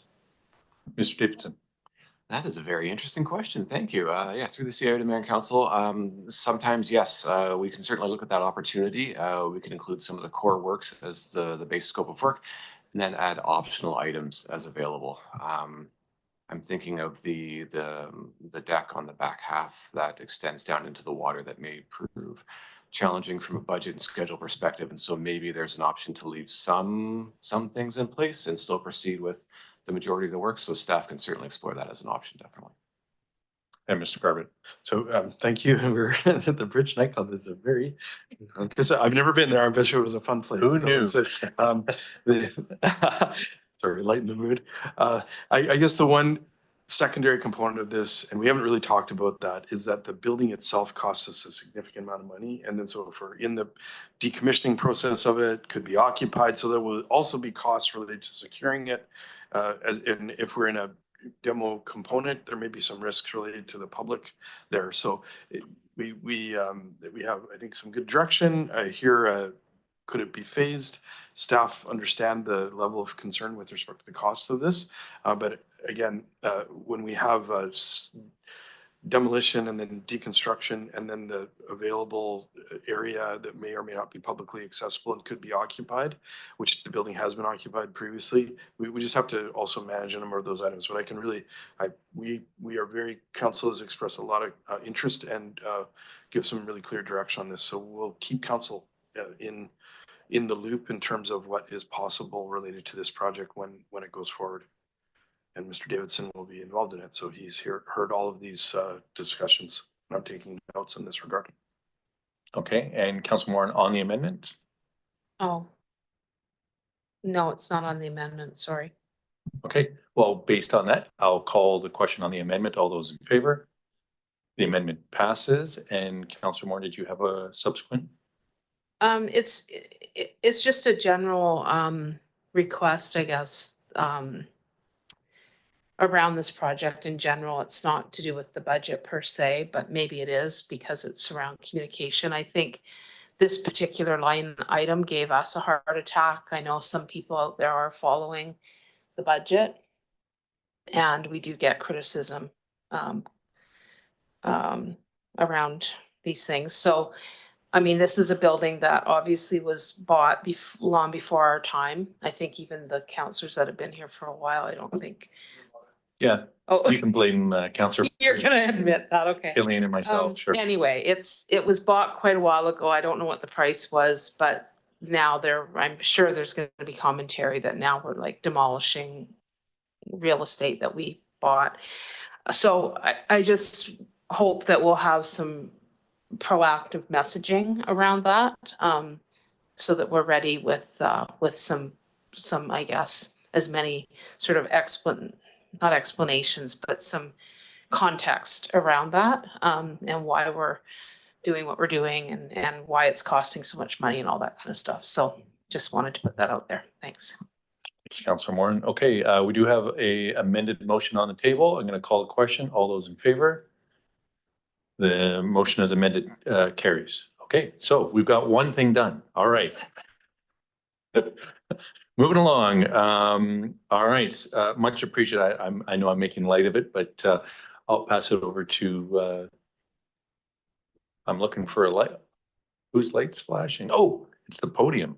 Sorry.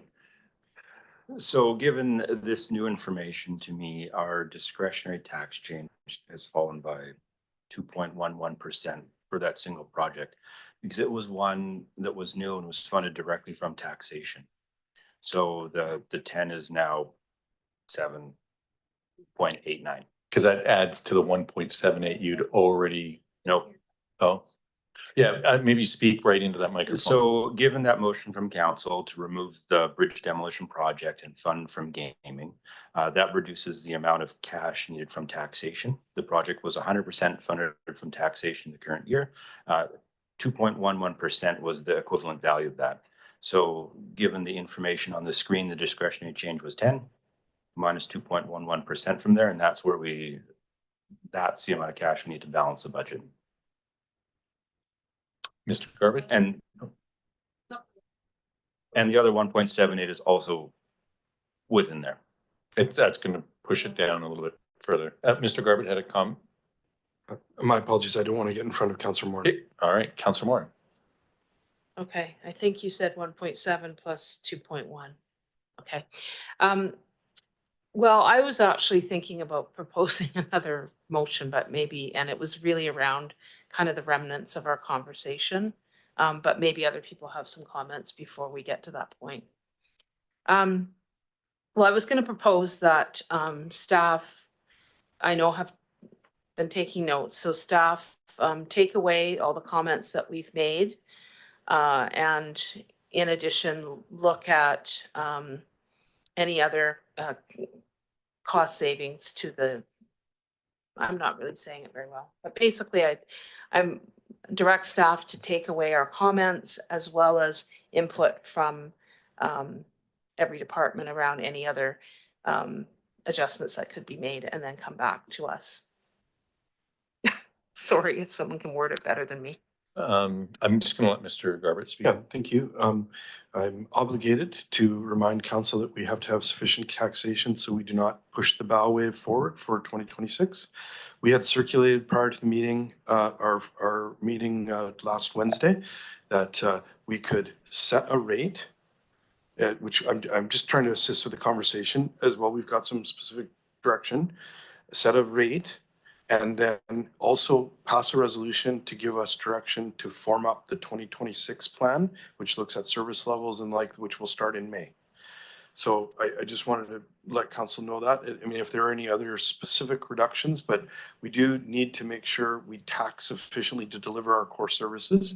And so what has been identified here are, one times and various things. So it shouldn't push the bow wave. Mr. Langmeyer?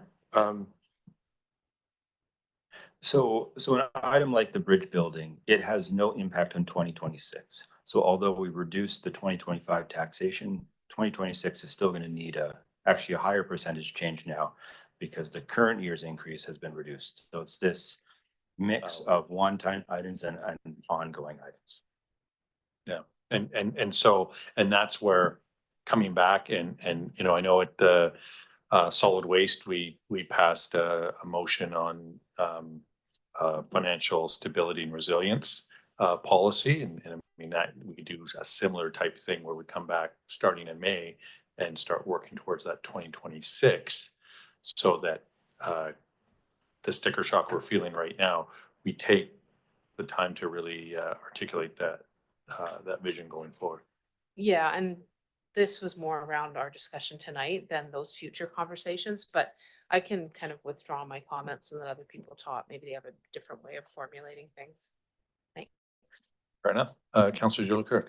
Well, I was going to suggest, just in reflecting what I've heard tonight, that we remove two of the positions and the room renovation from this year's capital or this year's financial plan. So I think that was the privacy and records officer and the public engagement position.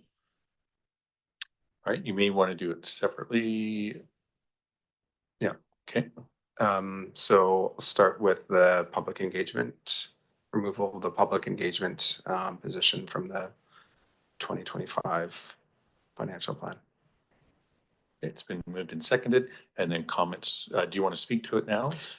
I mean, I spoke to it earlier. I'm actually a huge proponent of public engagement, and I feel assured from our staff that that we can reallocate some of those, recognizing that things will need to be removed if we allocate public engagement type activities, because it is still part of our strategic plan. We've still prioritized it. We're going to have the engagement strategy come forward, but I do appreciate that. I actually didn't know that we had 3 staff and the manager. I thought it was 3 in total, not 4 in total in that department. So yeah, looking forward to hearing when I imagine the engagement strategy comes forward, how we might allocate some of our existing resources to advance some of that work. Okay, seeing no other questions or comments. Oh, Ms. O'Connell, sorry. Sorry, I just wanted to clarify the engagement strategy that's coming forward is reflecting the engagement expectations of the public council and staff around changes. The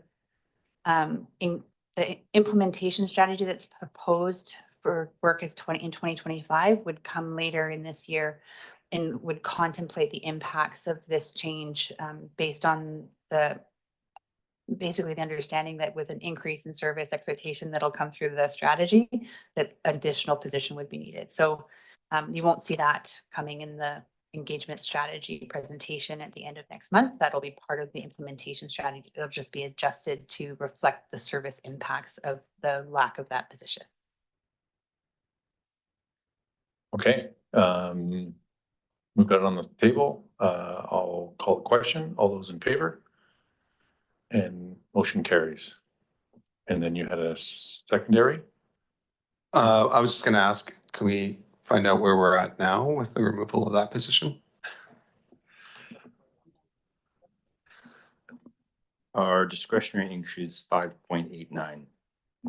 The position is worth about 0.2% for that position. So we're sitting at 5.89 as a discretionary increase. 5.89. Okay. And, but it doesn't change 2026. Just to be Well, clear. the FTE would, yeah. That one was, yeah. Yeah. Sorry. Second motion? Unless we do that position next year. That's what I was thinking. Is that, are we delaying it or it just never happens, I guess? Yeah, I think, Mayor, you bring up a good point. I think staff are going to be bringing forward a lot of work in the next year on this topic. So I imagine that we'll have lots of conversations around how we might need to resource a future plan.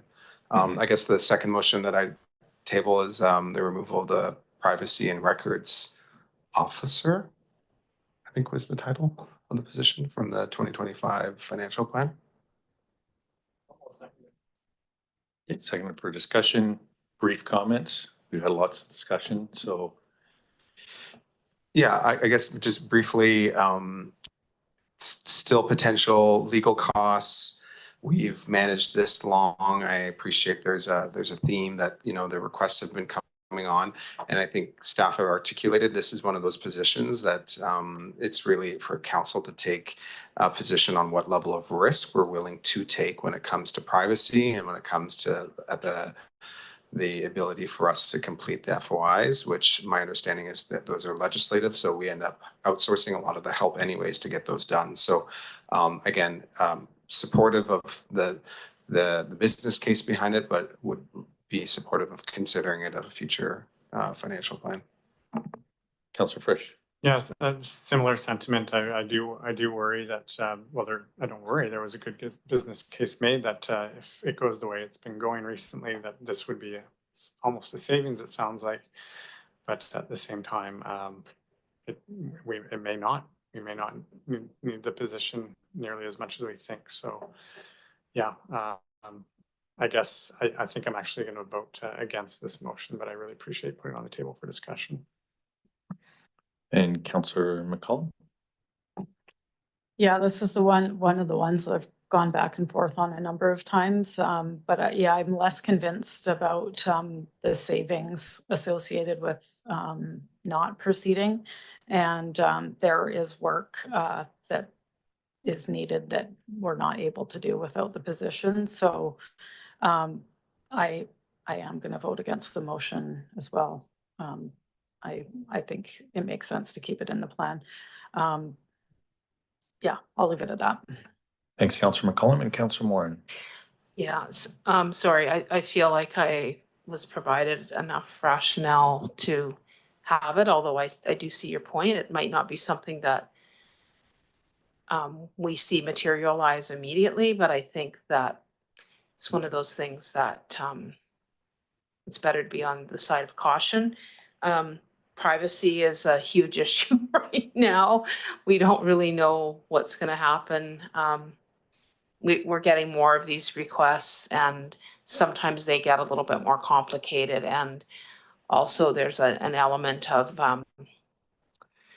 for lack of a better word at this time of night, nastiness. And I don't know, I think that these issues are becoming more complex. So I would feel better having that position in place. Thanks. Thanks, Councillor Moran and Councillor Cole Hamilton. Thanks, Mayor, and I appreciate the resolution coming forward. I felt that, appreciate Ms. O'Connell's answer. It gave me, it made it difficult for me to envisage necessarily that this would generate savings and it would delay some work. I'm wondering if there's perhaps a middle ground if once this resolution is dealt with, of perhaps having it be, say, a 2-year term position that could be reassessed. So I think I probably would, that's another motion, that's not this motion, but perhaps an alternative. Ms. O'Connell. Just for council's awareness, recruiting a position like this would be extremely challenging to fill an RFT position. These are needle in a haystack types of folks. So typically the background is a master's in library or archival studies with a specialty in privacy and personal information protection. Posting a position as a temporary term position, in my experience, having been the privacy officer for Burnaby recruiting, attempting to recruit this position, we would very likely be unsuccessful. If council would rather consider a temporary position, my advice would be to wait until you're ready to fund a regular full-time position, because I will likely just end up in a cycle of not successful recruitment for the foreseeable future. All right, appreciate that. Just because I don't know that there's going to be actually new information, I'd like to limit this discussion so we can move on to other things as well. Do you have anything new that is critical to our discussion? Because everyone's kind of said their piece, so I feel like we know how the cards are going to fall here. So unless you think you have something that's going to sway Councillor Jolicoeur. The only thing that I would say, Mayor, is that I think when it comes to new FTEs as a whole, which is what I've been saying at the beginning, until we have the service level conversation, I just continue to feel uncomfortable with the year-over-year increases that hiring additional staff has on the overall picture, the financial picture. So that's my only comment. Councillor Frisch. Sorry, remind me of the amount budgeted for the position. Is like one. Oh. Around 115, including the benefit look.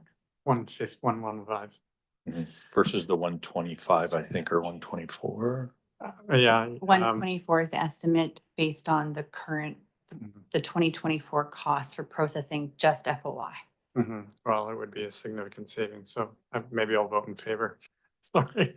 Yeah. I know there was other work involved as well, but it's Yeah. significant savings, and it is year over year until we assess that it's absolutely necessary, but thank you. Yeah, and I do see this as one of those positions again that we're just pushing the bow here where it's inevitable, and we I think we need to get on with it and hire this position. So having said that, all those in favor of removing this position? Of removing the FO? Yes, removing the position. All those against? And motion fails. Moving on to the next one. And we've had a long discussion, so if you've got new information, great. But if we're repeating stuff, which is difficult because I think we're getting to the twilight hour now, but just being as brief as possible, Councillor Cole-Hamilton.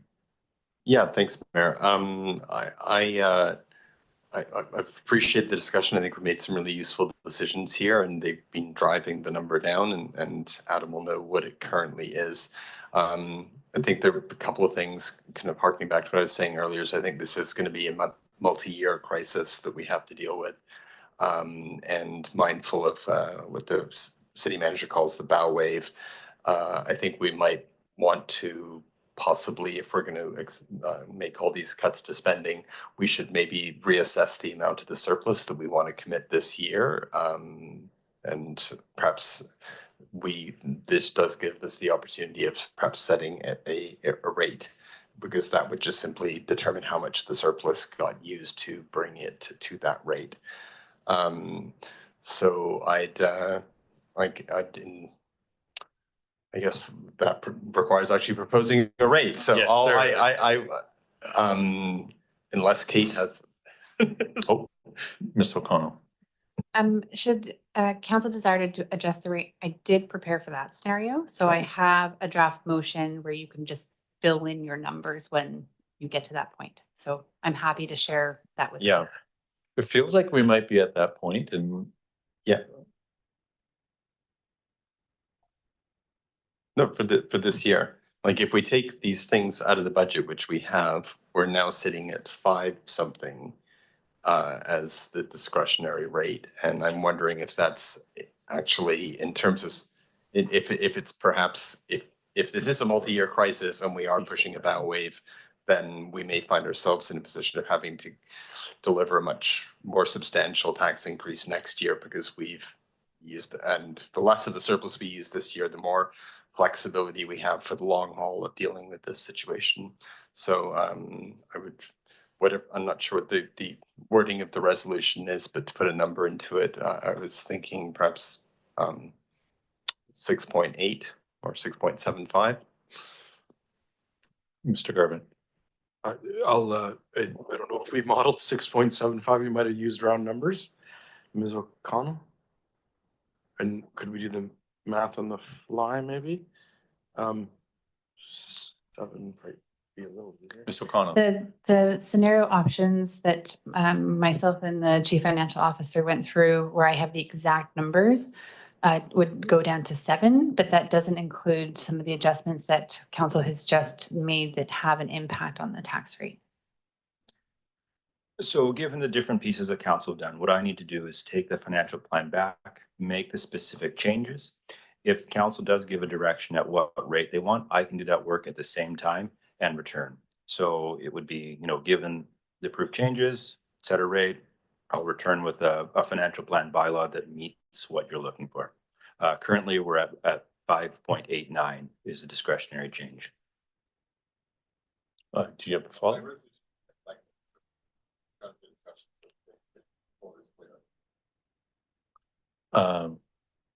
Okay, and whether or not, and just from my clarification as well, because this is part of the conversation we had a year ago, was we know some of these things may, by lowering the tax, push things out next year, which might actually get our numbers for next year. So I don't know if we need to contemplate that, or that's what we contemplate when we come back at a later date. Mr. Garvin. Yeah, through the mayor to council. So Councillor Coyle-Hamilton was heading a route, then stopped. I think it would be important to, if we could, continue that conversation. And then what I'm hearing from council is the concern about the longer term financial plan. And I do have a potential motion that would guide the drafting of the 2026 financial plan to avoid significant tax increases. Council may recall I'd circulated that at the last meeting, and I can read that out, and we do have it to display. So perhaps if council wanted to continue with Councillor Coyle-Hamilton's motion, and then I could share, or we could on the screen the second component of it to guide the further financial plan, just so we could kind of target the next meeting to come back with the revised financial plan. Just if that's okay with council's direction. Okay. Did you have a follow-up? Are you okay if we just jump back in?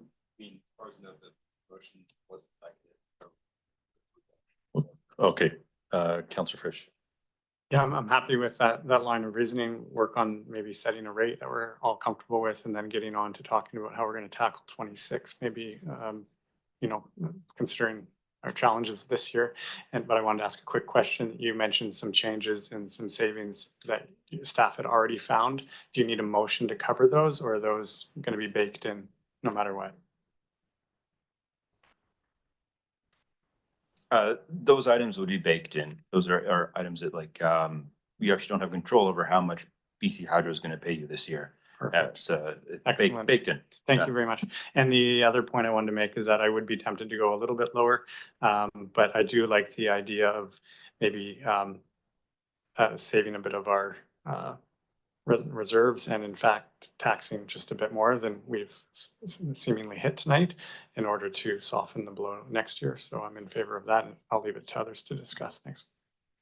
Thanks, Councillor Frisch. Councillor McCollum. Yeah, given that information, would it be helpful if we provided a range, and then much like report that you provided us, where it has kind of how the discretionary change lands and then different ways that we could use surplus. Like, could we, when this comes back, could we get something similar that would maybe show how a tax rate change of 7.5% will impact this year and the rest of the financial plan versus say a 5.5? Based on the changes that were asked for today. Yeah, that would be, I would be able to prepare that. I would ask that I get a very specific rate tonight to start my, like, this is where I'm working from. And then I can give the scenario 0.5% up, 0.5% down for a bit of an interval. Okay, so maybe I'll just put something on the floor and council can amend it if I miss the mark, but could we receive a report based on a 6%, a 6.5%, and a 7%? Yeah. Hopefully that's helpful. All right, thanks for that. And Councillor Cole Hamilton and Councillor Moore, and your mic went on, but it's Councillor Cole Hamilton. I support that. I was actually going to speak on once this motion is done, there's one more piece of business from earlier that regarding the sewer frontage, which I just wanted to just bring back up. But that's not what we're talking about now. All right, Councillor Moore. So with that motion that Councillor McCollum made, we don't need to include, we've already obviously done the motion on the bridge building and the other ones, so they don't have to be part of this motion. This would be an addition. So tax between 6, 6.5, and 7, staff would bring that back, correct? Okay. And then just a question around the 2026, city manager said that you had something prepared, so we can take a look at that in a minute after we, okay. Because, well, I guess I better wait for that, because I have a comment about something else to do with that. Okay, thank you. All right, we'll try to keep as laser focused as cats can be this late at night. Councillor, or sorry, you're not a councillor, but Ms. O'Connell. Sorry, I just want to clarify. So for the resolution, that council directs staff to report back on 6, 6.5, and 7% tax rate options, or Implications. the implications. Because I think part of it, and the only comment I was going to have is, you know, if it negatively impacts 2026, how comfortable is council with that number going up? Because I'd almost say that if it makes 2026 go up, and we're going to have some, I know we said it last year, but we are definitely having some tough conversations in May to try to make sure that we're as prepared this time next year.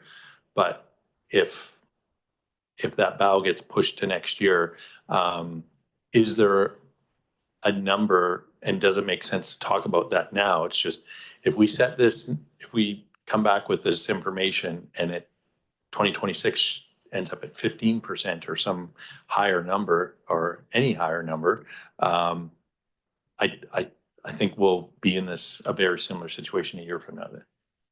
So Yeah, we'll have surplus. Yeah, absolutely. But eventually you have to tax to have that year over year revenue. again, just to clarify, the intent of the motion was for the duration of the financial plan, so that council directs staff to report back on the implications of decreasing the 2025 tax rate at each of the following 6%, 6.5, and 7% on the 2025 to 2029 financial plan. Yes. Does that work for you? Okay. Yeah, I mean, just in relation to what you were saying, Mayor, it was at 5.89, so there would be extra surplus that would go towards, we wouldn't be using as much surplus as we planned, so that surplus would go to 2026. So, I mean, I know what you're saying. Once, whereas taxation compounds itself. So it's different, it's just different math, and it's, we can use our reserve and our surplus once and and as it goes down. So that's the difference. Whereas if we're not taxing for something, but it'll come back. But we're and- not taking any more, we wouldn't be taking any more surplus than what we. But we're talked about. likely not going to want next year to be what's on the in front of us right now. Yeah, for sure. And it may end up being pushed higher unless we're using lots more surplus, which may just push it to 2027 anyways. Thank you. Through the mayor to council. So we have a motion. And because then the second component that Ms. O'Connell will broadcast would work towards managing that 26 to 30 financial plan. So if council wanted to proceed, and then we can get to the next matter. And then I think they'll assist.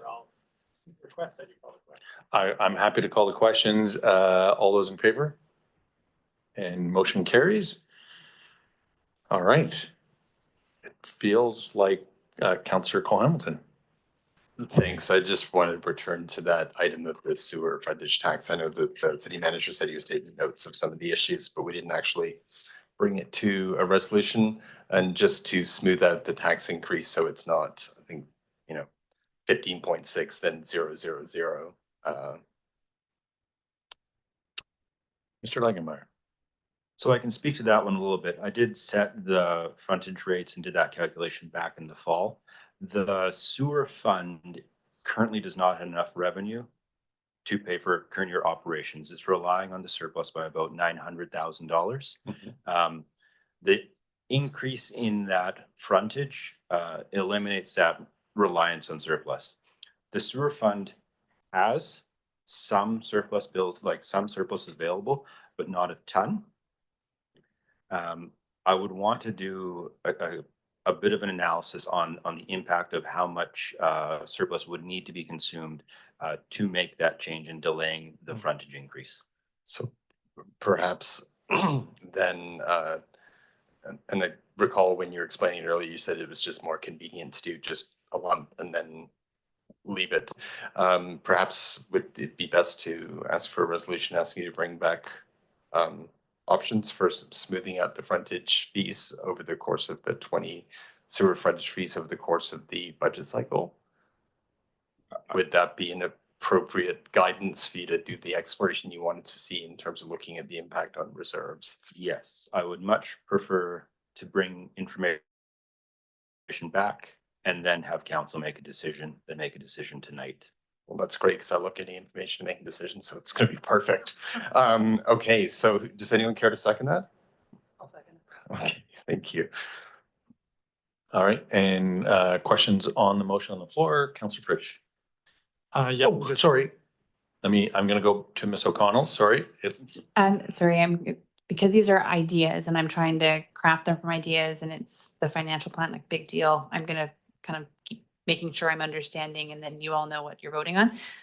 So this is about reporting back on the sewer frontage tax rate options to achieve equalization or distribute The increase. to distribute the proposed 2025 increase over the duration of the 2025 to 2029 financial plan. And that's options, right? So that staff report back on sewer frontage tax rate options to taking the proposed 2025 increase over the duration of the 2025, 2029 financial plan. I'll make it slightly prettier than that, but okay. Yeah, and I think as Councillor Cole Hamilton said, we looked at another one where it was kind of equalized out. So basically same, I'm thinking. Councillor Frisch. Yeah, thanks, Mayor. I'll support the motion for the information and but also highlight that, if we're spending 800,000 or 9 out of reserves, I'd like to know what the reserves are, of course, and possibly looking at smoothing it out over a year or two and over 2 or 3 years instead of 5 might make more sense, but I'll leave that to you to let us know what you think. So multiple options. Fair enough. Councillor Jolicoeur. Yeah, thanks, Mayor. Just to jog my memory, what's being proposed with the large gap this year, if we can bring that up, was it 13.6, 15.6? that was part of the sewer and water rate review process that council approved. So I actually have like a procedural question. We approved it and we have to reapprove it because it's part of the financial plan. Because I just You're up. recall a few months ago us having quite a lengthy debate To the end of it. and having some staff reports that explained why we needed to do the big jump this year. Because I seem to recall we had the same concerns at that point around why couldn't we spread it out over a few years. And I seem to recall there was some strong rationale. And we had the consultant and So given the sewer frontage change requirement, council hasn't given any direction to change the user fee, which is the majority contributor to revenue in the sewer function. So by moving the frontage by a year, 2 or 3, you're not going to have a material impact on the sewer funding as a whole, but you will have an impact on the user in a small piece. So if council would have given me the direction to substantially change the proposed user fees, then I would have responded with, that is now going against a pre-adopted and approved plan.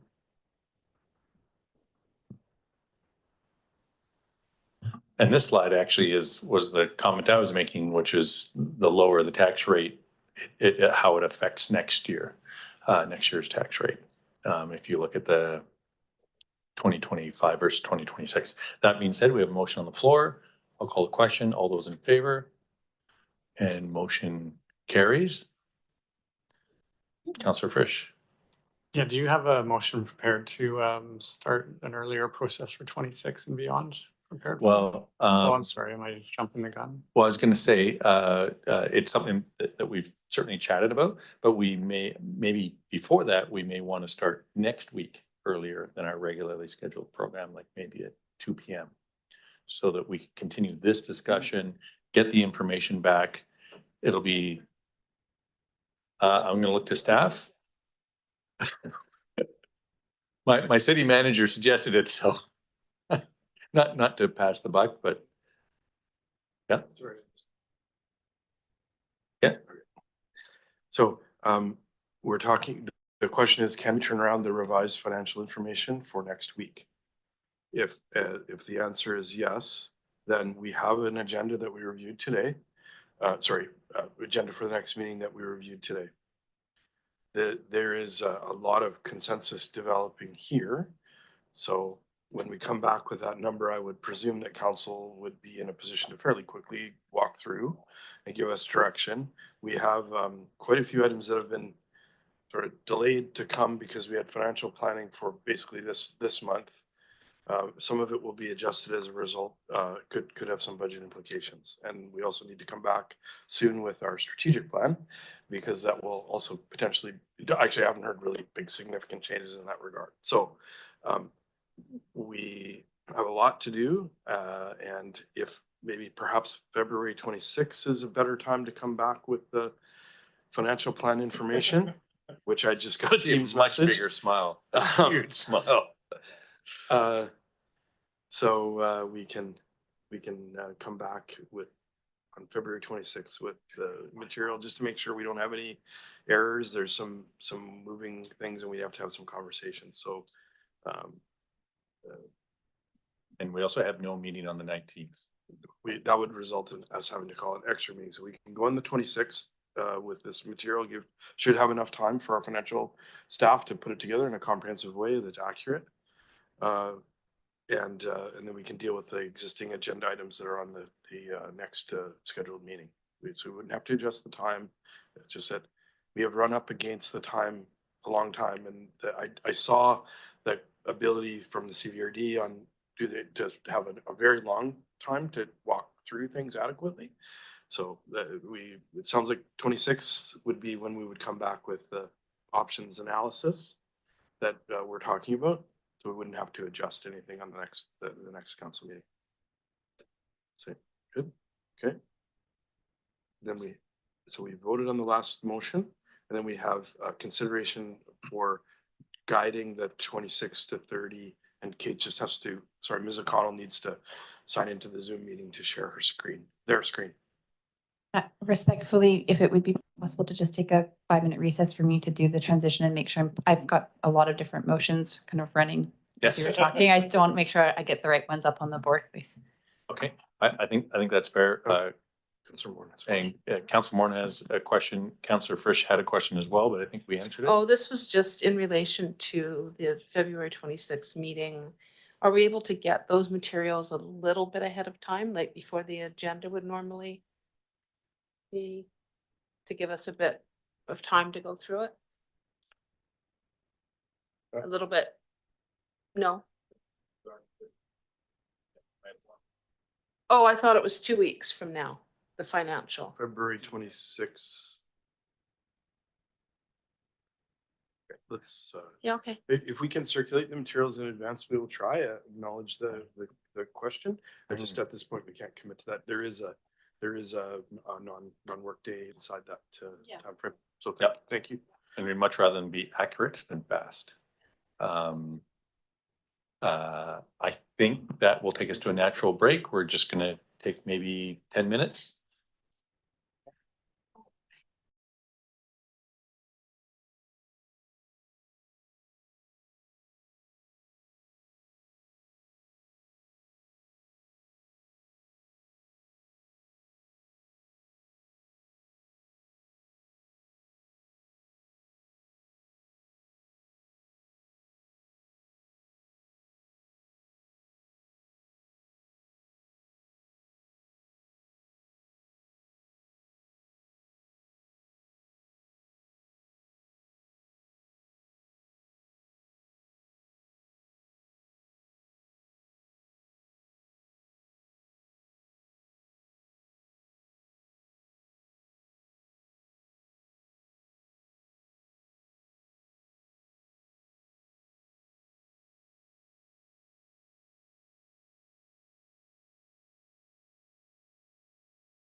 Welcome back, everybody.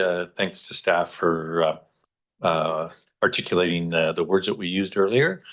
And in front of us, we have a motion that's been put forward and crafted, and I'll pass it over to Councillor McCollum. I'll move the motion as it's on the screen and do you want me to read it out? I don't have my glasses on, so. All right. Ms. O'Connell will read it out for us. So the motion is, whereas council is committed to exploring options to lower annual tax change. And whereas council desires to explore various strategies to achieve this objective, including revenue diversification, capital project prioritization, operational efficiency, and reserve fund management. And whereas council commits to reviewing its own strategic priorities to ensure alignment with community needs and fiscal responsibility. Therefore, be it resolved that staff be directed to undertake the following actions in developing the 2026-2030 financial plan with the objective of lowering annual tax rates. Explore alternative revenue generation, review and prioritize the capital plan, identify operational efficiencies, develop a financial reserves and surplus policy, and explore other options. It's been moved in second. Oh. Yeah. All right. I'll pass it over to Councillor Jolicoeur. Yeah, thanks, Mayor, and really happy and thanks to staff for collating thoughts. I know definitely that I've shared over the last few years around some of the things I think that we should be considering throughout our process, both from a planning perspective, but also a financial perspective. If we go to the bullet points, and I can't see them now. Alternative revenue generation. So I'm wondering if that language includes, I mean, the way I read it, it doesn't include reviewing existing revenue outside of taxation, which was one of my comments I had made over the last few months. In particular, I am interested in things like our fees and charges bylaw, business licenses, dog licenses, things like that. And so I'm just wanting to hear from staff if that bullet, explore alternative revenue generation, includes existing revenue streams and the review of those beyond new potential revenue streams. So increasing, not new, like increasing existing revenues. Just a review, and maybe some of them need to go down. I don't know. Mr. Garvey. Thank you.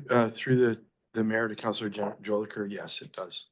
And if you would like to change that to make it clear, we could do that.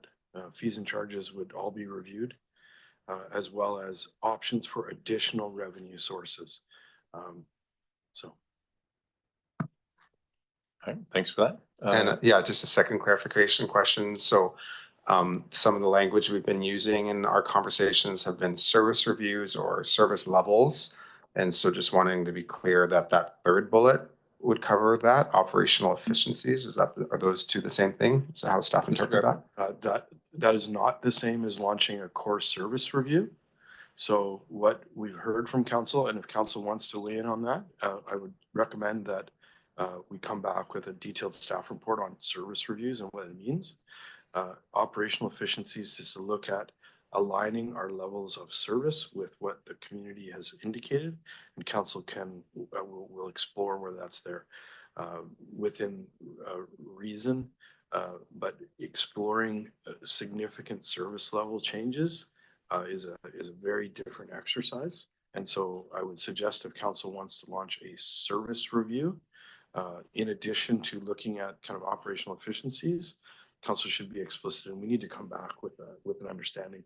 The conversations that I've had with councillors that are talking about service level changes, these are quite small looks at existing service levels. And I would suggest if anybody who's been involved in a service level discussion, there are many ways to undertake it. It takes significant staff time.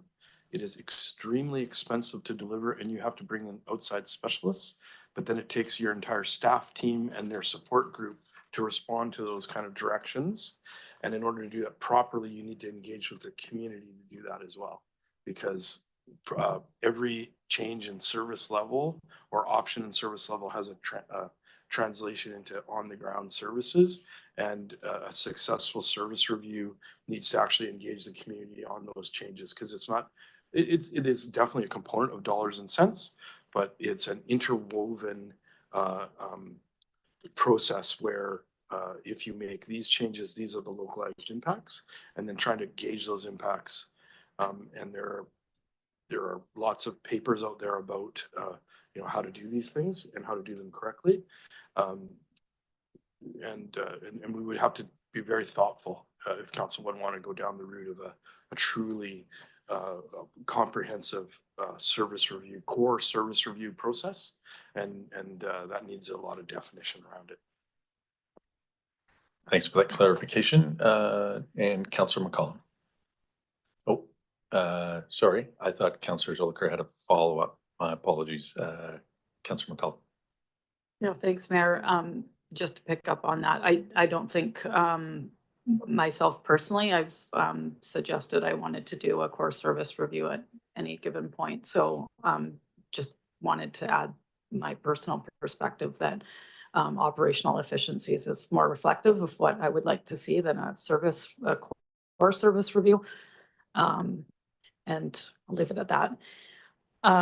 One question I had, I did look at this when it was drafted previously, and I'm not clear what explore other options provides in terms of direction. I would assume that if other options present themselves for, lowering our annual taxes, that's kind of work that exists. And I'm just not clear how having that kind of open-ended bullet in there provides staff with what they need in terms of what a council is expecting. Oh, Mr. Garbett. Thanks for identifying that. I mean, it is kind of open-ended, but when your staff team and their managers get together to have conversations, I'm not exactly sure what there would be other options out on there. It's just quite an iterative process, and I've been involved in the grassroots versions of trying to crash this out, and it was just to indicate that council's been really clear that they want us putting our thinking caps on in that regard. But Ms. O'Connell I won't take credit for drafting this. Ms. O'Connell had drafted it, and she could weigh in maybe a little bit more. As far as other options go, one of the examples that I can think of would be something like looking at bringing forward options to council to explore policy decisions around addressing some operation deficits.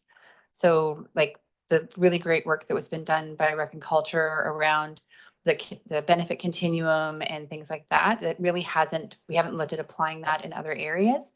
And so we do have subsidies in other areas around what we charge for those services. And so even though you wouldn't necessarily see a new revenue source, there are options to bring forward suggestions or changes that would eliminate a deficit, which would no longer require funding through taxation. And at the same time, the other options is really just if we find something that none of us anticipated, it gives us the option to bring that forward to council without having to seek further direction. Okay, yeah, that makes sense. And that's a great example. Thanks. Thanks, Councillor McCollum and Councillor Morin. Great, thanks, Mayor. Excuse me. I'm wondering if within this motion, if that would also include involving the public in terms of not engagement, not a full-on engagement process, but just public input in terms of people feeling like they have this idea. Oh, I lived in, town A and they had this revenue generating thing and it was really great. Like, I'm just wondering if that might be a component of this to allow for kind of that broader range of ideas. Mr. Garbett. Thank you. Through the mayor to Councillor Morin. Council may recall Mr. Langemeyer brought forward a conversation about engaging the public with our budget. We will be again starting significantly earlier, and council has pointed us to some more conversations that are happening. We have a neighbor to the west that's in some really significant financial issues, and it sounds like they have been very engaged with their community. Again, we have to manage the level of that. And also, I guess yes, So that could be there. We want to come back to council because council is being very clear about setting that expectation that we're going to make a change. And so with respect to core service review or the like, if council also has some clear ideas, council is part of this process. And if council has an idea about X specific component, then we can take that direction and analyze it. You all have a network of elected officials that you're working with and other communities that you've either lived in or been part of or been perhaps invested in.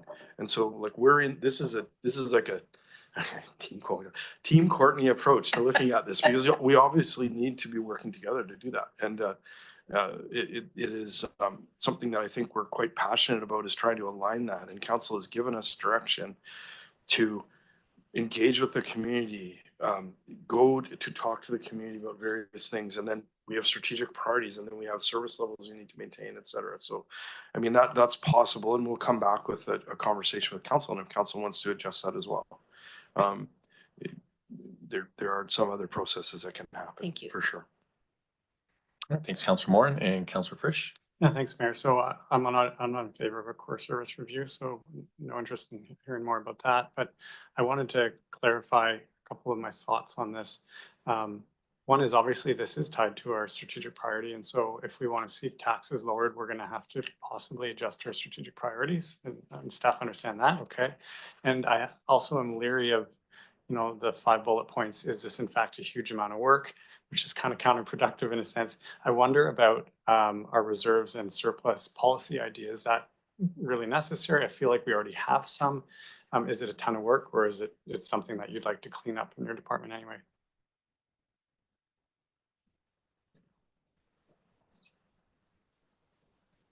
It would be nice to have some council direction to look at this.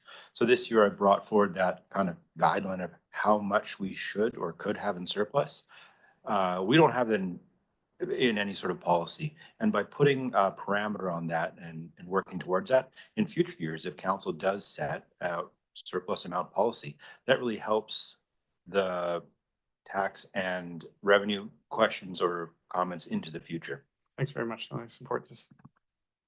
Yeah, and I think one of the things just maybe to follow up on Councillor Frisch is, if we look at other municipalities, even have in those policies waterfall reserves where, once one reserve hits its peak, then those funds can now go towards other reserves, if that makes sense. So there's ways to make sure that we're doing the best we can.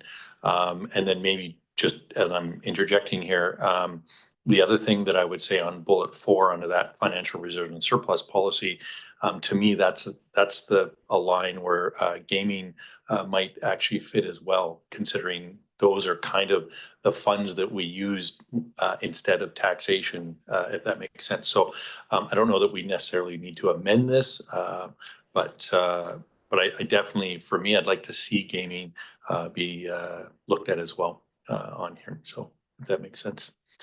I'll look to staff if I can't make an amendment anyways, but that would be the one thing that I would just say isn't on here. But I heard, well, since I've been on council, I've heard gaming funds used pretty much every year at budget time. So if we actually have a policy around it, that might be helpful as well. Councillor Schulker. Oh, I was hoping that you were going to get an answer because I'm kind of curious about that. Well, yeah, sure. Mr. Legenmeyer. The question was around gaming. So. And just adding it basically to bullet 4. Yeah, in my opinion, the gaming fund is a reserve. So it's captured under bullet 4 to, that's one of the pieces because, the number of years I've been here, when we underspend gaming, the approach or the direction I have as a staffer is that's what it does. And we bring it forward each year. So if we have a target of what it could be or should be, then I can bring back recommendations with ease that are already pre-supported by council instead of guessing. Yeah, and it's just because gaming funds is used, like I haven't heard it being used as gaming reserve. I've only heard it being used gaming funds as its own entity. But if it's captured, I'm happy with that. Councillor Schulker. Yeah, thanks, Mayor. Thanks for the clarification on that last piece. Yeah, I'm also acknowledge that this is likely a lot of work for staff, and I appreciate that that it will require some outside. And in the absence of actually fully understanding what we're thinking about in terms of the potential benefits of the revenue analysis and the efficiencies, and I appreciate the city manager's comments around a core service review. And my understanding from other municipalities is that there are some smaller types of reviews that can occur. And that continues to be one of my concerns, is the amount of money that we are spending beyond what I imagine could be found through efficiencies and maybe delaying of capital plans. So I am interested in a service conversation. Do I think it needs to be a core service review with KPMG auditors? Probably not, but I guess my question around that is, if there is an opportunity to do, or is this staff aware of another type of review that addresses services outside of a core service review, which sounds quite labor intensive?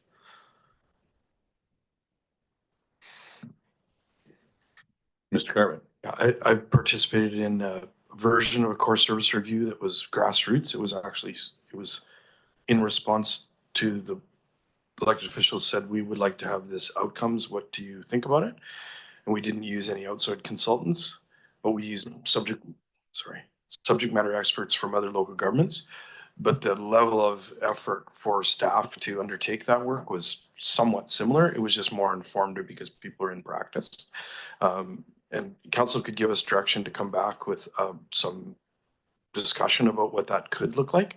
But undertaking a review of what happens in departments and presenting that to council, and council saying, you know, we don't want to cut the grass every week or 2 weeks. You know, those are conversations that could be happening. But again, at the same time, that takes some time to run through. And we're getting started early in our financial plan next year, and that is a possibility. But I think council needs to think about that, and we can have another session about that. And have some more dialogue at a future council meeting in that regard. And then if we get that direction from council, we would figure out how to make it happen. And we would identify what things would be impacted by having that internal dialogue. Just in the last week, we looked through options to address where we were at. So there's a lot of horsepower there, but we have an incredibly busy deliverables for council. I would say that whereas related to the strategic plan is going to be the one that would help with those service levels, because if we're, and I have the draft of the strategic plan that will go to council for conversation following the conclusion of this financial planning exercise. Thanks, Mr. Garbutt. And Councillor Frisch. I was just going to make sure you're going to call the question soon and suggest that if there's another motion after this, we can contemplate that. All right. Yeah. Okay. Seeing no further questions or comments, all those in favor? And motion carries. And if we're going to have too much of a conversation, we're going to have to start thinking about extending the meeting, but I think we can avoid that, hopefully. Councillor Frisch. I was going to ask which which bylaws we need to read tonight, if any. Which would staff like to see read tonight? I know we're contemplating maybe something with sewer, but would you be happy to read them in the future or try and tackle some of them tonight? Do we want to do them all at the same time in case anything else changes? Ms. O'Connell. So in conferring with the CFO, the two that would be required to be referred to staff for update and basically deferred, it's 8.3.1, so the financial plan itself, and item 8.3.5, which is the sewer service frontage tax. Items 8.3.2 through to 8.3.4, no changes have been brought forward at this meeting that would impact those bylaws as they are currently written, so council could consider that now. Would you like me to move deferral to a future meeting of 8.3.1? Or has that already been covered? I think that's I can draft covered. you a motion, so you would need to refer 8.3.1 and 8.3.5 to staff for updating.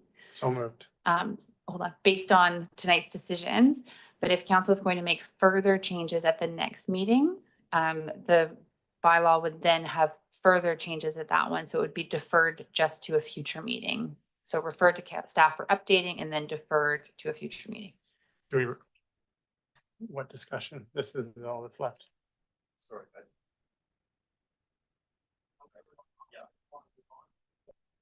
All right, Councilor McCollum is next.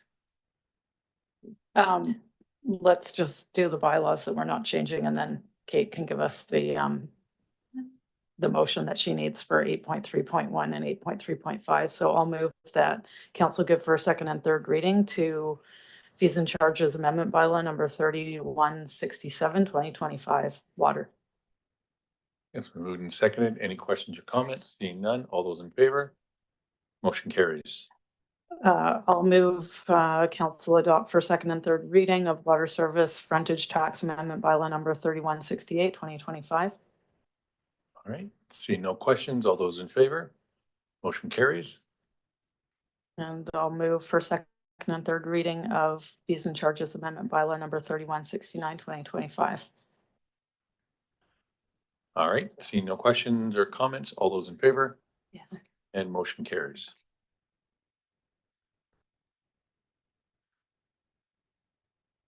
And then I think we're just gonna stand by for some guidance.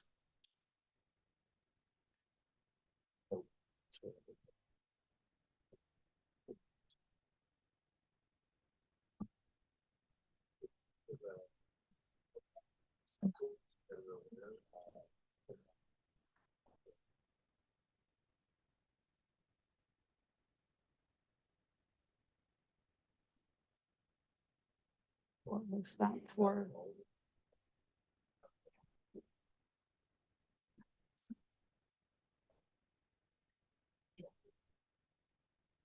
Oh, that's good. It's nothing to do with anything. But I don't want to have to.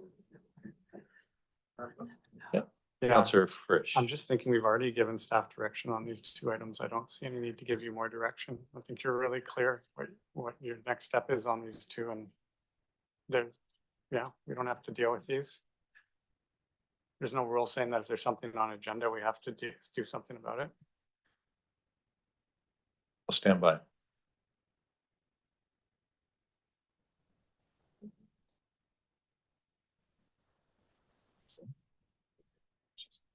All right. Yeah.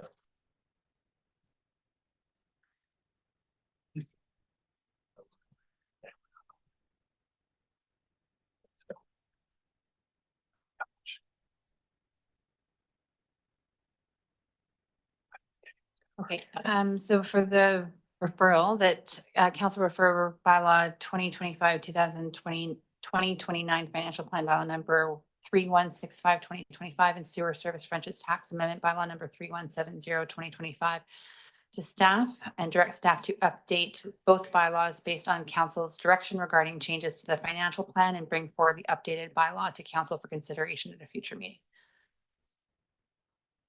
All right, it's been moved and seconded. All those in favor? Motion carries. Councilor Jolicoeur. Yeah, thanks, Mayor. I'd like to move a council direct staff to bring a report back on options for service level reviews for the 2026-2030 financial plan.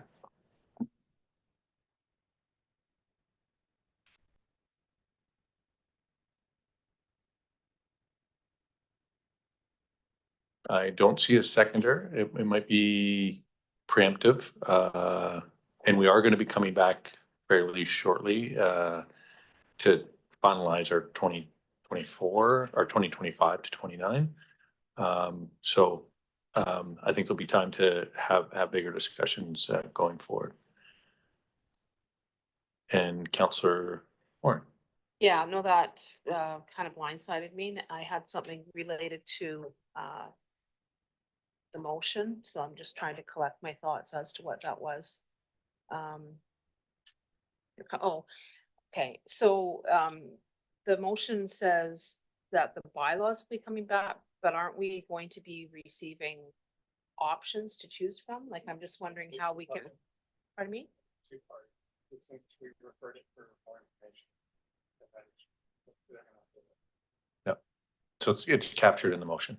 We didn't, I don't know if you can share it to the screen to, if that would be useful or not, but, Ms. O'Connell. I can just read it again. It does include the updates from tonight and also contemplates any updates that may come at the next meeting as well. So that council refer those two bylaws to staff and update, staff update based on council's direction regarding the changes to the financial plan. So because council provided direction tonight on changes to the financial plan, those will automatically now be updated by staff based on this. And because it's not explicit to only changes from this evening, any changes that occur at the next meeting or any other meeting preceding the bylaws consideration would also be captured in this direction. Yeah, I guess my point is if we're coming back with a 6 and a 6 and a this and a that, aren't there gonna be several bylaws that are gonna have to come back then as options? Because they're all gonna be different. They're all gonna be different scenarios. The direction from council was not to amend the financial plan to include those, but to come back with options for council's consideration.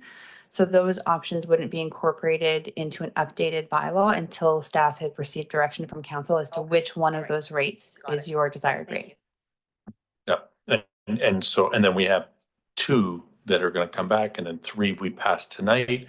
So some are in stone, as it were, whereas other ones are not. And we'll come back and we'll be able to massage them as we please. We are 10 to 9. If there's no further business, I believe we can adjourn. Thank you. Thanks, everybody. I know it's been a long couple of meetings.